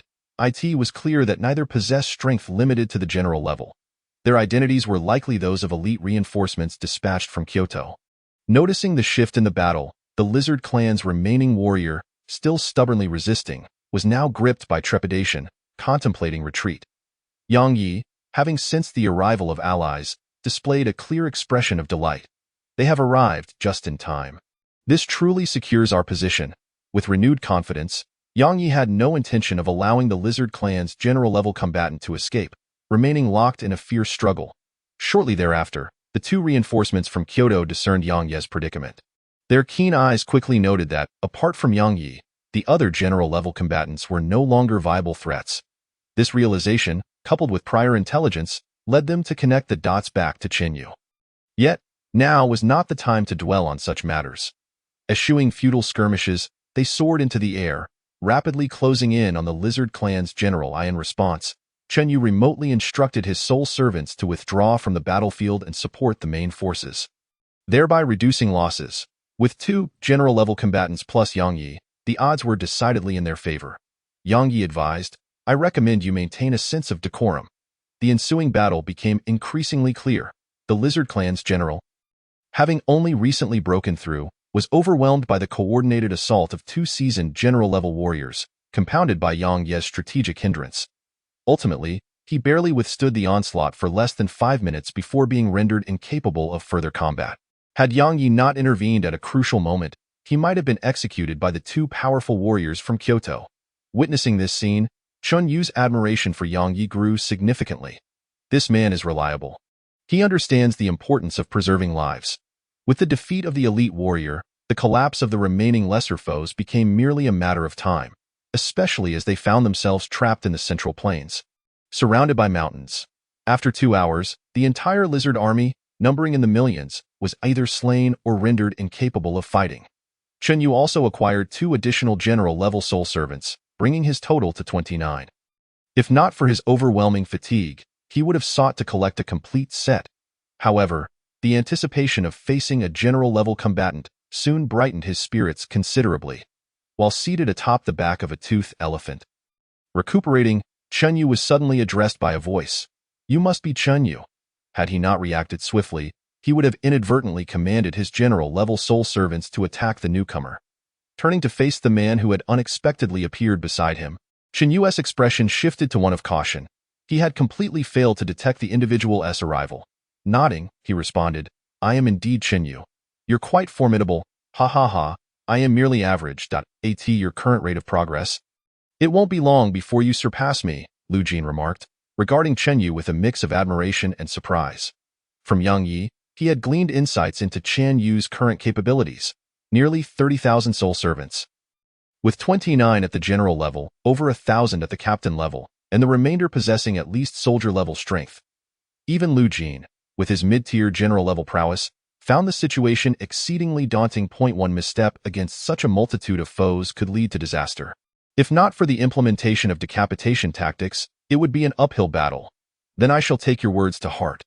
Prompted by recollections of the peculiar techniques displayed by the two warriors earlier, Chen Yu inquired, "The armor you wore earlier. It must not have been an innate ability, correct?" You observed quite astutely. "It is indeed not my innate ability, but rather a combat technique," Lu Jin replied with a smile, though he did not elaborate further, offering only a mysterious smile. "Given your potential and strength, you should soon have access to such techniques upon reaching the Kyoto base city. Am I allowed to refuse?" Chen Yu's unexpected comment left Lu Jin momentarily stunned, prompting an uncertain inquiry. "You refuse? Is that permissible?" Chen Yu furrowed his brow. Although the current level of support from the Beibei base city was insufficient for his growing needs, its safety was an undeniable advantage. He believed that merely possessing general-level strength was inadequate for him to venture into the world. Achieving a general-level status would be a more prudent step before delving into the wider arena. That's reasonable, however. You must be aware that remaining in Beibei will only slow your progress. With your talent and capabilities, only by moving to a premier platform like Kyoto can you maintain a sufficiently rapid pace of advancement. Given Chen Yu's demonstrated strength and potential, Lu Jin was reluctant to see such a promising seed of a general-level warrior languish in a place like Beibei. He deserved a chance at a higher stage. "I awakened my talent less than half a year ago and have already reached the general level. To be honest, my rate of progress feels excessively rapid, but I cannot help it. I have not dedicated much time to training and yet find myself here. I feel as though I cannot fully harness my current strength, so I thought it best to remain in Beibei for a while longer, postponing my move to Kyoto." Having concocted what he believed to be a reasonable explanation, Chen Yu spoke with conviction. Lu Jin couldn't help but twitch at the corners of his mouth, struggling to suppress his urge to lash out. "What do you mean you haven't trained much and have already reached the general level? Is that even a coherent statement?" "No, that was not right. Suddenly realizing the gravity of the situation, Lu Jin stared at Qin Yu in disbelief. You have reached the general level? Chapter 46. At 18. The general level, the strongest of the new generation in Longhua. Possessing the strength of a general as a soul servant is an entirely different concept from achieving the general level oneself. Based on Lu Jin's estimation of Chen Yu's S-tier talent in soul control, it was evident that Chen Yu must have been born with extraordinary mental strength, enabling his soul nurturing space to surpass that of the two renowned soul controllers in Longhua's history, truly a prodigy. Thus, it was only natural for Chen Yu to command such a multitude of soul servants. Following this line of reasoning, it seemed that Chen Yu's strength lay primarily in his soul servants. And he himself should not be overly powerful, at most, reaching the level of a school captain, merely a slightly more advanced cannon fodder on the battlefield. Who would have thought that Chen Yu had already attained the general level? Awakening his talent for less than half a year. No, to be precise, not even 5 months, and he was still not yet 19, already possessing the combat prowess of a general, along with 30,000 soul servants, including 29 at the general level. The more Lu Jin pondered, the more incredible it seemed. Had he not witnessed Chen Yu's strength with his own eyes, he would have scoffed at anyone daring to tell him such a tale. After all, even boasting needs a semblance of common sense, but the facts lay bare before him. Chen Yu was indeed that formidable. Lu Jin's gaze towards Chen Yu had shifted from mere astonishment and admiration to that of viewing a monster. Even in the capital city of Kyoto, where prodigies with S-tier talents were abundant, there was no word of anyone more powerful than Chen Yu, nor anyone whose rate of progress could compare, let alone their overall combat strength. After all, Chen Yu was not simply fighting alone. He was a one-man army. It could even be said that he was the strongest among the new generation in Longhua. Without question, is there a problem? Chen Yu's expression was calm as he looked at Lu Jin with curiosity. This left Lu Jin speechless. He truly wished to explain the concept of an 18-year-old at the general level to Chen Yu immediately. However, seeing Chen Yu's composed demeanor, he ultimately restrained himself from speaking. Chen Yu was simply too monstrous. If he were to praise him further, Chen Yu would likely become arrogant, which would not bode well for his future development. Truth be told, the main reason for his restraint was his discomfort with Chen Yu's tranquility, which made him feel as though he had wasted years of his life. No problem at all. Your strength level might be considered top tier in Ma Bei, but it is hardly anything in Kyoto. There are countless individuals stronger than you. Keep working hard, young man. Lu Jin feigned calmness. Nodding in acknowledgement, Chen Yu responded with a look of realization. Indeed? Then I shall remain in Ma Bei for a while longer, to solidify my foundation and enhance my strength, striving to reach the commander level within 6 months.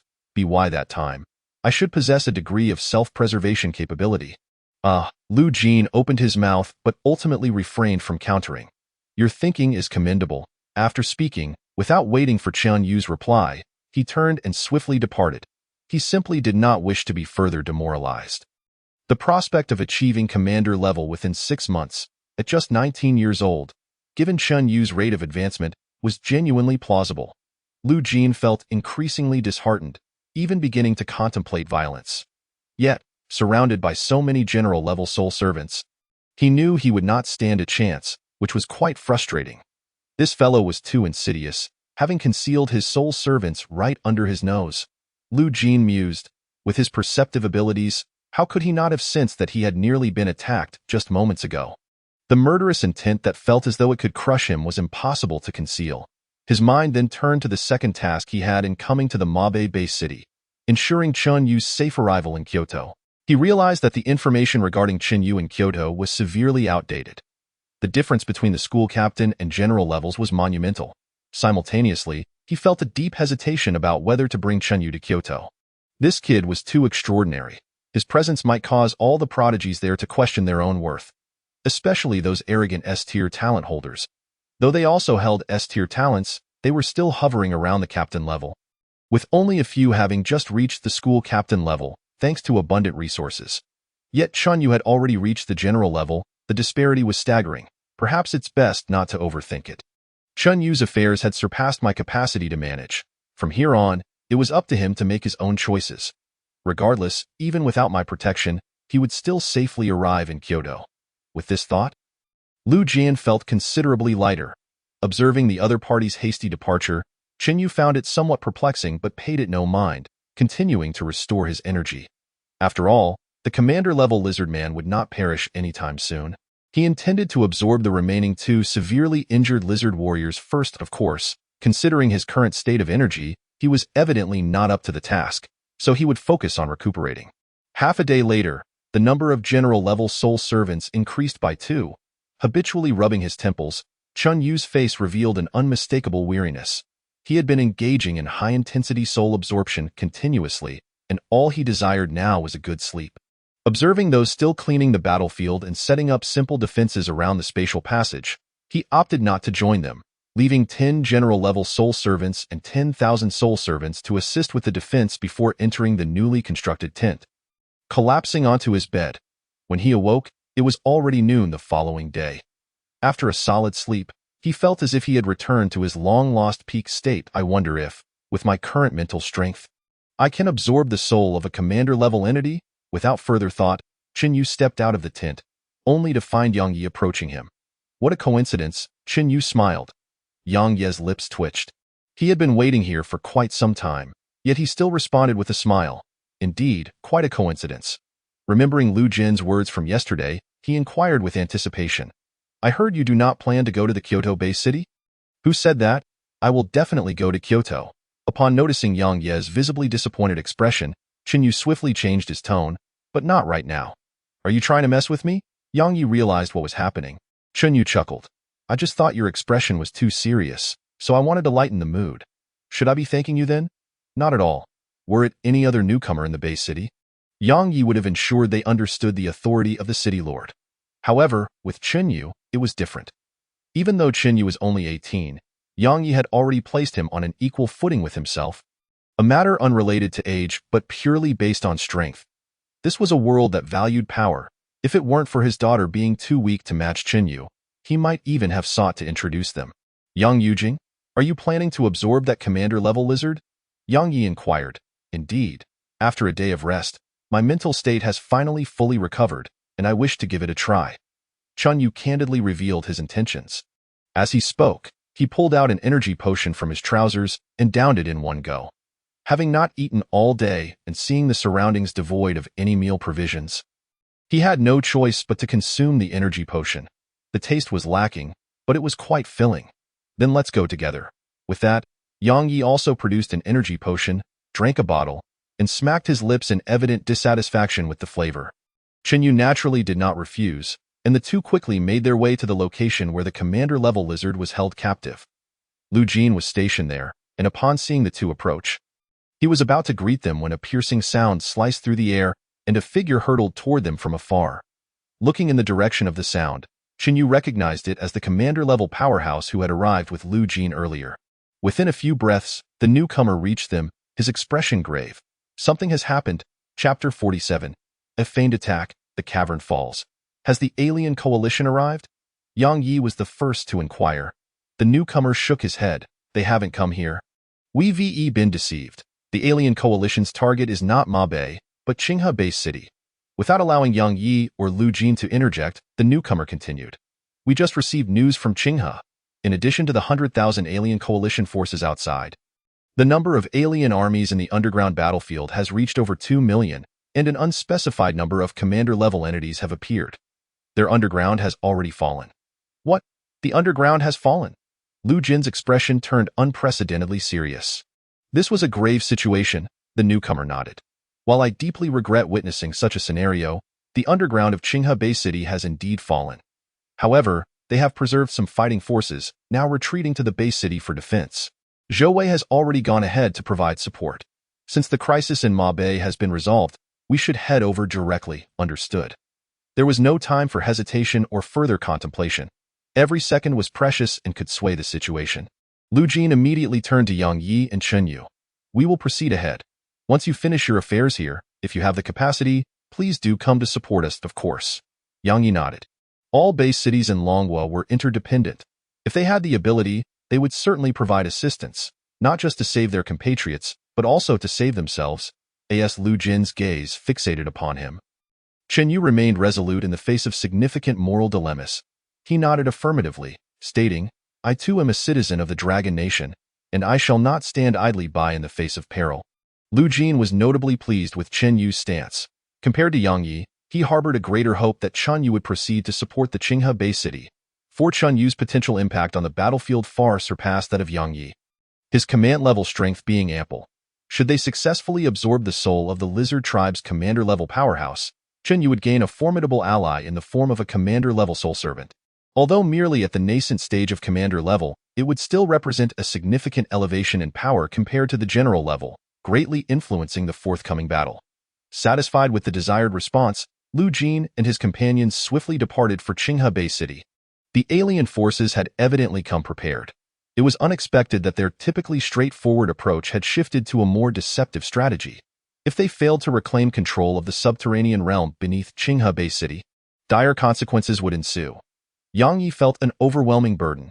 Qinghe Bay City guarded a crucial thoroughfare, completely severing the connections between the three major bay cities of Mabei, Suha, and Beishan to the central and eastern regions.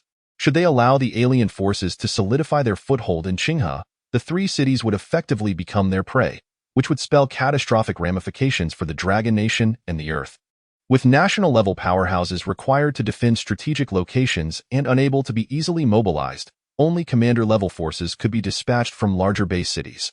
However, with the emergence of commander-level adversaries on the alien side, the situation became increasingly disadvantageous for the Dragon Nation.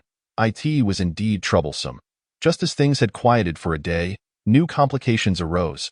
Amidst his reflections, Chen Yu approached the ailing lizard tribe commander, summoned his soul servant, and launched a direct assault in no time. He dispatched the already weakened foe, and after a deep breath, he ignored the curious gaze of Yang Yi behind him, unabashedly activating his innate ability. Instantly, it felt as though a cannonball had detonated in his mind, causing a splitting headache that forced Chen Yu to stumble backward, nearly losing his balance. Nevertheless, he managed to steady himself, gesturing to Yang Yi not to approach. While continuing the soul absorption process, the fact that he had not succumbed to unconsciousness indicated that success was within reach. The principle of mutual dependence was clear.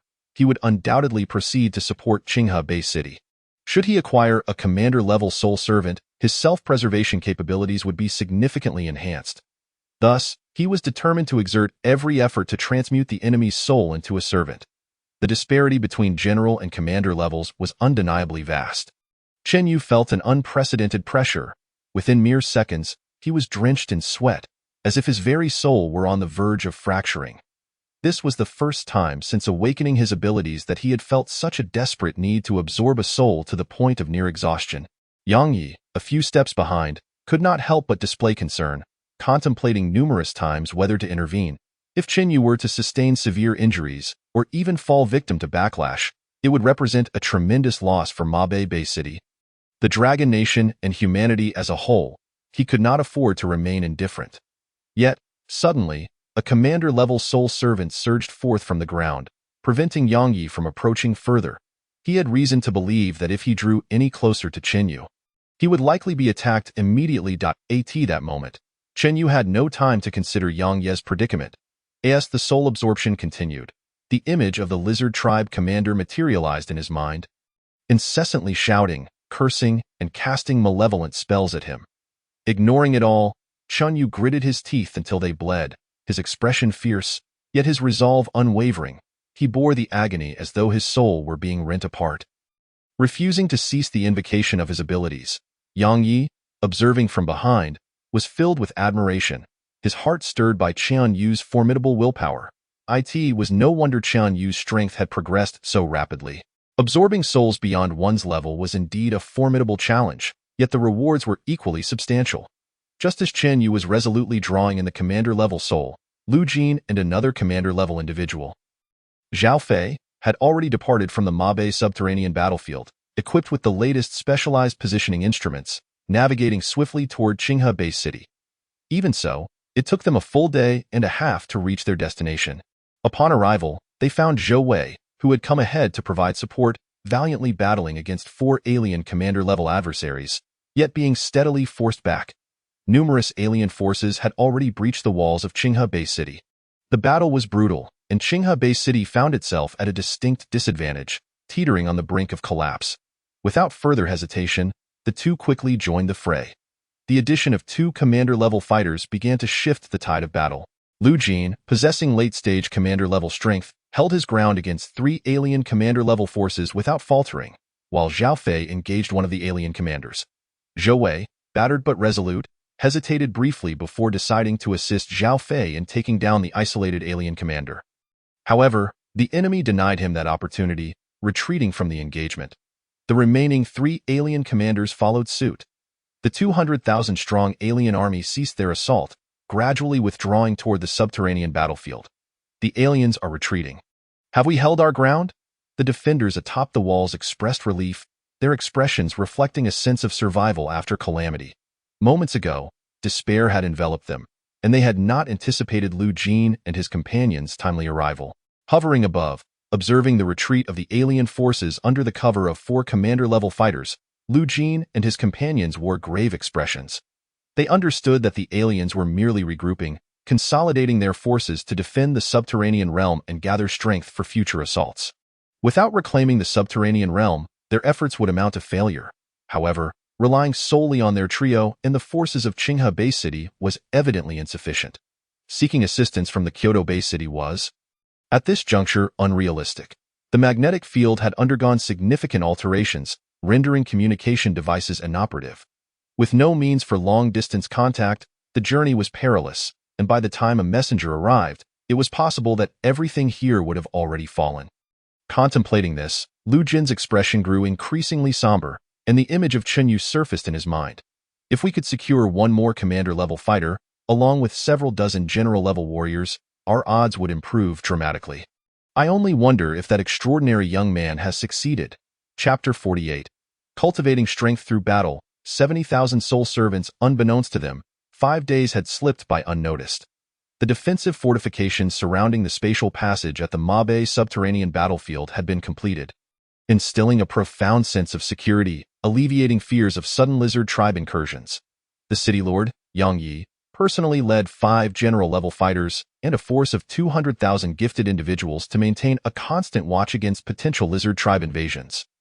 Compared to the previously scattered defenses over numerous sites, the area requiring vigilance had undoubtedly diminished, allowing them to concentrate their military might at the spatial passage to repel enemy advances.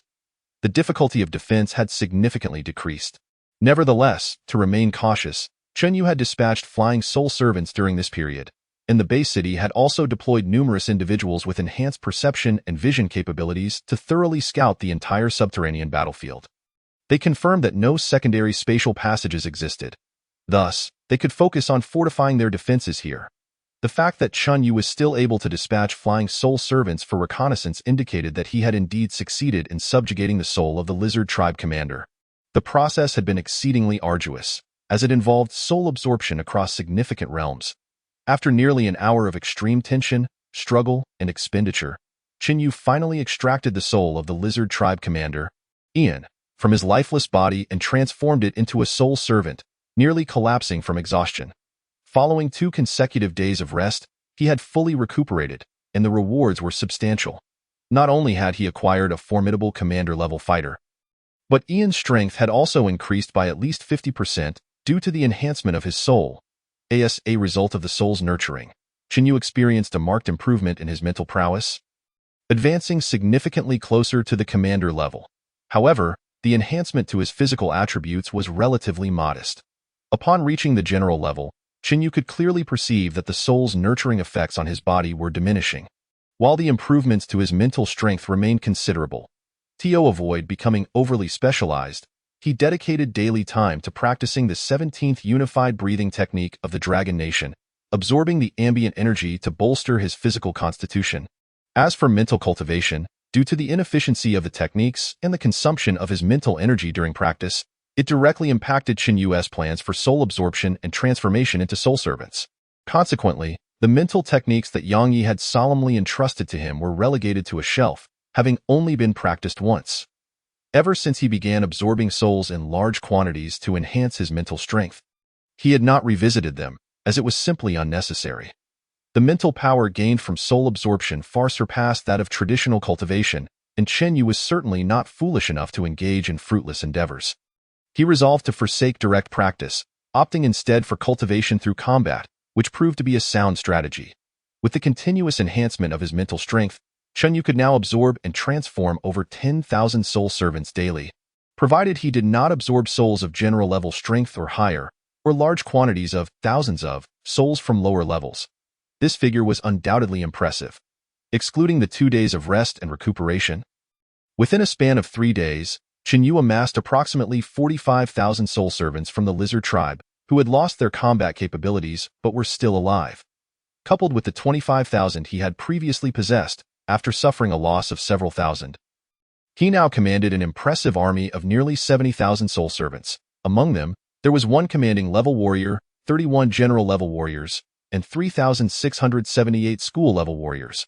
The remainder comprised lieutenant and soldier-level warriors.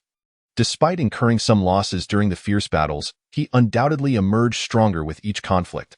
With no disadvantage in elite combat power, this formidable army of 70,000 soul servants was sufficient to annihilate enemies that outnumbered them several times over. After experiencing this great war, Chun Yu became acutely aware of the significant impact that elite combat power has on the battlefield, far surpassing that of mere quantity and tactical cannon fodder. Thus, his focus moving forward would be to augment his elite forces. At this moment, outside the mountain range housing the spatial passage, Chun Yu returned alive. Surely, he smiled at Zhao Yang and nodded to the high-ranking officials from the base city behind him. Without further ado, he leaped onto the back of the white-headed eagle and soared towards the exit of the underground battlefield. It was not until Chen Yu's figure vanished completely from the horizon that Zhao Yang and the others averted their gaze. 5 days had passed, and they hoped that Qinghe had yet to be breached.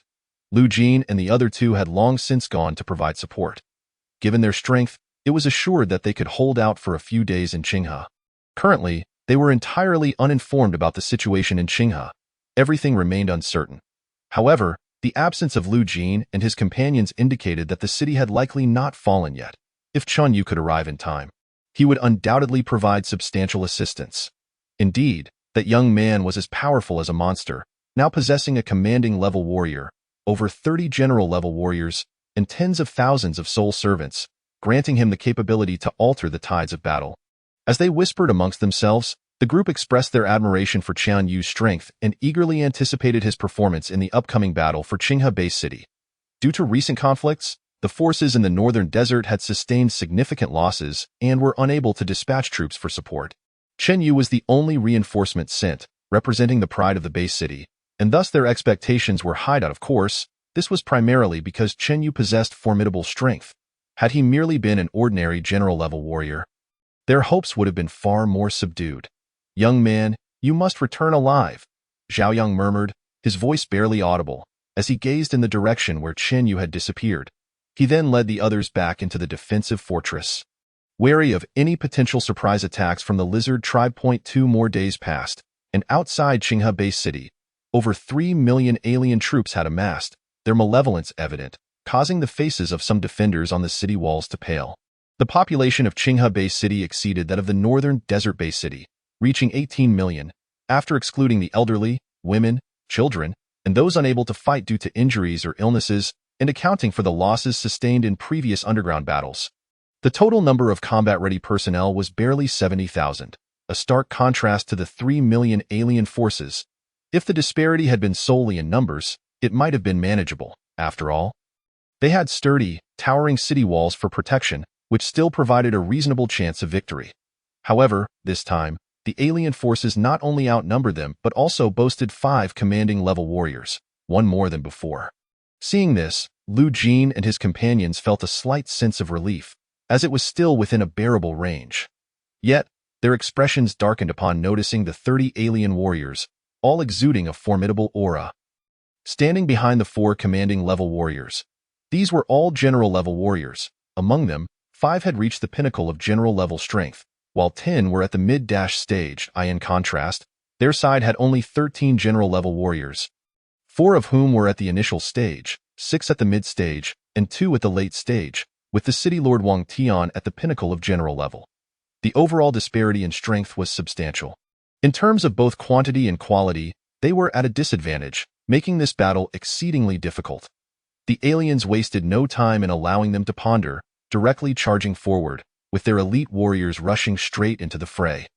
Commanders faced commanders, generals faced generals. The former were evenly matched, but the latter were clearly at a disadvantage. With the protection of the city walls, Qinghe Bay City should be able to hold its ground for the time being. However, should the enemy's elite forces breach the city walls, unleashing their general-level warriors, the situation would rapidly deteriorate.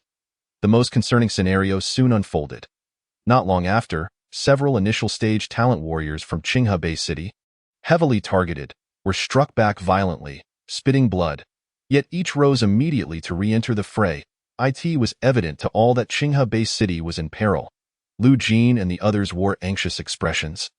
Having narrowly escaped injury from a commanding-level enemy, and they dared not divert their focus, instead concentrating solely on the battle.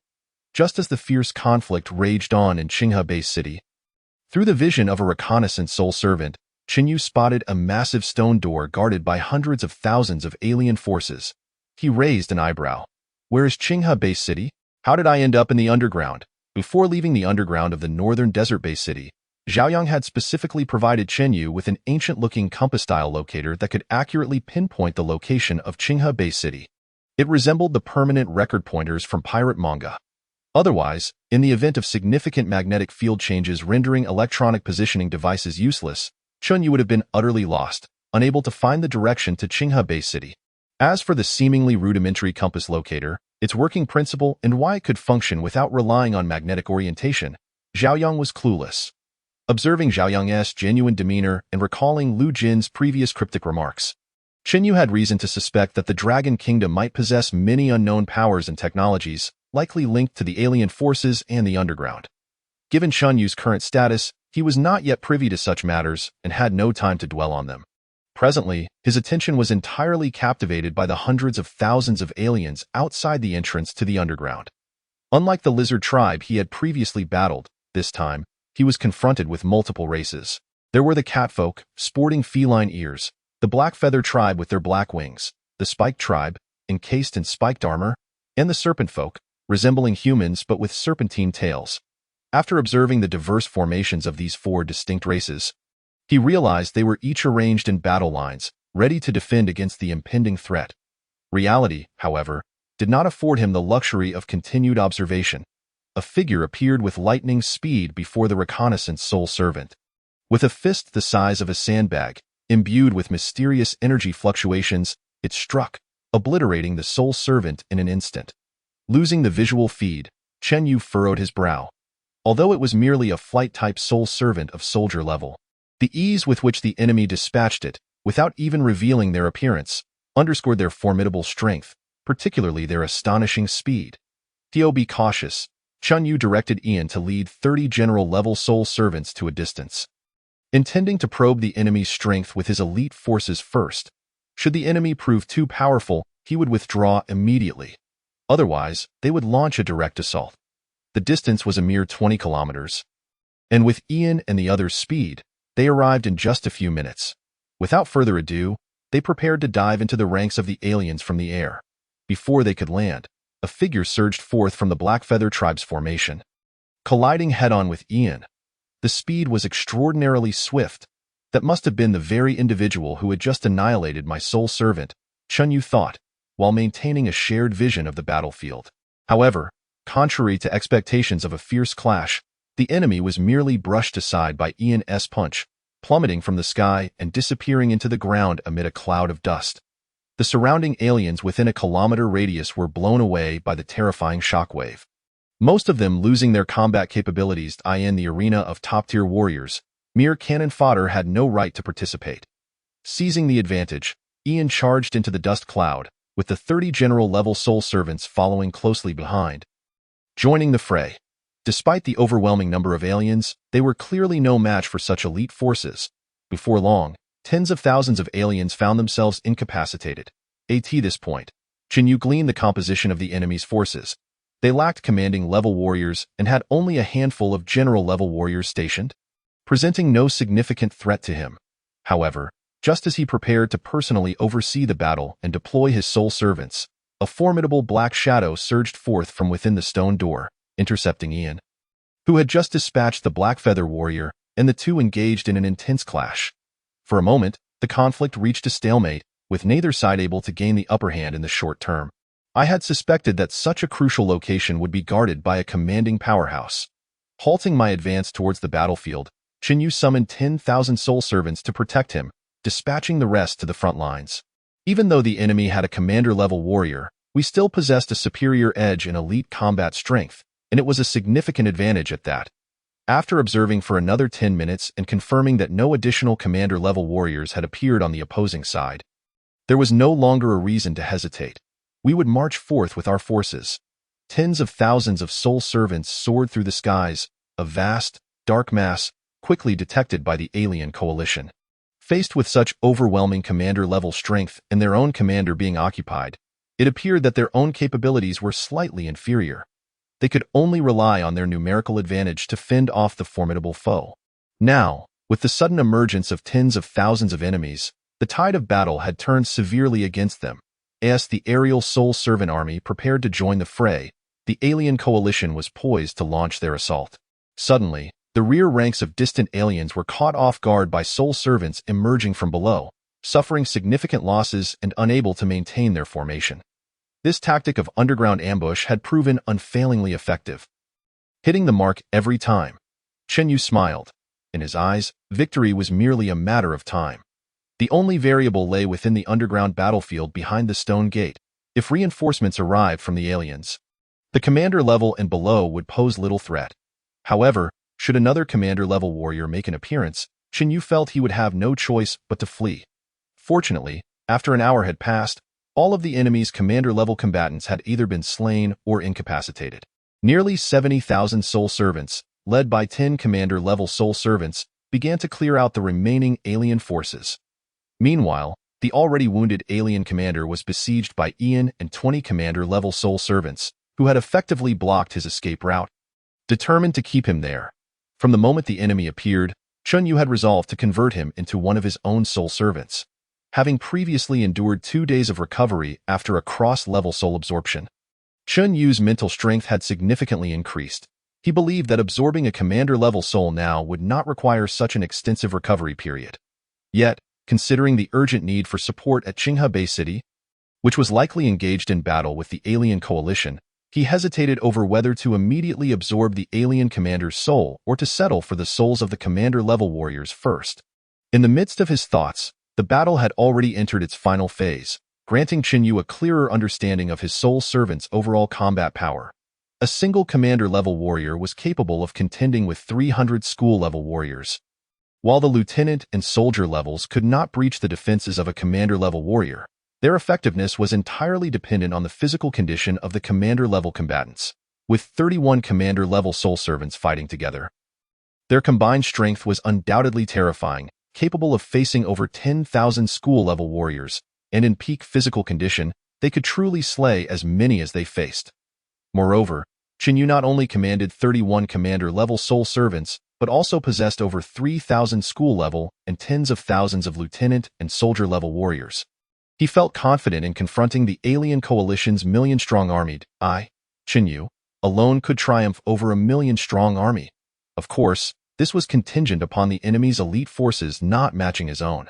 After waiting for another 10 minutes and witnessing that the alien commander had been subdued, with no further commander-level warriors appearing from within the stone gate, Qin decided not to linger any longer and promptly made his way to the battlefield to reap the rewards of victory.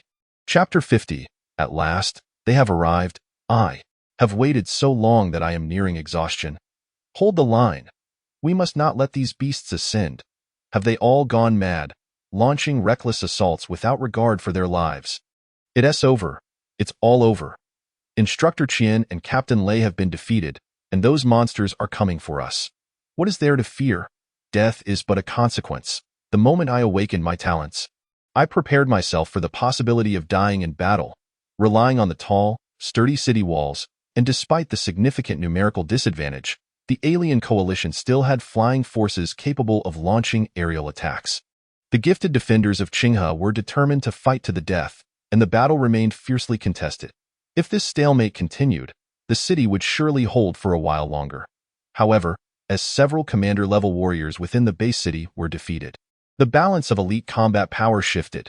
The alien commander-level warriors, no longer constrained by their equal counterparts, began to join the siege, leading to an immediate loss of control in the situation.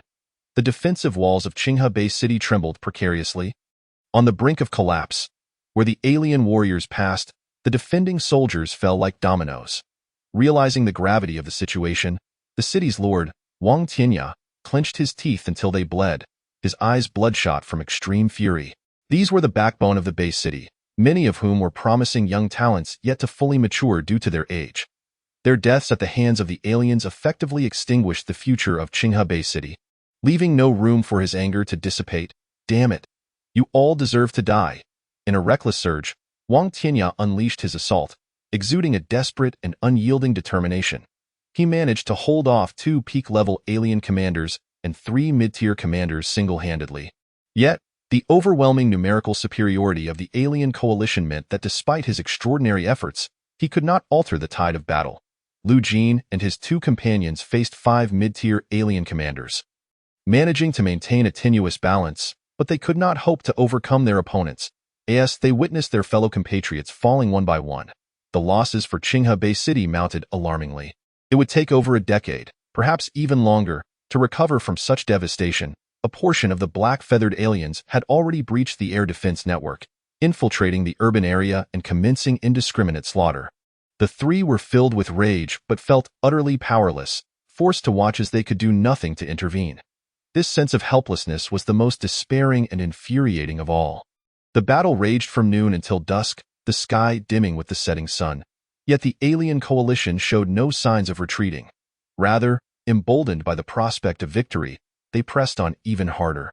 Although they had also suffered considerable losses, the goal of capturing Qinghe Bay City was tantalizingly close. Securing this stronghold would grant them a foothold on Earth. From a strategic perspective, they were compelled to conquer Qinghe Bay City as swiftly as possible. At this juncture, unless they succeeded in taking the city, there would be no retreat. Before long, darkness enveloped the land. The natural beauty of Qinghe, with its mountains, waters, and lush greenery, stood in stark contrast to the desolate and harsh environment of the desert-encircled Mabe-based city. Yet, in this moment, no one had the capacity to appreciate such beauty. For the sake of Earth, for the Dragon Kingdom, for Qinghe Bay City, and for their own survival, everyone fought desperately to this point. They were left with no options but to fight with all their might. However, the disparity in elite combatants loomed before them like an insurmountable chasm, making it nearly impossible to bridge. Even with their utmost efforts, the commander-level warriors within Qinghe Bay City ultimately succumbed to defeat.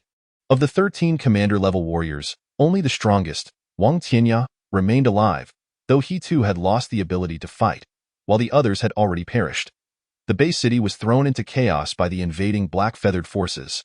And despite Wang Tianya's foresight in leaving some troops to guard the urban area and gathering most of them in the underground air raid shelters, the losses were still substantial.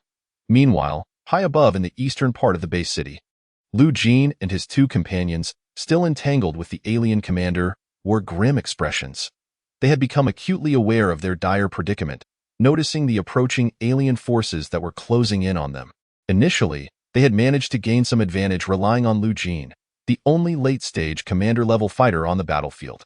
However, with so many commander-level warriors joining the fray, the situation had taken a sharp turn for the worse, spiraling into a highly unfavorable direction for them. This truly was a predicament. While dealing with their adversaries, Lu Jin's trio exchanged glances, each recognizing the anger, frustration, and helplessness reflected in the other's eyes. The city walls were now teeming with alien troops. The commander-level forces of Qinghe Bay City had all been vanquished, and the urban area was in disarray, making it impossible to deliver supplies. With the battle reaching this critical juncture, it was highly probable that they had lost. Thus, a pressing question arose. Should they flee? They were not afraid of death. Ever since awakening their talents, they had fought in countless battles over the years, emerging from mountains of corpses and seas of blood. Often flirting with death, as commander-level warriors, each had blood on their hands, tens of thousands of alien lives lost. Death itself was not daunting. What was terrifying was dying in vain. If the 3 of them fell, the base cities of Mabe, Suha, and Beishan, severed from one another by the alien coalition, would likely fall within a short span of time. They would become the scourge of the Dragon Kingdom.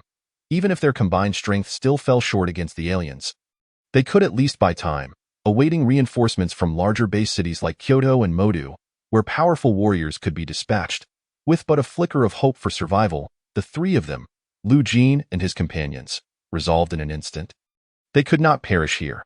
They needed to preserve their valuable lives to delay the impending assault of the alien coalition on the three major base cities of the northern desert.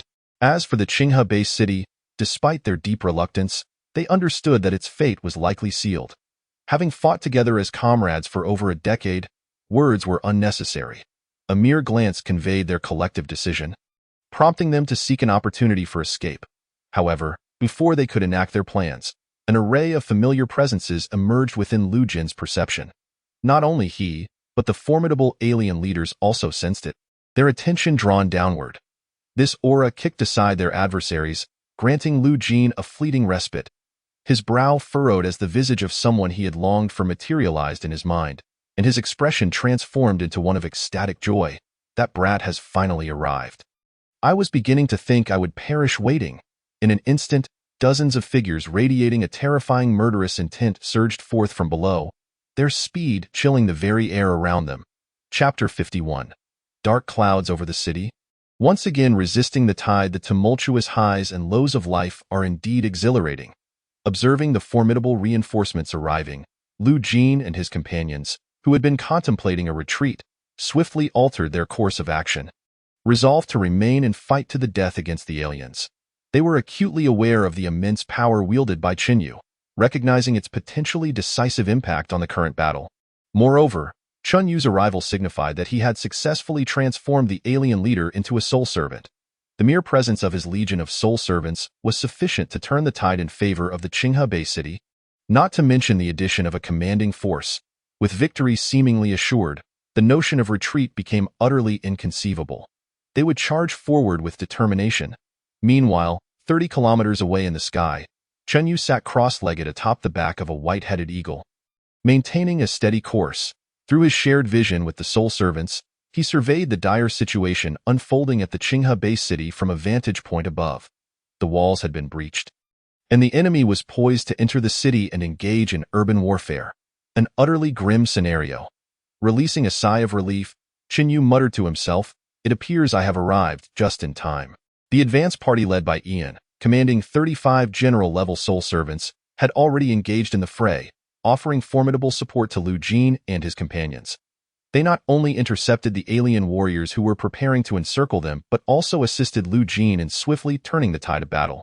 After enduring a prolonged confrontation, Lu Jin's team, already fatigued and diminished in strength, suddenly found themselves facing Ian and his companions at their peak, collectively overwhelming the 5 alien commanders.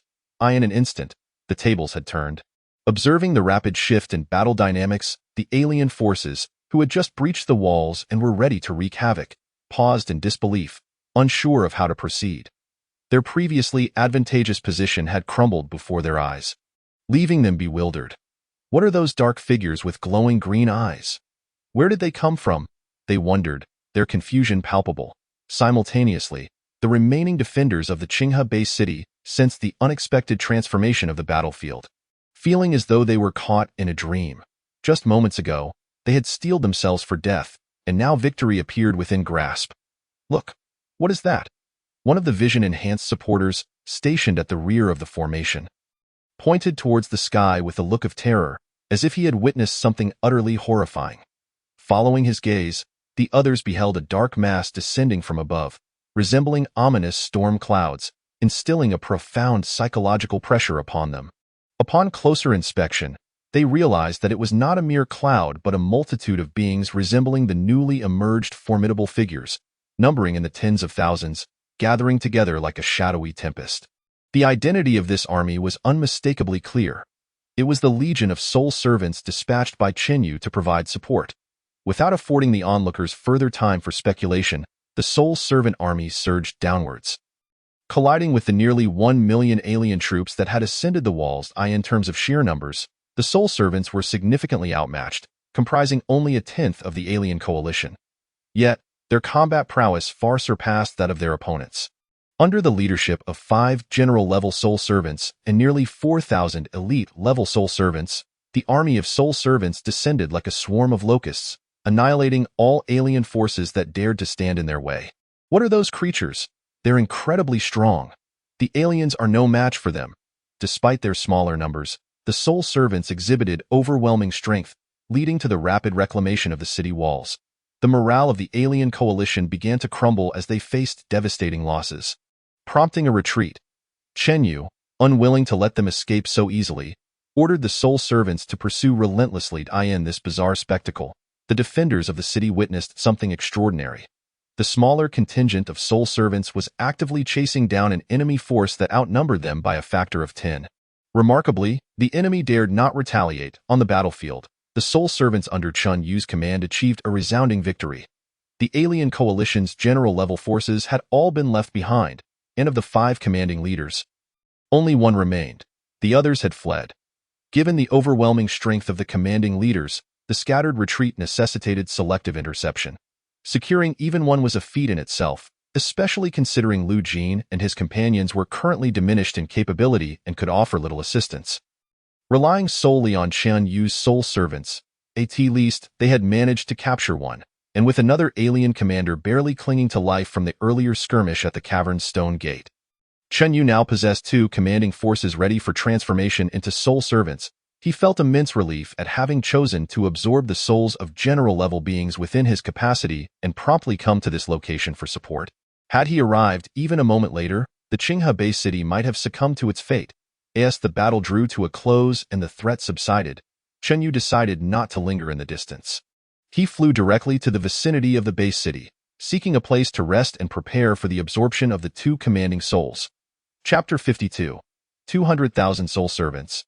Truly exaggerated atop the highest building in the Qinghe Bay city, within the sky garden of the Lord's mansion, Lu Jin teased, "Old Wang, you certainly know how to indulge yourself. The construction cost of this sky garden must be substantial." "No?" Hearing this, Wang Tian, the Lord of Qinghe Bay city, wore a wry smile. "It was the initiative of my subordinates. As a simple man, I cannot appreciate such frivolities. My daughter adores it, but alas, she has gone to the capital and is not here."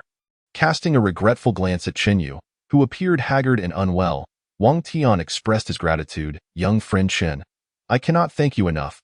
If not for your timely assistance, Qinghe Bay city would surely have fallen. As a citizen of the Dragon Kingdom, it is my duty," Chen Yu replied, instinctively rubbing his temples as he felt no alleviation from his mental exhaustion. He sighed, "I shall not keep you further. Matters concerning the cavern will have to wait until I have fully recovered." With that, he turned away, vanishing from their sight in mere moments. "Old Wang, do not take it to heart. That young man has exhausted his mental energy and urgently requires rest. He simply lacks the strength to join us in conversation." Lu Jin offered an explanation, echoed by Zhou Wei and Zhao Fei, who did not wish for the Season Lord to develop any negative feelings toward Chen Yu over trivial matters. "Do I appear to be a petty person?" With a fierce glare directed at the 3, Wang Tian wore an exceptionally grave expression. "Chen Xiaoyu is a benefactor of our Qinghe Bay city. On that merit alone, even if he were to thrash me, I would not utter a single word of reproach against him. We were merely jesting. Please do not take offense, esteemed elder, faced with this earnest old man." Lu Jin and his companions felt a sense of disinterest wash over them, prompting them to abandon their light-hearted banter and delve directly into the matter at hand. The restoration and reorganization efforts in Qinghe Bay City are nearly complete. We are now planning to reclaim control of the underground caverns. How many troops can you send to accompany us into battle? My injuries will certainly prevent me from recovering in the short term. And the elite forces within the base have already been sacrificed. It is not that I am cowardly or fear for my life. Rather, I must remain here to defend the base, ensuring enough troops are left for its protection. Pausing for a moment, Wang Tian organized his thoughts before gritting his teeth and delivering his final response. "We can muster a maximum of 100,000 troops to accompany you in the reclamation of the underground. That is already the utmost limit." Only 100,000. Disappointment was evident on Lu Jin and his companions' faces. Such a meager force was insufficient compared to the number of troops that had fled during the recent conflict with the alien coalition. With so few gifted individuals, they would hardly make a significant impact in the struggle for the underground. Yet it was better than having nothing at all, a modest consolation. Moreover, Wang Tian was not being deceitful. After 2 battles, Qinghe Bay City had suffered tremendous losses, and being able to send out 100,000 soldiers truly represented the pinnacle of their capacity. No further expectations could be entertained. Lu Jin and the others bore no thoughts of blame. After all, in their minds, the main forces for the upcoming struggle in the underground would be Chun Yu's sole servants, and they had never harbored high hopes for the remaining combat power of Qinghe Bay City or the support from surrounding bases. With the unprecedented collective offensive from the aliens, life had become exceedingly difficult for everyone. Even if other bases were to grit their teeth and dispatch reinforcements, it would surely not amount to a substantial number. Combined, it might not even reach 1,000,000. Troops above the general rank were even scarcer, rendering them incapable of significantly influencing the battle situation. In such circumstances, Lu Jin and his companions felt a deeper appreciation for Chun Yu's exceptional talent. In the face of the aliens, normally, the ranks of gifted troops would dwindle with each engagement. Even with a considerable advantage, they would still suffer losses. Once casualties became excessive, the recovery period would be prolonged. Just like Qinghe Bay City, nearly 70% of its forces could no longer return to the battlefield. Achieving a return to their peak combat strength would take no less than a decade. The time required for restoring elite forces would undoubtedly be even longer. During this recovery period, should the aliens invade again, Qinghe Bay City would find it exceedingly challenging to mount a defense. In contrast, Chun Yu's sole servants multiplied with each battle, their strength growing exponentially like a snowball accumulating mass and power. When they first met, Lu Jin, a late-stage general, had been confident in his ability to defeat Chun Yu, even though he already commanded over 30 general-level sole servants at that time. Yet now, merely a little over 10 days later, Lu Jin no longer dared to make such claims, fully aware that if a conflict were to arise, he would likely find himself on the losing end. Following the soul absorption 2 days prior, and having completed the absorption of the remaining captured general-level alien souls, Chun Yu now possessed not only over 100,000 soul servants, but also more than 40 general-level warriors. More critically, his count of general-level combatants had reached 3, 2 at the initial stage, and 1 at the mid-stage. With the enhancement from soul bodies, these 3 general-level warriors would not be outmatched even against late-stage opponents. Coupled with such a multitude of general-level forces, encircling and defeating a late-stage opponent would be entirely feasible. In terms of elite combat power, Chun Yu was virtually invincible in the western region. As for mid-tier and lower-tier forces, Chun Yu currently commanded a considerable number as well. While their effectiveness might be minimal against elite forces, in a large-scale battle, soul servants, functioning as war machines, could easily match 10 of equal rank in combat efficiency, truly an exaggeration.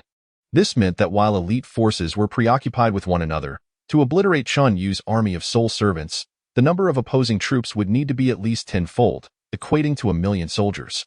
Furthermore, within Qinghe Bay City, there were still over 100,000 half-dead aliens imprisoned, including a few general-level fighters. Of course, general-level beings were rare, with the majority being at the lieutenant and soldier ranks. Once Chun Yu fully absorbed and transformed this contingent into his own fighting force, he would command 200,000 soul servants, supported by numerous general-level fighters and 3 elite warriors, alongside Lu Jin and his companions. As long as the alien coalition did not possess absolute superiority in elite forces, reclaiming the underground would pose no issue. With these thoughts in mind, Lu Jin and the others held profound admiration for Chun Yu, feeling an intense envy for his extraordinary abilities, bordering on jealousy. With such capabilities, ascending to the rank of a national protector, or even beyond, was merely a matter of time.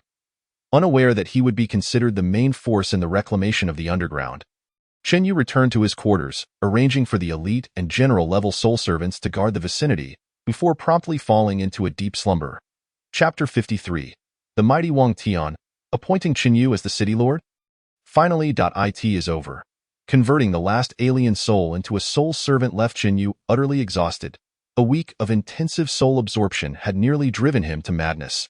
However, the rewards were undeniably substantial. Grasping 20,000 soul servants, including 3 elite and 45 general-level fighters, with combat power exceeding 5,000, his physical strength had reached the mid-level of the general rank, while his mental prowess had peaked at the upper echelon of the general rank. On the verge of breaking through to the elite level, since arriving in this world, Chun Yu had finally felt a glimmer of safety, genuinely acquiring some measure of self-preservation, allowing him to enjoy a decent night's sleep. Steady now. I haven't even reached the elite level yet, so I lack the capital to become reckless. Moving forward, while increasing both elite forces and the number of soul servants, he also needed to enhance his own combat abilities. Solely relying on soul servants would squander his S-rank talent. Merely acting as a summoner and protector of soul servants made one too vulnerable to targeting and assassination. Thus, Chen Yu resolved to bolster his practical combat skills, naturally directing his attention to the techniques he currently practiced. The nationally recognized 17th set of breathing techniques was already among the pinnacle of practices on Earthstar.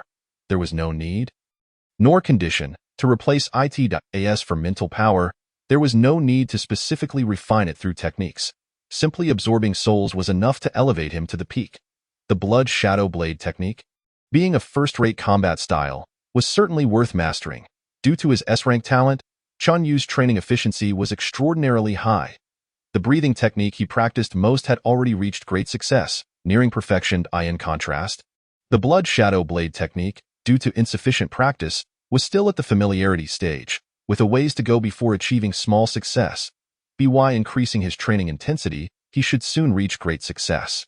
Such was the terrifying nature of S-rank talent. Yet, he felt that merely mastering the breathing technique and blade technique was far from sufficient. Ideally, he would acquire another body technique and a body refinement technique. The special combat techniques used by Lu Jin and his companions had proven remarkably effective. He wondered if they would be willing to teach him, though the origins of those techniques seemed rather extraordinary. Recalling Lu Jin's previous mysteriously cryptic demeanor only intensified Chen Yu's curiosity. He shook his head, dismissing the thoughts. Overthinking would serve no purpose. Action was required. Thus, he rose and made his way toward the city lord's residence.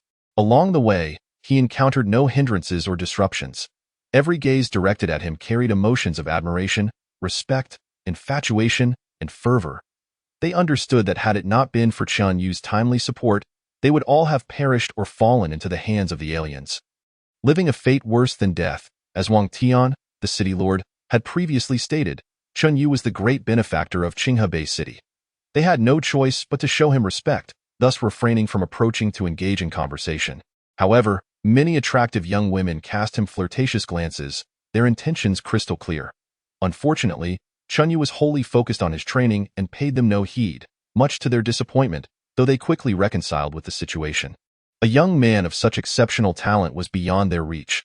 They merely coveted his physique, hoping to leave behind a trace of their bloodline, ensuring their future offspring would possess remarkable gifts. Having grown accustomed to such attention during his time in the Mabe Bay City, Chen Yu paid it no mind and entered the city lord's residence, where he found Wang Tian and Lu Jin engaged in discussion with the other two. The once mighty Qinghe Bay City now had only Wang Tian remaining as a general-level powerhouse, a truly grim situation. Upon seeing Chen Yu approach, all four men broke into smiles. "Shall we set off?" Lu Jin inquired, his excitement palpable. Due to the existence of the spatial passage, every day they delayed allowed the alien forces to grow stronger, so he was eager to head to the underground and deny the aliens any opportunity to amass power. "I am ready," nodding. Considering the true purpose of their visit, Chen Yu looked at the four men whose gazes were fixed upon him, and he felt a bit shy as he spoke up. "Lu Gu, would you teach me the combat techniques you use? You want to learn?" Lu Jin smiled in response. The two sitting beside him, Zhou Wei and Zhao Fei, also wore smiles. Chen Yu couldn't shake the feeling that the three were secretly enjoying his predicament, but he brushed it aside. "Yes, I want to learn." "You are unable to learn." This time, it is Zhou Wei who speaks. Chen Yu, puzzled, does not wait for him to continue, as Zhao Fei explains. That type of combat technique requires cultivation in a specific environment. The Earth Star is not suitable. If the Earth Star is not suitable, then where else can one go? Suddenly realizing, Chen Yu gazes at the three individuals with crossed arms and confident expressions. "The world of the?" "Indeed, but you must understand that recklessly venturing into the world is fraught with peril, to the extent that it can be said to be a matter of life and death. Even our nation has only recently made gradual breakthroughs in safety. Yet the danger remains exceedingly high." Pausing to give Chen Yu time to digest this information, Lu Jin continues. "Even so, currently, only Kyoto within the Dragon Kingdom possesses the capability to allow you to enter the world relatively safely and acquire skills from its unique power system. Therefore, if you wish to learn these combat techniques, you must go to Kyoto. Well, forget it." Qin decisively declines, leaving Lu Jin speechless, who had been preparing to say more. What do you mean? Forget it. Shouldn't you have readily agreed to go to the Kyoto Bay City? This situation is somewhat different from what was anticipated. Ignoring the three, Qin shifts his gaze to Wang Tian. City Lord, might I inquire if I have the qualifications to purchase techniques here? Qin Xiaoyu, do you lack techniques? Wang Tian responds incredulously. If Qin Yu were a member of their base city, all techniques would undoubtedly be available to him. How could an S-class capable individual be lacking in techniques? That would be a crime. Is Yang Yi really so rigid and miserly? Slightly awkward, he nods, recalling that he had previously only requested 3 techniques due to time constraints. It is certainly unrealistic to return to Imobe to ask Yang Yi for more. So he must make do with what is available. Before Qin Yu can explain, Wang Tian waves his hand grandly. Given Qin Xiaoyu's assistance to Qinghe, you may choose any technique from our collection. Free of charge. The city lord is magnanimous. I have never been stingy with those who have contributed. So, what do you think? Would you consider coming to our Qinghe Bay City? If you're willing to join us, I will immediately promote you to Deputy City Lord, or rather, I will directly hand over the position of City Lord to you. Old Wang, that doesn't seem to follow the rules, does it? Lu Jin kindly reminds him. There are only 36 base cities in the Dragon Kingdom, meaning there can only be 36 city lords nationwide. Point 1 cannot simply swap positions. The authority to appoint lies with the Central Guardian Pavilion. Rules may be unyielding, but people are adaptable. With the current state of Qinghe Bay City, Qin Xiaoyu is indeed the most suitable candidate for City Lord. Wang Tian's expression is quite serious. Hearing this, Lu Jin and the others find themselves momentarily at a loss for how to counter. With Qin Yu, a lone soldier, being the best choice for City Lord in a Qinghe Bay City that is currently short on troops and strength. As Wang Tian's gaze fixes upon him, Qin Yu helplessly responds, "Let's first reclaim the underground cave before discussing such matters." His words receive agreement from the others, with Wang Tian no longer mentioning the idea of him joining Qinghe Bay City. He shifts his focus to the upcoming battle for the underground cave, and Qin Yu breathes a sigh of relief. Given the current state of Qinghe Bay City, only a fool would want to come here. He does not wish to be trapped within the confines of the base city. The ideal place for him to grow stronger lies outside, in the wilderness, amidst the battleground of the underground cave. Only through continuous combat can he maintain this extraordinary pace of progress. After a brief conversation, Qin Yu indicates his readiness to depart and heads to the Technique Pavilion in Qinghe Bay City to select suitable techniques for himself. Chapter 54. Terrifying talent, astonishing strength, yet excessively cautious. Each base city within the Dragon Kingdom houses numerous techniques and combat methods for those with talent to purchase and exchange. The ranks, quantities, and categories vary. For instance, top-tier base cities like Kyoto and Magic City naturally possess a greater number of techniques and higher quality than others. However, venturing to Kyoto significantly increases the associated risks. I will undoubtedly go to Kyoto in the future. But not at this moment. According to Lu Jin and the others, the combat power at the general level in the political and military center of the Dragon Kingdom, the Kyoto Bay City, does not constitute the cutting edge. It is merely elite-level strength. After all, the highest combat power they face from the reaches the Guardian level in Qin Yu's view. This implies that general-level strength in Kyoto lacks any self-preservation capability, making it unwise to go there now. It would only place him in peril. He cannot afford to be reckless. He must wait until both his physical and mental fortitude reach the commander level. Not dwelling on these thoughts any longer, Qin Yu begins to peruse the first-rate techniques in Qinghe Bay City, yet the combat techniques employed by Lu Jin and the others during battle keep surfacing in his mind, inciting a sense of longing. Alas, without venturing into the realm, he cannot learn them. Contemplating those explosively powerful techniques and comparing them to the so-called first-rate techniques in his hands, Qin Yu instantly feels a sense of ennui. Ultimately, after spending some time, Qin Yu selects a technique called Eerie Steps for agility and another titled Indestructible Body for body refinement. Since he will not be going to the realm in the near future, he must make do with what he has. Once he has completed his selection of techniques, he does not linger, exiting the Technique Pavilion and returning to his residence to begin his attempts at cultivation. Days devoid of souls to absorb are indeed quite dull. 2 days swiftly pass, during which someone arrives daily to deliver meals and clean the premises, and Qin Yu hardly steps outside. Meanwhile, the support troops from surrounding base cities that received the distress signal from Qinghe have already arrived. And Wang Tian is busy with receptions, genuinely concerned about the recurrence of his old injuries. Lu Jin and the three others are conserving their energy, preparing for the impending grand battle. The Mo Bay base city has also sent reinforcements to participate in the underground cave reclamation battle, comprising a total of 100,000 troops under the command of Hong Zhan, along with the talent troops dispatched from 5 other surrounding base cities, as well as the forces from Qinghe Base City. The total military strength amounts to 800,000. While this number is not exceedingly large, it represents the utmost military strength that each base city can offer at present. Any further increase could alter the dynamics of their respective battlefields, providing them with an opportunity to exploit. With 800,000 troops, combined with Chun Yu's 200,000 soul servants, the total reaches 1 million, capable of facing an estimated 3 to 4 million. Or even more. It is not entirely without fighting strength. After all, the formidable capabilities of Chun Yu's soul servants and the abundance of top-tier combat power are evident. Upon learning about Chun Yu's current situation from Wang Tian and the others, the leaders of the various base cities are utterly astonished. Were it not for Lu Jin and the others corroborating the information, they would hardly believe that a newly awakened talent, having only emerged every 6 months, could possess such strength. A lone soldier, dark clouds looming over the city, turning the tide of disaster and supporting a crumbling edifice. Such feats, which they could only dream of during their youthful bravado, have been realized in reality. Each one of them is filled with immense curiosity and admiration for Qinyu. Many, like Wang Tian, extend invitations to Qinyu on behalf of their base cities, offering exceedingly generous terms. Not only do they promise monetary compensation, housing, and attractive companions, but they also tempt him with power and status. Some even state outright that they are willing to provide anything Qinyu desires. In comparison, the Mo Bay base city seems utterly insignificant. Had Qinyu's resolve been even slightly weaker, he might have already acquiesced. The recruitment event concludes with Hong Zhan's declaration of sovereignty, and Qinyu breathes a sigh of relief. Feeling liberated, for now, he does not intend to relocate. Of course, he will not remain in the Mo Bay base city indefinitely. Excessive social interactions would only distract him and hinder his progress in cultivation. Therefore, Qinyu decides to keep his outings to a minimum. Moreover, to be honest, he still cannot fully trust anyone other than his soul servants. To avoid being deceived or harmed, he prefers to limit his interactions with others. At this moment, the army has gathered, and the hierarchy has been established during this time. The reclamation battle for the underground cave is about to commence. Rather than continue resting in the base city and wasting time, they make thorough preparations for supplies and set out immediately.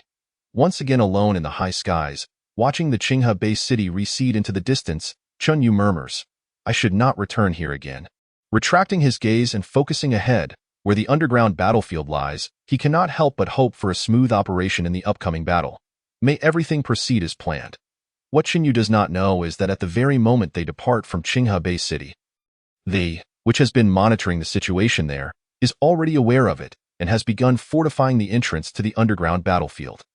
After painstakingly seizing the underground cave and securing a foothold on the Earth Star, they will undoubtedly fight to the bitter end to defend it. Following this period of reinforcements and the increasingly stable spatial passage, the combat power lost during the city defense has been fully restored, and their overall strength has even seen significant enhancement.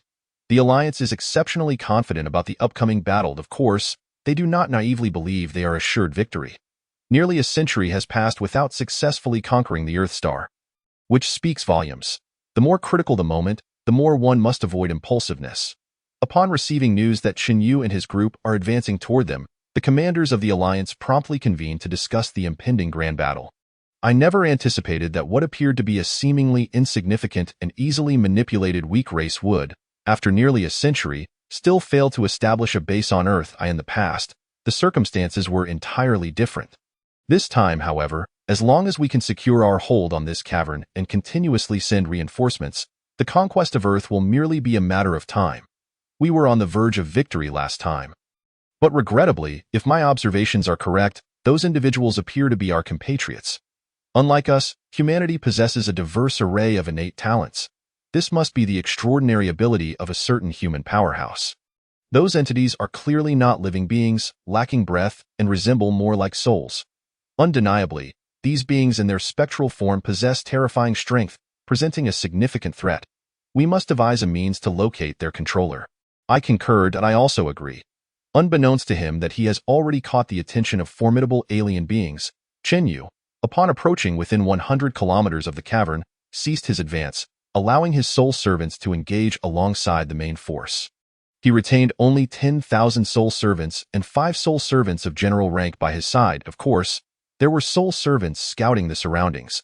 Should any danger arise, if they can fight, they will. If not, he will undoubtedly retreat. Lu Jin and the others were left speechless by Chen Yu's decision. This young man possesses an extraordinarily terrifying talent and remarkable strength, yet he is excessively cautious. Distancing himself 100 kilometers from the battlefield, he not being overly careful. Chen Yu asserted that caution is the key to longevity.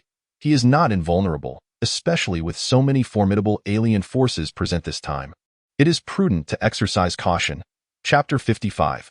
A gentleman does not stand beneath a dangerous wall. Nearly 4 million alien troops arrayed outside the cavern battlefield, an atmosphere of cold ruthlessness pervading as they lay in wait, prepared to ambush Chen Yu and his companions.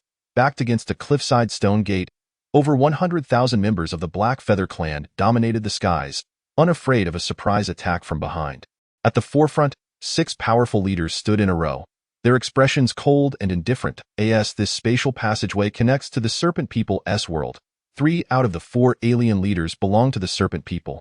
Originally, there were 5, but one was defeated while guarding the cavern entrance, and another was left at the Qinghe Bay City, both of whom have now been transformed into soul servants by Chen Yu. Behind the leaders, over 30 generals led their respective troops, tightly packing the entrance to the cavern, exuding a menacing aura. The composition of the alien coalition is undeniably formidable. Had Lu Jin and the others not come to assist, they would have been capable of sweeping through the entire northwestern region of Longhua. However, with the addition of Chen Yu, who possesses numerous elite forces, the odds have shifted further in favor of humanity. At this moment, the two sides stood less than 5 kilometers apart, each acutely aware of the other's presence. Observing that the human side lacked even 1 million troops and that there were only 3 visible leaders, the alien coalition was taken aback. This was not the scene they had envisioned. With such a meager force, was it not akin to courting death? They must be fools. Yet, they did not relax their vigilance. Memories of the previous siege, where unexpected entities emerged from above and below, tightened their hearts. The 6 alien leaders at the forefront continuously sensed the underground and aerial surroundings. Their gazes quickly locked onto the concealed soul servants, and they immediately instructed their troops to prepare mentally for battle. The same pitfall cannot be encountered twice. 100 kilometers away, witnessing the alien forces preparing, Chen Yu felt a pang of regret. A surprise attack would undoubtedly be more effective than a frontal assault, yet it was evident that the enemy was not inclined to grant him such an opportunity. After surveying the enemy's formation, Chen Yu let out a slight sigh of relief. They undoubtedly held an advantage in elite forces. Although they were outnumbered nearly 4-fold, it remained within acceptable limits. The entrance to the cavern was situated in a rift valley, not a flat plain, and due to the terrain's constraints, such a large number of aliens could not fully deploy their formation. Nearly 4 million troops may appear intimidating, but in reality, only a few 100,000 would engage in direct combat, while the rest were crowded in the rear. As long as they could find a way to restrain the enemy's ranged and aerial capabilities, considering the impact of elite forces aside, they would have a fighting chance on the ground. Realizing this, Chen Yu wore a calm smile. As long as there is a chance to fight, that is sufficient. The enemy has only 6 leaders, and they have 6 as well. 6 against 6, there is no reason they should not prevail. After all, Lu Jin managed to restrain 3 alien leaders by himself before, in a one-on-one confrontation. He should be able to quickly defeat his opponent. The balance at the elite level would then be disrupted. Or rather, there was never an equilibrium to begin with. Chen Yu's side has a clear advantage. Wait, why does it seem that one of those leaders is heading in my direction? In the shared vision, Chen Yu noticed that the Black Feather clan leader, without waiting for the formal commencement of battle, took to the skies, disregarding the soul servant army preparing to attack from below and the impending aerial assault, and charged directly towards him at an astounding speed. Due to the suddenness of the situation, Lu Jin and the others were a beat behind. The enemy's speed was already remarkable, and being airborne made it exceedingly difficult to intercept, allowing the leader to surge forward effortlessly. This is bad. Realizing the gravity of the situation, Lu Jin and the others instinctively prepared to pursue. They understood all too well that the crux of this battle did not lie with them, but rather with Qin Yu's soul servants. Therefore, Qin Yu's personal safety was of utmost importance. Should Qin Yu be slain, the 20,000 soul servants would immediately dissipate, leading to a catastrophic collapse. Longwo would lose a future powerhouse capable of influencing the nation's fate and becoming a cornerstone of humanity, and they would all be deemed culpable. In this moment, they felt immense relief that Chun Yu had been sufficiently cautious, distancing himself 100 kilometers from the battlefield. Otherwise, the situation could have become perilous. They felt a pang of shame for having previously mocked Chun Yu for being overly timid and excessively cautious. The facts now confirmed that Chun Yu's caution was warranted. At this moment, without waiting for Lu Jin and the others to take action, the three elite soul servants, Ian, Barry, and Cohen, who had landed at the rear of the human army, reacted immediately. They soared into the air in a triangular formation, intercepting the approaching enemy. Barry and Cohen, you traitors! The Black Feather Clan leader, initially confident of his success, found himself intercepted and, after several attempts to breach past, became furious upon realizing it was impossible. Barry and Cohen maintained calm expressions, their gazes fixed on the opponent, filled with murderous intent. Maud, you will soon join us. Damn it. I am not one of your spineless cowards. I will not betray my race. Maud's fury intensified. Without further ado, Barry and Cohen launched their offensive point 3 against 1. With the added power of their soul bodies, the advantage was evident. Simultaneously, upon seeing that Maud had been intercepted, Lu Jin and the others breathed a sigh of relief and led their troops directly towards the alien forces. Leaders against leaders, generals against generals, soldiers against soldiers, nearly 200,000 soul servants surged forth from both the air and ground, leading the charge at the front of the ranks. Many even plunged straight into the enemy lines, disrupting the alien coalition's long-range formation. Each contingent was led by general-ranked soul servants, delivering a staggering impact. Yet, the sheer number of the alien coalition proved overwhelming, and they too had dispatched general-ranked forces, preventing the soul servants from swiftly breaking through the enemy lines. The great battle had commenced 150 kilometers away. Upon seeing that the alien leader had been halted, Chun Yu could not help but exhale in relief, yet he showed no signs of stopping, continuing to distance himself rapidly from the battlefield. Without elite soul servants to protect him, should an enemy leader approach, it would pose a grave danger. A gentleman does not stand beneath a dangerous wall. Prioritizing the greater good is commendable, but it must be done with personal safety ensured. Qin Yu suddenly felt he had not been cautious enough. He should not have followed the main force so closely. Furthermore, having 10,000 soul servants surrounding him was far too conspicuous. The enemy likely possessed keen eyesight and, following Lu Jin and the others' approach, spotted him. They wasted no time in charging towards him, ready to launch an attack, which indicated a serious concern. It seems they have deduced my innate ability. I must exercise even greater caution going forward.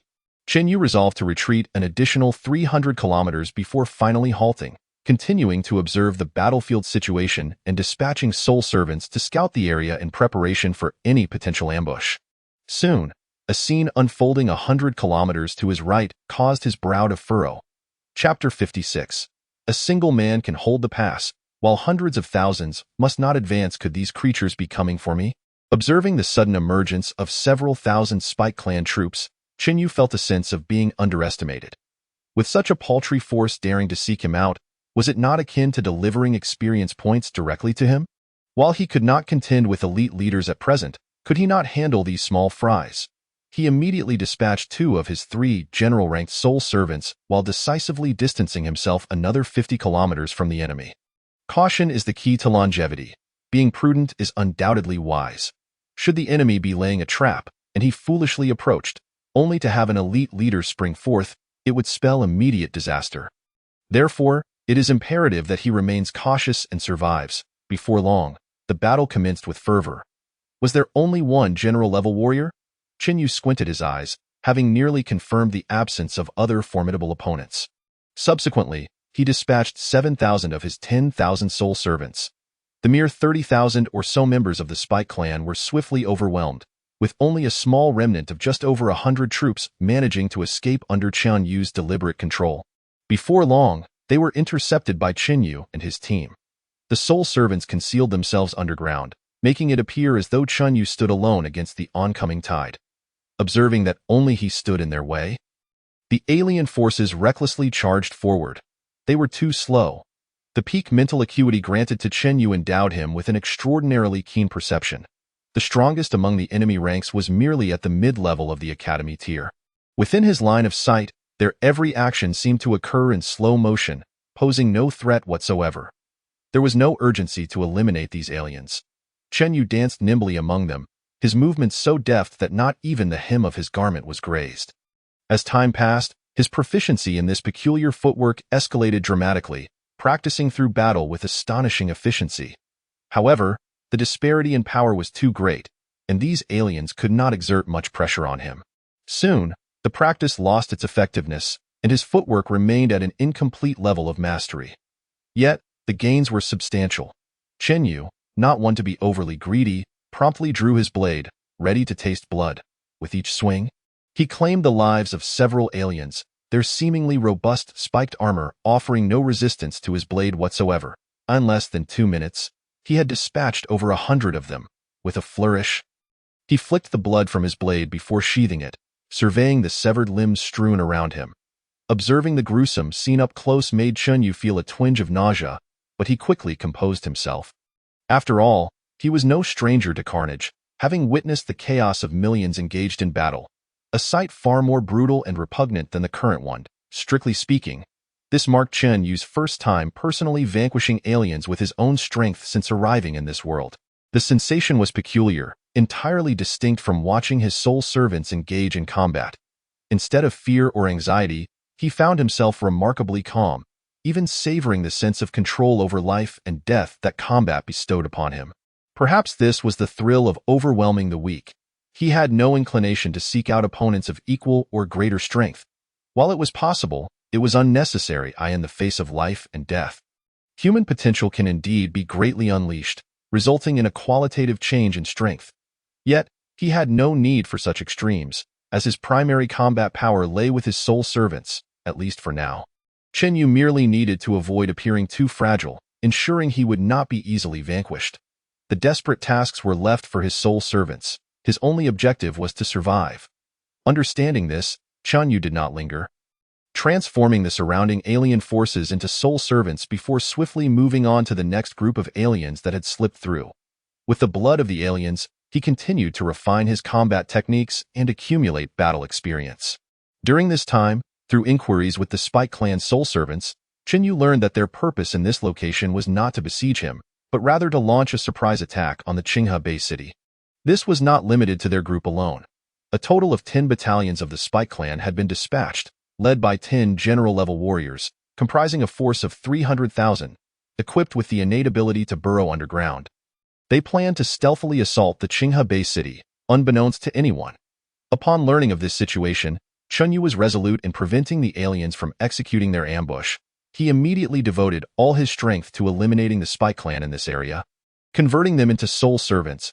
He then utilized the general-level strength of the Spike Clan as a guide to commence the eradication of the small detachments from the other 9 battalions. Each enemy group was led by a single general-level warrior, and in order to avoid drawing attention, they were relatively dispersed, providing him with the perfect opportunity to strike them down one by one. Internally, he felt a surge of relief. It was fortunate that he had discovered this early. If these Spike Clan forces had truly managed to converge upon the Qinghe Bay city and launched their attack, a single heavily injured general, Wang Tian, would undoubtedly be unable to withstand them. At that point, the rear would be compromised, and the morale of the front lines would surely collapse. The textbooks claimed that the alien races were brutes. Indeed, trusting them blindly was ill-advised. In the ensuing hours, Chun Yu continued to dismantle the alien ambush forces while keeping a watchful eye on the battlefield. Of course, he did not neglect his own training. With each ongoing battle, his combat experience surged, markedly enhancing his personal strength at his current level. Unless he encountered an alien of general-level strength or higher, even facing thousands of weaker aliens posed no danger to him. His footwork had reached a small level of mastery, rendering him untouchable by even peak academy-level aliens. The nearly perfected blood shadow blade technique exhibited considerable power. Tio gained a clearer understanding of his current capabilities. The confident Chen Yu engaged in combat against a general-level early-stage spy clan warrior, dispatching his opponent in less than half an hour. Chen Yu felt assured that he could handle even mid to late-stage general-level enemies without peril. However, he chose not to test that theory. After a day's effort, Chen Yu increased his number of soul servants to 50,000, raising his general-level count from 3 to 7, with 6 more gravely injured and awaiting recovery to be absorbed. His gaze shifted to the battlefield, where the fierce conflict raged on. By day's end, both sides were visibly fatigued, yet neither showed any intention of retreating. Overall, the human forces undoubtedly held the advantage, boasting a greater number of elite warriors who were also stronger. Among the alien coalition's 6 general-level warriors, 2 had already sustained severe injuries and were unable to continue fighting, leaving them at a disadvantage of 6 to 4. The loss of general-level troops for the aliens was far greater than that of the humans. Once the outcome among the elite forces was determined, the battle would likely conclude swiftly.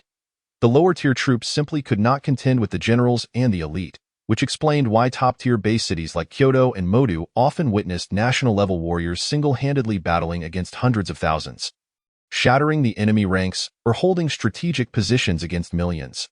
These powerful beings could cleave mountains and part seas, engaging legions of hundreds of thousands or even millions without defeat. This was the real-life embodiment of one person holding the pass. 10,000 cannot pass. The fight was likely to persist for some time.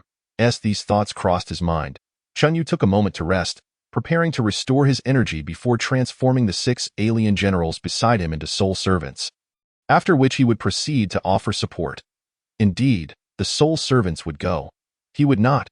However, before Chen Yusong could catch his breath, a formidable figure suddenly burst forth from within the stone gate, intercepting the soul servant army that was ruthlessly slaughtering the alien tribes. Another commander? Furrowing his brow, Chen Yu felt a twinge of annoyance. Just as victory seemed within reach, yet another complication arose, but he quickly regained his composure. No, that individual must have just arrived through the spatial passage, otherwise, it would be impossible for him to appear now. If this was merely newly arrived support, it was considerably reassuring. It indicated that the allied forces of the alien tribes had reached the end of their wits, with no reserve forces remaining in the underground battlefield. Through remote command, the soul servants were ordered to merge into the ground, distancing themselves from the commanding figure. Bari and Cohen received instructions and swiftly withdrew from the original battlefield, charging forward to engage in a 2-on-1 confrontation, thereby restraining their opponent. Despite their rapid response, hundreds of soul servants fell victim in the initial clash, their souls scattering. The commanding figure was indeed formidable. As the situation reverted to its previous state, Chen Yu sighed faintly. The pinnacle of combat power could not determine a victor in the short term in terms of mid- and lower-tier forces. With an additional 50,000 soul servants dispatched, the advantage on the base city side was now increasingly apparent. Over 1 million alien soldiers had already been slain, staining the ground a deep crimson, littered with corpses. Both sides were now fighting atop the bodies of comrades and foes alike. Overall, the battlefield was far more expansive than before, allowing both sides greater room to maneuver. The conflict had evolved from large-scale troop engagements to coordinated small squad operations, consciously dividing into several localized battlefields. To avoid collateral damage, the clashes between the commanding and general ranks were maintained at a significant distance from the main forces, creating an independent battlefield that had become the focal point of attention. Everyone was acutely aware that the crux of this grand conflict lay there. Whichever side could assert dominance in terms of peak combat power would likely triumph in this war. Thus, even though the odds stood at 5 against 6, with no real advantage, the 5 alien commanders were resolutely fighting to the last. They did not expect to eliminate Lu Jin and the others, but merely sought to repel them, thereby buying time for rest and recovery. With the existence of the spatial passage, reinforcements would continuously arrive, as long as they could hold out until their powerful support arrived and accumulate sufficient strength. Victory remained a possibility, as for reinforcements from the other 3 tribes. The commander of the Serpent tribe had given up hope and could only rely on himself, harboring immense rage towards Chen Yu. If it were not for Chen Yu and his soul servants, this battle would have been a foregone conclusion in their favor. At this moment, Chen Yu's focus had shifted from the battle itself to the alien tribes, the upper half of the Serpent tribe. Despite possessing an eerie and cold aura, bore almost no difference from humans. Yet why were only males appearing? Oh no, males. Chen Yu found it perplexing. Not only the serpent tribe, but also the cat-eared and black-feathered tribes were exclusively male. With no females in sight. In contrast, the spiked tribe had some female troops, but they resembled hedgehogs, certainly not aligning with Chen Yu's aesthetic preferences. Summoning the soul servants of the cat-eared and black-feathered tribes. Chen Yu expressed his confusion. The resulting explanation left him quite astonished. The cat-eared tribe refrained from deploying females as they bore the responsibility of nurturing offspring, even though their combat prowess was on par with males. As for the serpent tribe, it was a quintessential matriarchal society, with female serpent warriors typically stationed at home rather than venturing into other realms. Well then, in the eyes of the alien tribes, humans were also considered aliens. Earth was merely another realm. The answer left Chen Yu slightly disappointed. He had been rather eager to see the females of the cat-eared and serpent tribes. Although the former was covered in fur and the latter possessed a human upper body and serpent tail, who could resist a cat-eared girl or a snake woman? Shaking his head, he dismissed these frivolous thoughts and turned his gaze to the right, patiently awaiting the next developments. Before long, a squad of soul servants brought forth a robust, battle-scarred serpent warrior. One of the two alien commanders who had lost their combat capability on the battlefield. Point one had succumbed to his injuries before dusk, making it impossible for Chen Yu to act, leaving him with a sense of regret for a missed opportunity. The remaining serpent commander exhibited a notably tenacious vitality. Although unconscious, he still clung to life. 6 against 5 could not yield a decisive outcome. But what about 7 against 5? Drawing a deep breath, Chen Yu approached the serpent commander, unsheathing his blade and swiftly plunging it into the opponent's eye socket, ending his life and activating his innate ability. Chapter 58. The commanders fall like mountains. Harvest time has arrived. Boom, boom, boom. Lu Jin and his companions joined forces with Ian, Bari, and Cohen, 3 powerful soul servants, to confront the enemy. In terms of overall combat strength, numbers, and peak power, they held a distinct advantage. With these 3 aspects in their favor, the 6 pressed hard against the 5 alien commanders, each clash resounding with terrifying roars as if to shatter the earth and sky. The air was visibly turbulent from their fierce collisions. Fortunately, they had consciously distanced themselves from the main battlefield, taking the fight to the skies above the chasm. Otherwise, countless troops below would have been caught in the crossfire. These foes exhibited unexpected resilience. Despite the clear advantage in the overall situation, they continued to resist. They must be waiting for reinforcements. This cannot be allowed. We must not let them persist until help arrives. Sensing the opponent's intentions, Lu Jin, disregarding his fatigue, unleashed his innate ability, dramatically increasing his speed. After a feint, he charged directly at the most grievously injured of the 5 alien commanders. Damn it! The alien warrior could not react in time. Staring helplessly at Lu Jin as he was forced to endure the attack, boom! A punch landed squarely on his chest.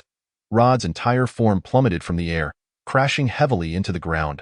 Rod, with the loss of 1 commander, their already precarious 5 against 6 situation would deteriorate further. If they lost another commander at this juncture, they would truly be unable to continue the fight and would certainly not withstand the arrival of reinforcements. Fortunately, Rod quickly emerged from the cloud of dust. Despite being covered in blood, his gaze remained resolute, clearly still capable of fighting. Lu Jin felt a wave of frustration. Despite expending enormous energy to power up his attack, it had failed to incapacitate the opponent, and instead, his own side was showing signs of fatigue and diminishing combat power, making the effort feel like a poor trade-off. He regretted his decision. However, less than 10 meters into the air, Rod was suddenly struck from below by a shadow that materialized, sending him crashing back into the ground. The assault did not relent, quickly closing in for another fierce attack.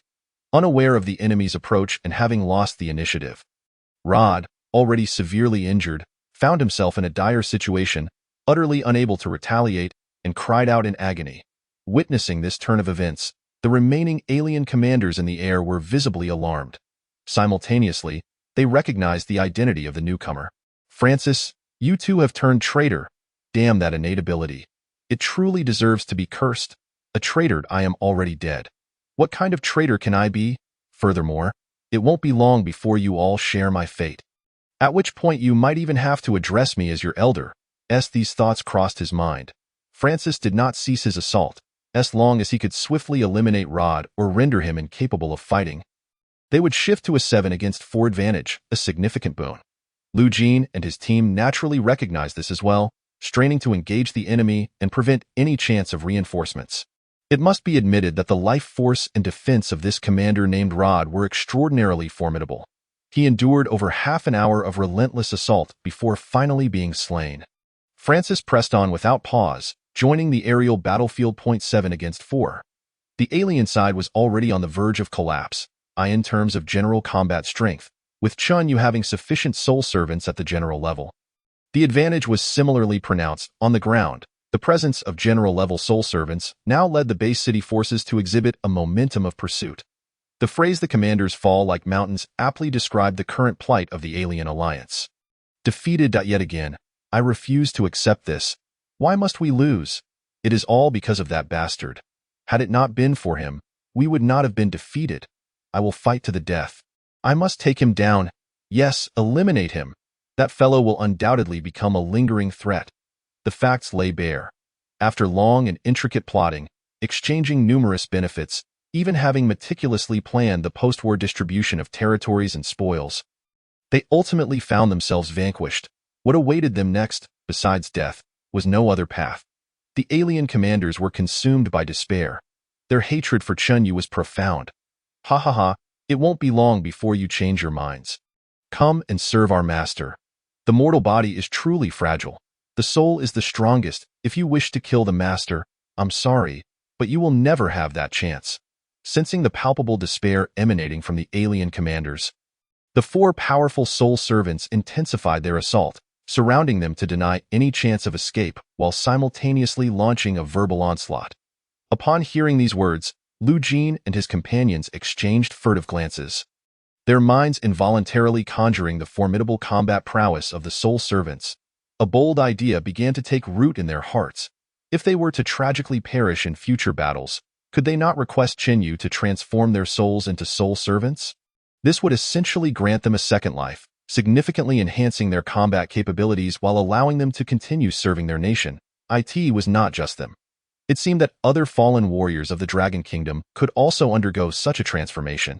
This notion presented substantial benefits for the Dragon Kingdom, for the fallen warriors, and for Chun Yu alike. It could potentially mitigate the losses in combat power that the Dragon Kingdom sustained. It appeared feasible.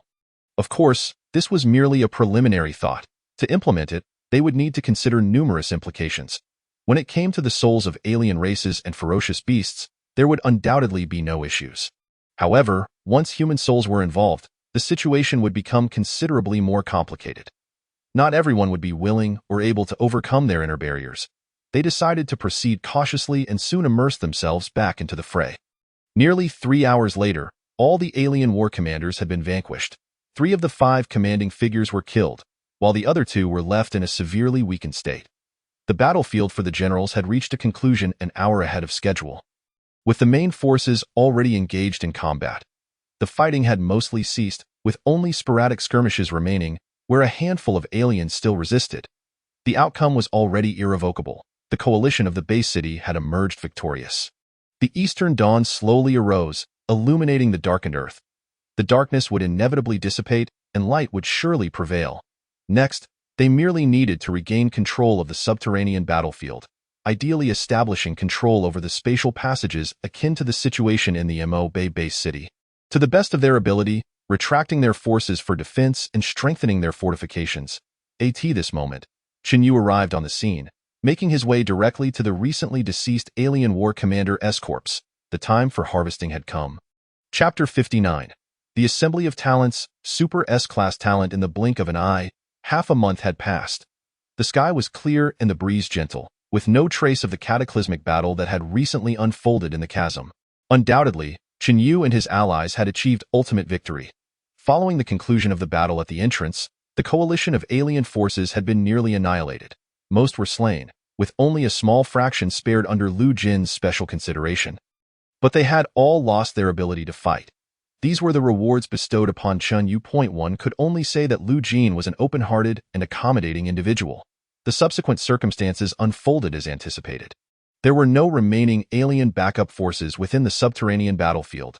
only a small contingent of approximately 10,000, lingering within, devoid even of a single general-level combatant, swiftly falling to defeat. Thus, the subterranean battlefield was successfully reclaimed. After expending some time, they located the spatial passage. As luck would have it, a general-level alien warrior from the Serpent Folk appeared through it, only to be immediately besieged. Overwhelmed, he was easily defeated, his bones shattered, becoming yet another meal for Chen Yu. With the successful reclamation of the subterranean area by the Qinghe base and the establishment of robust defensive fortifications at the spatial passage, the collaborative assault strategy of the alien coalition against the northwest region of the Dragon Kingdom had concluded in failure. The crisis had been alleviated significantly. Next, they merely needed to repel the remaining alien forces invading other base cities, and the crisis would be entirely resolved. Once the regional magnetic field was restored and connected, communication between the various base cities would become considerably simpler, eliminating the need to dispatch personnel with flight abilities for travel. However, given the current state of combat power remaining in the Qinghe base city, it was clear that they could not maintain control over the already accessible spatial passage of mid-level generals. Therefore, Lu Jin chose to remain, his late-stage general-level strength sufficient to handle any arising issues. As for Su Wei and Zhao Fei, they began to support other base cities after recovering from their fatigue. The forces that had come to assist the other base cities gradually departed, returning to their respective locations to engage in new battlegrounds. In this battle, Chen Yu's army of soul servants had borne the brunt of the pressure from the alien coalition, ensuring that the losses sustained by the forces of the various base cities remained within manageable limits, resulting in a situation that was satisfactory for all parties involved. Yet, Chen Yu found himself feeling somewhat distressed. He could not quite comprehend how he had managed to endure. The past half-month had been akin to living in hell. Each day a relentless race against time, pushing his absorption to the limits of his mental fortitude before pausing for respite. Though the rewards had been immense, he truly wished to avoid such an existence again. It was hardly a life worth living. After half a month, no alien had been left alive. Only lifeless bodies devoid of souls remained. The total number of Chen Yu's soul servants had surged to a staggering 1.01 million, comprising 8 general level, 67 commander level, 33,451 officer level, and the rest possessing at least soldier level strength. With a million-strong army and a war machine at his command, Chen Yu had truly become a one-man legion. Should he encounter a battle of similar intensity again, he would not require reinforcements. He alone could secure victory.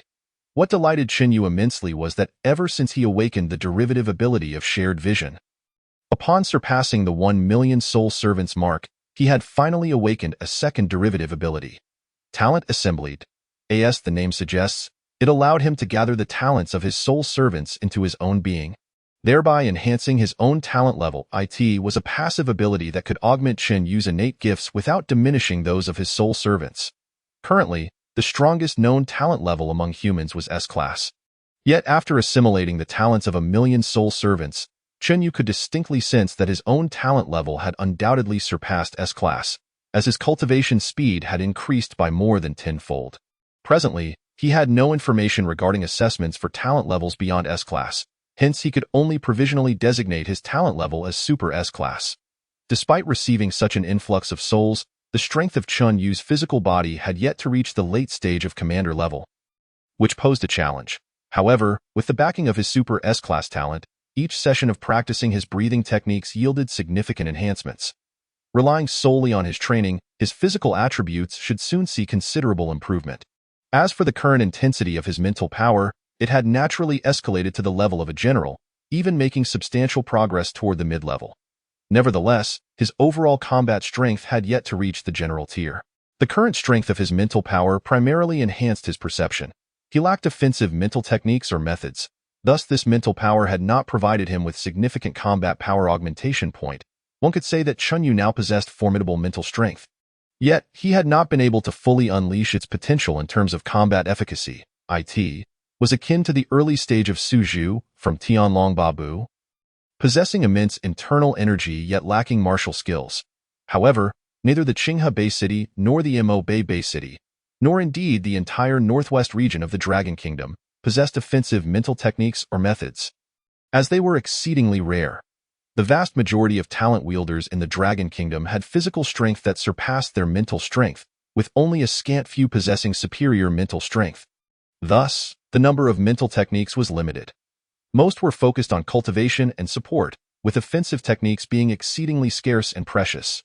Acquiring offensive mental techniques would likely require placing hope in the top-tier base cities of the capital and the magic metropolis. Well, that digressed quite a bit in a rush. Once my physical strength reaches the general level and I have attained some self-protection capabilities in this world, it would not be too late to pursue that.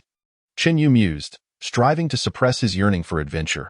He had no intention of lingering in the subterranean realm of Qinghe any longer, as it could no longer provide substantial assistance to his strength. Reflecting on Lu Jin's request as they departed, he glanced at the directional compasses in his hand, then settled onto the back of the white-headed eagle, recalling all other soul servants to the nurturing space, and set off towards the nearest North Mountain Bay city. Traveling at full speed, he reached his destination in less than a day. During the journey, Chen Yu diligently practiced his breathing techniques, absorbing the ambient energy to enhance his physical strength. If previously his cultivation speed could be likened to flying on a plane, now it felt as if he were on a rocket. A single day's effort equated to over 10 days' worth of training. Super S-class talent was truly remarkable. The key was that even with just 1 million soul servants, he had already experienced such a significant boost in his training capacity. If he were to possess 10 million or even over 100 million soul servants, with the augmentation of the talent assembly ability, to what heights would his innate gifts ascend, and how terrifying would his cultivation speed become? Chen Yu eagerly anticipated that day's arrival. Chapter 60. A true man should be like this on the southern wall of the North Mountain Base City. Is that a fourth-tier ferocious beast, the white-headed eagle? Why is its entire plumage black? And its eyes are still green? No, wait. It seems there's a person sitting on the back of the white-headed eagle, completely clad in black. With green eyes and sitting atop a person. Do not attack. That is one of our own. This individual must be the Chen Yu that Deputy City Lord Shangzan spoke of, right? It must be him. An S-class talent wielder, and we are fortunate to witness him alive. Hovering in the air 10 kilometers from the base city for several minutes, they awaited a response from the other side. However, they noticed no one was dispatched to engage with them, nor did they initiate any attacks or attempts to drive them away. Chen Yu, with a thought, summoned Ian and Barry, the 2 general-level warriors. The necessity of ensuring safety preparations was indisputable. Without delay, he soared towards the North Mountain Base City. In no time, he arrived at the city walls, where he discovered that a landing spot had been graciously designated for him. Without hesitation, he commanded the white-headed eagle to alight atop the walls. A resolute-looking middle-aged man approached him with a smile. "You must be Chen Yu, Mr. Chen? You know me?" Chen Yu inquired with curiosity. After the Deputy City Lord returned from Qinghe Base City, he specifically informed us of your characteristics. The mention of the Deputy City Lord prompted Chen Yu to reflect, yet he could not recall the man's visage and chose to let it go. Deeming it inconsequential, he promptly shifted to the matter at hand. "The battle in the cavern has not yet concluded, has it?" "Not yet, Mr. Chen. You..." Before the other could finish his sentence, Chen Yu interjected, "Tell me the direction of the cavern." "I shall proceed at once." "Very well." Originally, the plan was for Chen Yu to rest within the base city for a night, extending the hospitality of a host, but upon witnessing Chen Yu's unwavering determination, the man refrained from insisting otherwise. A pang of regret stirred within him. Had he been able to become better acquainted with this young man, destined to evolve into a national protector and supreme powerhouse, it would have undoubtedly been beneficial. Alas, it was clear that Chen Yu had no intention of granting him that opportunity. With the location of the cavern now in hand, Chen Yu departed from the city walls and swiftly flew towards it. Within mere breaths, he vanished from the sight of the onlookers, at just 18 years of age, and having awakened his talent merely 6 months prior, he had already risen to the pinnacle of power in northwest Longhua. Arguably the strongest of them all, even the formidable A-rank powers of North Mountain Bay City regarded him with utmost reverence. Such is the way of a true man. This was the unvoiced sentiment shared among the crowd atop the walls. However, they soon chuckled, shaking their heads. After all, he possessed S-grade talent while they were merely C-grade. A chasm too vast to bridge. In less than half an hour, Chen Yu reached his destination, immediately spotted by the troops at the cavern's entrance. Thanks to prior arrangements, he was not met with hostility. He entered the battlefield of the cavern without hindrance, opting not to provide direct support, but instead casually selecting a direction to fly towards. Throughout this, he continuously summoned his soul servants from the soul-nurturing space. 5 were of the commander rank, 50 of the general rank, 5,000 of the captain rank, complemented by 500,000 of the lieutenant and soldier ranks. This formidable force enveloped the battlefield like a shadow in the already dim cavern. The passage of the soul servant army shrouded the light further, plunging it into deeper darkness. From a distance, it appeared as though the sky itself was being consumed by shadows. This sudden spectacle startled the defenders of North Mountain Base City, who instinctively prepared to counterattack. However, upon realizing these were allies, they collectively exhaled in relief, soon overtaken by excitement. With such overwhelming momentum, how could they possibly lose? Finally, the young man had arrived. Zhou Wei, who had arrived earlier to provide support and was fiercely engaged with an enemy warlord, felt a wave of relief wash over him. It seemed the battle would soon reach its conclusion. With his keen eye, he could roughly gauge the number of Chen Yu's soul servants, and he couldn't help but marvel. To command 40 to 50,000 soul servants, this fellow alone is capable of safeguarding an entire cavern, truly monstrous. At that moment, Chen Yu too noticed Zhou Wei. The intensity of the commander-level combat was impossible to miss. Without hesitation, he launched an offensive against the attacking alien forces. He dispatched 3 commander-level soul servants to aid Zhou Wei, bolstered by 2 additional commander-level warriors for enhanced security. This time, Chen Yu did not merely observe from afar. He plunged directly into the fray against the alien army, accompanied by his own 500,000 soul servants. The previously stalemated battle swiftly tilted in his favor. Too powerful. Is he not the S-grade talent from invade Base City? This seems utterly unfair. The realization struck the onlookers. One individual could summon tens of thousands of warriors. Was such strength even permissible? With a powerhouse like him as a comrade, the sense of security was overwhelming. Defeat seemed inconceivable. Indeed, as Chen Yu joined the fray, the conflict lasted barely 10 minutes. Aside from the alien commander, the million-strong alien force was either annihilated or rendered unconscious, effectively stripped of their combat capabilities. While battling, Chen Yu simultaneously absorbed souls. His reach for soul absorption had now expanded to a kilometer, exponentially increasing his efficiency. Observers stationed within the defensive fortifications noted that with each area Chen Yu traversed, shadows would erupt from the alien corpses within a 1,000-meter radius, darting into Chen Yu's being with astonishing swiftness. With diverse talents at play, no one pondered further. Some familiar with the soul control ability wore expressions of disbelief. Is this truly the weakest S-grade ability? Their confusion deepened. If this was merely the weakest S-grade talent, one could only imagine the potency of the others. Regardless of its authenticity, one undeniable truth emerged. Chen Yu was indeed an anomaly. At this juncture, having dispatched the alien forces with ease, Chen Yu instructed his 2 commander-level soul servants to assist Zhou Wei. In the ensuing 6-to-1 scenario, they successfully captured the alien commander. What followed was remarkably straightforward. After absorbing 100,000 souls, Chen Yu took a few hours to recuperate, restored his energy, and subsequently added another commander-level soul servant to his ranks, having consciously directed his soul servants to incapacitate rather than kill the aliens. There remained over 400,000 alien souls available for absorption. After spending 3 days in this cavern, when Chen Yu departed, the total number of his soul servants had surged to a staggering 156,000. Chapter 61. 5.37 million soul servants. The journey home. Upon reaching the commander-level intensity of mental strength, Chen Yu found the pressure of absorbing souls below this rank manageable. Absorbing tens of thousands at a time posed no challenge. Naturally, this was contingent upon avoiding an excessive number of commander-level souls. A few thousand would overwhelm him. Having resolved the crisis at North Mountain and converted all available alien souls into his own, Chen Yu hastened towards Suha Base City. The distance was considerable, requiring a day and a half of travel, yet the battle itself was but a mere 10 minutes. Despite the fact that the alien forces at Suha Base City were both more numerous and formidable than those at North Mountain, they were swiftly overwhelmed by Chen Yu's 800,000-strong army. This was still a result of Chen Yu deliberately holding back to avoid fully revealing his capabilities. Given the vast disparity in strength, he saw no need to go all out. Even so, his comrades could only stare in astonishment. They had fought tooth and nail against the aliens for so long without success. Yet Chen Yu arrived and resolved the battle in less than 10 minutes. Such a display was disheartening, making them feel utterly inadequate in comparison. After another 3 days, the number of Chen Yu's soul servants soared to 2 million, a truly astonishing figure.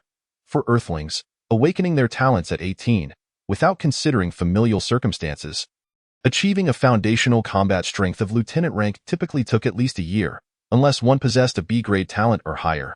The combined combat strength of all deployable forces from invade Bay City barely reached 1 million. The critical factor was that Chen Yu did not merely boast quantity. He also possessed a considerable number of general and commander-level soul servants. The strength of his current forces was evidently formidable. The fact that 2 million soul servants had not yet triggered his derivative abilities left Chen Yu pondering. Would he need to reach 100 million before that occurred? He frowned slightly. Yet with a sigh of relief, he considered the rapid increase in his soul servant count. 100 million? That doesn't seem insurmountable. A few more battles should suffice. Such was his confidence. With nothing left to anchor him at Suha Bay City, Chen Yu, accompanied by over 2 million soul servants, set forth towards the next Bay City, eager to meet other cherished allies. Uncertain if it was due to his prolonged association with soul servants, Chen Yu found himself acclimated to the chilling air they emanated in the scorching desert. Having his own built-in air conditioning was undeniably delightful. Even when traversing colder regions, his current physique rendered him impervious to discomfort. The growing fondness for his soul servants left him somewhat vexed. Conversely, engaging with living beings felt increasingly peculiar. Should I interact more with the living? This thought was swiftly dismissed. Chen Yu resolved to maintain his prudent approach. Living beings were far too perilous. Soul servants were the only ones he could fully trust. Therefore, he decided to summon more trustworthy soul servants. In the following month, Chen Yu single-handedly supported multiple Bay cities, shattering the momentum of the alien coalition's invasion with an unstoppable force, resolving the crises of all 9 Bay cities. His soul servant count had now reached an astounding 4,150,000, comprising 12 commander-level and 108 general-level servants. Commander-level warriors were exceedingly rare in the Northwest region, as many Bay cities lacked such formidable alien adversaries in their cavern battlegrounds. Thus, while Chen Yu's commander-level soul servants increased only modestly, his general-level forces had surpassed triple digits, a highly commendable figure in the Northwest.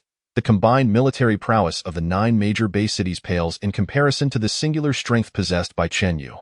Initially, Chen Yu could have amassed a greater number of soul servants. However, the prolonged duration of time has resulted in numerous alien entities being slain during the defensive operations across the Bay cities. The alien coalition has already been vanquished, and the various alien factions, upon receiving the news, refrained from deploying any further forces. Chen Yu had anticipated that a tour around the 9 Bay cities would yield at least 6 million soul servants. But with a shortfall of nearly 2 million, he felt a pang of regret for the significant loss in light of the unlikelihood of finding more aliens. He turned his attention to the fierce beasts. 100,000 soul servants dispersed to conduct reconnaissance from a distance. Under such an extensive surveillance network, the groups of fierce beasts, numbering over 100, were rendered invisible. Yet, their overall numbers were not substantial. The largest group of fierce beasts consisted of merely over 1,000 individuals, easily overwhelmed. To Chen Yu's delight, he encountered a red-eyed, 9-tailed white fox at the summit of a snowy mountain. Possessing the strength of a commander and capabilities in both mental control and attack, an effective counter to soul servants. The white fox's fur was snow-white and silky, evoking an irresistible urge to pet it. Noticing it was a female only deepened Chen Yu's affection, though its crimson eyes marred the beauty, reminiscent of an affliction.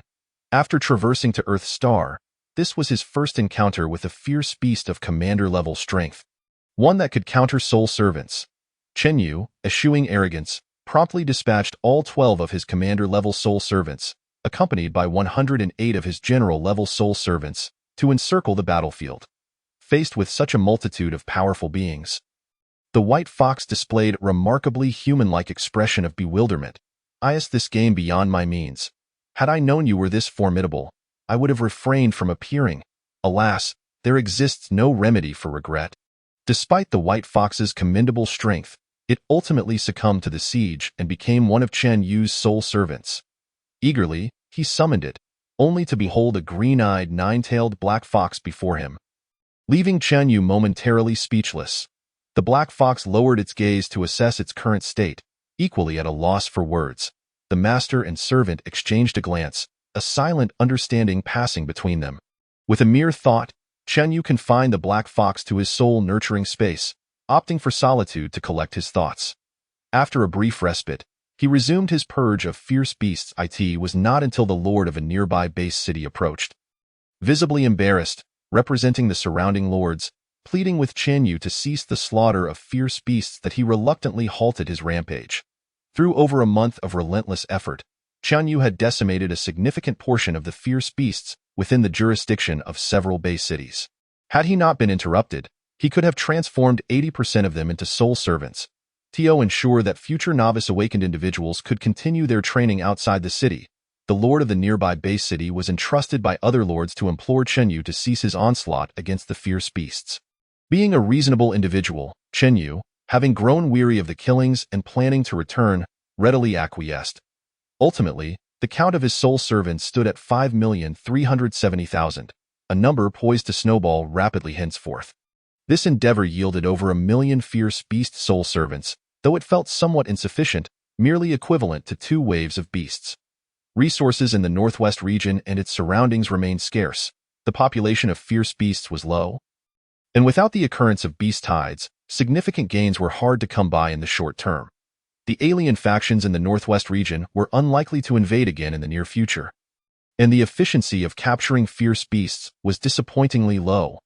Henceforth, he resolved to focus on his cultivation, aiming to elevate his physical prowess to commander level before venturing to the capital. After charting his future development, Chen Yu officially set forth on his return journey. His steed transformed from the white-headed eagle to the larger and swifter wind god Firewing Eagle, a peak-level fierce beast awakened from an ancient bloodline.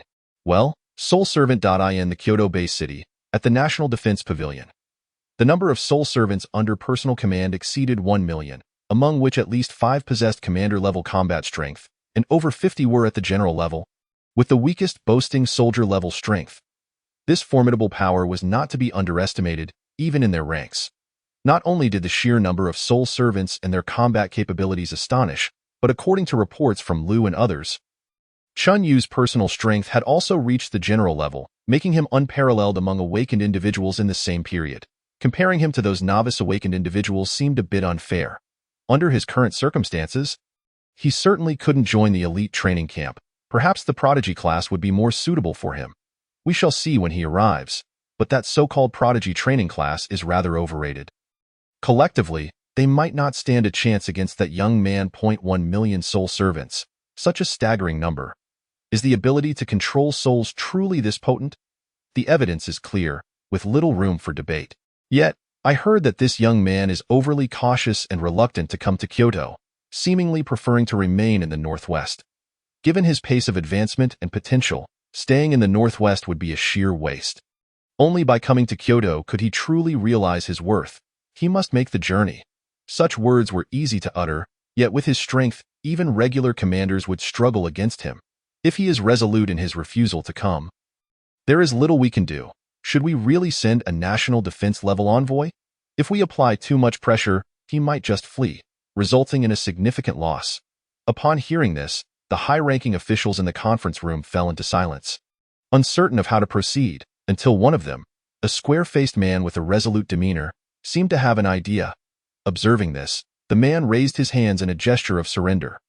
Everyone, I am indeed from the same hometown as that young man, but we have never met, and I bear no personal connection with him. He may not regard me with any favor, and I am currently unable to leave. After a pause, noticing the expressions of helplessness on the faces around him, the man continued, rather than concerning ourselves with whether that young man is willing to come to Kyoto, I believe we should prioritize his safety. Upon hearing this, those who had been contemplating the matter nodded in agreement. The man's discourse did not cease.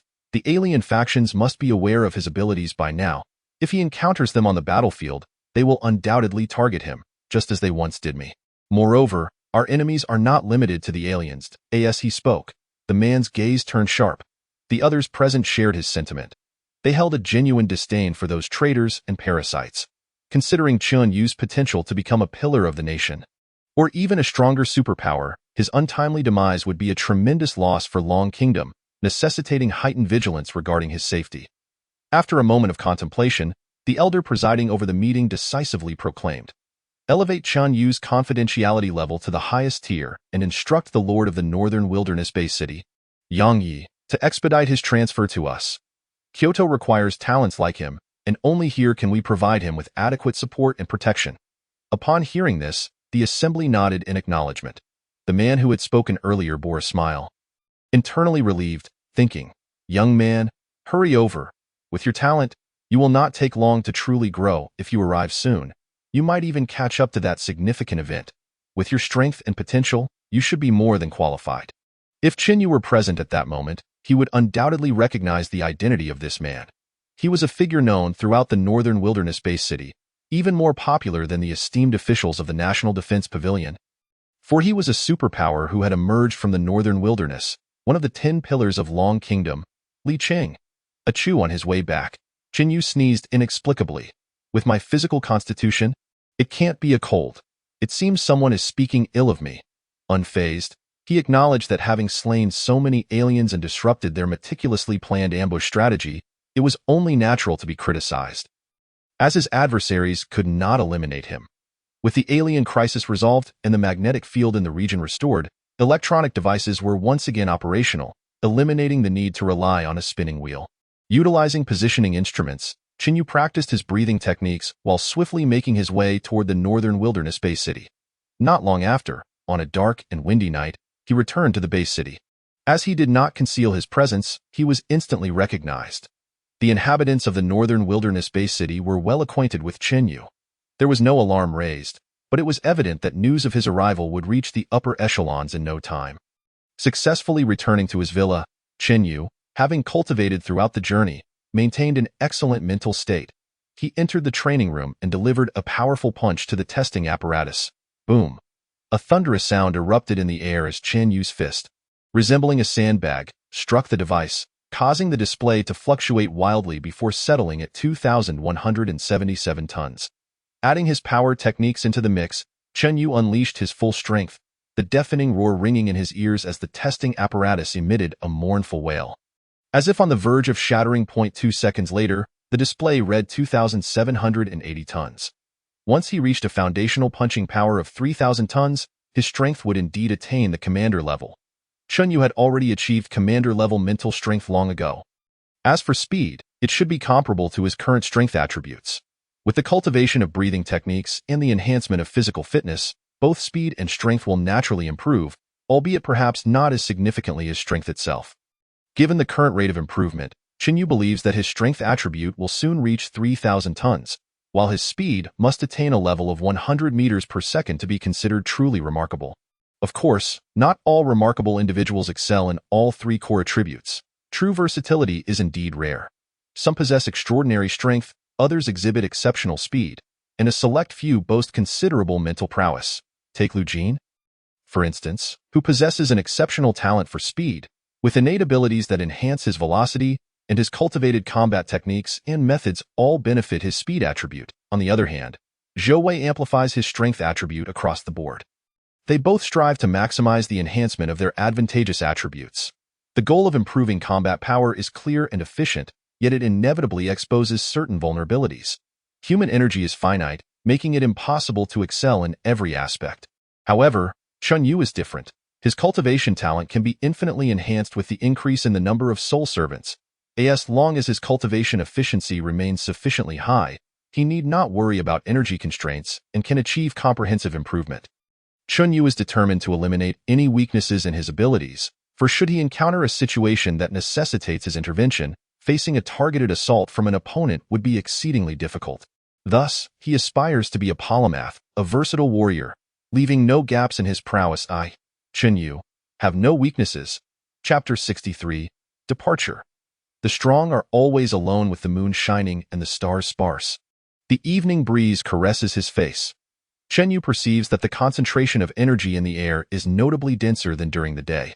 Unaccustomed to this sensation, given his prior habit of falling asleep with a sense of exhaustion, he finds himself seated on the mat atop the villa's terrace, practicing until the late hours of the night before finally retreating to his room for rest. The following day, the high-ranking officials of the base city arrive early. As expected, they are familiar faces. You've certainly stirred up quite a commotion this time. If it weren't for Lord Zhang's timely intervention, would you have wiped out all the ferocious beasts in the northwest region? Hong Zhan gazes at Qin Yu as though he were a monster. The notion of a single individual sweeping away all ferocious beasts in the entire northwest of the Dragon Kingdom is utterly insane. Yet, if anyone could accomplish such a feat, it would indeed be Qin Yu, for he is not fighting alone. 1 million soul servants.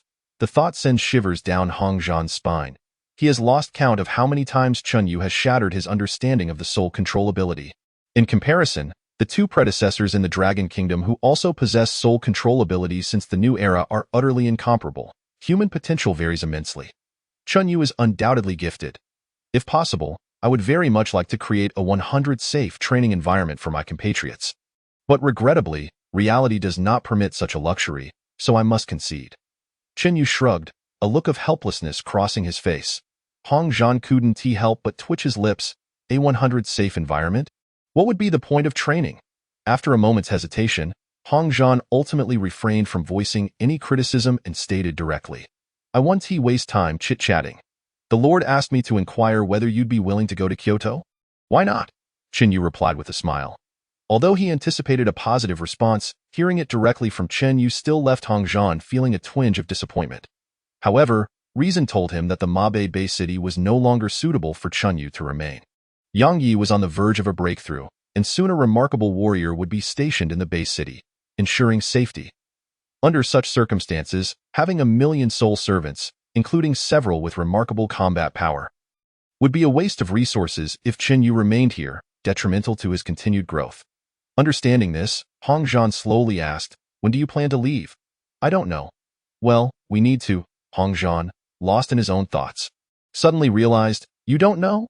I intend to cultivate in the base city for a while longer before heading to Kyoto, so I cannot determine an exact departure time. Qin Yu candidly expressed his thoughts. Upon hearing this, Hong Zhan nodded. Understood. We will do our utmost to cooperate and support you. Is it really that good? That's what you deserve. Since you say so, I shall not be polite. During the subsequent period, Qin Yu returned to his reclusive lifestyle, remaining indoors and wholly devoted to his cultivation. Hong Zhan kept his word and fulfilled his every request as much as possible. During this time, Yang Yi, who successfully broke through to the remarkable level, visited to relay the attitudes and thoughts of the various bigwigs in Kyoto without any personal bias, granting Qin Yu complete autonomy over his choices. He subtly indicated that should Qin Yu decide to go to Kyoto, a significant influx of resources would be dispatched to the Mabe base city as compensation, alleviating any psychological burden. However, Yang Yi was merely overthinking. Qin Yu had never considered such matters. His contributions to the base city had long surpassed the investments made in him.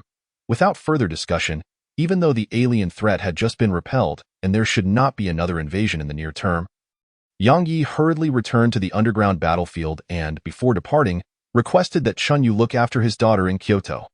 Yang Yujing is also going to Kyoto, a face flashed in Qin Yu's mind. One marked by a stubborn determination. He nodded slightly. Indeed, she is an A-level, so she is certainly qualified to go. After Yang Ye's departure, aside from the daily personnel delivering meals and cleaning, no one else disturbed Qin Yu, allowing him to focus entirely on his cultivation. Thus, 2 months swiftly passed. Through relentless effort, bolstered by his extraordinary talent, Qin Yu successfully perfected all the techniques and methods he had learned to their fullest extent. It can only be said that an Ultra-S-level talent is indeed remarkable. Simultaneously, his strength and speed attributes reached the remarkable level as anticipated. He even took the opportunity to spar with Ian and several other remarkable soul servants. Significantly improving his combat experience, he was no longer the novice who merely possessed formidable foundational attributes without the ability to fully translate them into combat power. Feeling the surging strength within him, as if he could shatter the Himalayas, alongside his formidable mental energy, Qin Yu realized it was nearly time to depart. He held a keen interest in the mental cultivation techniques available in Kyoto. The Mabe base city lacked such methods, possessing only a solitary mental cultivation technique, which Qin Yu had casually practiced to full mastery during this time, yielding mediocre results. Transitioning from frugality to luxury is easy, but from luxury to frugality is challenging.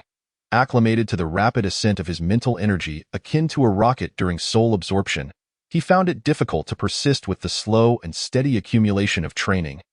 Despite knowing that little by little adds up, his body, however, was honest in its resistance to such inefficiency, perceiving it as a waste of time. He could only hope that Kyoto would possess more potent mental training techniques. Otherwise, Chunyu would have to abandon the path of cultivation and focus solely on soul absorption. He contemplated his imminent departure from Mabe, realizing he would not return in the near future. Chunyu discovered that aside from the high-ranking officials of the base city, he had no true friends to bid farewell to. No, there was one, but they were from two different worlds. And he hadn't contacted them in a long time. It felt somewhat bittersweet. Yet, considering the inherent dangers of this world, being a lone wolf might be preferable, as it would entail fewer entanglements. The higher one ascends, the colder it becomes. Strength inevitably breeds solitude. The day after his strength and speed reached remarkable levels, Chunyu bid farewell to Hongzhan and the others. After receiving the coordinates for the Kyoto base city, he soared away from the Mabe base city. Just as he leaped over the city wall, a familiar aura appeared within his perception range. Looking down, he spotted Tianyu, clad in the garb of a guard. Standing atop the city wall, gazing at him with a reluctant expression, he waved to her, opting not to descend for further conversation, and quickly vanished into the horizon. She watched Tianyu's figure disappear. Tianyu quietly murmured a prayer. "Brother Yu, take care." At that moment, an excited voice called from behind her. "Tianyu, you've hit the jackpot." "Huh." Tianyu looked perplexed. The newcomer explained with palpable enthusiasm. "Chunyu has gifted you the villa he owned in the center of the base city. And on top of that, he left you 1 billion. Apparently, he also donated 3 billion to your school." This news has spread throughout the entire base city. Tianyu was left in stunned silence, instinctively wanting to refuse, but with Chen Yu already gone, she found herself at a loss for what to do, standing frozen in place. Meanwhile, Chen Yu, having traveled far from the base city, allowed a faint smile to grace his lips. "Old Tian, this is as far as I can assist you." The news he disseminated effectively provided Tianyu with a protective umbrella.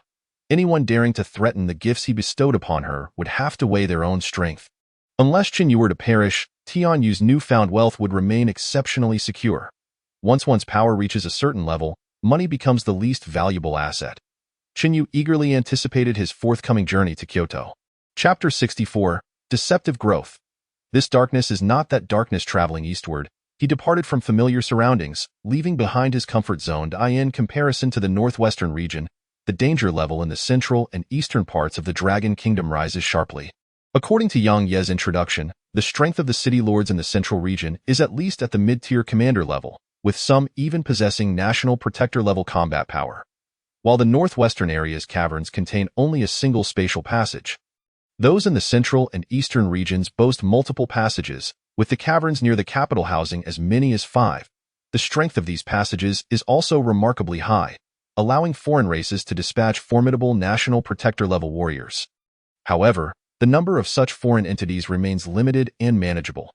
Similarly, the scale of the battlefields in the central and western caverns far exceeds that of the northwestern region, presenting vast expanses that can be likened to small worlds, thus complicating defensive efforts. Initially, Chunyu had intended to first secure the northwestern area before transitioning to the central region, followed by an advance to the east, to avoid engaging in battles beyond his level. However, as plans often change, after being informed of various implications, Chunyu ultimately resolved to head directly to the capital. Yet, he did not rush. Instead, he dispatched tens of thousands of flying soul servants to scout along the way for traces of ferocious beasts. This was not a matter of breaking his word. Rather, the beasts just happened to appear along his path, akin to stumbling into the line of fire. Given the circumstances, he had no choice but to engage, which added a splash of excitement to the otherwise monotonous journey. After 10 days of a leisurely pace, Chinyu finally departed from the northwestern region, much to the relief of the city lords who had detected his movements. They sighed in unison, grateful that he had finally left. If he had continued his rampage, there would have been no training targets for the new talent next year. What was meant to be a valuable training event could have devolved into a mere group outing, rendering it devoid of any substantive meaning. Yet, amidst this relief, the city lords felt a tinge of melancholy. Had Chen Yu chosen to remain in the northwestern region, the impending threat of foreign invasions would have diminished significantly, greatly enhancing the safety of the base city. Alas, he had ultimately departed, as his prowess rendered it unsuitable for him to linger in the northwestern territory. Unaware of these sentiments, Chen Yu continued his eastward journey. Noticing a marked change in the scenery, the vegetation thickened noticeably, trees grew taller, and the landscape opened up further. Even the energy in the air seemed more concentrated, evoking a sense of having emerged from a novice village. What delighted him most was the increased number of ferocious beasts encountered along the way, causing his pace to slow while the number of soul servants surged, with thousands of ferocious souls. Chen Yu found himself devoid of any fatigue, let alone reaching his limits. Strangely, having not experienced the exhaustion of overexertion for quite some time, he began to reminisce about those earlier days of mental depletion and extreme fatigue. No, I do not miss that at all. Realizing his slip, Chen Yu hastily shook his head, banishing such terrifying thoughts from his mind. He was not a masochist. Having absorbed the soul of a third-tier ferocious beast, the buck-toothed rabbit, slain by his soul servants from several dozen meters above, Chen Yu prepared to continue his journey towards the capital. However, just as he was about to set off, he noticed the corpse of the buck-toothed rabbit visibly shriveling at a rapid pace. What on earth is happening? Frowning, Chen Yu sensed no unusual aura with his keen perception, which left him perplexed. This shouldn't be the case. He swiftly commanded the wind god fiery winged eagle to ascend rapidly, summoning all his commander-level soul servants to bombard the ground where the rabbit's body lay. Regardless of the entity's nature, striking first was undoubtedly the wisest course of action. The ground shattered under the relentless assault, leaving the area barren for several kilometers, accompanied by the thunderous sound of destruction. Chen Yu would not personally investigate this unknown situation. Instead, he opted for a high-density and high-intensity barrage, confident that he would eliminate any threat. If all else failed, he could always retreat, or perhaps rethink his strategy. Before long, countless root-like tendrils surged from the ground, launching an attack on the soul servants. Unfortunately, they could not breach their defenses. Instead, the soul servants found the weak points in the assailants' assault, with Ian and Barry grasping the roots and forcibly extracting the entity from the earth, revealing a massive, droplet-shaped being. Before Chen Yu could take a closer look, it was obliterated into fragments. Was it really that weak?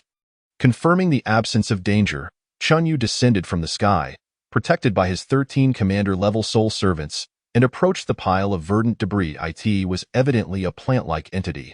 This must be the enigmatic plant.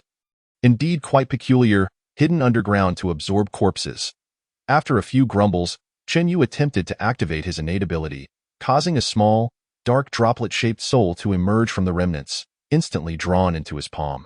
Having absorbed millions of souls, Chen Yu's mastery over his innate ability had vastly improved since its awakening. Instead of immediately converting the soul into a soul servant, he held it in his hand. Observing the droplet as it futilely struggled, curiosity sparkled in his eyes. Is this what is considered the rarest of the rare? An enigmatic plant? According to existing knowledge, each enigmatic plant possesses unique abilities. It is astonishing that even plants can possess souls. After observing for a few more seconds without discernible results, Chen Yu transformed it into a soul servant, summoning it forth immediately. Gazing at the dark, droplet-shaped soul servant hovering in the air, Chen Yu inquired, "Little droplet, what abilities do you possess?" Understanding his words, the droplet continuously morphed its shape, sprouting numerous tentacle-like appendages in an attempt to communicate. Alas, it was utterly incomprehensible. Unable to speak or engage in telepathic communication made the situation rather challenging.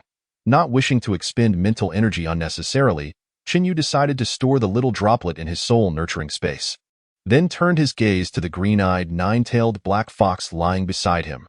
Recalling its appearance in life made him involuntarily twitch his mouth. Turning from white to black, it was unlikely any man would find it appealing. Sensing Chen Yu's scrutiny, the black fox lifted its gaze, seemingly aware of the disdain in his expression, and began to whimper, "Master, I didn't want this either." Black can actually be quite beautiful, the words echoed in Chen Yu's mind, prompting a smile as he replied, "If you think it's beautiful, then it's beautiful. Black is indeed nice." "Well, this black is not that black." Not intending to linger in this desolate area any longer, and considering the appearance of such a rare entity as the enigmatic plant, which could signal an increase in danger, Chen Yu gathered his 13 commander-level soul servants close and returned to the back of the fiery winged eagle, continuing eastward. Before long, a formidable group approached him head-on. Chapter 65. Are young people today really this abnormal?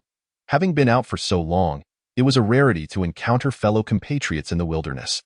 Chen Yu observed with an unchanged expression, feeling a slight sense of novelty, as he had not seen any living beings for quite some time. The area of Earth's star is vast, even though a significant portion is covered by oceans. The landmass still exceeds that of Earth in his past life by nearly tenfold. Without positioning devices or predetermined meeting points, it was indeed challenging to cross paths in the wilderness. With no intention of greeting them, Chen Yu commanded the fiery winged eagle to ascend swiftly, preparing to fly overhead. The 13 commander-level soul servants, with the exception of the 9-tailed black fox, shot up into the sky, vanishing into the clouds. These were foreign soul servants, too conspicuous in their features. It was prudent to conceal themselves to avoid unnecessary misunderstandings. However, within the opposing team, there were clearly enhanced vision talent users tasked with reconnaissance, who had already spotted his presence. One man with a handlebar mustache soared into the air, rapidly approaching Chen Yu's position. This is troublesome, Chen Yu sighed. With no intention of pausing, the wind god fiery winged eagle flapped its massive wings vigorously, transforming its bulk into a blade of wind, accelerating its speed several times over, and soaring past the group at fourth-tier ferocious beast. The man, who had intended to close the distance, found himself thwarted by the gale generated by the fiery winged eagle's flight. Unable to advance further, he gazed gravely at Chen Yu as he vanished from sight, and immediately pulled out a communicator to report the situation back to the base city. Captain, what was that just now? It seemed like a ferocious beast, but it didn't quite feel like one. The man's expression was serious. I can confirm that I am definitely not a match for it, as he spoke. He turned his gaze to the reconnaissance officer within the team.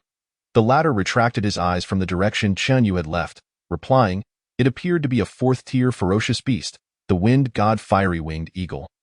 But its entire body is pitch black, which feels somewhat off. What concerns me most is that there was a person sitting on its back, along with a black-furred 9-tailed fox. A person, perhaps a summoner? Since it is a compatriot, why did that fellow flee? Who knows? In any case, he has already left. We should check the area where the explosion sound originated and relay the information back. The personnel from the base city can handle the rest. Understood. In the distance, noticing that the pursuers had failed to catch up, Chen Yu let out a sigh of relief. He then summoned the soul servant he had previously deployed for reconnaissance back to him and resumed his rapid flight eastward. Adhering to the coordinates of the Kyoto base city, unbeknownst to him, news of his presence had already reached the Shuangyang base city ahead. Earlier, Yang Yi had communicated with the lords of the major base cities along the route and described Chen Yu's characteristics, allowing them to promptly deduce his identity. After so many days, the S-class talent from the Mo Bay base city had finally arrived. One could only wonder whether he would linger in their base city. It would be most fortunate if he could stay for a few days, as it would surely temper the arrogance of the younger generation in their base city. Those who were not even at the school level yet were clamoring to form teams for training. It was simply absurd. The disparity between S-class and A-class talents was, I believe, quite evident. If they were not concerned about the potential psychological scars that might afflict the younger ones in the base city, they might as well let the S-class talent give them a taste of reality.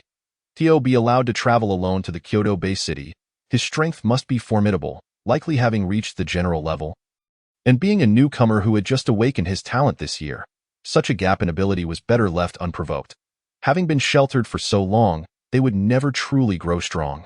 Perhaps it was necessary for them to experience firsthand what a true genius is. Thus, there was a debate among the higher-ups about whether to use Chen Yu to instill some humility in the newcomers of their base city. Their gazes shifting toward the city lord. After a brief moment of contemplation, the city lord chuckled lightly at the assembly. Are we perhaps being a bit presumptuous? He may not be willing to assist us. Oblivious to these discussions, Chen Yu continued his eastward journey. With his keen eyesight from his elevated position, he soon discerned the outline of the Shuangyang base city. Compared to Mo Bay, Shuangyang was undoubtedly much larger. As it was situated in a region rich in resources, capable of sustaining a greater population. After traveling for over 10 days, subsisting on either roasted meat or tasteless energy potions, his palate had grown weary. Chen Yu resolved to rest for 2 days in Shuangyang before setting off again, hoping to avoid any troubles. With his current strength, as long as he did not encounter a national-level powerhouse, he would face little danger. Even against a peak general-level adversary, he would certainly not falter amidst the assault of millions of soul servants and a dozen general-level soul servants. However, unlike the circumstances when facing other races and beasts, where he could act without restraint, he knew he must abide by the laws and regulations of the Dragon Kingdom within human-based cities.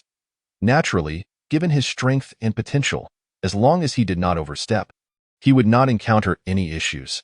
Chen Yu simply preferred to avoid trouble. Why overthink it? As long as I do not offend others, I shall be left undisturbed. But if anyone dares to provoke me, they shall face dire consequences. Lost in thought, Chen Yu found himself 30 kilometers from the western city wall of Shuangyang Bay City. Not bothering to conceal his presence, he was promptly noticed. He contemplated whether to attempt blending in, but decided against it. He was not a thief and had no need to be overly cautious. A figure soared up from the city wall, and within a few breaths arrived before Chen Yu. A general level? Assessing the elderly man before him who was scrutinizing him, Chen Yu hesitated on how to initiate conversation. The other party, clearly detecting his uncertainty, smiled and said, "You must be the S-class talent from invade Bay City.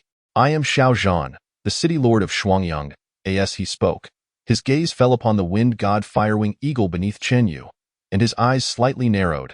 With his keen sight, he could easily discern that it was a level 4 beast. The creature was pitch black, with green eyes. All these traits coalesced, and the concept of soul control immediately surfaced in his mind. Chen Yu, from Mo Bay. "May I rest here for 2 days?" Chen Yu inquired. Observing the strength of the other's aura, feeling a slight sense of relief, while also harboring curiosity about whether the other had a son named Xiao Yin, though he refrained from asking. "Of course you may," Xiao Zhan replied, having no reason to deny Chen Yu's request, while simultaneously contemplating how to broach the subject of having Chen Yu assist in reprimanding the A-class talents in his base city. Following the elder into the base city, Chen Yu aimed to separate from him quickly, wishing to explore the city alone and indulge in its culinary offerings. With their individual thoughts in mind, Chen Yu accompanied Xiao Zhan to the city lord's mansion. Before entering the base city, he seized an opportunity to store the firewing eagle and other general-level soul servants within his soul-nurturing space. Noticing that Chen Yu could fly independently and still easily keep pace with him despite deliberately increasing his speed, Xiao Zhan felt a surge of astonishment. Such prowess was not something a general could achieve. Could it be? A bold thought emerged in Xiao Zhan's mind. Surely not? Are the youth of today that extraordinary? No, it was not the youth, but rather this Chen Yu. Chapter 66. Ah, women, this is life. This is the central urban area of the base city. I can arrange accommodations for you within the city lord's mansion, or you could opt for a hotel. Our hotels are quite commendable, Xiao Zhan offered, even winking at Chen Yu, his gaze revealing an air of anticipation. Then I shall not impose. Chen Yu decisively chose the latter option. The city lord's mansion felt overly conspicuous, and there was something about the elder's demeanor that raised his suspicions. Xiao Zhan felt a sense of regret at Chen Yu's choice, but did not press the matter. After handing over the identification he had prepared, the two parted ways before the city lord's mansion. An S-class talent, conservatively estimated to possess the strength of a general, in the heart of the Bay City. Safety was certainly not a concern, and thus he did not deploy anyone for protection. I have a hunch that this elder seems to want something from me. Time to make my exit. Shaking his head, Chen Yu swiftly took his leave, his speed effortlessly surpassing the vehicles along the way in his previous life. Such conspicuous behavior would surely have caused a stir. Yet, on this earth, a person's speed exceeding that of a vehicle was merely a commonplace feat. After garnering envious and awestruck gazes, Chen Yu successfully arrived at the tallest building in the central urban area, aside from the city lord's mansion, a hotel named Dihao. Upon departing from Mo Bay, Chen Yu had allocated a total of 400 million to Tian Yu and his school, leaving himself with 600 million. Although the sum seemed modest, in this world, the purchasing power of money was significantly greater than that on Earth. He had no intention of depriving himself, especially considering the frustration of having not utilized the down payment for a house he had saved for before his transmigration. Money is worthless if not used. Adhering to the principle of you get what you pay for, Chinyu booked the most expensive room in the hotel, costing 300,000 for a night, securing an area of over 1,000 square meters on the top floor entirely for himself. Complete with a dedicated butler to manage all affairs. A tall, attractive woman in uniform soon approached him. "Hello, Mr. Chan, I am Aaron, your dedicated butler. He nodded calmly. As a pleasant fragrance wafted towards him, Chinyu felt an invigorating sensation wash over him, alleviating some of his mental fatigue. However, he furrowed his brow slightly, sensing something amiss about the scent. Noticing the subtle shift in Chan Yu's expression, Aaron smiled and explained, "There is no need for concern. Sir, this is my innate ability. It can dispel fatigue and restore mental clarity, posing no harm to you. A commendable ability," Chun Yu acknowledged. With his heightened perception, he could discern that Aaron's heartbeat remained steady as she spoke, indicating her honesty. After complimenting her, he took a half step back. Aaron, undeterred, retained her smile. "Sir, as your dedicated butler, I will strive to fulfill any of your requests." "Any request?" Chin Yu raised an eyebrow. "Absolutely," she replied, playfully biting her crimson lip. "Then you might as well serve as my sole servant," he mused internally, though he did not vocalize it. Ignoring her overtures, he turned and entered the elevator. Women. Seeing Chan Yu's indifference, Aaron sighed inwardly. She then guided him into the elevator, and they ascended smoothly to the top floor of the hotel. After being denied entry into his room, Aaron watched with a mix of disappointment as Chin Yu entered, before departing with a heavy heart. In the descending elevator, Aaron hastily retrieved a mirror to check her makeup, examining her attire for any flaws. Confusion etched on her face. How could there be a man who can resist my charm? Of course, she did not approach just anyone. The identification Chan Yu had presented upon payment was reserved for distinguished guests at the Shuangyang Bay City, and he was notably young, handsome, and wealthy. Such a young talent with status, wealth, and good looks was irresistible to Aaron, especially since her innate ability foretold a future devoid of prospects, compelling her to rely on her beauty and physique for a better life. She certainly does not wish to remain a mere hotel stewardess for the entirety of her life. Nor does she desire to submit herself to an elderly gentleman. Regrettably, it seems that Chun Yu holds her in low regard, which leaves her feeling utterly defeated, for the first time casting doubt upon her own allure. Women only serve to influence the pace at which I grow stronger. Upon entering the room, Chin Yu promptly summoned his 13 handsome-level soul servants, standing guard by his side. He approached the expansive floor-to-ceiling window. Reclining comfortably on the sofa while gazing down upon the city of Shuangyang Base, musing to himself, the talent to slightly restore mental energy is indeed a commendable support, albeit it belongs to a living being. As he felt an impulsive urge to convert her into a soul servant, Chin Yu took a deep breath to suppress it. After all, he was a law-abiding citizen, not a villain, and could not engage in such unlawful acts. Moreover, her talent for mental recovery was exceedingly minimal. Given his current handsome-level mental power, relying on her assistance would mean he might not fully recuperate for an entire month. When the efforts do not equate to the rewards, there is no necessity to violate the rules. After resting for half an hour and savoring the unique scenery of Shuangyang Bay City, Chin Yu picked up the phone beside him. As soon as he dialed, the sweet voice of Aileen greeted him. "This is Aileen, your dedicated stewardess. How may I assist you? Please prepare lunch for 10, adhering to the highest standards, and have it delivered to my room," Chin Yu commanded. Naturally, she would not refuse. Following a brief discussion on the specifics of the meal, Chin Yu decisively ended the call. Aileen on the other end felt quite disheartened, unaware that she had just ventured close to the gates of the underworld. Before long, the meal cart was delivered. Noticing Chan Yu's complete lack of interest in her, Aileen and her staff slowly retreated.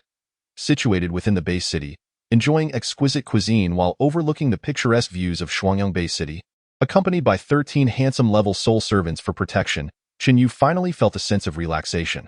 This is the essence of life. However, he remained oblivious to the fact that news of his arrival and intention to rest for 2 days had already been relayed by Xiao Zhan's subordinates to the proud A-level talent newcomers within the Bay City. "Lin Feng, have you heard? The S-level talent from the north is currently in our Bay City. S-leveled," murmured the young man named Lin Feng, standing up abruptly. "I have long wished to witness the prowess of an S-level talent and ascertain the difference between S-level and A-level. I hope that fellow does not disappoint." "Lin, wait." After a moment's hesitation, The newcomer ultimately refrained from voicing his thoughts, following Lin Feng with a worried expression as they made their way to the Dihao Hotel. 11 others of similar disposition, all A-level talents within Shuangyang Bay City, accompanied them. Unbeknownst to them, Chen Yu continued to indulge in his meal in tranquility. Chapter 67. The long road ahead, yet efforts must continue at the entrance of Dihao Hotel.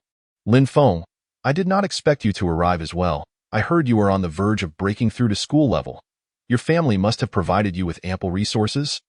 A tall youth, nearly 2 meters in height, remarked with an air of arrogance. Without waiting for Lin Feng to respond, others who had arrived simultaneously chimed in. Having a father as the deputy city lord is quite advantageous. Though we all possess A-level talents, the resources allocated to you are several times greater than ours. Anyone can claim that, but not you. Your mother is the logistics minister, and her resources undoubtedly surpass those of the deputy city lord. Besides, Lin Feng's achievements are not solely due to his father, but rather his adept businesswoman mother. Being surrounded by you second-generation heirs is truly overwhelming. Your talent is the strongest among us here. The base city must have provided you with significant resources, so do not act as though you are suffering. Enough of this. Are we truly going to seek guidance? That individual is S-level. Precisely because he is S-level do I wish to seek his counsel. I want to gauge the disparity between myself and an S-level. Listening to the crowd's words, Lin Feng's expression soured. He detested the notion that his advancements were merely attributed to familial support, rather than his exceptional talent and diligence. Meanwhile, they remained oblivious to the petite shadow lurking by a nearby sewer grate, its emerald eyes fixated on the group of youths, simultaneously, on the hotel's top floor. What a nuisance! Chen Yu sighed at it had barely been a short while since he entered the base city, and he was already being sought out for counsel. How bothersome! He glanced at the 9-tailed black fox lying peacefully on the floor beside him. I leave them to you. Do not harm them, merely frighten them. Understood, master. Responding affirmatively, the black fox, now accustomed to its altered appearance, vanished in an instant. An adept at mental attacks, a handsome-level powerhouse would undoubtedly handle these newcomers, who had yet to reach school-level combat prowess, with ease. Paying little mind to these weaklings, Chen Yu resumed his enjoyment of the meal. He could not deny that the hotel's cuisine was far superior to his own grilled meats. It makes me contemplate acquiring a sole servant with culinary talent, Chen Yu chuckled, shaking his head. At that moment, the group of young men and women preparing to enter the hotel ceased their chatter at the entrance and eagerly stepped inside. Meanwhile, at the sewer grate, under the astonished gazes of passers-by, the opening was suddenly unveiled, and one by one, individuals eagerly leaped into it as though diving into a pot of dumplings, prompting onlookers to exclaim, "Young people truly know how to have fun." Before long, a cacophony of terrified screams erupted from the grate, though it lasted only a few seconds, a brief yet alarming moment. Realizing something was amiss, those nearby promptly reported the situation. Among the youth were several second-generation talents from the base city, alongside a few civilian prodigies who had awakened A-level talents this year, possessing considerable renown within Shuangyang Bay City and representing its future. An incident could not be tolerated. The city lord's office reacted swiftly. Soon, personnel arrived to investigate, cordoning off the area. Upon entering, they were met with the sight of individuals sprawled in filthy water, frothing at the mouth and rolling their eyes. Their faces painted with fright. Their expressions shifted dramatically. After a preliminary examination revealed that they had merely fainted from fright and bore no physical injuries, they felt considerably relieved and promptly reported the situation to the city lord. At the city lord's office, it was resolved so quickly. The deputy city lord appeared astonished, not the least bit enraged that his son was among them. City Lord Xiao Zhan smiled and remarked, "It seems that Chen Yu is quite averse to trouble. He has swiftly dealt with them. This lesson should suffice, so let's rein in Lin and the others to prevent them from disturbing Chen Yu any further." Understood. Nodding, the deputy city lord acknowledged the directive, glancing at the report detailing Lin Feng and the others, finding them unconscious in the sewer, a twitch of amusement playing at his lips. However, confusion soon crept across his face. "City Lord, why is Xiao Hua absent from the list? Is he in danger?" "Rest assured, Xiao Hua is perfectly safe." Turning to regard the deputy city lord, who appeared genuinely concerned, Xiao Zhan calmly replied, "I did not send Xiao Hua over. He should still be at the training grounds." "You did not send him? Is there a particular reason?" Observing the city lord's affable demeanor, the deputy city lord felt a sense of helplessness.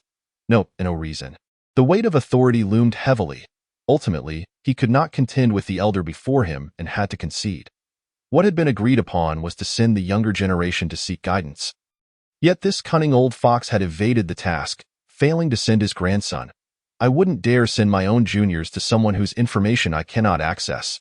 If I inadvertently provoke them, it could lead to trouble. As for whether others would harbor ill feelings towards Chunyu, that was of no concern to him.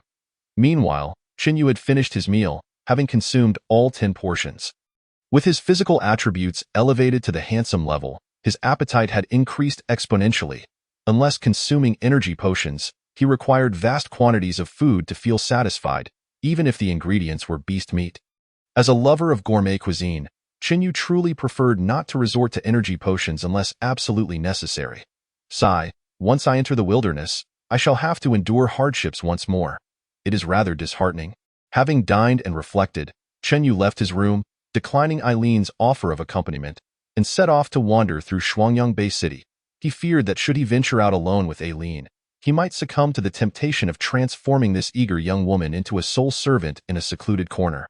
With modern architectural styles, bustling pedestrians and vehicles, and an array of shops lining the streets, Chunyu found himself questioning whether he had truly traversed into an ordinary urban world, were it not for the certainty that this locale was fraught with peril. If one were merely to exist as an ordinary individual, it would seem that life on Earth would not differ significantly. After all, it is simply a matter of striving to live. As Chunyu strolled along the bustling streets, he appeared somewhat out of place amidst the frenetic atmosphere, attracting curious glances, even prompting patrolling officers to approach him for a credentials check. Upon presenting the identification reserved exclusively for esteemed guests of the Bay City, their faces turned respectful, hesitant to overstep, for they were keen to avoid bringing shame upon the Bay City. During his leisurely exploration, Chunyu treated himself to several casual outfits. There was no necessity to be clad in battle armor at all times. As the defensive capabilities of his armor were no longer superior to his own physical prowess, he then visited a car dealership, intrigued by the vehicles of this era, which offered a unique charm. Numerous young women approached him, attempting to engage in conversation, but he paid them no heed. Their looks were not particularly striking, their figures fell short of his standards, and, crucially, they belonged to a world entirely different from his own. With such vast differences in constitution, he found it impossible to enjoy their company, rendering deeper interaction unnecessary. Being too formidable had its drawbacks. This was the first time since his arrival in this world that he could stroll through the streets in such a relaxed atmosphere.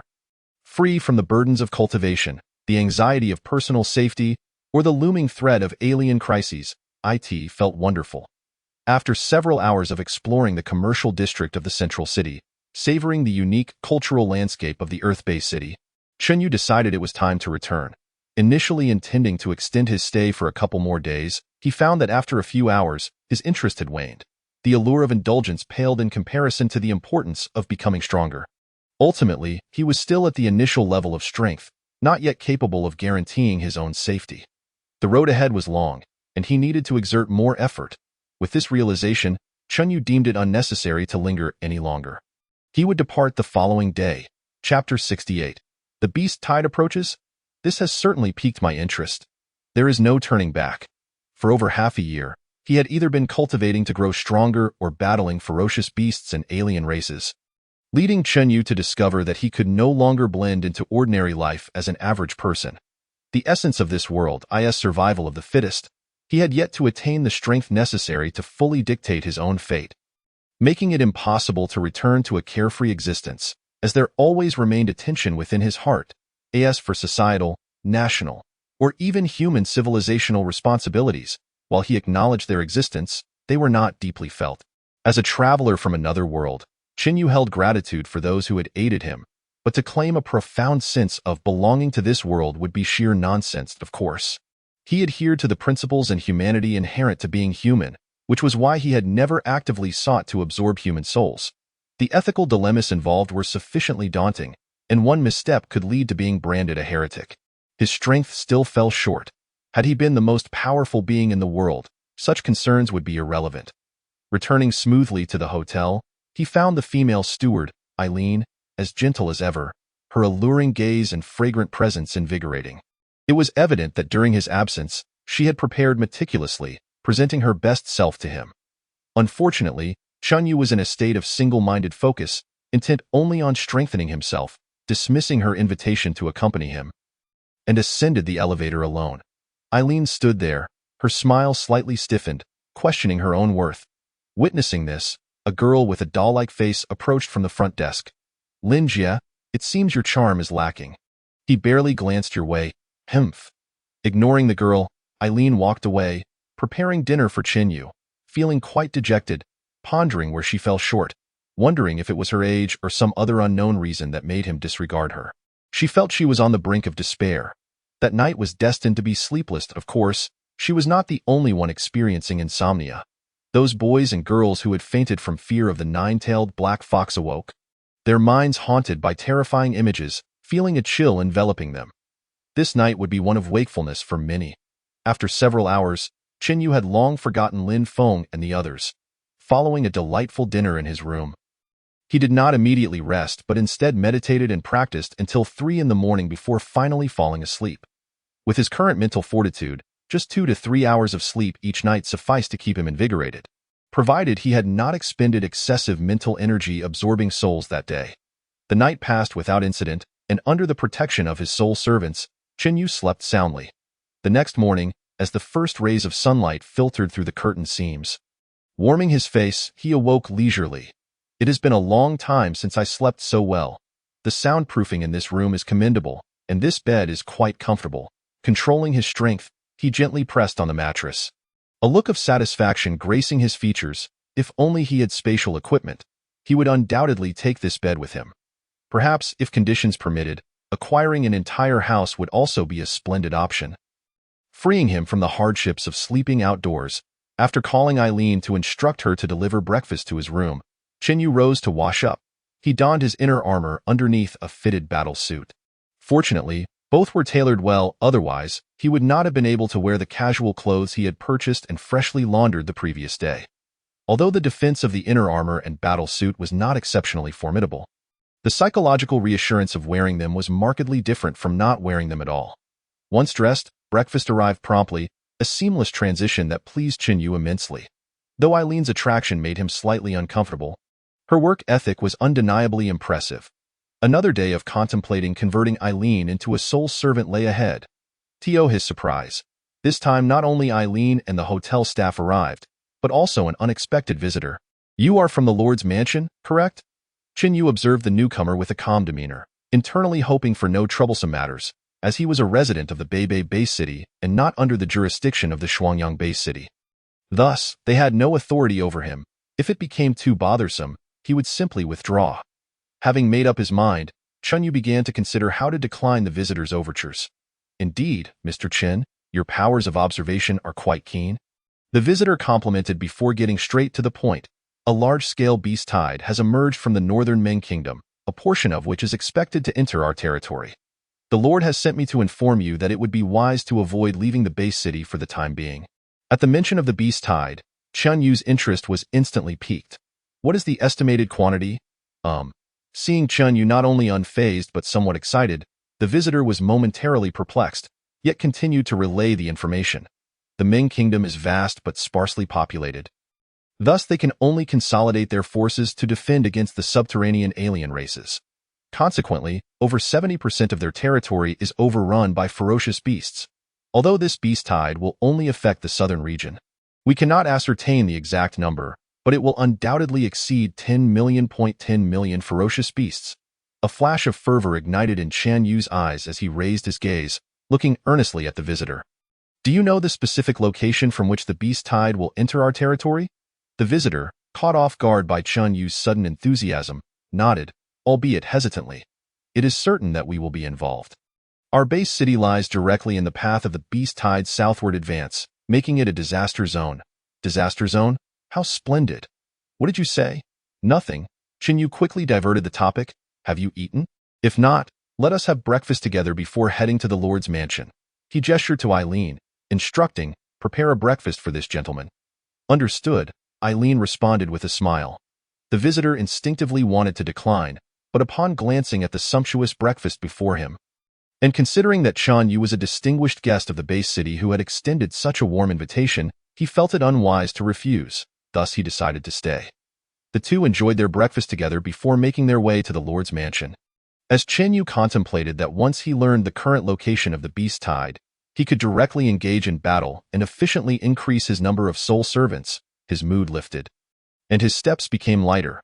The man named Chen observed, increasingly puzzled. One would expect an ordinary person to avoid a beast tide at all costs, yet this individual seemed eager to confront it. Radiating excitement, something felt amiss. If Chen Yu were aware of the visitor's thoughts, he would surely retort. How can a sparrow comprehend the aspirations of a swan? My aim is to safeguard the base city's security, to protect my homeland, while simultaneously augmenting my own soul servants. Chapter 69.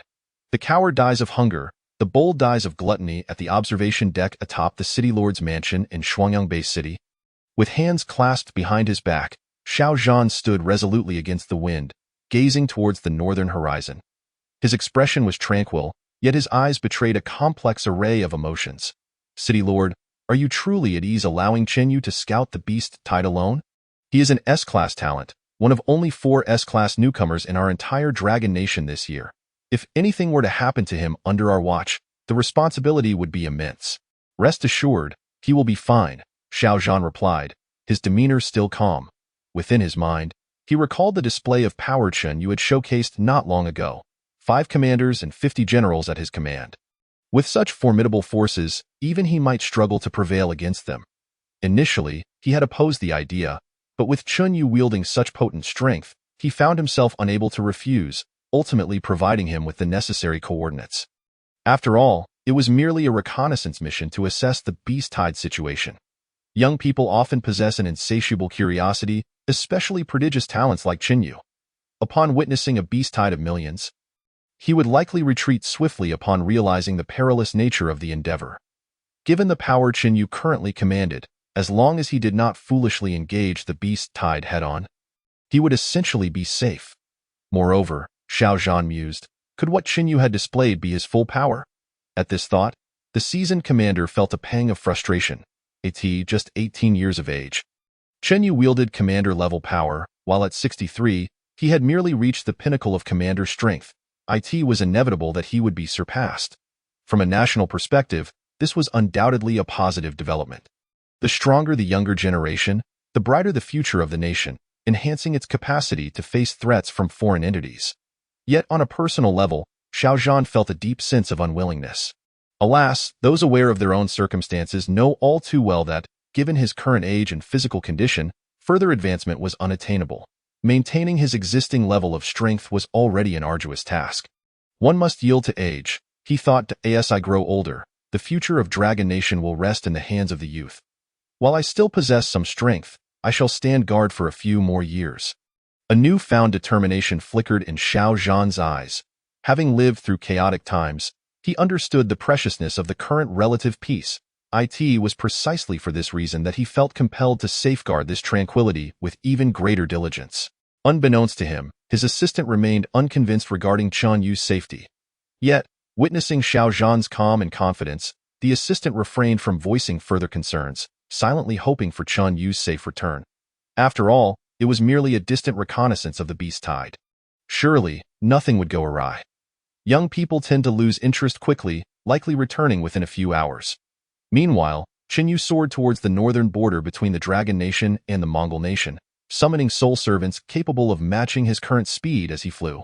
In a short time, hundreds of thousands of soul servants enveloped him, obscuring the sky as they ascended towards the northern frontier. Noticing this, the scattered reconnaissance personnel on the ground felt a wave of darkness envelop them, instinctively looking up to witness an enormous, rapidly advancing cloud that continued to expand. What in the world is that? It's not a cloud. It's too far away, and they're moving too quickly. I can't discern their true form. The good news was that they were not heading toward the base city. Judging by their trajectory, they seemed to be bound for the border. Let us hope they are allies, not foes. Their aura is anything but ordinary. With a portion of the beast tide from the Mongol side about to descend southward, the emergence of this mysterious entity was alarming. We must inform the base city. We need to prepare in advance. Chun Yu, however, was oblivious to the ground personnel's concerns, his focus solely on the border. A beast tide of over 10 million meant the presence of over 10 million soul servants. This would be the true test of whether soul servants could rapidly exceed the million mark. After such a long period of recuperation, he was eager to once again feel the exhilarating strain on his mental prowess. Wait, what nonsensical thoughts are these? Chen Yu shook his head, banishing such audacious notions from his mind. As he flew northward, traversing countless kilometers and soaring over several mountains, he still found no trace of the beast tide. Although he did manage to collect over 10,000 ferocious beast soul servants along the way, an unexpected reward. Could I have taken a wrong turn? He pondered, glancing down at the screen of his locator. He noted that his route was indeed correct, allowing him to breathe a sigh of relief. The border between the Dragon Nation and the Mongol Nation was extensive. He just feared missing the beast tide entirely, which would be quite the blunder. To mitigate this risk, Chen Yu dispatched flying soul servants for long-range, large-scale reconnaissance to decrease the likelihood of missing the beast tide. As it turned out, this decision proved to be exceedingly prudent. After a significant portion of the day had passed, over 100 kilometers to the right, he finally spotted the beast tide he had been yearning to see. Even from the sky, the sight was endless.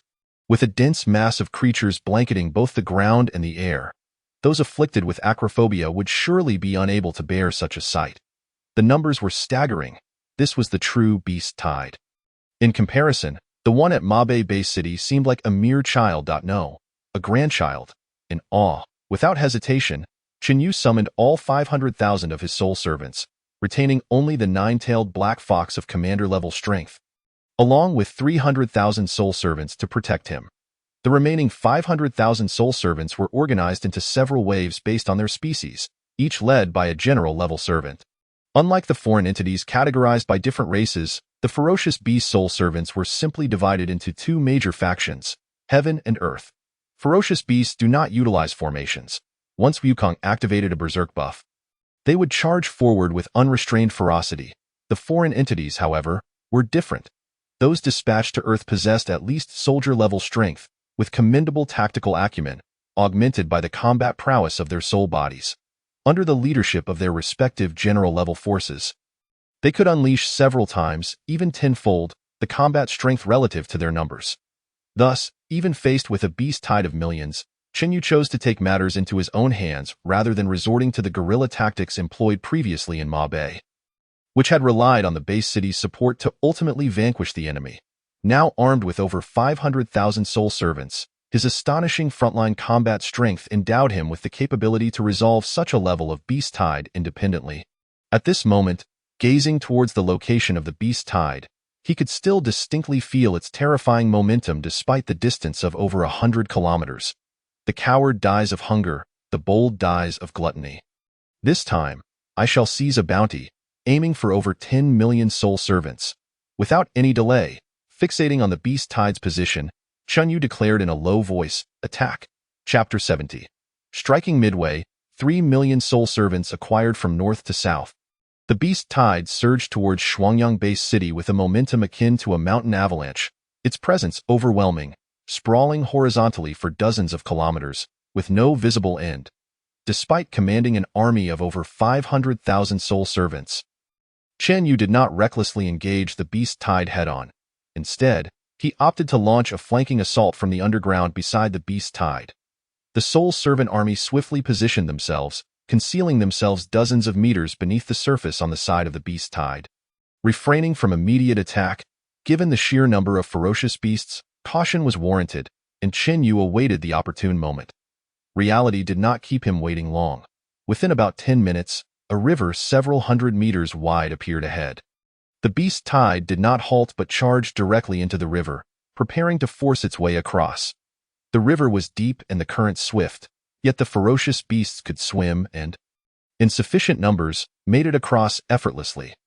Once half of the beast tide had crossed, Chen Yu, no longer hesitating, signaled his hidden soul servants to launch their ambush. In an instant, countless shadows erupted from the ground. The cries of the ferocious beasts echoing in the AI art in a single confrontation. Nearly 100,000 ferocious beasts fell to the surprise attack of over 500,000 soul servants. However, the beast tide did not waver. They could not afford to stop. Once the front line halted in their charge, the rear beasts would trample over them, leading to chaos. Thus, they pressed forward relentlessly, determined to reach their destination. Of course, this did not include the beast tide trailing behind the soul servant army, which, upon discovering the soul servants, charged directly towards them. Tens of thousands of Spike Clan warriors took the lead, activating their innate abilities to form rows of spiked barriers. The tidal wave of beasts crashed against them, and the Spike Clan servants sustained only a few thousand casualties, successfully holding back the onslaught. Among the fallen, only a few hundred souls were extinguished. The rest returned to Chen Yu's spirit-nurturing space, where they could recuperate and re-enter battle after a period of rest. The Black Feather Clan soared into the air, blocking attacks from airborne ferocious beasts. The Serpent Clan remained in the rear, launching ranged assaults, while the Cat-Ear Clan and Lizard Clan flanked the sides to prevent any ferocious beasts from breaching their rear lines. Wukong, situated among the ferocious beast soul servants, activated his berserk ability, and the empowered soul servants immediately delved underground, launching a fierce assault on the rear ranks of the enemy beasts. The remaining alien soul servants commenced the eradication of the beast tide, successfully intercepting over 5 million ferocious beasts. The 12 commanders of the soul servants strategically positioned themselves across the battlefield to guard against sudden assaults from formidable beasts, striving to minimize casualties. According to Xiao Zhan's prior analysis, the number of Tier 4 beasts within the Mongolian territory remains quite substantial, with a considerable presence of Tier 5 beasts and even the potential existence of Tier 6 beasts, which are equivalent to the nation's protectors among humankind. However, Tier 6 beasts are exceedingly rare on Earth and typically do not participate in beast tides, as they do not stoop to such levels. In the past century, there has been no recorded incident of a Tier 6 beast launching an attack on human settlements. Moreover, the existence of Tier 6 beasts within Mongol territory remains uncertain for the time being. Should only Tier 5 beasts appear, which are comparable to commander-level combatants, Chen Yu expressed no concern whatsoever. He welcomed them all to transform into soul servants. The interception of over 5 million beasts was nearly sufficient for his daily quota.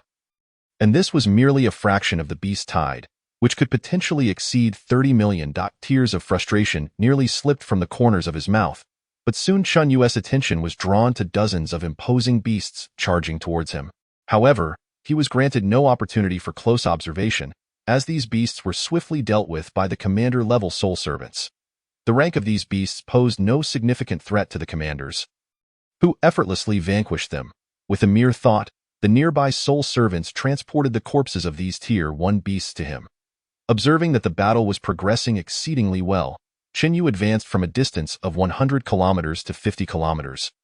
Eagerly awaiting the arrival of the corpses, he was on the verge of acquiring over 30 Tier 1 soul servants, a bountiful harvest indeed. With the emergence of Tier 1 beasts, it was only a matter of time before Tier 5 beasts would also make their appearance, which filled Chen Yu with anticipation. However, despite absorbing all the souls of these Tier 1 beasts, he was left somewhat disappointed by the absence of any Tier 5 beasts. The main force of the beast tide had already departed from the area, callously abandoning the over 5 million beasts to rush towards the Shuangyang Bay city. It was almost certain that this beast tide also contained alien species, a matter that required a more measured approach. Returning to his own battlefield, with numbers not far off and possessing a complete advantage in elite combat strength, Chen Yu found no reason to fear defeat. Indeed, it wasn't long before all 5 million beasts had lost their combat effectiveness. From the initial kills to the subsequent incapacitation, the tactics had undergone a significant transformation, affording Chen Yu ample time to absorb souls. The Tier 1 beasts were few and far between, primarily of the first and second tiers, which posed no pressure for Chen Yu. After spending a substantial part of the day, he finally reached his limit, having successfully harvested nearly 3 million soul servants. This marked a substantial step closer to his goal of 10 million soul servants.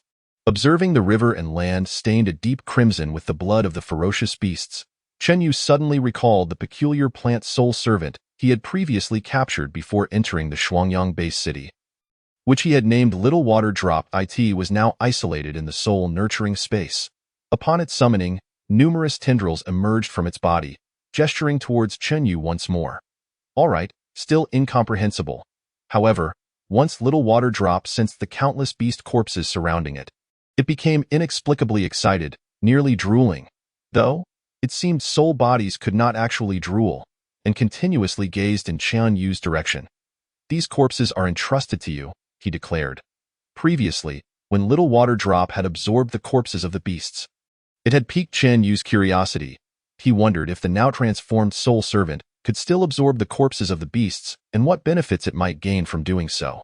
After all, these corpses would otherwise serve as mere fertilizer. Conducting an experiment might yield surprises. Eager to follow Qian Yu's instructions, Little Water Drop dashed towards the beast corpses, extending hundreds of tendrils to connect with them. The corpses visibly shriveled at an astonishing rate. Little Water Drop's form rapidly expanded, causing Qian Yu to worry it might burst. Despite their brief time together, he had developed a certain attachment to his soul servant and hastily retreated without hesitation. However, what transpired next left Qian Yu utterly astonished. The once swollen Little Water Drop, now over 10 meters in size and seemingly on the brink of explosion, began to deflate like a punctured balloon. It gradually shrank back to its original 1-meter height, hovering in the air with an enhanced aura. Turning towards Qian Yu, a smile inexplicably emerged on its featureless body. Truly, this plant had become extraordinary. Observing this, Qian Yu gestured for it to continue absorbing, eager to see the limits of Little Water Drop's capabilities. The sight of it merrily floating among the beast corpses appeared somewhat surreal. Could it really gain strength merely by consuming corpses? What an impressive ability! Henceforth, he need not worry about the waste of beast corpses. With a smile and a nod, Qian Yu chose not to interfere further. Allowing Little Water Drop to absorb at its leisure, with nearly 9 million soul servants surrounding him, the area was enveloped in an overwhelming sense of security. Sitting cross-legged on the ground, he began to restore his energy. In less than a day, he had absorbed 3 million souls, enabling him to perform soul absorption in a wide area rather than one by one, which would have been overly tedious, as the 3 million beast souls transformed into soul servants. Qian Yu experienced significant progress in his mental prowess, nearing the mid-level of commander rank. The range of his soul absorption capabilities had further expanded to nearly 2,000 meters, an impressively vast area that nearly doubled his previous efficiency. The dream of achieving 10 million soul servants no longer seemed far-fetched. With proper execution, even 20 million could be within reach. There were still over 20 million beasts remaining in the beast tide. If he were to eliminate them all at once, the souls could not linger within the corpses for an extended period. Absorbing that many souls in a short time would be unfeasible. Thus, he needed to devise a method of fragmenting the absorption, tackling several million at a time without issue. The key factor would depend on the willingness of the beasts to cooperate. Furthermore, according to Xiao Zhan's earlier statements, these were only the beasts surging into the country from northern Mongolia. A significant portion of the beast tide remained within Mongolian territory. Qian Yu felt it was necessary, as a citizen of a great nation, to demonstrate the grandeur of his country by providing assistance to others when feasible. As for the capital city, arriving a few months late would not matter. Of course, those considerations were for later. For now, his primary task was to restore his mental state. For some inexplicable reason, he felt a sudden pang of regret regarding that AI Lin. Simultaneously, AI Lin, within the confines of Shuangyang Base City, inexplicably experienced a chill run down her spine, her expression one of bewilderment, yet she paid it little mind as she continued her work. After a lengthy rest of half a day, Qian Yu finally fully recuperated. Beside him floated Little Water Drop, who appeared to be stuffed to the brim, swaying precariously in the air. While I can absorb 3 million souls at once, you only manage to consume less than 100,000. That's rather underwhelming, he teased, pinching Little Water Drop, which felt remarkably pleasing to the touch. With a thought, he returned it to the soul-nurturing space. It had been quite some time since he had indulged in such a sensation. No, not like that. Not wishing to waste any more time, despite it being the early hours of the morning, Qian Yu launched a fresh assault, spending 2 hours to catch up with the beast tide. Employing his previous tactics, he intercepted several million more ferocious beasts. Additionally, he dispatched soul servants to guide the beast tide far from the Shuangyang Bay City to prevent Xiao Zhan and the others from claiming the spoils. These were his sources of power. The beast tide, now over 20 million strong, pursued the 2 million soul servants, careening wildly through the wilderness. Even the most physically robust beasts could not maintain such a relentless pace indefinitely. They would surely require rest. While absorbing souls, Chinyu utilized his shared vision ability to monitor the status of the beast tide, aiming to identify the alien species acting as the brain behind it. It was challenging to locate them while on the move. However, once the beasts paused for rest, they would be easier to identify. Yet, he underestimated their endurance, even while aware that the soul servants were merely stalling for time. The beasts showed no inclination to reveal themselves, continuing their pursuit of the soul servants. During this period, 2 commander-level beasts emerged, clearly testing the waters, but they were effortlessly dealt with by the 10 commander-level soul servants. 10 against 2, victory was practically assured. Chen Yu's battle philosophy was to engage in group combat rather than one-on-one duels. When conditions allowed for an easier victory, it would be foolish to insist on a single confrontation. As a result, capturing 2 commander-level beasts brought the total number of his commander-level soul servants to 15. Strengthening oneself was remarkably simple. Absorbing commander-level souls consumed considerable mental energy, and soon after, he absorbed over 200,000 beast souls, causing him to feel as though he might transcend entirely, nearly fainting in the process. He required a full day of rest to fully recuperate. The number of soul servants had reached an impressive 11 million, making him nearly unmatched, as anticipated. Upon surpassing 10 million soul servants, he successfully awakened his third derived ability. Ability sharing. As the name implies, Chen Yu could now share the innate abilities of his soul servants. With his current commander-level strength, he could share up to 3 innate abilities, and as his strength increased, so too would the number of abilities he could share. Once fused, these innate abilities could not be altered and would accompany Chen Yu for a lifetime. This was the sole drawback of this derived ability. Flaws do not overshadow brilliance. He remains remarkably formidable in essence. He possesses multiple innate abilities single-handedly. It is as if he can take flight. Is the control of souls truly merely an S-class innate ability? Having not witnessed the manifestation of other S-class abilities, Chen Yu finds himself lacking a point of comparison. However, the enhancements exhibited by soul control are nothing short of a game-changer. It is difficult to fathom how powerful other S-class innate abilities would be if they too possessed such augmentations. In contrast, A-class innate abilities seem trivial. Yet, Chen Yu's extraordinary prowess primarily stems from the benefits of his transmigration, which allows him to disregard the limitations of his own spiritual strength, granting him an infinitely expansive soul-nurturing space, thus providing him the capital and potential for rapid enhancement. Without further deliberation on these matters, Chen Yu shifted his focus to the selection of 3 innate abilities. Once chosen and fused, these selections would be irrevocable. Currently, he could only fuse and share 3 innate abilities, necessitating careful consideration. He meticulously inquired about the innate abilities possessed by his soul servants, aiming to select the most suitable powers for himself. His attention was predominantly directed towards the leaders among his soul servants, as those of lesser strength typically lacked significant abilities, and he did not wish to expend energy sifting through millions of soul servants for capabilities. As Chen Yu pondered over which abilities to fuse, the atmosphere in the Shuangyang Bay City, which was on high alert and awaiting the impending beast tide, grew somewhat awkward. Where was the promised beast tide? Not a single trace of the ferocious beasts was visible. The scouts dispatched had yet to return, and an unsettling feeling lingered in the air. Standing atop the city wall, City Lord Xiao Zhan was beset with thoughts. For reasons unknown, a figure suddenly appeared in his mind, prompting him to chuckle at the absurdity. It couldn't possibly be him. This beast tide was of a magnitude in the millions. Even if that young man were holding back, he could not single-handedly resolve the beast tide. There must be other reasons at play. With this in mind, Xiao Zhan promptly dispatched more scouts to search for the beast tide. The 9-tailed black fox was becoming increasingly busy, tasked with incapacitating numerous scouts without harming them, a delicate endeavor that was far more troublesome than simply eliminating them. And of course, Chen Yu did not abandon his responsibilities after rendering the scouts unconscious. He would send his soul servants to discreetly protect them underground.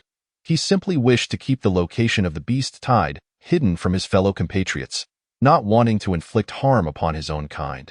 At this moment, after careful deliberation, Chen Yu had already pinpointed 2 innate abilities that piqued his interest, preparing to integrate them into himself. Chapter 72. Fusing innate abilities, adding 7 million soul servants, truly invincible. After much contemplation, Chen Yu selected two innate abilities: the spiritual talent of the nine-tailed black fox, which encompassed mental shock and hallucination capabilities, and the berserk talent of the exotic beast soul servant, Wukong. The former provided a commendable enhancement to Chen Yu's strength and offered excellent value.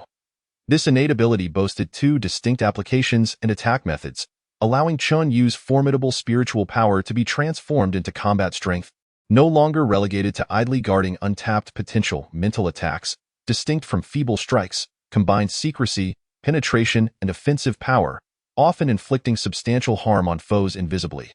Within the esteemed base city of Kyoto, there existed offensive spiritual techniques and combat strategies. Now that Chen Yu possessed the spiritual talent, he would be able to master these techniques and strategies even more adeptly, significantly improving his command over his own spiritual power. Given Chen Yu's current combat style, long-range mental attacks were a considerable supplement to his strength. The latter talent represented a powerful area of effect buff skill.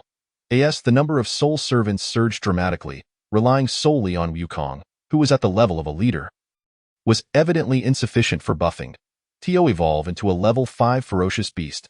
Even with Wukong's impressive talent and rapid training speed within the soul-nurturing space, a considerable journey lay ahead, with no quick enhancements in sight. After all, it lacked the convenience of Chen Yu's innate ability, which allowed for rapid strength and talent enhancement through soul absorption. The more soul servants he possessed, the stronger his training speed and capabilities would become, creating a virtuous cycle. In terms of current spiritual strength and combat prowess, Chen Yu already surpassed Wukong, capable of buffing more soul servants with greater efficacy and range in the event of a critical crisis. Buffing himself was also an option. This was an exceptionally practical and powerful ability. Having made his decision, Chen Yu hesitated no longer. After adjusting his mental and physical state to its optimal condition, he selected the two innate abilities and immediately intoned the fusion silently. In an instant, his body trembled, and two streams of warmth surged from the soul-nurturing space, circulating through his body. One stream halted at his forehead, completing the fusion, while the other merged with Chen Yu's eyes. Mere seconds later, the fusion was fully realized. Phew, was that it? That felt rather swift, Chen Yu mused. With a flicker of thought, the small droplet, which had been gleefully absorbing the corpses of ferocious beasts 100 meters away, paused momentarily. Its once pitch-black body transformed into a blood-red hue, exuding an intensely frenzied aura, yet it refrained from launching a reckless attack. The intensity of its aura surged by 60 to 70%. With a markedly evident rise in combat strength, as a soul servant utterly loyal to him, there was no need for concern that it would lose its rationality due to its berserk state. Truly a perfect match. Nodding in satisfaction, Chen Yu glanced at the now frenzied small droplet devouring corpses. He decided to test the range of his berserk buff. After conducting experiments with soul servants, he discovered the range extended an astonishing 10 kilometers. The scope was undoubtedly immense, allowing him to buff millions of soul servants simultaneously without issue. In just a few iterations, he could completely buff all his soul servants, enhancing their overall combat strength by 60 to 70%. Remarkably powerful, far exceeding Wukong's efficiency. Having concluded the experiments with the berserk ability, Chen Yu proceeded to activate the mental shock. Due to its restraining effects on soul servants, even those at the leader level would sustain significant damage from a single strike. This was achieved without Chen Yu exerting his full power in the mental shock. Should he unleash it with all his might, with a mental strength nearing the mid-level of a leader, even early-level leader soul servants would likely succumb to mental turmoil, incapacitated for several seconds. Although this duration may seem brief, in the context of high-stakes combat, a few seconds could decisively determine victory or death. Given Chen Yu's current mental strength, if he were to unleash this ability on humans, those with mental strength below the leader level would likely be instantly eliminated or rendered imbecilic, while those above the leader level would also find it quite uncomfortable. The combination of mental shock with his own physical combat strength at the leader level would grant him confidence in remaining undefeated even against late-stage leaders, as he had witnessed the combat prowess of Lu Jin at this level, providing him with a point of reference for the peak leaders or even national-level powerhouses. He had yet to engage them in battle or witness their capabilities, leaving him unable to gauge their strength. Subsequently, Chen Yu experimented with the hallucination ability, which was a derivative of mental shock. Discovering equally impressive effects, it could induce illusions in opponents, with characteristics reminiscent of the Sharingan from the Naruto series. With this ability, he no longer feared trivial foes seeking trouble. One hallucination could easily lead them to social demise. The potential was enticing. If he were to employ it repeatedly, he would likely deter any unwise provocateurs from challenging him. At this moment, with the fusion of the two innate abilities complete, Chunyu stood up, directing his gaze towards the small droplet not far away. He still had the opportunity to fuse one more innate ability. And the prospect of the ability that allowed the droplet to grow stronger by consuming corpses intrigued him. However, among his leader-level soul servants, there were also several promising innate abilities, leaving Chunyu torn. Yet, considering the imminent confrontation with the beast tide, he was curious about the innate abilities of the exotic ferocious beasts that were sure to appear. Taking all these factors into account, he decided against immediately utilizing the opportunity to fuse a third innate ability. Opting instead to observe it was time to address the beast tide. The increasing number of scouts dispatched from Shuangyang Bay City, along with their escalating strength, indicated that if this continued, Xiao Zhan would inevitably take matters into his own hands. Even if the old man refrained from intervening, other leaders would surely arrive, risking exposure. Not wishing for complications to arise, Chunyu recognized the urgency of the situation. Thus, over the subsequent 20 hours, Chunyu began systematically dismantling the beast tide, eliminating 4 to 5 million at a time. After 2 rounds, only just over 10 million remained. Excluding those ferocious beasts that had perished too long ago and dissipated, Chunyu had absorbed and transformed over 700,000 beasts, bringing his total number of soul servants within reach of 20 million. However, during these 2 rounds of soul absorption, he noted that only 3 ferocious beasts at the level of leaders had appeared, and no leader-level beasts had come forth to test him, raising his caution. It seemed the opposing forces were consolidating their strength. He also found himself wondering why they did not seize the opportunity to engage him in full-scale combat while they held the numerical advantage, instead allowing him to lead them around like a dog, gradually depleting their numbers to just over 10 million. From a numerical standpoint, Chunyu's soul servants now outnumbered the beast tide. It was perplexing. However, it was not long before the other party conveyed their answer to Chunyu through decisive actions. Chapter 73. Paying the price for overconfidence. If using these nearly 20 million beasts as bait, the scale is indeed monumental and utterly ruthless. However, my soul servants now outnumber yours, so defeat is certainly not an option, right? Since the battle began, Chunyu had already eliminated close to 20 million beasts. Yet the main entity had yet to reveal themselves, leaving him somewhat perplexed. Were they afraid, truly heartless, or merely waiting for the right moment? It was incomprehensible. Nevertheless, he did not completely lower his guard, by nature cautious and prudent. He maintained a distance of 100 kilometers from the beast tide, while positioning himself high in the air, surrounded by soul servants surveying from above, below, and all around. Under the current circumstances, the balance of power had tilted in his favor. Considering that the opposing force had only a little over 10 million beasts remaining, many of which likely possessed considerable combat strength, his chances of victory were exceedingly high with his current abilities. Even in the worst-case scenario, he would only lose a few million soul servants, which would not be catastrophic.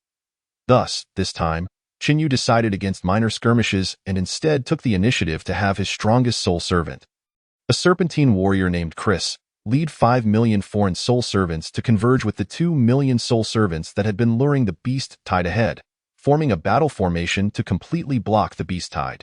He aimed to draw out the likely existing anomaly within the beast tide through this decisive posture. However, the moment Chris emerged from the ranks of soul servants, the ground beneath him suddenly fractured without warning, and countless blades of wind engulfed him. Being purely attribute-based attacks with no means of evasion, Chris suffered grievous wounds to his soul body.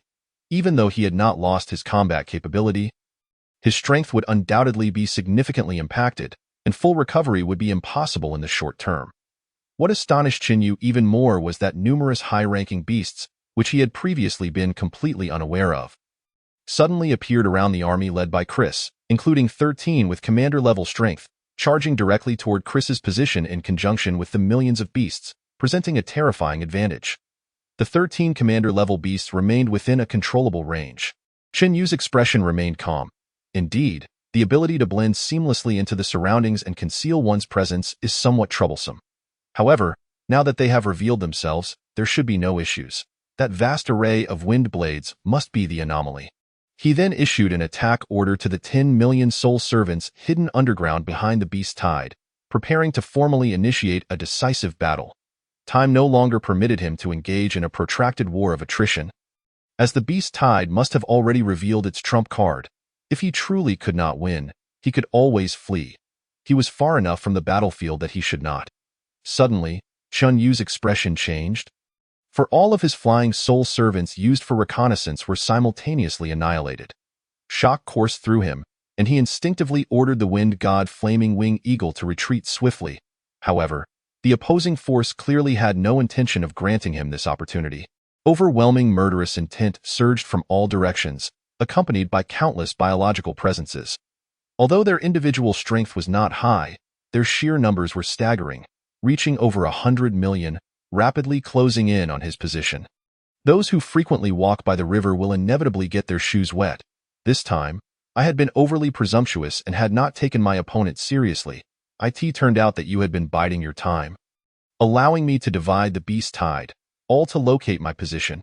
Enlightenment struck Chinyu, and his expression darkened. He realized that since awakening his talent, everything had gone too smoothly. With an S-rank talent awakened, his strength had surged to the commander level without a single flaw, and he had yet to suffer a defeat or significant loss. This had fostered a blind confidence within him, as if everything were perpetually under his control. The reality delivered a harsh wake-up call. This time, Chinyu was paying the price for his excessive self-assurance.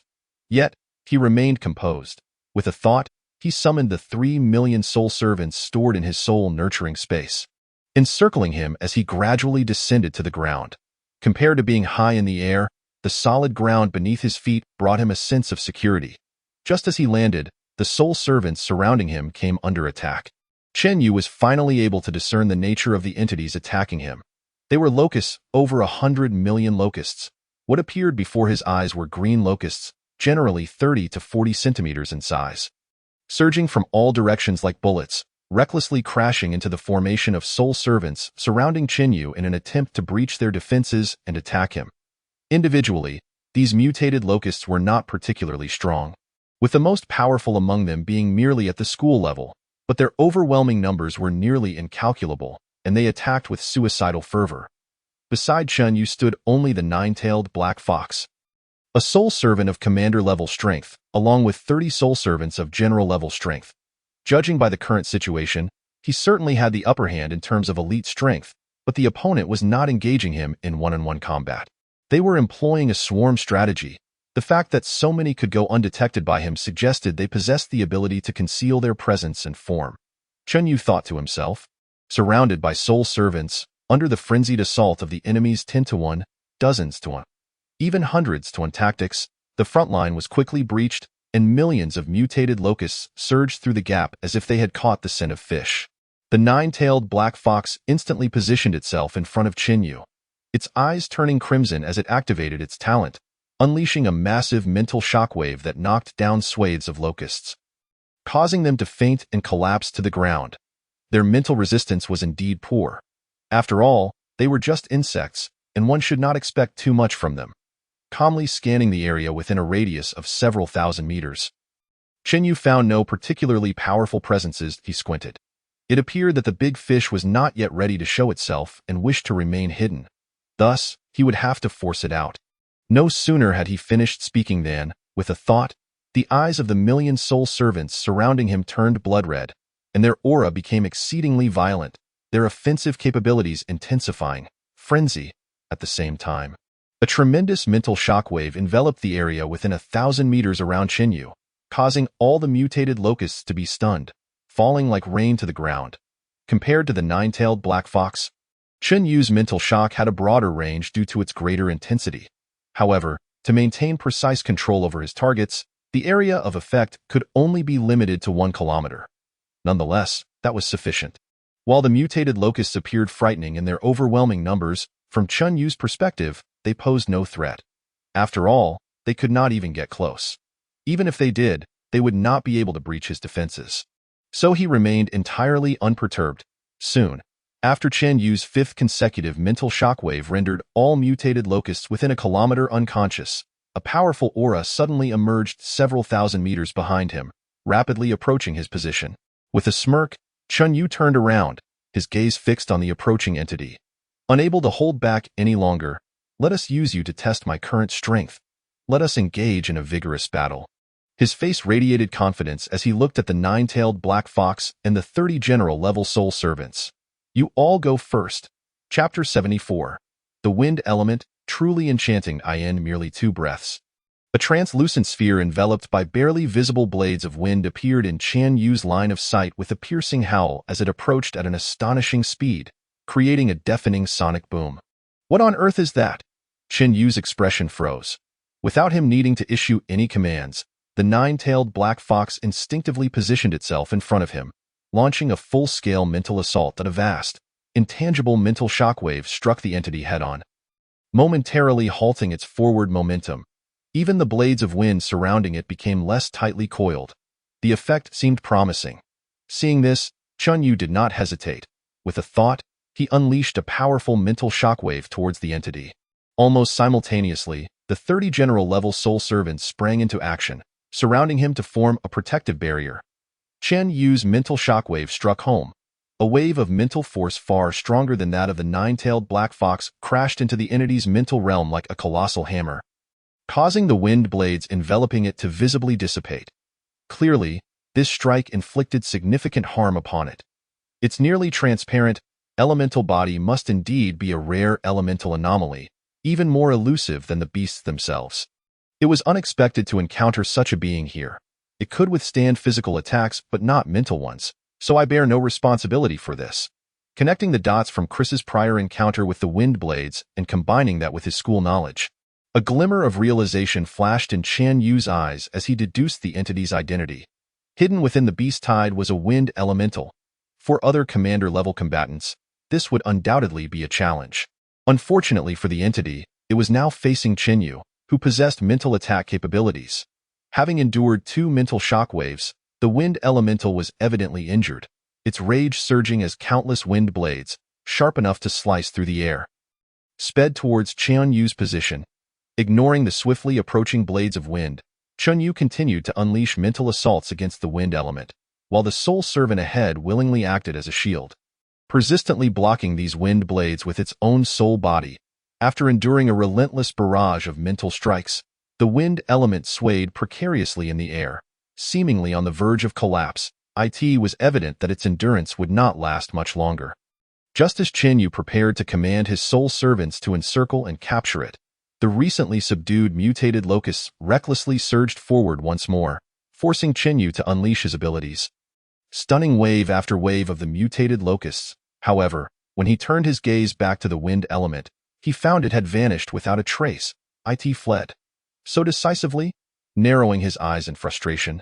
Chen Yu realized that the moment he discerned the identity of the wind element, he had already resolved to merge his remaining talent with its elemental capabilities. The ability to become elemental and thus immune to physical damage was simply extraordinary. Although his soul servants could similarly resist most physical harm, they revealed their corporeal forms when attacking or gathering energy, rendering them vulnerable to physical attacks. In contrast, the elemental nature of the wind element proved far more practical, maintaining its elemental state during both defense and offense, which greatly intrigued Chen Yu. Regrettably, he had failed to capture it immediately. Having encountered it here, he would not allow it to escape. A determined expression crossed Chen Yu's face. As long as he could merge with the ability to become elemental, his personal safety and strength would see substantial enhancements. With this thought, Chen Yu impatiently regarded the mutated locusts around him that were continually delaying his progress. The nine-tailed black fox, demonstrating keen insight, began launching waves of mental assaults, with dozens and hundreds of mental strikes unleashed, and the collaborative efforts of over 2 million soul servants. They swiftly crushed the mutated locusts. Only around 10 million managed to escape. The rest were left behind forever.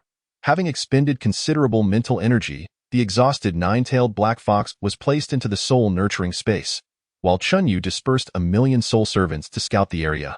After surveying the main battlefield from a distance and noting their clear advantage, he alerted the commanding soul servant to be wary of potential ambushes by the wind element. Observing the mound of mutated locusts surrounding him, Chen Yu took a deep breath and began his task. The soul strength of the mutated locusts was exceedingly low, making the process of absorption effortless and the consumption of mental energy negligible, which emboldened Chen Yu to act without restraint. Viewed from above, it appeared as though countless dark shadows surged into the captivating aura emanating from his brow. Positioned at the center of a vast black vortex, Chen Yu maintained a calm demeanor, yet he resembled a gluttonous maw, voraciously absorbing the souls of the mutated locusts. 1 million, 2 million, 5 million, 10 million, 20 million. It wasn't until he absorbed 33 million souls of the mutated locusts that he reached his limit. Rubbing his forehead in exhaustion, desperately needing rest, he was certain he could absorb no more today. Despite his impressive harvest of souls, there was no trace of joy on his face. 33 million souls had failed to yield any significant improvement in his mental strength. The low intensity of the mutated locust souls rendered the expenditure of his mental energy on them somewhat unworthy, and he felt he had squandered much of the day. Time is equivalent to soul servants. He lamented that many fierce beast souls on the main battlefield remained beyond his reach. As he contemplated this, Chen Yu summoned all the mutated locust soul servants, preparing to deploy them to the distant battlefield. However, a sudden revelation regarding the locusts made his expression shift. In their soul form, these mutated locusts could self-destruct. Quite a find. Initially, the strength of the mutated locust soul servants was rather mediocre, predominantly soldier and lieutenant ranks, with only a scant few at the captain level and none at the commander or general levels. Their swarming tactics were of little use against formidable foes, relegating them to mere cannon fodder. Yet, upon discovering their ability to self-destruct, Chen Yu tested it and found the power surprisingly formidable. 33 million self-destructing mutated locusts would substantially amplify their combat effectiveness. They had transformed into advanced cannon fodder, the kind one wouldn't mourn losing. In retrospect, investing mental energy to convert them into soul servants had proven quite worthwhile. Chen Yu smiled. Truly delightful. He promptly dispatched 30 million mutated locusts to the main battlefield, while the remainder began scouting for traces of the fleeing wind element. Observing the mutated locust army soaring towards the main battlefield like a calamity, Chen Yu felt a profound sense of reflection. Not long ago, he had only a few hundred soul servants. Now, in less than a year, he commanded over 40 million, more than 4 times the total population of the northern Bay City. As his combat strength increased and the number of soul servants grew, Chen Yu's momentum would only accelerate. With this thought, he felt a swell of ambition. With his current strength, he should possess sufficient power for self-preservation even in a top-tier Bay City like Kyoto. However, he quickly came to his senses, taking several deep breaths to calm his thoughts. He was not yet a national protector, merely possessing a few million cannon fodder, and it was not the time to become complacent. The recent assault by the wind element served as a stark reminder that the stronger one became, the more prudent one must be. Indeed, no mistakes. Yet, just as Chen Yu shifted his focus back to the distant battlefield, the scene that unfolded before him caused his expression to change dramatically. Chapter 75. A ray of hope amidst the darkness. Earth element? To secure an advantage, Chen Yu retained only the 9-tailed black fox, a soul servant of commander rank, by his side. All 14 of his commander-ranked soul servants, including 2 newly transformed 5th-level fierce beast soul servants, had been dispatched to the main battlefield, facing 13 fierce beasts of commander rank. The combat prowess of his soul servants was at the pinnacle for their level, clearly advantageous. 14 against 13. It was evident that they had the upper hand. In terms of commanding ranks, Chen Yu outnumbered the fierce beasts by over 10. Moreover, his forces exceeded the horde significantly in numbers. Even with half the count, his soul servants could secure victory, let alone in a situation where they held numerical superiority. Thus, from both the perspective of elite combat strength and troop numbers, Chen Yu was undoubtedly in a position of dominance, leaving no reason to anticipate defeat. Victory was merely a matter of time, especially after Chen Yu had defeated the wind element controlling the beast tide and acquired 33 million mutated locust soul servants. The moment these locusts entered the main battlefield, the sheer numbers would create an overwhelming advantage. The situation would instantly tilt in their favor. If events unfolded according to this script, a win was assured. Yet, an unexpected turn of events occurred. Before the mutated locust soul servants could reach the battlefield, the ground within the main battlefield suddenly collapsed without warning, transforming over 100 kilometers into a quagmire. Poised to engulf both the soul servants and fierce beasts alike, the ability to manipulate the earth. Could there be another aberrant creature lurking nearby? A vivid image flashed in Chan Yu's mind of the scene when Chris was attacked. The ground sinking and wind blades swirling. The target of the wind blades was now evident. It had to be the wind element. If the ground was sinking, a sudden realization struck him. Was there still an earth element hidden within the battlefield? Chen Yu had been unprepared for the wind element's attack and had failed to capture it. He absolutely could not let this potential earth element slip away. With this thought, he immediately ordered the majority of his soul servants to take flight. While a small contingent burrowed underground to scout for the source of the attack, it was evident that after his soul servants took to the air and dove underground, the once ravenous quicksand that had been consuming all life in the area abruptly halted. Chen Yu could almost envision the bewildered expression of the adversary at that moment. Stunned, they realized that not only could they fly, but they also possessed the ability to burrow. The soul servants delving underground tirelessly searched for the opponent's presence. But to Chen Yu's dismay, they found nothing. Truly cowardly. Would they not dare to confront him head-on, even with 1,000,000 soul servants at their disposal? However, as the quicksand remained unchanged, it indicated that their opponent was still wielding their ability and had yet to flee. The soul servants, capable of flight and burrowing, would not be ensnared by the quicksand, while the fierce beasts unable to fly were not so fortunate, being dragged beneath the surface and forced into a grave. Their cries of anguish echoing.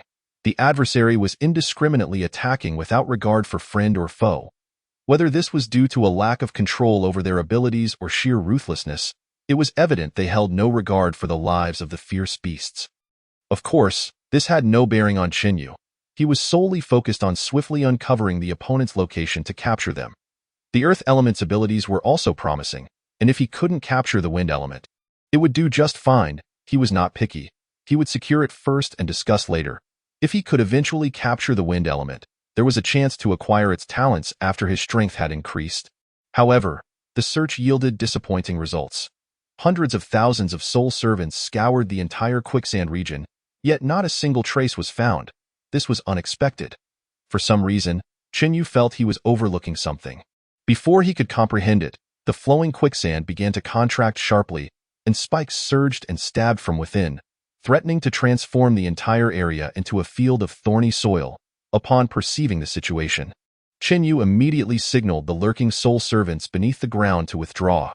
However, over 100,000 soul servants were relentlessly pierced by the attribute-infused earthen projectiles, their souls scattered, at the same time. More than 30 million mutated locust soul servants finally reached the battlefield, commencing their slaughter of the aerial ferocious beasts.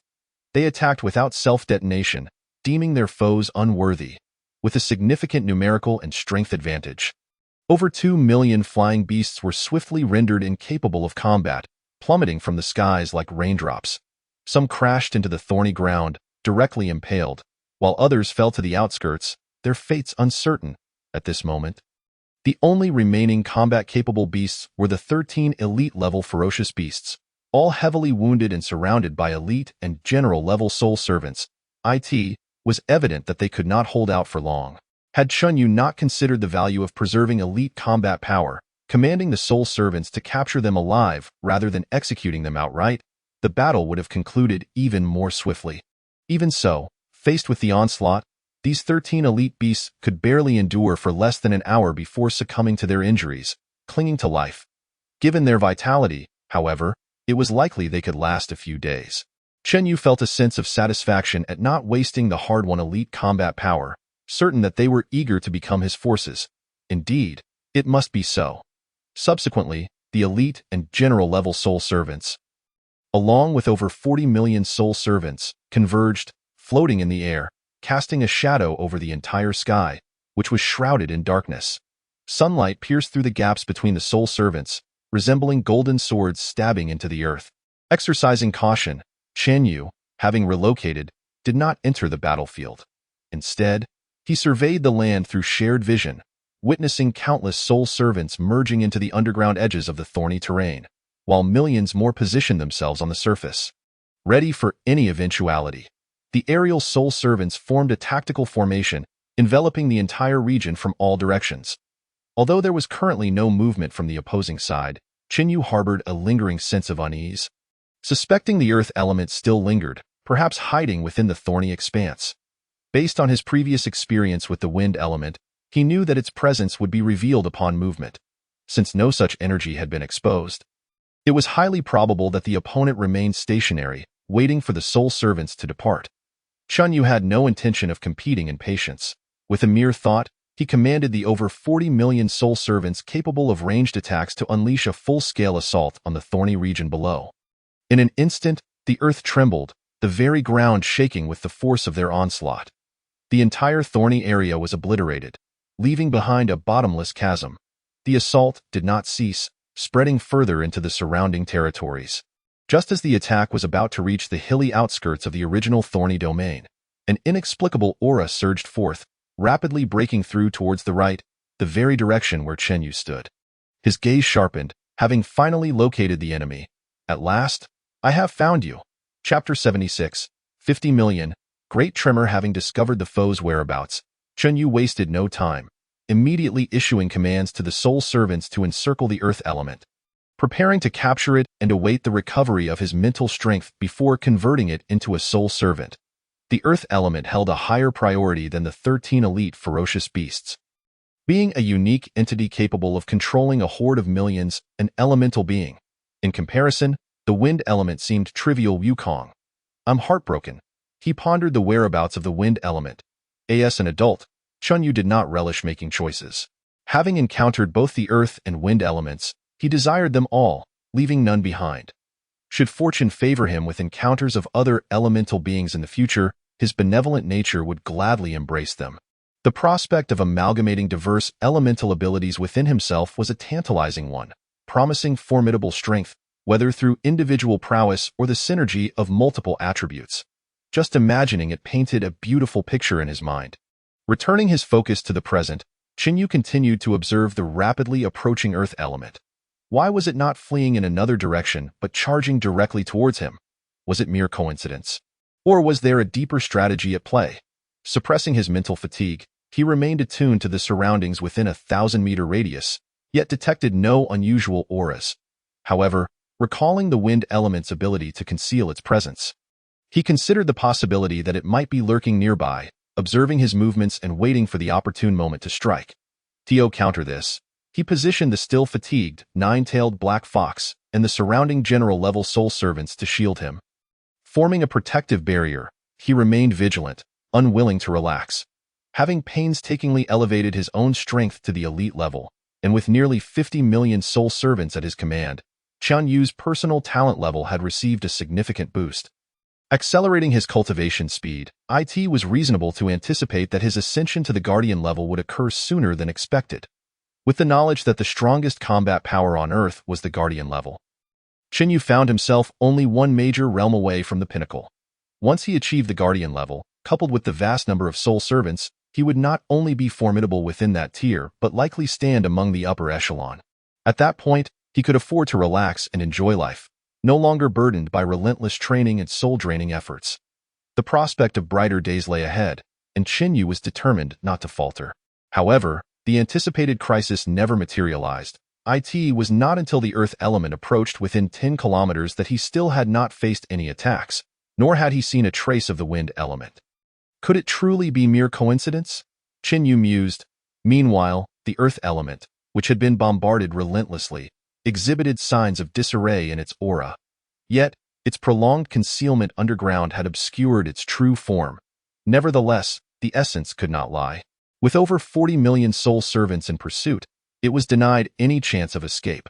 Noticing the earth element's awareness of his presence and its attempt to veer off course, Chenyu exchanged a knowing glance with the nine-tailed black fox, recently released and still recovering its spirit. Understanding the cue, the black fox wasted no time, launching a mental shockwave at the earth element. Staggered by the impact, the earth element faltered, and in that fleeting moment of vulnerability, it was bombarded by countless attacks, its aura growing increasingly faint. 14 elite soul servants descended from above, crashing down and creating 14 massive craters, encircling the earth element amidst a growing tide of soul servants, sealing its fate. Following another overwhelming barrage, the earth element finally revealed its true form. Its nearly translucent body, unlike the wind element surrounded by blades of wind, was now enveloped in earthy yellow patterns, which appeared on the verge of collapse, indicative of severe injuries. With another mental shockwave from the black fox, the earth element succumbed to unconsciousness, crashing to the ground. To ensure its true incapacitation, Chen Yu instructed his soul servants to test its state. Upon confirming its unconsciousness, he exhaled in relief. Capturing it had proven a formidable challenge. I leave it in your care. Administer a mental shockwave periodically, but be cautious not to kill it. After issuing his instructions to the black fox, he signaled the surrounding soul servants to remain vigilant and scout for the wind element. Chen Yu then seated himself on the ground, focusing on recovering his mental energy, for he was utterly fatigued. Once he regained sufficient strength, he did not linger in place. Instead, he gathered the majority of his soul servants into the soul-nurturing space, escorting the incapacitated ferocious beast soul servants away from the battlefield. Naturally, the earth element was included, as Chen Yu intended to convert it into a soul servant at the first opportunity, subsequently integrating its elemental talents into himself. Opting not to return to the Shuangyang Bay City, Chen Yu sought a tranquil location to recuperate, heading northward instead. With no alien incursions present, only the beast tide could facilitate a rapid increase in his soul servant numbers. However, beast tides were not a constant phenomenon. They typically dispersed across various regions, making it labor-intensive to hunt and convert them. Now that he had encountered the tumultuous beast tide in Ming country, where ferocious beasts had congregated in one location, Chen Yu recognized this as a rare opportunity not to be squandered. He was determined to reap the rewards. Before officially entering Ming country, he needed to convert the ferocious beasts and earth element under his control into his combat power. Once fully converted, his soul servant count would surpass 50 million, surpassing the populations of most nations in this world. The Soul Sea strategy was beginning to take shape. Within 3 hours of Chen Yu's departure, 3 figures appeared in the skies above the battlefield area, gazing down at the shattered ground, inhaling the acrid scent of blood and the lingering aura of terror. Their expressions shifted dramatically. It was unimaginable what kind of horrific battle had transpired here not long ago. The scattered remnants and organs of ferocious beasts littered the area, eliciting feelings of revulsion. The situation was abundantly clear. The beast tide had been eradicated. The hearts of the 3 individuals were engulfed in profound bewilderment and shock. A beast tide of millions had been decisively eradicated without their awareness. Who could accomplish such a feat? Could it be that a national protector of extraordinary strength had passed through? The number of such protectors is exceedingly rare, each bearing significant missions and responsibilities, seldom departing from their station locations. If they were to leave, they would invariably report their journey along the way. It appeared that the base city had not received any news of a national protector traversing this area. Thus, this possibility seemed the only one left.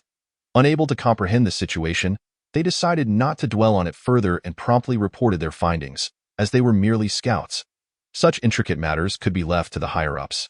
As the orchestrator of all this, Chen Yu had already found a picturesque mountainous region, where he resolved all the ferocious beasts and prepared to rest for a while. Unbeknownst to him, once the news of the beast tide's resolution spread, it sent shockwaves through the Shuangyang Bay City and even across the entire central region of Longhua. Chapter 77. Low-key development is the key to success. A beast tide consisting of millions, with over 10 fifth-tier ferocious beasts, is not something that can be easily dealt with. The ability to resolve such a crisis without the base city's awareness is unattainable without the strength of a national protector. Upon verification, it was confirmed that no national protectors had passed through this region in recent times. Since it was not the work of their own people, only 2 possibilities remained. Either it was a national protector from Mungu who intervened due to the invasion of foreign tribes and the drastic changes in the magnetic field, which rendered communication with Mungu temporarily impossible, or it was the work of foreign tribes. However, the latter possibility was nearly negligible.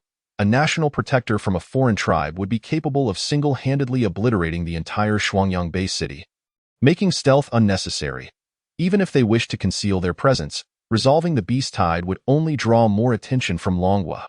Moreover, there was no logical reason for foreign tribes to assist humans in quelling the beast tide. Such reasoning was inherently flawed. Hence, the conjecture regarding foreign intervention was swiftly dismissed. Given the current circumstances, it seemed likely that a national protector from Mengu had taken action. Although a human alliance had been formed to collectively combat foreign tribes and safeguard the civilization of the Earthlings, agreements existed between nations that national protectors could not freely enter another country without consent. If it were indeed a national protector from Mengu, they would have clearly overstepped their boundaries, even if their intentions were benevolent. Consequently, the capital city issued a directive urging Shuangyang Bay City to thoroughly investigate the circumstances surrounding the beast tide, with other bay cities in the central region assisting in the inquiry, aiming to clarify the situation promptly and report to the National Protectorate. For top-tier bay cities, a beast tide of millions is hardly a concern, but for most bay cities in the western and central regions, such a scale is undeniably formidable. Not to mention, if it were an enemy rather than an ally, and if there were ulterior motives at play, the potential dangers would be immense, necessitating a thorough investigation. To this end, the city lord, Xiao Zhan, directly contacted Chen Yu via communicator. Upon learning that he was safe, he advised him to return to Shuangyang Bay City or head directly to the capital without any delays. To prevent any unforeseen circumstances, it seemed that no one had connected the eradication of the beast tide with him, which spared him considerable trouble. Chen Yu did not wish to attract attention. This was not the ideal time to fully reveal his strength. He needed to act discreetly. Fortunately, Xiao Zhan did not harbor any suspicions about him. Had this situation occurred in the western region, Yang Yi would have immediately associated it with Chen Yu, as he was well aware of Chen Yu's capabilities and rapid progress. In the entire western region, Chen Yu was the only one likely capable of achieving such a feat. However, in the central region, due to the National Protectorate elevating the confidentiality level of Chen Yu's information to the highest tier, aside from the core members of the National Protectorate, others had no access to this information and thus knew little about him. They only recognized his talent as S-level. Naturally, they would not connect the eradication of the beast tide with Chen Yu. After all, on the surface, although Chen Yu was indeed an S-level talent with exceptionally rapid progress and possessed the strength to traverse a significant portion of Longhua to reach the capital city, he was still vastly outmatched by a beast tide of millions. It was impossible for him to obliterate the tide without detection in Shuangyang Bay City.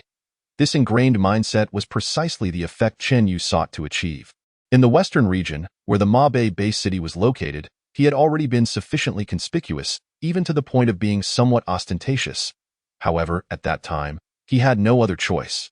If he had not intervened, the major bay cities would have faced annihilation, and even he himself would have been in mortal danger. For self-preservation and the responsibility of being human, Chen Yu chose to give his all. Yet, in the current region, even without his intervention, the combined strength of the major bay cities was more than adequate to handle the beast tide, and Chen Yu need not expose all his powers and trump cards.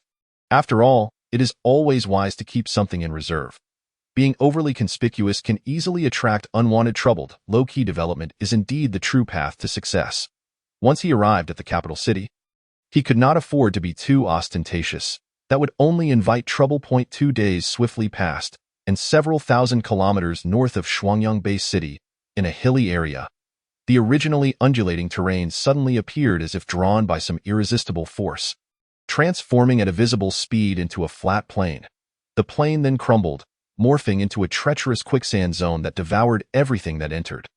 Accompanied by piercing sounds breaking through the air, tens of thousands of sharp earthen spears emerged from the quicksand, each towering hundreds of meters, exuding a chilling, murderous intent.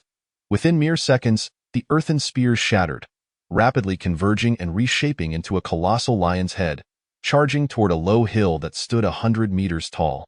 In this process, the lion's head swelled dramatically, ultimately reaching a size of 1,000 meters, and it devoured the small hill in one bite, producing a sound that sent chills down one's spine.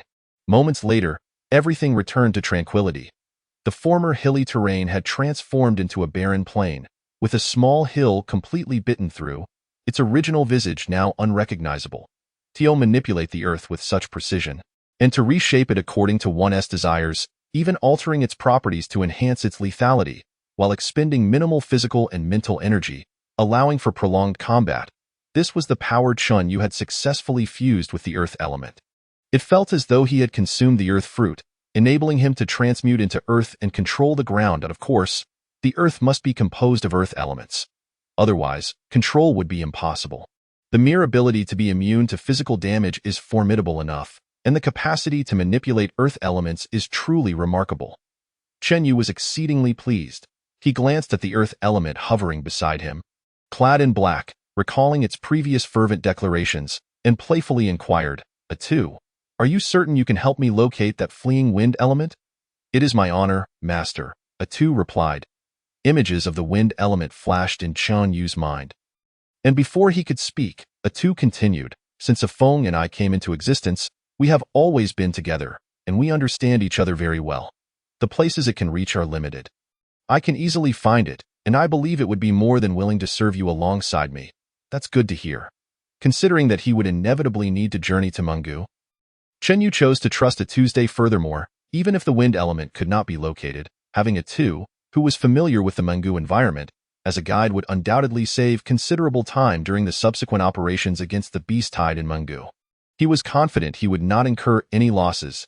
At this moment, Chen Yu had transformed all the souls of the ferocious beasts he had captured into soul servants, amassing over 50 million soul servants.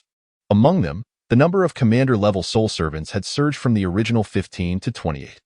With Atu as a unique elemental variant, its strength ranked among the top in the commander level, meaning Chen Yu currently held 29 commander-level soul servants. The number of general-level soul servants had reached as many as 321, alongside nearly 50 million soul servants in total. The power Chen Yu wielded was unprecedentedly formidable. With utmost confidence regarding his forthcoming expedition to Mungu, he did not linger further. He recalled all soul servants below the commander level to the soul-nurturing space for training and enhancement, keeping only the 29 commander-level soul servants by his side as he swiftly headed north toward Mungu. His next small goal: to amass over 100 million soul servants. Chapter 78. The little brother is quite the leap in the lofty skies. A magnificent three-eyed giant eagle, with a wingspan exceeding 200 meters and a sharp aura, flew toward the direction of Mungu at astonishing speed, creating sonic booms along its path. This was Chen Yu's new mount, which, when compared to the wind god Flaming Wing Eagle, represented an upgrade in every aspect, akin to trading a bird gun for a cannon. If the former was an aerial transport aircraft, the latter was more akin to an airborne aircraft carrier. At this moment, the expansive back of the three-eyed giant eagle transformed the earth element into a small hut, effectively isolating Chen Yu from the tumultuous air currents at high altitude. Within this sanctuary, he sat cross-legged, deeply engrossed in his breathing technique, enhancing his physical strength. Under the nurturing influence of tens of millions of souls, even though the contribution from some souls was negligible, their sheer number proved overwhelming, allowing Chen Yu's mental fortitude to ascend to the mid-level of the commander rank, bringing him a step closer to the National Guardian level. However, his physical strength remained at the initial stage of the commander rank, clearly lagging behind. To ensure his comprehensive development without leaving any vulnerabilities, Chen Yu recognized the necessity of rapidly elevating his physical strength. Relying on the meager enhancements from soul absorption was far too inefficient. After all, souls primarily fortified his mental strength, with only modest improvements to his physical prowess. Fortunately, thanks to the substantial talent boost from over 50 million soul servants, Chen Yu's innate abilities surged dramatically. Tentatively classified as Ultra S level for now, he would seek the true answers upon arriving in the capital. With this newfound talent, his cultivation speed increased over tenfold compared to before, allowing him to progress at an astonishing rate. It was remarkably swift. The efficiency was staggering. Finding an energy-rich area, he focused intently on his cultivation, and catching up with his mental strength became merely a matter of time, and of course, this presupposed that Chen Yu refrained from soul absorption during this period, which was naturally impossible. The increase of soul servants held equal importance to personal combat power. With the modest goal of amassing over 100 million soul servants in mind, Chen Yu journeyed northward. The border region between the Dragon Kingdom and the Mongol Kingdom lacked personnel defenses. In the current environment of Earth, nations were reluctant to waste combat strength on guarding against one another. Relying solely on mutual discretion, in any case, the Mongol Kingdom had always been quite conscientious. Whether facing the Northern Bear Kingdom or the Southern Dragon Kingdom, they had no intentions of crossing boundaries. The disparity in national strength was too great to allow for any insubordination. Thus, When the recent beast tide was mysteriously eradicated, the National Guardian Pavilion suspected that it was likely due to the intervention of a National Guardian-level powerhouse from the Mongol kingdom, which left them quite astonished. The younger brother was a bit too audacious. With a sense of caution creeping in, one could not help but wonder if the Mongol kingdom harbored any unspeakable secrets that might pose a threat to the Dragon Kingdom. One must always remain vigilant against potential adversaries. In the exchanges between nations where interests outweighed camaraderie, it was imperative to maintain constant vigilance. Unbeknownst to the Mongol kingdom, which had been wrongfully blamed, they were wholly focused on repelling the beast tide while also guarding against foreign incursions, clearly stretched thin and even hoping for assistance from the Dragon Kingdom in the form of elite combat forces.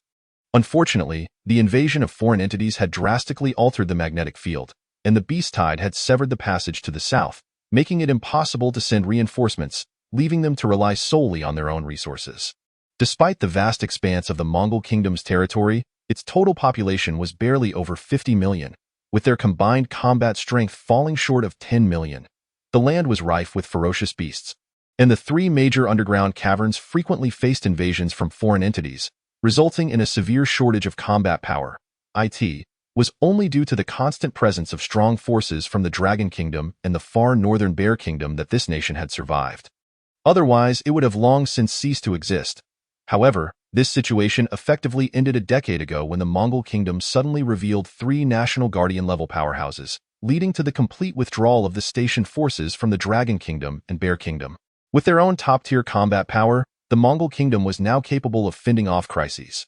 Chen Yu initially had a limited understanding of the Mongol kingdom, knowing only that it comprised three major base cities and was a sparsely populated nation. Along the way, he gleaned much information about the Mongol kingdom from the Earth element, including the current territorial divisions of various ferocious beast factions. He learned that the Mongol kingdom indeed housed 6th-level ferocious beasts comparable to National Guardian-level power. And there were two such creatures. Chen Yu nearly turned back in alarm. This was no trivial matter. However, through the Earth element's explanations, he quickly realized that these two 6th-level beasts resided within their own territories. As long as he did not encroach upon their domain, he would not face aggression. After a brief hesitation, he ultimately decided against retreating. By circumventing their territorial boundaries, he should be safe. It felt somewhat frustrating. Yet he knew he could not contend with 6th-level ferocious beasts at this time. As they were not solitary beings but led vast packs in terms of numbers, they might not be any less than he was. Crucially, Chen Yu had yet to engage a National Guardian-level powerhouse, leaving him ignorant of the true strength of the pinnacle combat forces on Earth. Acting recklessly without proper estimation and assurance was highly imprudent. Such actions were clearly unadvisable. He could only wait until he had amassed sufficient strength to return. Obtaining 6th-level ferocious beast soul servants was a certainty for the future. To guard against any unforeseen circumstances. Chen Yu summoned the 13 ferocious beast soul servants of commander level, joining forces with the Earth element as his guide to ensure no mistakes were made, and to avoid the territories of the 6th-level beasts as much as possible. They smoothly entered the Mongol kingdom, revealing a vast expanse of grasslands and low hills, interspersed with patches of desert and small thickets. Occasionally, ferocious beasts could be seen, merely 1st and 2nd-level creatures, which Chen Yu deemed beneath his notice. Unwilling to waste time on them, in his current mindset, only 3rd-level ferocious beasts were worthy of his attention. Moreover, his mission was exceedingly clear.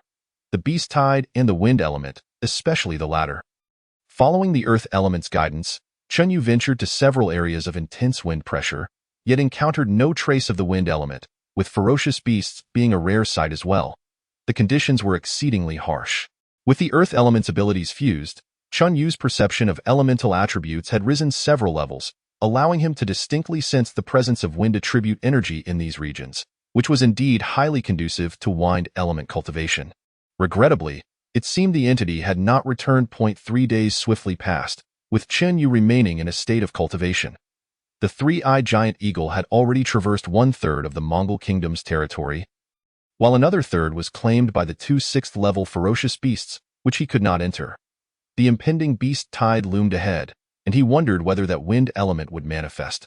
Frankly, Chen Yu had little hope left in locating the wind element. The world was vast, and if it truly wished to hide, it would be near impossible to find.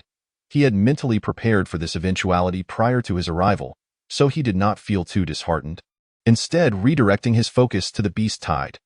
After spending another day in long-range soul servant reconnaissance, sharing visual perspectives, Chunyu beheld the terrifying beast tide, which numbered over 100 million, and the Mongol army engaged in combat against it.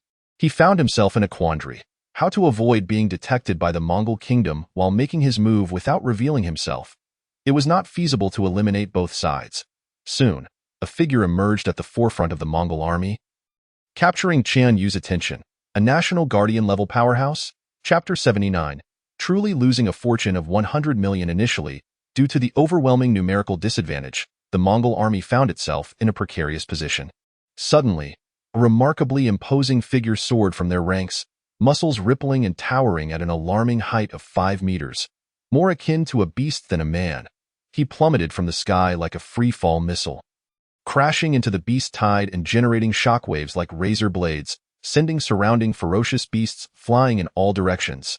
Yet, the sheer number of beasts was overwhelming, and they quickly swarmed around him, engulfing him within the tide and launching a ferocious assault.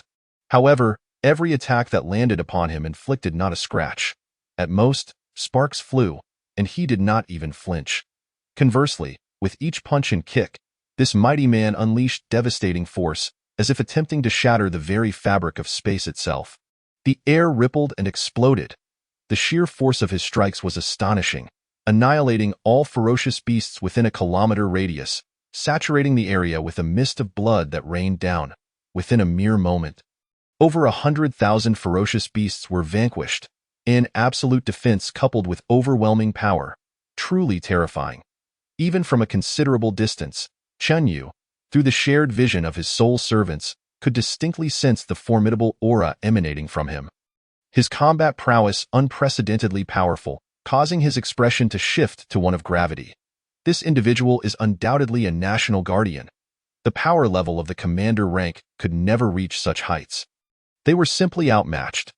Chunyu was certain of this, as he commanded a significant number of commander-level fighters, and even the strongest among them, Chris, could not approach this level of might. It was a stark contrast of two distinct tiers of power. Utterly incomparable. Judging from the strength displayed by this individual, it would likely take 100 commanders to match a single national guardian. Thus, it seemed he had been overly optimistic. Currently, with only 29 commander-level fighters at his disposal, Chunyu suddenly felt less formidable. Even if he included himself, that amounted to merely 30 commander-level fighters. Attempting to overwhelm a national guardian with this force, even with the combat boost from soul bodies, might yield a slim chance with 100 to 1, yet he still fell short by 70 commander-level soul servants. The disparity was monumental. The reconnaissance soul servants remained stationary, continuing to monitor the battlefield, while Chen Yu quietly distanced himself by 100 miles. If he were to be mistaken for an enemy and attacked, he would have nowhere to lament. Chen Yu could not brazenly lead his army of soul servants to seize kills. After all, this was the Mongol kingdom, not the Dragon Kingdom. Marching in with tens of millions of soldiers uninvited seemed rather inappropriate, likely provoking international issues. Even if the Mongol kingdom did not mind, such a conspicuous display was not conducive to Chen Yu's development. Despite the apparent unity of the human alliance at present, the geopolitical machinations among the great powers remained substantial. Chen Yu was reluctant to entangle himself in the disputes between nations.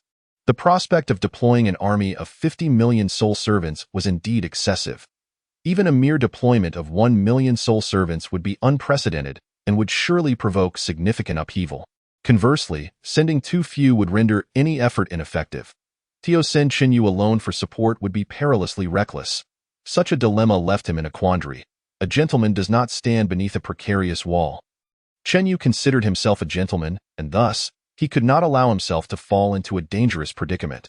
The vivid memory of the ambush orchestrated by the mutated locusts led by the wind element still lingered in his mind. Had he not fused his inherent talents to significantly enhance his combat prowess, repelling them would have been far from simple. Now, in a foreign land, he knew he had to proceed with utmost caution. Thus, Chen Yu ultimately retreated 500 kilometers, employing long-range reconnaissance to witness the conclusion of a grueling 3-day battle. His heart ached at the sight, for the majority of the beast souls had dissipated during this time. A true waste. This illustrated that an individual's efficiency in slaying foes is inherently limited. Even the national protector from the Mongol nation, despite his relentless efforts, took 3 days and nights to completely vanquish the beast tide. In stark contrast, should Chen Yu's forces, numbering over 50 million soul servants, engage, they could likely dismantle the beast tide in under 3 hours, given the disparity in numbers. Less than 200 million beasts against an enemy force almost 4 times larger was a manageable challenge. As the battle concluded and the Mongolian national protector vanished beyond the horizon, many of their formidable warriors retreated, leaving behind a mere fraction of their army to tend to the desolate battlefield. Chen Yu recognized that his opportunity had arrived. Time waits for no soul, and he hastily approached the edge of the seemingly endless expanse of beast carcasses, dispatching all his commanding soul servants to burrow into the ground for protection. He also sent out 5 million soul servants, similarly concealed underground, in search of the remains of elite beasts at the general and commander levels. Meanwhile, Chen Yu continuously absorbed souls at the site. Of the nearly 200 million beast carcasses, only about 40 million remained available for absorption due to the passage of time. He truly felt as if he had lost 100 million. During the soul absorption process, Chen Yu inevitably encountered several gifted individuals from the Mongolian nation, all of whom fell under the illusion crafted by his mental prowess, his current level of mental strength. Those below the commander rank were utterly unable to escape his illusions. Ultimately, within less than an hour, he absorbed over 5 million beast souls, which included 8 at the general level and 2 at the commander level. With the total reaching over 300,000, thus, his count of commander-level warriors soared to 31, bringing him one step closer to confronting the national protector. However, he felt dissatisfied with the overall yield of over 5 million. It was simply too little. Yet, to manifest himself and seize more kills was impractical, which could only be attributed to his own lack of strength. Shaking his head, he chose not to dwell on these thoughts to avoid detection by the Mongolian warriors. After concluding the soul absorption, Chen Yu swiftly departed the area, but scarcely had he flown a short distance when a familiar aura suddenly entered his perception. Was it the wind element? What a fortuitous turn of events. Initially fearing a significant loss during his venture into Mongolia, he was unexpectedly presented with a delightful surprise at the last moment.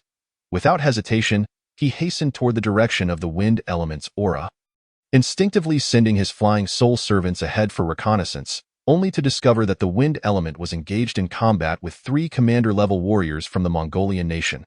After conducting a meticulous scan of the surroundings, he found no sign of the national protector. To be safe, Chen Yu opted for a swift resolution, summoning all his general and commander-level soul servants to converge upon the wind element's location. As for the 3 commander-level Mongolian warriors, while eliminating them was out of the question, it was imperative they did not witness Chen Yu point 10 commander-level soul servants charged at the wind element, while another 20 focused on subduing the 3 Mongolian commanders. The sudden appearance of the soul servants caught both sides off guard, causing them to retreat in disarray. Before long, the 3 were rendered unconscious. One could not deny the exceptional physical prowess of commander-level warriors. They nearly faced death before succumbing to unconsciousness due to their injuries. The soul servants transported them back to the Mongolian encampment. As Chen Yu's gaze shifted toward the wind element, the latter had evidently noticed him, as well as the earthen element hovering beside him, manifesting a human-like display of anger and murderous intent, unleashing a barrage of wind blades before attempting to flee. Remarkably, the wind element appeared genuinely frightened.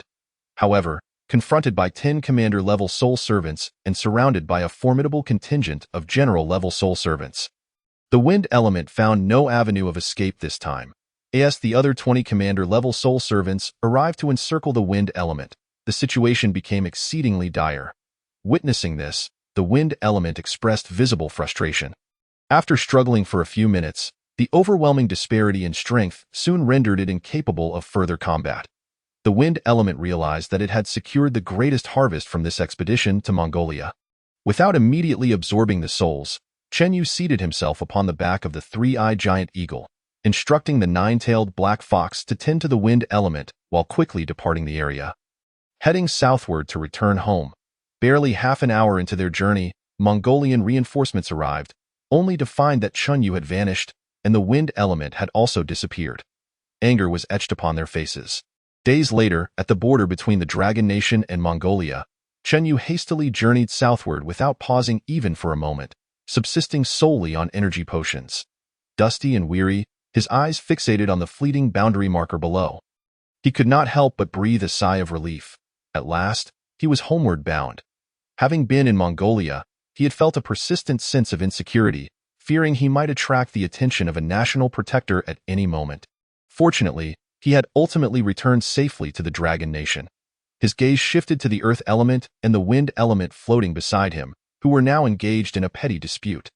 Ever since he learned that the wind element had been brought to Mongolia by the earth element in search of him, it had expressed considerable displeasure toward its old friend, although it remained utterly loyal to Chen Yu, as long as they did not clash and refrained from making any fundamentally egregious mistakes. Chen Yu chose to overlook their squabbles. After all, soul servants possessed their own thoughts. Once they were entirely loyal, excessive suppression was unnecessary. Even in its soul form, the wind element still radiated wind blades, enveloping its dark body in a manner reminiscent of its living state. Once I have the opportunity to fuse with the talent again, I shall do so immediately, Chen Yu mused. That way, I will possess both earth and wind elemental talents. Elemental talents are predominantly of S-rank capability, effectively granting me multiple S-rank abilities. A faint smile graced his lips as he reveled in his own prowess. The three-eyed giant eagle showed no signs of hesitation. Devoid of the grandeur and pride typically associated with a fifth-level beast, it had wholly assumed the role of a mount, soaring over the border between Mongolia and the Dragon Nation, rapidly heading toward the Kyoto Bay City as per Chen Yu's previous instructions, creating a thunderous sonic boom in its wake. Unbeknownst to him, the Kyoto Bay City had grown anxious due to his delayed arrival, and in light of their inability to contact him, they had dispatched requests for assistance to the Bay Cities along the route to search for any trace of Chen Yu. They even sent specialized personnel to conduct a search, highlighting the high regard in which they held him. While the Dragon Nation did not lack for top-tier warriors, boasting the highest number of national protectors in the world, there were none who had independently formed a unit. Chen Yu had a significant potential to become such a figure, hence their keen interest. Unfortunately, as Chen Yu soared at an altitude of 10,000 meters with incredible speed, he was determined not to encounter any unforeseen complications. He continued on his path without pause, evading all scouting teams, even neglecting to indulge in roasted meat, as he focused solely on his journey.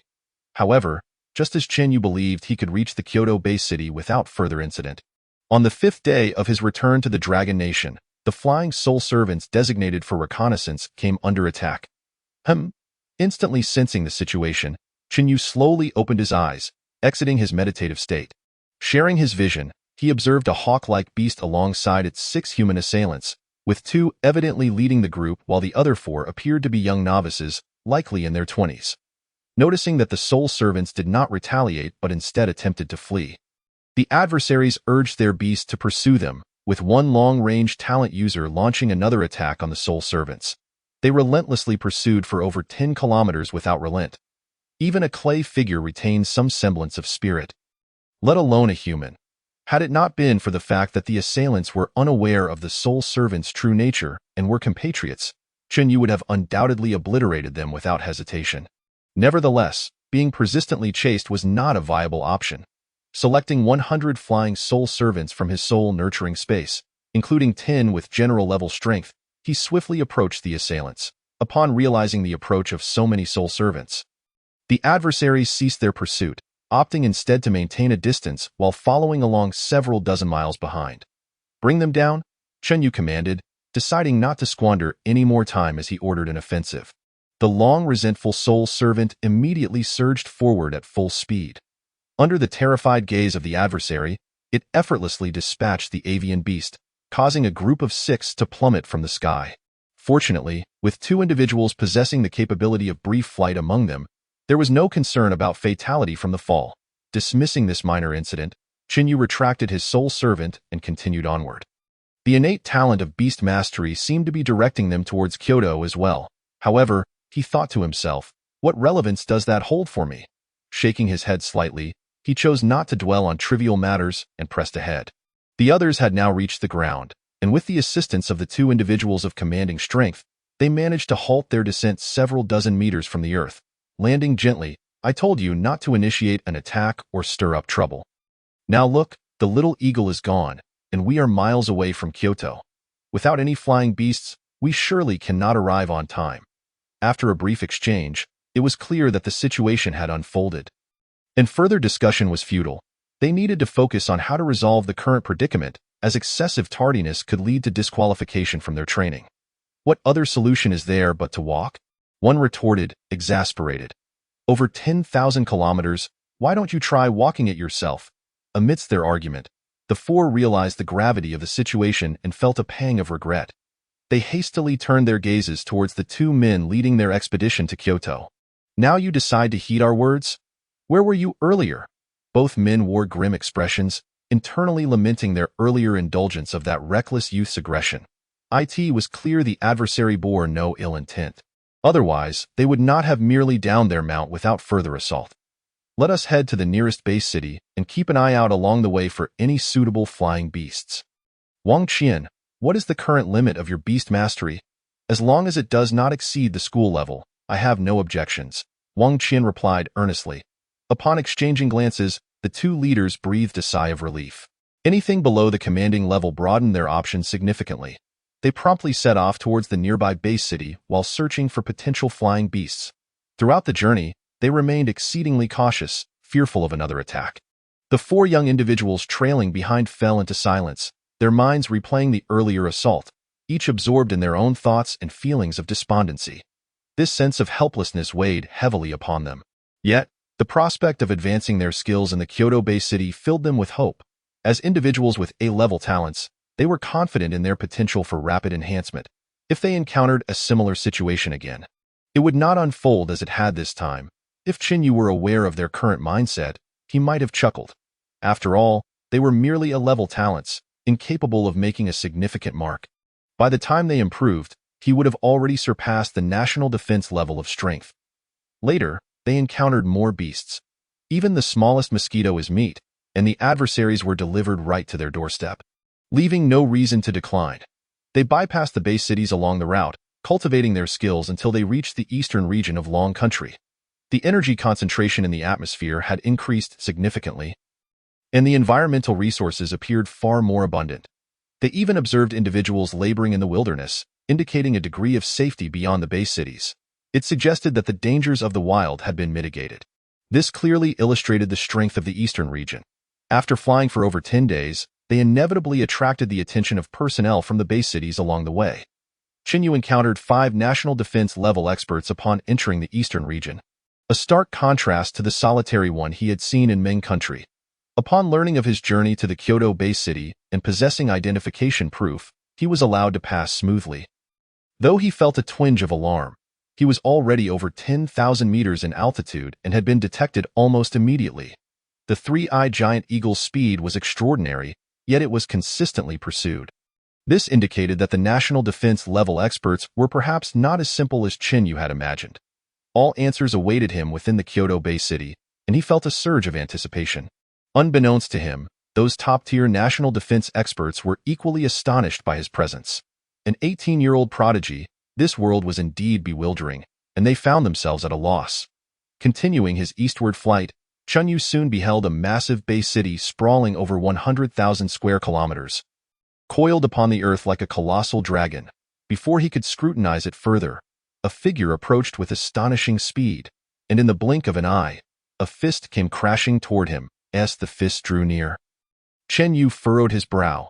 The punch, arriving instantaneously, produced a resounding whoosh as it sliced through the air, aimed directly at Qin Yu's brow. Realizing he did not wish to be struck without cause, he reacted swiftly, his gaze sharpening as he unleashed a mental shockwave. In an instant, a surge of immense psychic energy transformed into an invisible blade, piercing toward the assailant's brow. The attacker hesitated momentarily, furrowing his brow, but quickly regained composure. It was this fleeting pause that granted Qin Yu the opportunity to counter. He exerted force beneath his feet, propelling himself backward. Simultaneously, the three-eyed giant eagle soared skyward, its wings unleashing a tempest of razor-sharp winds. The earth and wind elements that had been hovering beside Qin Yu immediately launched their assault. Countless wind blades sealed all routes of movement for the adversary, while the earth element summoned innumerable earthen spears, transforming the entire area into a hellish battlefield. Having retreated to a safe distance, Chun Yu observed the man ensconced in a maelstrom of violent attacks, shimmering with golden light as he deflected every onslaught. Chun Yu raised an eyebrow and proceeded to unleash successive mental shockwaves, not seeking to overwhelm his foe, but rather to disrupt his mental state. Dividing his focus, he summoned soul servants until their numbers reached 1 million. This included 10 elite soul servants, and with the 3 elite combatants already engaged in battle, a total of 13 elite forces surrounded the adversary. Launching a frenzied assault. The sky above the area was completely obscured, resembling a shroud of ominous clouds. The atmosphere turned chillingly cold, rendering the entire region a desolate void. Having just arrived at the Kyoto-based city, without even entering its confines or establishing any connections, the probing individual approached. Chun Yu felt compelled to demonstrate a certain level of combat capability to avert unnecessary complications. Surely this display would secure him a top-tier status. He mused. Unbeknownst to him, the man under relentless assault was inwardly regretful, pondering, what a little monster. Does he truly possess over 1 million soul servants?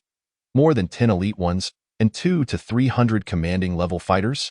If we had swapped in another elite, he would have been pulverized by now. Despite being unable to sustain significant damage, the overwhelming assault left him feeling utterly frustrated, as he found it impossible to approach Chun Yu. He could not afford to kill the soul servants, thus he was constrained to control his strength. What a vexing predicament!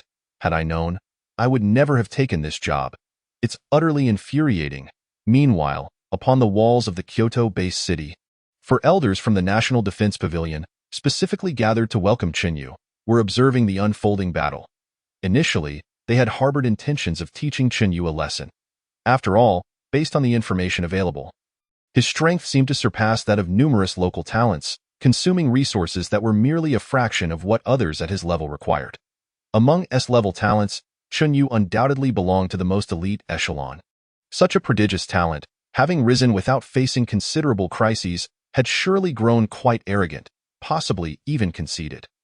This mindset was detrimental to Chun Yu's development, prompting them to consider a means of grounding him and making him aware of the existence of greater forces in the world. However, the reality of the situation left them utterly astounded. In comparison to the information they had gathered, Chun Yu was far more powerful than anticipated. Not only had the number of soul servants exceeded expectations, but the quantity of elite combatants was also astonishing. Given the comprehensive combat capabilities he exhibited, he was already fit to command a battalion on the battlefield. I believe this lad need not attend the training camp. Even the so-called elite class seems redundant. It's rather unfair.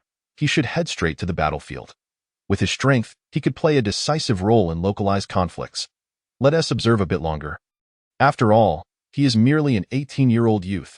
Such extraordinary talent, should any mishap occur on the battlefield, would pose a significant loss for the nation. His stage is not in the depths of the earth, but rather on the battlefield. Indeed, he must be granted a quota for this year's expedition. I doubt anyone would object. Who would dare to oppose? Let them challenge this lad to a duel. The victor shall receive the quota. A 1 versus 1 million. Anyone below the national defense level stands no chance against this young man, enough to command universal respect. Is the soul control ability truly that formidable? Why were the previous 2 so feeble? Perhaps it is simply a matter of exceptional talent. Very well, let Wang Wei withdraw. This assessment has lost all significance. Upon receiving the information regarding the retreat, Wang Wei's expression brightened with joy. He had grown weary of the incessant skirmishes. Akin to a turtle enduring relentless blows, his spirit surged, radiating a golden light that sent all surrounding soul servants flying. The soul servants instinctively prepared to encircle him once more, positioning themselves directly between Wang Wei and Chun Yu to prevent any approach. Realizing that he must eliminate these soul servants to draw near Chun Yu, Wang Wei understood the enormity of the task ahead. 1 million soul servants would require considerable effort to vanquish, even for a protector of the nation. The sporadic spiritual shocks targeting his mental sea, though not severely damaging to someone of his caliber, proved to be a persistent nuisance, further hampered by the constraints placed upon him, rendering his movements unsatisfactory. Before the soul servants could complete their encirclement, Wang Wei, having lost the desire to continue the fight, swiftly withdrew from the battlefield, transforming into a small golden figure. retreating rapidly towards the direction of the base city under attack. Is this a retreat? Chen Yu mused, initially wishing to probe the depths of the Protector's capabilities, feeling a tinge of regret. However, he quickly adjusted his mindset, concluding that the trial had likely reached its end. He recalled all the soul servants back into his soul-nurturing space and flew alone towards the Kyoto base city. There was no need for meticulous observation, for formidable presences stood out like beacons in the night. And Chen Yu surmised they were likely the individuals sent to assess him. The walls of the Kyoto base city soared to a height of 500 meters and boasted a thickness nearing 100 meters. Far surpassing those of the Mo Bay base city, it was evident that this was the capital of the Dragon Nation, exuding grandeur, and the sheer presence of these walls instilled a profound sense of security. Landing steadily atop the walls, Chen Yu encountered 4 elderly men, including the one who had just engaged him in combat, totaling 5 individuals. The aura emitted by the 4 elders was remarkably intimidating, far exceeding that of the 5th man, eliciting a secret astonishment from Chen Yu. Chen Yu, you are quite remarkable, the leading elder remarked with a smile. Come with us. You will be residing in Kyoto for a while, enjoying the same privileges as a protector of the nation. The scripture pavilion will be entirely at your disposal. Are you satisfied with these arrangements? I am exceedingly satisfied, Chen Yu replied with a smile. Though internally he felt a bit uneasy, as conversing with such high-ranking leaders was not his forte, leaving him unsure of what to say. The elder, evidently noticing his discomfort, took it upon himself to steer the conversation towards trivial matters. Posing innocuous questions that allowed Chen Yu to breathe a sigh of relief. He had many secrets, and having recently engaged in numerous significant undertakings, he found it challenging to fabricate explanations. Fortunately, the elder refrained from probing too deeply. Through their dialogue, Chen Yu learned that the 4 elders were representatives from the Protectorate Council, a testament to the seriousness of their visit. The man who had engaged him was Wang Wei. A member of the council, the Protectorate Council, as its name implies, demanded that one possess the strength of a national protector to gain admission. It comprised the most formidable individuals of the Dragon Nation, enjoying the highest privileges. Understanding this, Chen Yu felt a surge of aspiration. Observing the fleeting expression of longing on his face, the elders couldn't help but smile, reminiscing about their own youthful ambitions and aspirations. Now dulled by age, they lamented the slow decay of their vitality and the diminishing strength that mirrored the setting sun, while Chen Yu remained a rising sun, brimming with potential. Exchanging glances, the elders were filled with nostalgia. Reflecting on the beauty of youth and its boundless possibilities. Chapter 82. The harsh reality. What was the outcome of the assessment? A curious elder with a distinctive mustache approached the returning 4. His expression tinged with eagerness. Upon hearing the inquiry, the 4 exchanged knowing glances, their smiles broadening, yet they hesitated to respond immediately, inciting impatience in the mustached elder. Come on, speak up. Previously, someone suggested that a person's gifted abilities could influence their character to some degree. Initially skeptical, the elder found himself a believer upon witnessing the current situation. Those who play with fire are bound to have fiery tempers, he mused. Indeed, after all these years, old Lu's temper remains unchanged. Ultimately, it was the leading elder who, noticing old Lu's barely contained frustration, adjusted his demeanor and spoke earnestly. Remarkably, he is stronger than little Li was 15 years ago. Among his peers, I can confidently assert that none can rival him. Given his rate of progress, it won't be long before the Protectorate Council gains another member. Is it truly that extraordinary? Old Lu lamented, expressing his frustration. If it weren't for my pressing matters, I would have certainly met him. Not to worry, he's already here, and there will be ample opportunities in the future. Our current concern should be the younger generation within the base city. We purposely used Chen Yu's talents, achievements, and strength to provoke them. Now that Chen Yu is far more formidable than anticipated, the situation may spiral out of control. Humph! If they cannot withstand such minor setbacks and challenges, they are unworthy of the resources allocated to them. The elder retorted, Indeed, in recent years, the situation has stabilized, and the younger generation has grown too comfortable. This bodes ill. With Chen Yu's emergence, I hope he can help correct their mindsets. Meanwhile, Chen Yu had followed Wang Wei to his residence in the Kyoto Bay City. Contrary to his expectations of a lavish villa, he found himself in a traditional courtyard-style independent house. Situated in the heart of the Bay City, where every inch of land was precious, It was noteworthy that only members of the Protectorate Council were typically allocated housing in this area. However, the elders had made an exception for him. Noticing Qian Yu's acknowledgement, Wang Wei, with a mysterious smile, remarked, "Do not underestimate this house. Once you experience its unique advantages, you'll understand." His expression appeared somewhat lewd. Qian Yu's lips twitched. It dawned on him that not all powerful individuals exuded an air of aloofness and righteousness. His previous encounters had been with such figures, whereas the protector before him seemed rather unorthodox. Maintaining a facade of positivity, Qin Yu replied, "I shall look forward to it." "You won't be disappointed," Wang Wei replied confidently, but then his expression turned serious. "By the way, you surely didn't give it your all just now. Did you?" No. I exerted every effort," Qin Yu replied sincerely. Wang Wei, however, remained skeptical. "Really? More genuine than gold?" "I still don't believe you," he insisted. With a shrug, Qin Yu chose not to elaborate further, adopting an attitude of indifference. Without continuing to dwell on the matter, Wang Wei, having already concluded that Qin Yu had reserves of strength, marveled internally at the boy's exceptional prowess. He then began to explain the basic conduct expected within the Kyoto Bay City, which primarily consisted of fundamental rules, such as prohibitions against murder and invading others' privacy. In a world where strength reigned supreme, such regulations were more constraints on the powerful, with limited enforcement. If a protector were to slay a civilian, would they face execution? Absolutely not. At most, they might incur a fine or receive a verbal reprimand, or perhaps be dispatched to the battlefield to eliminate more enemies, thus atoning for their actions through military merit. Such is the harsh reality. Fortunately, Qin Yu belonged to the former category. He maintained control over his own fate, unlike many others. At this moment, the two parted ways. After completing his guiding duties, Wang Wei found his mind replaying their earlier encounter. Contemplating carefully, he concluded that had he truly gone all out, he could indeed emerge victorious, albeit with considerable effort. Even slaying 1,000,000 pigs would require time, let alone soul servants of such ethereal nature. To reach such heights within merely 6 months of awakening his talent was indeed astounding. As the youngest member of the Protectorate Council, Wang Wei had always considered himself a super genius, aspiring to become the pillar of the Dragon Nation, aiming to transcend the current boundaries of power and ascend to greater heights. Yet, after interacting with Qin Yu, he realized that his once proud talents and rapid growth paled in comparison. 1,000,000 soul servants, 13 commander-level soul servants, and his own prowess at the commander level. Though uncertain of his physical strength, his mental fortitude undoubtedly reached that echelon, at merely 18 years of age. Qin Yu had attained a level that most individuals in the Dragon Nation could only dream of throughout their lives.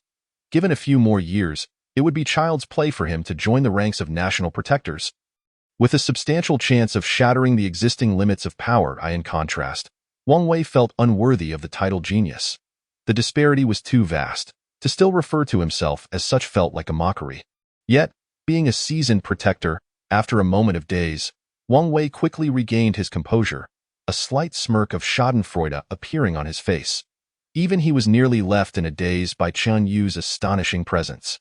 One can only wonder how those newcomers in the base city, who clamored to prove themselves superior to Qin Yu, will react upon encountering him.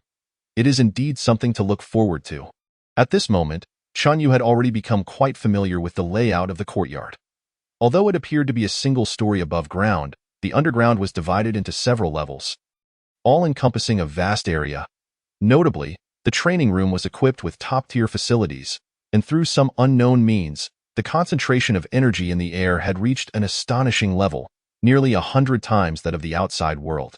Practicing within this environment could yield an enhancement in speed by a factor of 100. Given Qian Yu's already rapid cultivation speed, the thought of accelerating it further was simply unimaginable. It is no wonder that Wang Wei had previously remarked on this. From the perspective of cultivation speed alone, this courtyard was truly invaluable. In comparison, even a grand villa seemed trivial. Qian Yu was eager to test the effects of his full-force cultivation in this remarkable setting. Chapter 83. Gifted beyond measure. This is quite the absorption. With his body and mental state finely tuned, Qin Yu sat cross-legged in the training room, ready to commence his cultivation. He discovered that even without employing breathing techniques, every breath he took drew energy into his body, a truly exaggerated phenomenon. The perfected breathing technique allowed Chen Yu's body to instinctively remain in a state of cultivation, rendering the process an innate ability. However, this instinctual cultivation could not match the efficiency of deliberate practice. Moreover, the requirements for the cultivation environment were quite high. In areas where the energy concentration was too low, relying solely on one's bodily instincts for cultivation proved inefficient. It was precisely because of the abundant energy in this location that even ordinary breathing could absorb a significant amount of energy from the surrounding air, thereby enhancing his physical strength. With three of the essential resources, wealth, companions, and land, at his disposal, Chen Yu found it impossible not to progress swiftly. After taking several deep breaths, Chen Yu gently closed his eyes and began to fully engage in the breathing technique.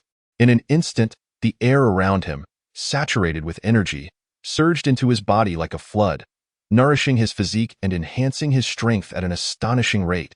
The speed of this enhancement was truly breathtaking. Fortunately, Chen Yu's exceptional talent for cultivation and robust physique allowed him to withstand such a torrential influx of energy. Had it been a newcomer with less than a year of awakened talent, their body might have been overwhelmed. Chen Yu had no reason to worry. His current physical condition could handle it all. In contrast, he felt that his previous cultivation speed had been as slow as that of an ant. The nearly visible acceleration in his cultivation progress was utterly captivating. If possible, Chen Yu wished to continue this practice indefinitely. This was true cultivation. What had he been doing before? With a revitalized spirit, Chen Yu immersed himself in his practice, entering a state of blissful forgetfulness, and his progress was exceedingly remarkable. However, unbeknownst to him, the personnel managing this area were on the verge of madness. Why was this happening? Why was the energy consumption so rapid? No more speculation. Prepare to replenish the spirit stones. The current rate of consumption, it won't be long before the energy within the stones is depleted. And we must not hinder everyone's cultivation. But this is too swift. What on earth is happening? Are the national pillars back and cultivating together? No, the national pillars have tasks today and did not return to the base city. Only 5 members are present in the residence. Then why is this happening? Who knows?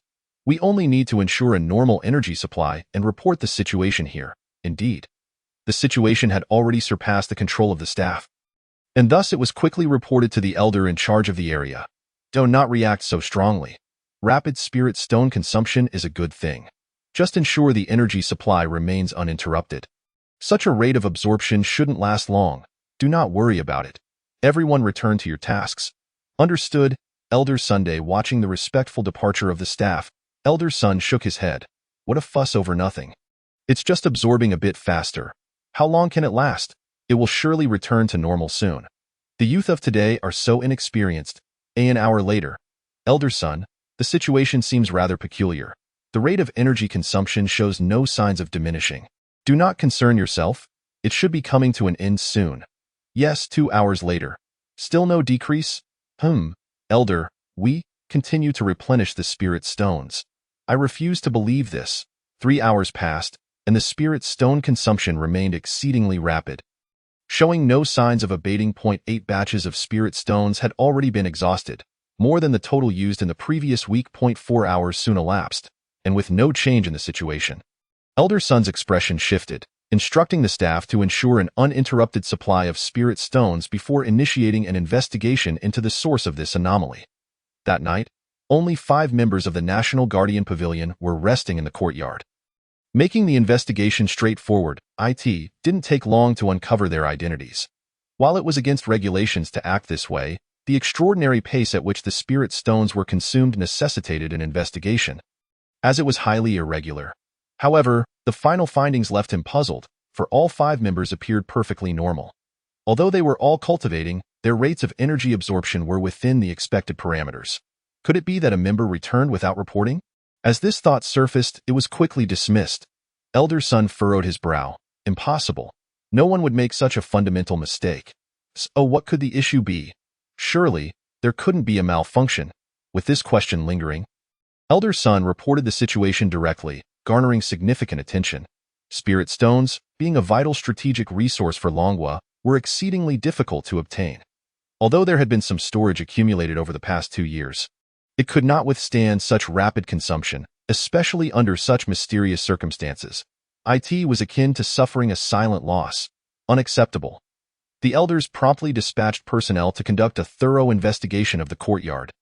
Determined to locate the source, they quickly traced it back to Chinyu. Hearing the alarm, Chinyu frowned as he exited his state of cultivation, somewhat displeased at being interrupted during such a rewarding practice. If a reasonable explanation was not forthcoming, he would not hesitate to express his displeasure. Rising, he prepared to leave the training room. That moment, the personnel at the entrance received a response from the control room, their expressions shifting dramatically. They cast a deep glance at the door before turning and fleeing without waiting for Chinyu to open it. Through the hidden soul servants, Chinyu witnessed the entire scene unfold, his expression darkening. Is this a prank? Suppressing the impulse to grab the individual and give them a good thrashing, Chinyu reminded himself that it was his first day in Kyoto. He needed to maintain a low profile. He turned back into the training room, quickly resuming his state of cultivation. As Chinyu continued his practice, the control room, having returned to normal, saw the spirit stone consumption rate soar once more. The staff soon realized that the source lay within Chinyu himself. Due to his recent relocation to the courtyard, various information registrations had not yet been completed, and Chinyu had inadvertently been overlooked. The personnel exchanged glances, bewildered, unable to comprehend how a newcomer could possess such extraordinary prowess. This was an astonishing level of absorption. The elders exchanged knowing looks, and Elder Son, understanding the implications, instructed the staff, do not disclose this matter to anyone, and ensure the spirit stone supply remains uninterrupted. Understood. Yes. The elders soon departed, leaving the staff to monitor the situation, wisely refraining from mentioning Chinyu again, focusing instead on overseeing the spirit stone consumption and promptly replenishing supplies to maintain the energy concentration on Chan Yu's end. In no time, the elders gathered in a small room, remaining silent for several seconds before breaking into rueful smiles. What an extraordinary young man! With such a rate of energy absorption, it is no wonder his strength is advancing so rapidly. He is truly a prodigy. I see in him the hope of breaking through boundaries. Indeed, he represents the greatest hope in the country. All we can do is support him in every possible way. Absolutely. Unaware that his humble cultivation efforts had drawn such considerable attention and stirred significant reactions, Chinyu remained completely engrossed in the joy of his practice. How remarkably swift it was, in this environment. It would not be long before his physical prowess matched the intensity of his mental strength. Kyoto truly was a splendid place. Chapter 84. Cultivation Method Upgrade. Commencing closed-door training. The night swiftly passed. As dawn broke, with the sun just peeking over the horizon, Chinyu concluded his cultivation session, feeling no fatigue whatsoever. Instead, he was invigorated and elated. I love cultivation. It strengthens me and brings me joy. This night, Chinyu profoundly experienced the sheer delight of cultivation. Rising and stretching, the sound of cracking joints echoed throughout his body. After more than 10 hours of continuous practice, Chinyu had made significant strides towards the mid-stage of the handsome rank in physical strength. The energy density in the surrounding air remained remarkably rich, which greatly satisfied Chan Yu. At the current pace, he anticipated that he would achieve a breakthrough within a week. Meanwhile, the personnel in the control room noticed that the consumption rate of the spirit stones had significantly decreased, leading to a collective sigh of relief. Finally, they could rest that it was utterly exhausting. He had been practicing for over 10 consecutive hours. Encountering such a fervent practitioner, the consumption of spirit stones was secondary. Their workload had increased several-fold, transforming their previously leisurely work environment into one of pressure and fulfillment. Whether this was a blessing or a curse remained uncertain. Would he continue to train like this every night?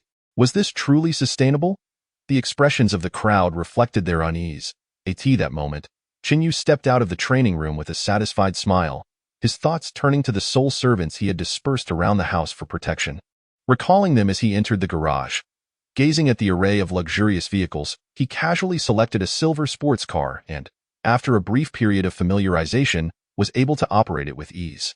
One could not help but commend the generous treatment in Kyoto. Housing, vehicles, and resources were all allocated directly. The only thing left was for them to assign him a partner. Shaking his head, Chinyu realized that he was getting a bit carried away. Daring to think about women, beautiful women, after all, could be a bundle of trouble. Such complications were best avoided. He did not wish to settle for someone unattractive either. Being alone had its merits, as it spared him from numerous inconveniences. Perhaps, if he encountered a suitable soul servant in the future. Koff. Driving at full speed, the unique license plate of the National Defense Pavilion spared him from any hassle, allowing for a seamless journey as he navigated to the dining district within the Kyoto Bay City. He chose a restaurant that appeared to be of high caliber and ordered breakfast for 10, savoring every bite. The disparity was evident when compared to his usual fare. Regrettably, his current physical strength rendered ordinary food ineffective in providing the energy he required. Although he had consumed a feast meant for 10, it merely satisfied his palate. To truly feel satiated, he would need energy potions, preferably of the top-tier variety, in the training room. A whole box containing 100 bottles of elite energy potions awaited him, each boasting effects that surpassed those of high-grade potions by more than tenfold. Even if the taste left much to be desired, it seemed impossible to provide his body with sufficient energy while also enjoying delectable flavors. One must not be overly greedy in life. Would energy potions crafted by culinary talent taste better? Chinyu mused. Summoning a server, he settled the bill and prepared to depart. As he glanced at the lengthy balance in his account, he could not help but marvel at the extravagance of Kyoto, which had bestowed upon him a staggering 100 billion. He found himself at a loss as to how to spend it. That said, given his current level of strength and the vast future that lay ahead, money held little substantial meaning for him within the broader context of Earth. If he truly desired it, he could easily acquire not just 100 billion, but even 1 trillion or 10 trillion. However, it was unnecessary. Having sufficient strength meant he could possess everything. Money served merely as a medium for transactions. After spending the morning leisurely exploring the Kyoto Bay City, Chinyu relished in his rare moments of relaxation. Having trained throughout the night, he felt justified in taking a break during the day. A balance between work and leisure was essential. Unfortunately, the sports car was somewhat slow, and he could fly faster on his own. He considered it a chance to experience the life of an ordinary person. Life was indeed beautiful. Beep. A sudden honk jolted Chinyu back to reality. He turned to see a blood-red supercar beside him, its window lowered to reveal a strikingly beautiful girl with wine-red hair. Trouble was brewing. His gaze sharpened as he activated his illusion ability, swiftly steering away from the scene. The girl remained oblivious, continuing to race through the air. This ability was quite beneficial, saving him from a myriad of complications. Chinyu chuckled softly. The moment he laid eyes on her, his mind conjured countless melodramatic scenarios, and he knew he must not fall into such a trap. Without direct oversight from the authorities, Chinyu continued to wander the Bay City for a while longer. After consuming a delectable meal enhanced by elite energy potions, he proceeded to the Method Pavilion within the Bay City. Upon presenting his identification, he was granted access. Inside, he discovered numerous young men and women poring over various techniques, and as Chinyu entered, their gazes instinctively turned towards him, revealing a spectrum of expressions.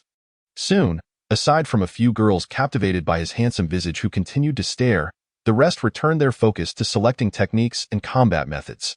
Noticing that a few girls seemed inclined to approach him, Chinyu narrowed his eyes slightly and ascended the stairs, unnoticed by the others. The elderly guard at the entrance seemed to sense something amiss, but quickly averted his gaze. Before long, the onlookers witnessed an astonishing scene. Those once revered as geniuses in the Bay City were now intertwined.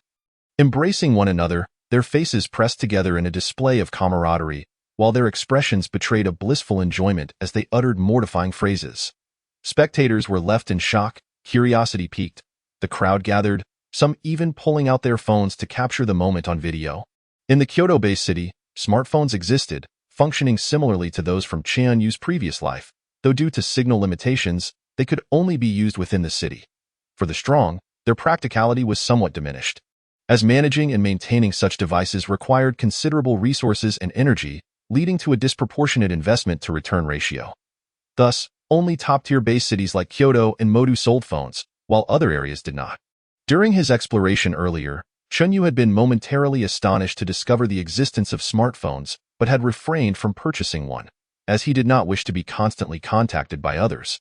The thought alone was rather bothersome. At this moment, Wang Wei sauntered out of the courtyard with an expression of keen curiosity. Chinyu, with a mere flick of his thoughts, promptly recalled the nine-tailed black fox, subsequently diverting his attention away from the external commotion to enter a state of closed-door cultivation. As for the ruckus outside, that was the doing of the nine-tailed black fox. and it bore no relevance to him. At the entrance of the courtyard, observing the unsightly scene before him, Wang Wei could not help but sigh inwardly. Why provoke anyone else when you choose to antagonize that little pervert? He commands an army of over 10 million, and should you draw his ire, you may find yourselves perpetually on edge. Had he not stumbled upon this situation, he would have been indifferent. However, encountering it necessitated some intervention. It would not do to leave such uncouth behavior unaddressed, especially as it unfolded at the entrance of the courtyard, which was decidedly unbecoming. Had he known, he would have refrained from witnessing the spectacle. Surely, the young lady's photographs were less unappealing. It was simply a case of inviting trouble upon oneself. Reluctantly, yet his body responded faithfully to the call to action. With a cold snort, the dazed group, whose faces had nearly shed their skin from lingering, swiftly regained clarity. Upon realizing their current state of mutual embrace, their faces flushed crimson, and they instinctively screamed, each one recognizing they had fallen victim to a particularly insidious mental attack. Who was the scoundrel behind this? Should I discover their identity, they shall surely face dire consequences. Hearing the boy's words, Wang Wei, who had already turned to re-enter the courtyard, shook his head slightly. Just based on your school-level prowess, you think you can contend? Not only you, but even if you gathered your parents, grandparents, and all your aunts and uncles collectively, they would be no match for that fellow. You've undoubtedly bitten off more than you can chew. As he pondered, observing the outrage on the faces of the others, Wang Wei hesitated to inform the boy's parents to refrain from meddling and to avoid crossing paths with Chen Yu. After all, it would be them who suffer the consequences. However, considering that Chen Yu resided within the central courtyard, that alone spoke volumes. Surely, no foolhardy individual would dare to stir trouble. The central courtyard itself signified the Bay City's stance on Chen Yu. One could predict that, in light of this incident, these proud youngsters would likely temper their arrogance considerably. Now, it awaited to see how the elite class would respond. Wang Wei felt a flicker of expectation. As the foremost gathering of talents in Longhua, unless under exceptionally unique circumstances, each iteration of the elite class only admits those with S-level talents. Even if only one individual possessed such an aptitude in a given year, they would still be included.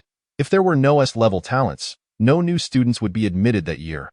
Better to be selective than to be indiscriminate, enjoying the nation's finest resources to nurture the strongest combatants. This is the privilege and aim of the elite class. Only upon reaching the commander level may one apply for graduation, and the standards are nothing short of lofty. Of course, this is also a form of protection for those with S-level talents. Despite this, the graduation age for the elite class remains under 25. Awakening their talents by 18, they must graduate by the latest at 25, meaning even the least capable student would only require 7 years to attain commander-level prowess. Truly, the elite class is comprised of individuals who are the very essence of exceptional talent. Originally, Wang Wei was a proud member of this elite class, reveling in the company of the nation's top-tier warriors, feeling a sense of pride in having such esteemed juniors and seniors. However, upon encountering Chen Yu, he became utterly enlightened. A prodigy emerging from the resource-scarce region of the northern desert, he ascended to commander level in less than a year. Commanding over 10 million spirit servants, with dual commander-level combat prowess and over 100 at the general level in the face of such an extraordinary freak, the elite class seemed almost laughable. For in Chen Yu's presence, none could rightfully claim the title of elite. Wang Wei shook his head. I hope my juniors and sisters do not suffer too severely from this. He then hastily returned to his quarters. At the entrance of the courtyard, the awakened individuals, naturally, could not bear to remain any longer. Unable to withstand the peculiar gazes surrounding them, hurriedly fled. Once calm, they knew in their hearts that they had been played by Chen Yu, and there was no one else who could have done this to them. Yet, none entertained the thought of informing their parents, for the loss of face was too great. Instead, they made their way directly to the location of the elite class. Believing that conflicts among peers should be resolved by peers, all in the name of preserving the dignity of the new generation of talents from the Kyoto Bay City. Chapter 86. Why must you all push me? So, you entered into the illusion created by the other party without any awareness. Observing the furious expressions of the group before him, Yuan Pan could hardly suppress a laugh.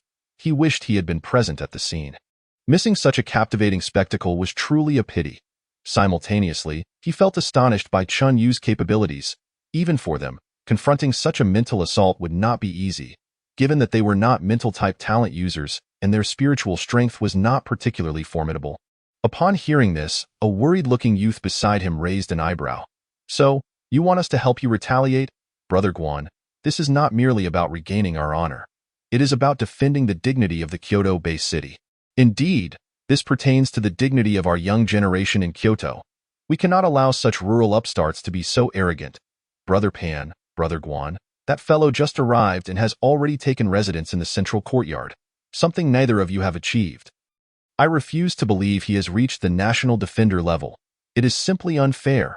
Upon hearing this, both Yuan Pan and Guanji furrowed their brows, clearly struck by the words. Their gazes turned toward the quiet Yang Liuyi, who had not spoken thus far. "Yang Lu, what are your thoughts? As the host, I believe it is necessary for us to welcome our future classmate." Smiling, recalling her embarrassing encounter with the heir earlier, and connecting it to the group's words and their descriptions of Chun Yu, Yang Liuyi could practically confirm that Chun Yu was the scoundrel responsible for her predicament. If he did not wish to engage in a race with her, he ought to have simply stated so. Why resort to such tactics? She was not unreasonable. With this thought, a flicker of anger surged within Yang Liuyi. Since her birth, with a grandfather as an elder of the National Defender Pavilion, a grandmother who was also a National Defender-level powerhouse, and parents with peak commander-level strength, her family was both vast and formidable. As someone born with a golden key, she had never faced such humiliation. Others had always accommodated and coddled her. No one had ever treated her as Chen Yu had, striking at the slightest provocation. Retribution was certainly in order. Seeing Yang Liuyi express her stance, both Yuan Pan and Guanji immediately resolved to act. Although they were reluctant to become adversaries with future classmates, it was impossible to ignore the disparity in resources and attention granted to S-level talents. To claim they harbored no thoughts on the matter would be disingenuous. If you are indeed stronger than I have nothing to say. Yet if you are not, then discontent is inevitable. That of course, everything would have to wait until they truly clashed. Chen Yu, however, was blissfully unaware of these developments and, even if he were, would hold no particular concerns in the current world. Apart from National Defender-level powerhouses, he felt little threat from anyone else. His peers had long ceased to occupy his attention, for none could possibly surpass him. Even if he stood idle, with over 50 million spirit servants, he could exhaust any opponent.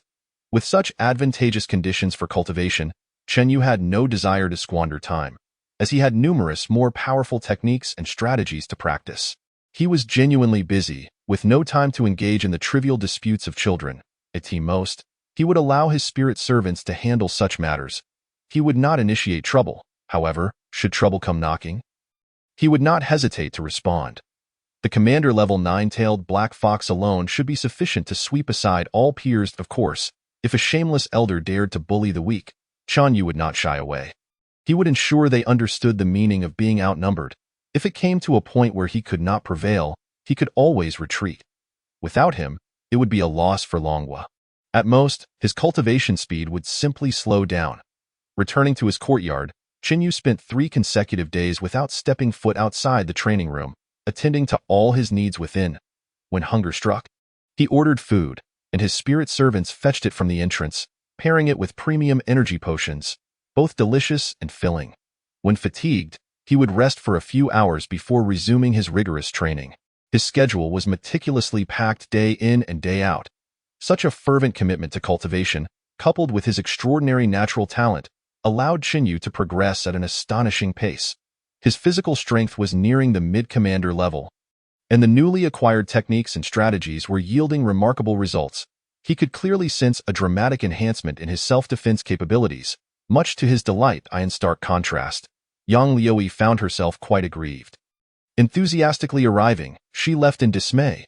She, along with Yuan Pan and Guanji, had been waiting for Chen Yu for a full 3 days. Thanks to her family's strong connections, she could enter the courtyard and, after discovering Chen Yu's residence, had taken to blocking his door. Yet aside from glimpsing a powerful spirit servant leaving to fetch food, Chen Yu himself was nowhere to be seen. The spirit servant had even ignored her, leaving her feeling quite vexed. Being a residence reserved for members of the National Defender Pavilion, Yang Liuyi dared not act impulsively or raise her voice, for the embarrassment would not only fall upon her, but also tarnish her entire family's reputation. A wave of despondency swept over him, deepening his resentment towards Chenyu. During a break in his cultivation, Chenyu, while eating, was preoccupied with observing Yang Lu Yiwen through shared vision. This girl looked somewhat familiar. Ah, yes, she was the troublesome entity who had previously sought to challenge him to a street race. Remembering her identity, Chenyu wiped his mouth and gestured for the nine-tailed black fox to dispose of the trash before ignoring her and continuing his secluded training. The fox understood the cue and, after discarding the refuse, swiftly approached Yang Lu Yiwen, activating its illusionary abilities without hesitation. As her eyes abruptly shifted from green to crimson, she immediately reacted. Wait, I just wanted to engage in a fair competition. Her words were cut short as the illusionary assault ensnared her, rendering her gaze vacant. Almost simultaneously, sensing an ominous presence drawing near, the nine-tailed black fox flickered back to Chen Yu's side. Not wishing to disturb his master's focused training, it quietly sat beside him. Unable to confront, he chose to evade. Meanwhile, at the entrance, a spirited elder, exuding an air of authority, stood before Yang Lu Yiwen. Observing her current state, he furrowed his brow and reached out to tap her forehead. Instantly, Yang Lu Yiwen regained her senses. Looking up at the elder, her cheeks flushed with embarrassment, she lowered her head and said, "Grandfather, I'm fine, don't worry. I, Yang Wen's granddaughter, am not someone who can be easily bullied." Her gaze, sharp as a blade, fixed upon the direction of Chen Yu's aura. Yang Wen's expression remained remarkably calm. "Young man, are you not going to explain yourself?" His voice, though not loud, carried a penetrating intensity. Previously immersed in his cultivation, Chen Yu suddenly felt a tremor run through him. Frowning, he withdrew from his meditative state, his expression darkening. "Why must you all force me?" Rising to his feet, he exited the training room. Heading towards the entrance while continuously summoning his soul servants, thousands, tens of thousands, hundreds of thousands, millions. The sky above the central district was shrouded in soul servants, casting an ominous shadow over the area, which, despite being daytime, appeared eerily dim and the air turned chillingly cold. Gulping, Yang Lu Yiwen regretted her decision to confront Chenyu. Was this really someone of her age? Both were S-class, yet how could he possess such overwhelming prowess? Beside her, Yang Wen frowned as well. Although these soul servants posed little threat to him, Chen Yu's talent left him astounded. At merely 18, wielding such formidable power, it was no wonder he was permitted to reside in this area. Truly impressive, however, the thought of his granddaughter being subjected to a mental attack displeased him. He snorted coldly, emanating a fierce aura that caused nearby soul servants to tremble, directly locking onto Chen Yu's presence. Realizing the situation, Chen Yu hesitated, contemplating whether to command his soul servants to attack, creating an opportunity for his escape. While it was a pity to abandon such a prime training environment, the prospect of remaining in a city with such a significant troublemaker was daunting. This capital city was not a place he wished to linger in. Just as Chen Yu resolved to flee, several powerful auras approached rapidly, arriving in an instant. These were the elders of the National Guard Pavilion. The commotion was too significant for them to ignore. Due to their location in the city center, those nearby had become aware of the situation, drawing considerable attention. The elders, as guardians of the realm, had no choice but to intervene. Aware of the unfolding events, Chen Yu hesitated for a moment, recognizing his difficulty in escaping. Reluctantly, he steeled himself and continued forward, stepping outside to meet the newcomers, without waiting for them to speak. He calmly addressed them. "Elder, disturbing someone else's cultivation hardly befits a senior. Youth, frivolously toying with others through mental illusions is hardly a commendable habit." Yang Tian narrowed his eyes, his imposing aura intensifying. His gaze scrutinized Chen Yu, taking in both his form and the multitude of soul servants prepared to strike at any moment.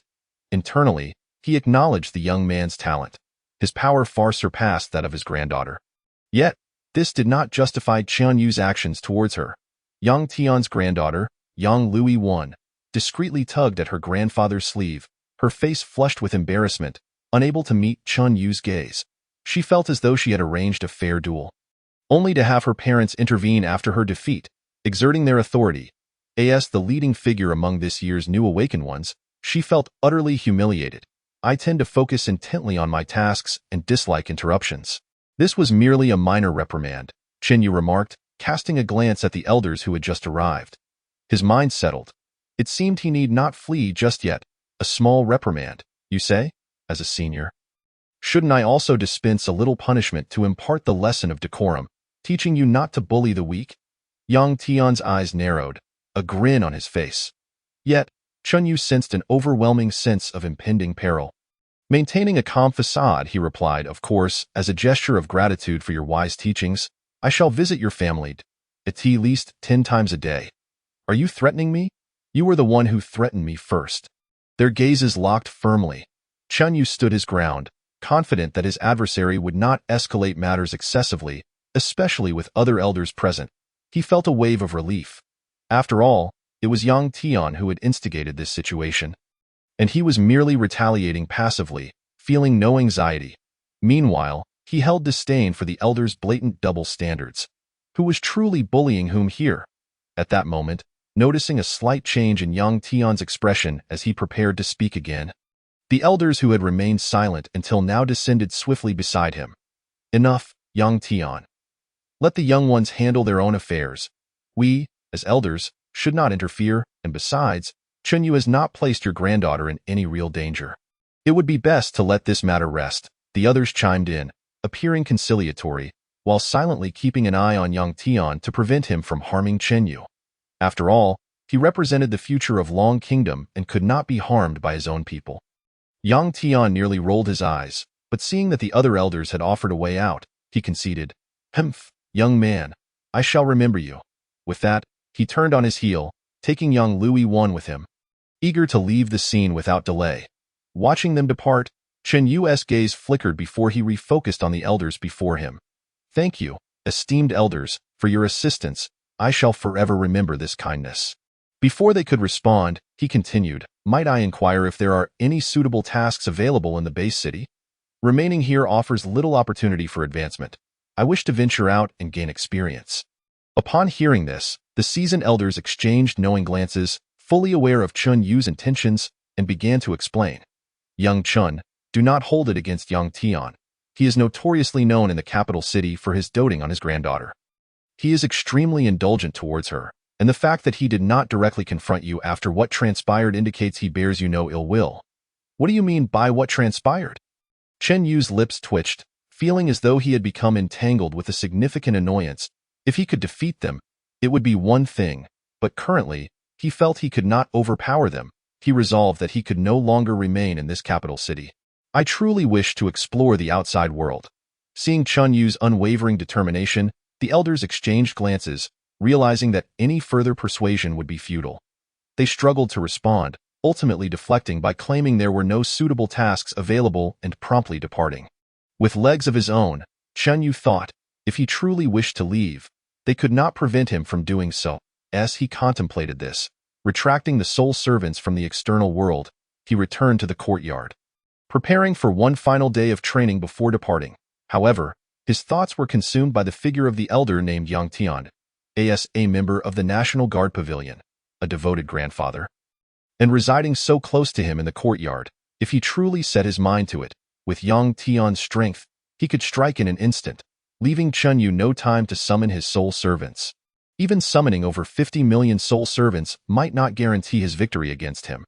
Feeling a headache coming on and increasingly aware of the immense danger he faced, Chen Yu found it impossible to concentrate on his training. Realizing that inaction might lead to greater chaos, he swiftly exited the training room and drove away from the courtyard, speeding towards the northern exit of the base city. Unbeknownst to him, the moment he left the courtyard gates, he was already being monitored by a host of elders. This young man is exceedingly cautious. Despite assurances that Lao Yang would not harm him, he still fled. How on earth did he attain such a level of handsomeness? If the situation were reversed and it were you, would you not also run? The likelihood is that you would. Now that he has absconded, discussing this serves little purpose. We must consider our next course of action. What can be done? First, we must ensure he is stabilized. If he is truly intent on leaving, even if we manage to stop him this time, he will undoubtedly attempt to escape again. Can you truly confine him? What then? He is tasked with a mission. Simply assign him one. That seems to be our only option. Yet allowing him to venture out alone is perilously unwise. We should send someone to accompany and protect him. At this moment, Chen Yu, desperate to depart, had already abandoned his sports car and made his way to the city gate. After submitting his identification, he disregarded whether the officials consented and took his leave. The instant he soared beyond the city walls, he felt an overwhelming sense of liberation. He summoned the three-eyed giant eagle and leaped onto its back, vanishing into the heavens with a swift rush. Within less than half a minute, a figure hurtled through the air to the city gate. Upon inquiring with the relevant personnel and learning that Chen Yu had already departed, Wang Wei's countenance immediately fell, his demeanor wholly dejected.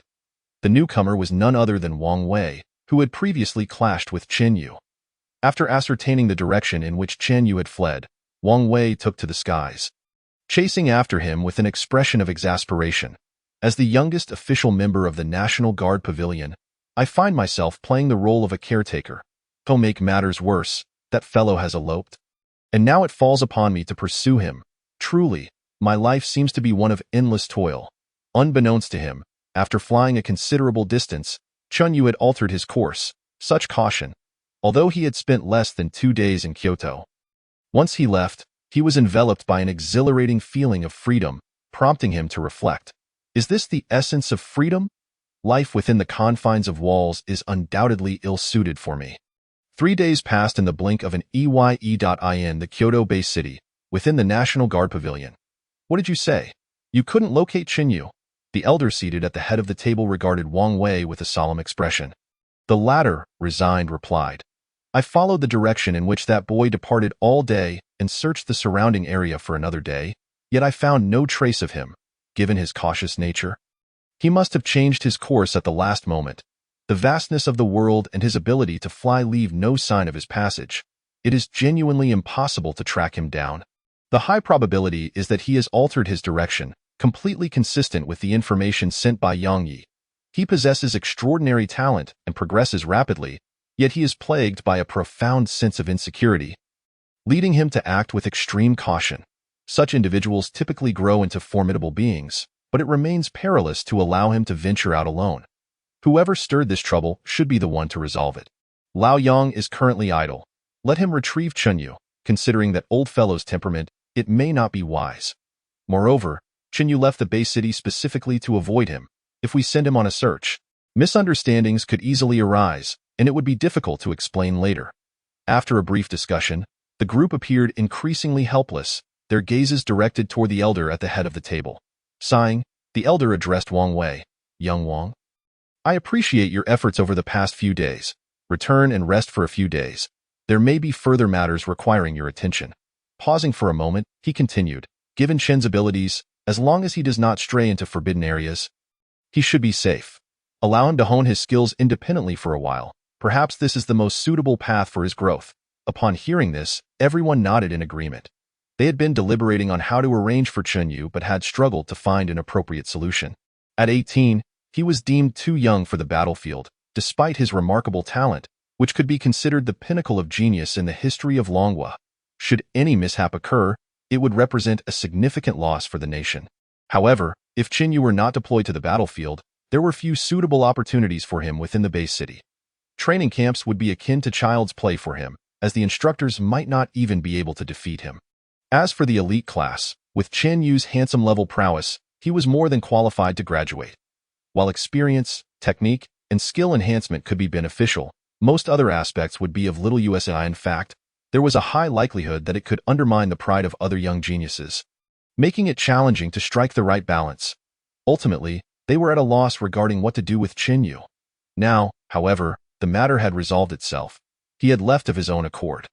Yet their hearts were heavy with worry. After all, Chen Yu represented the most promising hope for breaking the barriers of strength on Earth in nearly a century, a beacon for the future. Now, this promising star was adrift, his safety far less assured than within the base city. Leaving them with no choice but to fret it was all Yang Tian's fault. With this thought, the elders resolved to confront Yang Tian, chastising him for pressuring Chen Yu to leave due to his overindulgence of his granddaughter. Once such behavior occurred, it was likely to recur. They could not afford to let any future talents of Chen Yu's caliber bypass Yang Liuyi and Yang Wan. The current situation in Longhua was far from as stable and strong as it appeared. A single misstep could plunge them into an abyss of despair, leading to a national-level crisis at any moment. In such circumstances, it was unacceptable for the established generation to suppress the younger generation of super talents within the Bay City. Thankfully, they recognized that Chunyu was not of an extreme disposition. Had he been more radical, he might have resorted to drastic measures. With handsome-level combat power and a million soul servants, should he unleash his potential, even the formidable Kyoto Bay City would struggle to contain him, given the sheer numbers involved. If he were to target ordinary talents, it would yield catastrophic consequences. They were determined to prevent such scenarios from unfolding. With these thoughts in mind, the meeting concluded, and the group promptly made their way to Yang Tian's residence, succinctly recounting Chunyu's circumstances. Upon hearing his friend's mention of Chunyu, Yang Tian initially displayed dissatisfaction. But upon learning that Chunyu had exchanged barbs with him before leaving the Kyoto-based city, he immediately stood up, his expression filled with agitation. No, it can't be. How could he have fled? If a peak-level warrior from the National Guard is after him, I would surely run as well. Lao Yang, you have acted improperly in this matter. In the future, refrain from repeating such mistakes. Young people's affairs should be resolved by themselves. What business do you, as an elder, have intervening? Indeed, if one cannot measure up, it falls solely on Xiaoyang. Parents should not intervene directly, especially when you are a senior elder of the National Guard Pavilion. If Chunyu loses faith in the nation because of this, you will bear the greatest responsibility. You're well aware of Chunyu's significance, Lao Yang. Reflect on your actions. Your affection for your granddaughter is understandable. Yet one must not overstep boundaries. Some matters truly do not require your intervention.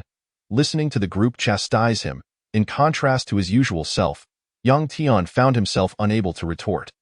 The strongest super genius in Longgua's recent history had been driven away by him, sending shivers down his spine.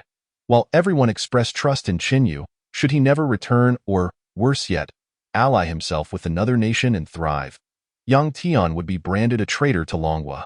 After all, intelligence indicated that Chunyu was entirely alone, lacking any ties. Longhua itself had not provided him with significant resources, and he had ascended through sheer perseverance, rendering the situation quite awkward. As an elder of the National Guard Pavilion, Yang Tian was acutely aware of the current predicament facing Longhua and Earth.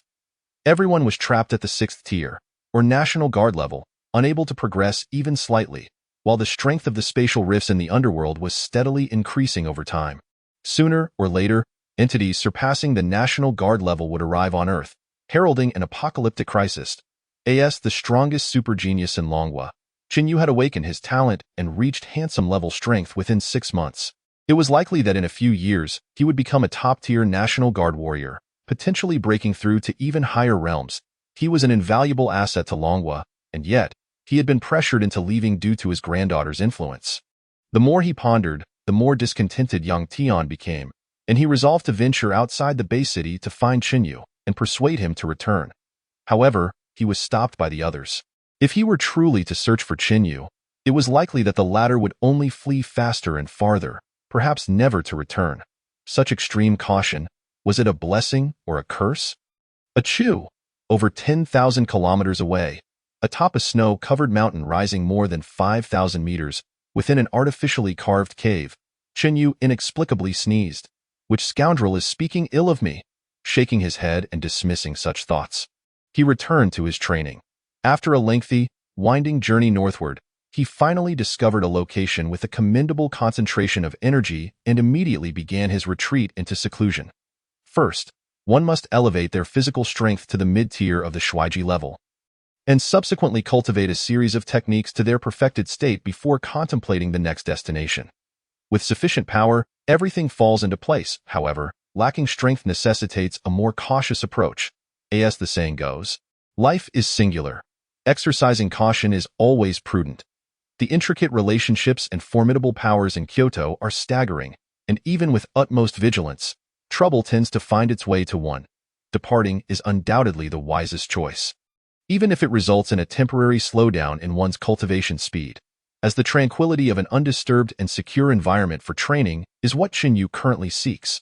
This desolate area, scarcely frequented by humans and rarely traversed by ferocious beasts, boasts an energy concentration several times that of other locales, making it an excellent spot for seclusion and training.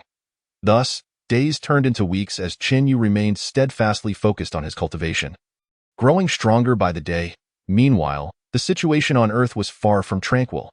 Various nations seemed to have a tacit agreement, plunging nearly half of the underground battlefields into intense conflict, with no resolution in sight.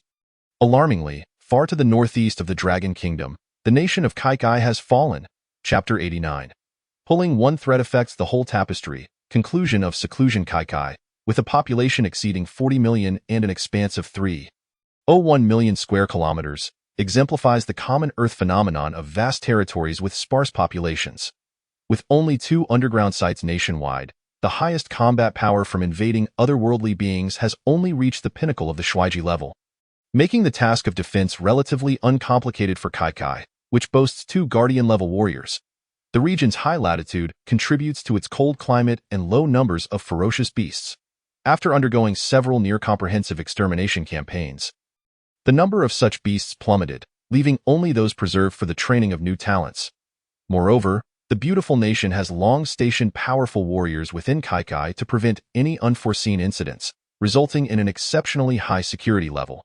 With Kaikai even declaring itself the safest nation on Earth. Originally, with a population barely surpassing 30 million and in such a secure environment, the population swelled by over 10 million in less than a century. Not all of this growth stemmed from natural births. Many were migrants or refugees from other nations, significantly boosting the country's demographic. In the current context of Earth, population equates to hope and nearly symbolizes national strength. A larger populace increases the likelihood of high-level talents emerging, naturally enhancing the nation's military might. Consequently, for an extended period, nations on Earth engaged in a population race, collectively enacting numerous favorable policies aimed at attracting refugees and citizens from other countries to bolster their own numbers. This situation persisted until the emergence of the Human Alliance, which mitigated the intensity of such policies, leading to their gradual withdrawal. During the decades these policies were in effect, Kaikai, as one of the few peaceful regions on Earth, benefited immensely from its gender imbalance, offering financial incentives, land, housing, and even wives. It became the primary beneficiary of such policies. Even the populations gained by the Dragon Kingdom and the beautiful nation paled in comparison to that of Kaikai. Of course, the Dragon Kingdom already boasted a substantial population and had little need for foreign influx. The beautiful nation, with 50 underground sites and a perilous environment, deterred many from migrating, regardless of the attractive policies in place. After all, one must have the means to enjoy wealth, power, and companionship. Otherwise, situations like your wife and daughter, I shall take care of, or your home, I shall occupy would arise. No man could tolerate such indignities.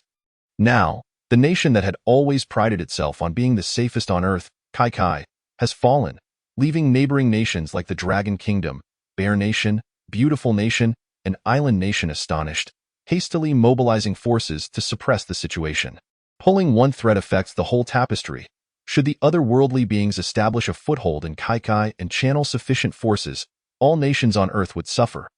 Hence, even amid escalating turmoil and large-scale incursions from foreign entities, nations are still organizing forces to quell the threat. In this precarious situation, Chen Yu, being isolated and overly eager to venture out without his communicator, remains oblivious, wholly engrossed in his cultivation. Ultimately, on the 32nd day of his seclusion, he successfully elevated his physical strength to the mid-tier of the Shuiji level, aligning closely with the strength of his spiritual power, and has perfected the techniques acquired in the Kyoto-based city. His exceptional talent allows him to learn at an astonishing pace, a fact that both pleases and frustrates him. Being outstanding often invites jealousy. Fortunately, with no one around, no one knows his true capabilities. This discreet journey of growth feels incredibly gratifying. Where to next? After stretching his body, Chen Yu pondered. Although he could continue cultivating here, he realized that his number of soul servants had not increased in quite some time. His modest goal of acquiring 100 million soul servants had been delayed for too long, and it was time to seek opportunities to fulfill it. However, a very practical question presented itself. Where am I? Unable to decipher it, he decided to let it be. With a sweep of his senses, he perceived everything within a radius of several thousand meters. Summoning a 3-eyed giant eagle, he leapt into the air and swiftly flew towards the nearest aura. In the blink of an eye, he arrived at his destination. A colossal snow rabbit standing several meters tall. exuding an aura of third-tier strength, corresponding to the school-level combat power. A single mental shock dispatched it, its soul soaring skyward, swiftly merging into Chen Yu's brow. This direction seems promising. Having completed this, Chen Yu instructed the three-eyed giant eagle, which flapped its wings, stirring up a fierce wind as it soared forward, instantly vanishing into the horizon. Uncertain of the direction he was heading, Chen Yu trusted that as long as he remained cautious, he would not encounter danger on Earth. To ensure his safety, he deployed 100,000 flying soul servants to scout ahead, deliberately reducing the eagle's speed to provide ample reaction time in the event of a significant threat. Thus, he flew aimlessly for over 10 days, encountering no base cities along the way, but traversing numerous snow-covered mountains and collecting over 1,000 ferocious beast soul servants. The combat power of these beasts all reached the school level. Those that could survive in harsh natural environments undoubtedly possessed formidable strength, with his own power significantly enhanced and an abundance of soul servants. Chen Yu no longer felt the need to indiscriminately gather every creature he encountered. He now maintained certain standards for soul servants. Unless faced with a large-scale beast tide or foreign entity, he would not overly concern himself, simply amassing what he could. For routine skirmishes, he would certainly select only the best.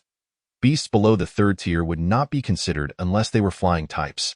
With so many restrictions, to still harvest over 1,000 soul servants is a testament to the high quality of beasts in this region. Regrettably, there were no beast tides encountered. Otherwise, a significant bounty would have been assured. Relying solely on serendipitous encounters along the way proved inefficient. Thus, while aimlessly flying and collecting soul servants, Chen Yu unexpectedly beheld the ocean for the first time since his arrival, a fascinating sight. Summoning another 100,000 soul servants for reconnaissance, he dived to the ocean floor, confirming the absence of danger before surfacing over the ocean. He chose not to delve deep into the waters, instead flying along the coastline. The ocean stretched infinitely. Who knows if he would find a place to land? Flying over land felt comparatively safer. Within a few days, attuned to the distant intel relayed by his scouting soul servants, Chen Yu swiftly shifted his perspective, and a vast base city shrouded in smoke emerged into view, its scene causing his brow to furrow. Chapter 90. A dire situation, a race against life and death from the seemingly endless crumbling city walls and the expansive yet orderly structures surrounding them. One could discern the former grandeur and prosperity of this base city. Even its exterior was exceptionally well planned, with vast tracts of land utilized efficiently.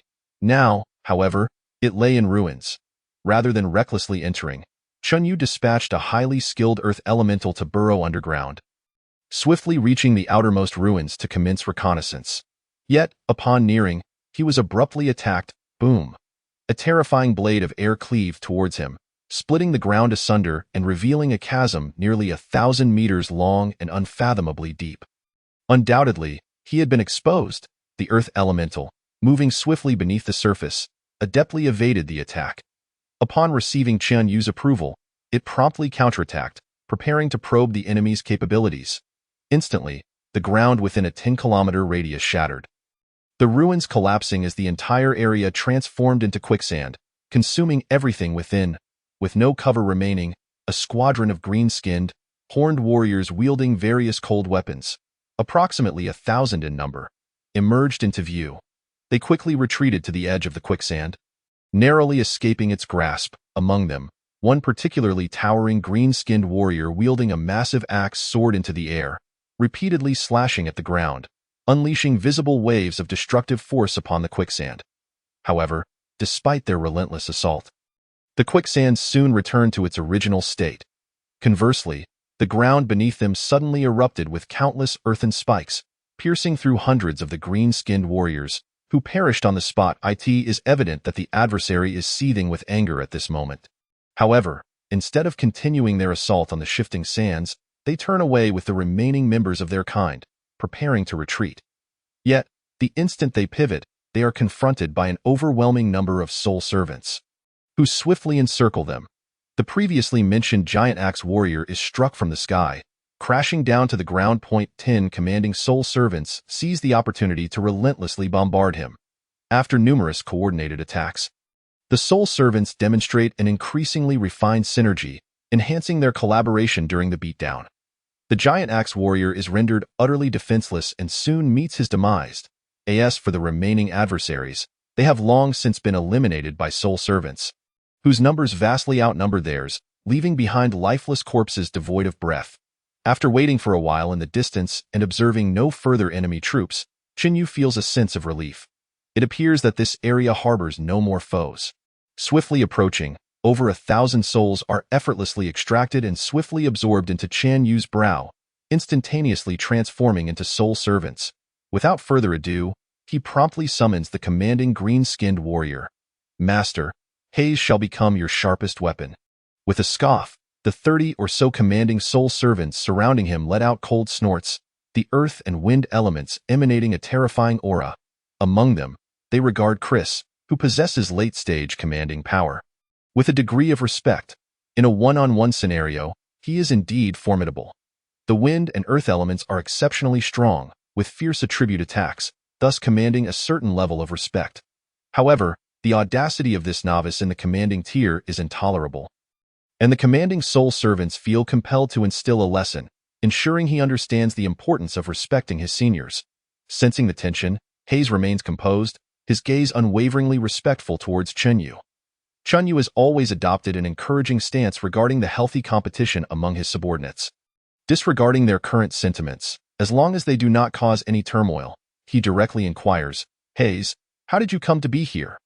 In response to your command, Master, our green-skinned Ramhorn tribe, under the leadership of General Eddie, successfully defeated the human defenders, seizing control of the entire underground battlefield and breaching the human base city. This territory now belongs to us. After expressing this with a hint of pride, Haze quickly realizes that he is now a sole servant of Chenyu, and with a mere thought, his existence could be obliterated. He promptly kneels, bowing his forehead to the ground, and respectfully states, Master, Haze is absolutely loyal to you, with no second thoughts. Whoever you command me to slay, I shall do so. There is no need for such formality. I am not that petty. What level of strength does Eddie possess? Chenyu's concern now lies with this matter. Without hesitation, Haze responds, according to the power classifications in your world, General Eddie possesses peak national defense level strength. The 5 great generals under him also possess national defense level strength, with 2 reaching mid-tier, and the others merely entering the national defense level. After a brief pause, seeing Chenyu nod in understanding, Haze continues, in addition to the national defense level strength, we have dispatched over 100 commanding level warriors this time. I am merely the weakest among them, hence assigned to the periphery. Are you implying that there are still your kin within the ruins of that base city? Chenyu furrows his brow. Fortunately, the soul servants tasked with reconnaissance have reported no enemy presence or attacks, indicating that he is currently safe. However, safety at this moment does not guarantee future safety. Chenyu immediately withdraws the soul servants into the soul nurturing space, retaining only the commanding level soul servants as guards, and swiftly departs the area, traveling to a distant location. During this time, he learns more about the situation through inquiries.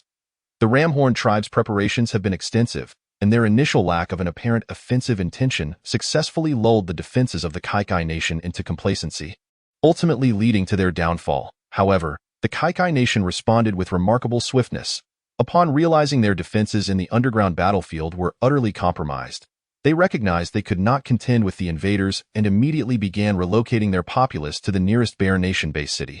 Although the two nations have historically had some friction, their relations are generally mediocre. In this life-or-death moment, the Bear Nation did not refuse assistance, choosing the path of righteousness.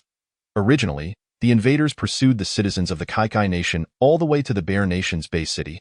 But the well-prepared Bear Nation repelled them, decisively retreating to regroup with their forces, and are currently besieging another underground battlefield and base city of the Kaikai Nation. Their objective is clear: to conquer the entirety of the Kaikai Nation and, in alliance with another faction of invaders, to seize control of the planet. However, due to reinforcements arriving from various fronts, both sides have entered a state of extreme stalemate. Nevertheless, the invaders are continuously reinforcing their ranks, while the Allied forces struggle to organize a timely counteroffensive, as they are far away and also occupied with repelling formidable foes. Thus, the situation remains highly unfavorable for humanity. At any moment, the balance could be disrupted. Meanwhile, within the ruins, one of the 6 national defense-level powerhouses involved in the Ramhorn tribe's invasion resides, accompanied by 10 commanding-level warriors. Well, now only 9 remain. Understanding the current predicament, Chen Yu inquires, Hayes, how many of you do you believe would be required to defeat that national defense-level powerhouse? At least 100, I would say. Upon reaching the 6th tier, one undergoes a transformation, with immense enhancements in all aspects, far beyond the capabilities of 5th-tier strength. Hayes replies solemnly. Nodding, Chen Yu is not overly surprised by this information. Having already gleaned such details from other invader soul servants, he then asks, are you familiar with the roads here? Yes, Hayes responds, a look of confusion crossing his face at Chen Yu's sudden inquiry. That's all that matters. Lead me to another base city in the Kaikai Nation, Chen Yu commands. Hayes, naturally, does not dare to disobey. For now, they cannot contend with the national defense-level adversary, so they must regroup with allied forces, seeking powerful allies in hopes of capturing an invader of national defense-level strength for Chen Yu to absorb. However, just as they prepare to depart, the far-off reconnaissance soul servants abruptly lose contact. Chen Yu's expression changes, realizing he has likely been discovered, and he immediately signals for the 3-eyed giant eagle beneath him to flee swiftly. Yet, the ensuing situation leaves him bewildered, for the enemy persists in tailing him. No matter how Chen Yu alters his course or dispatches soul servants to impede and distract, it proves futile. The enemy remains steadfastly behind him. The fleeting yet formidable aura indicates that this is most likely the national defense-level powerhouse. Trouble brews. A sensation of being targeted overwhelms Chen Yu, causing discomfort, yet he reacts swiftly. The 3-eyed giant eagle possesses remarkable speed, and he can send forth soul servants to obstruct the pursuer's advance, which should buy enough time to reach the other base city. He has considered retreating to the Dragon Nation or heading to the Bear Nation. However, the former is significantly farther away than proceeding to another base city in the Kaikai Nation, while the latter's route is obstructed by the enemy. With no other options, he resolves to head to the other base city or take flight over the ocean. Ultimately, he deems the former as the more reliable choice. How infuriating, continuously dispatching soul servants to delay the pursuer. Many of them fall in battle, and Chen Yu's expression turns grim. The race for survival has begun. Chapter 91. None are fools. The Ramhorn tribe has undertaken extensive preparations to seize the Kaikai Nation as a foothold for their invasion of the planet. The most fundamental step has been to thoroughly memorize the terrain of this area, the locations of the 2 major base cities, Yinchuan and Xinji, and the position of the underground battlefield, ensuring they can locate these landmark areas at a moment's notice. Regardless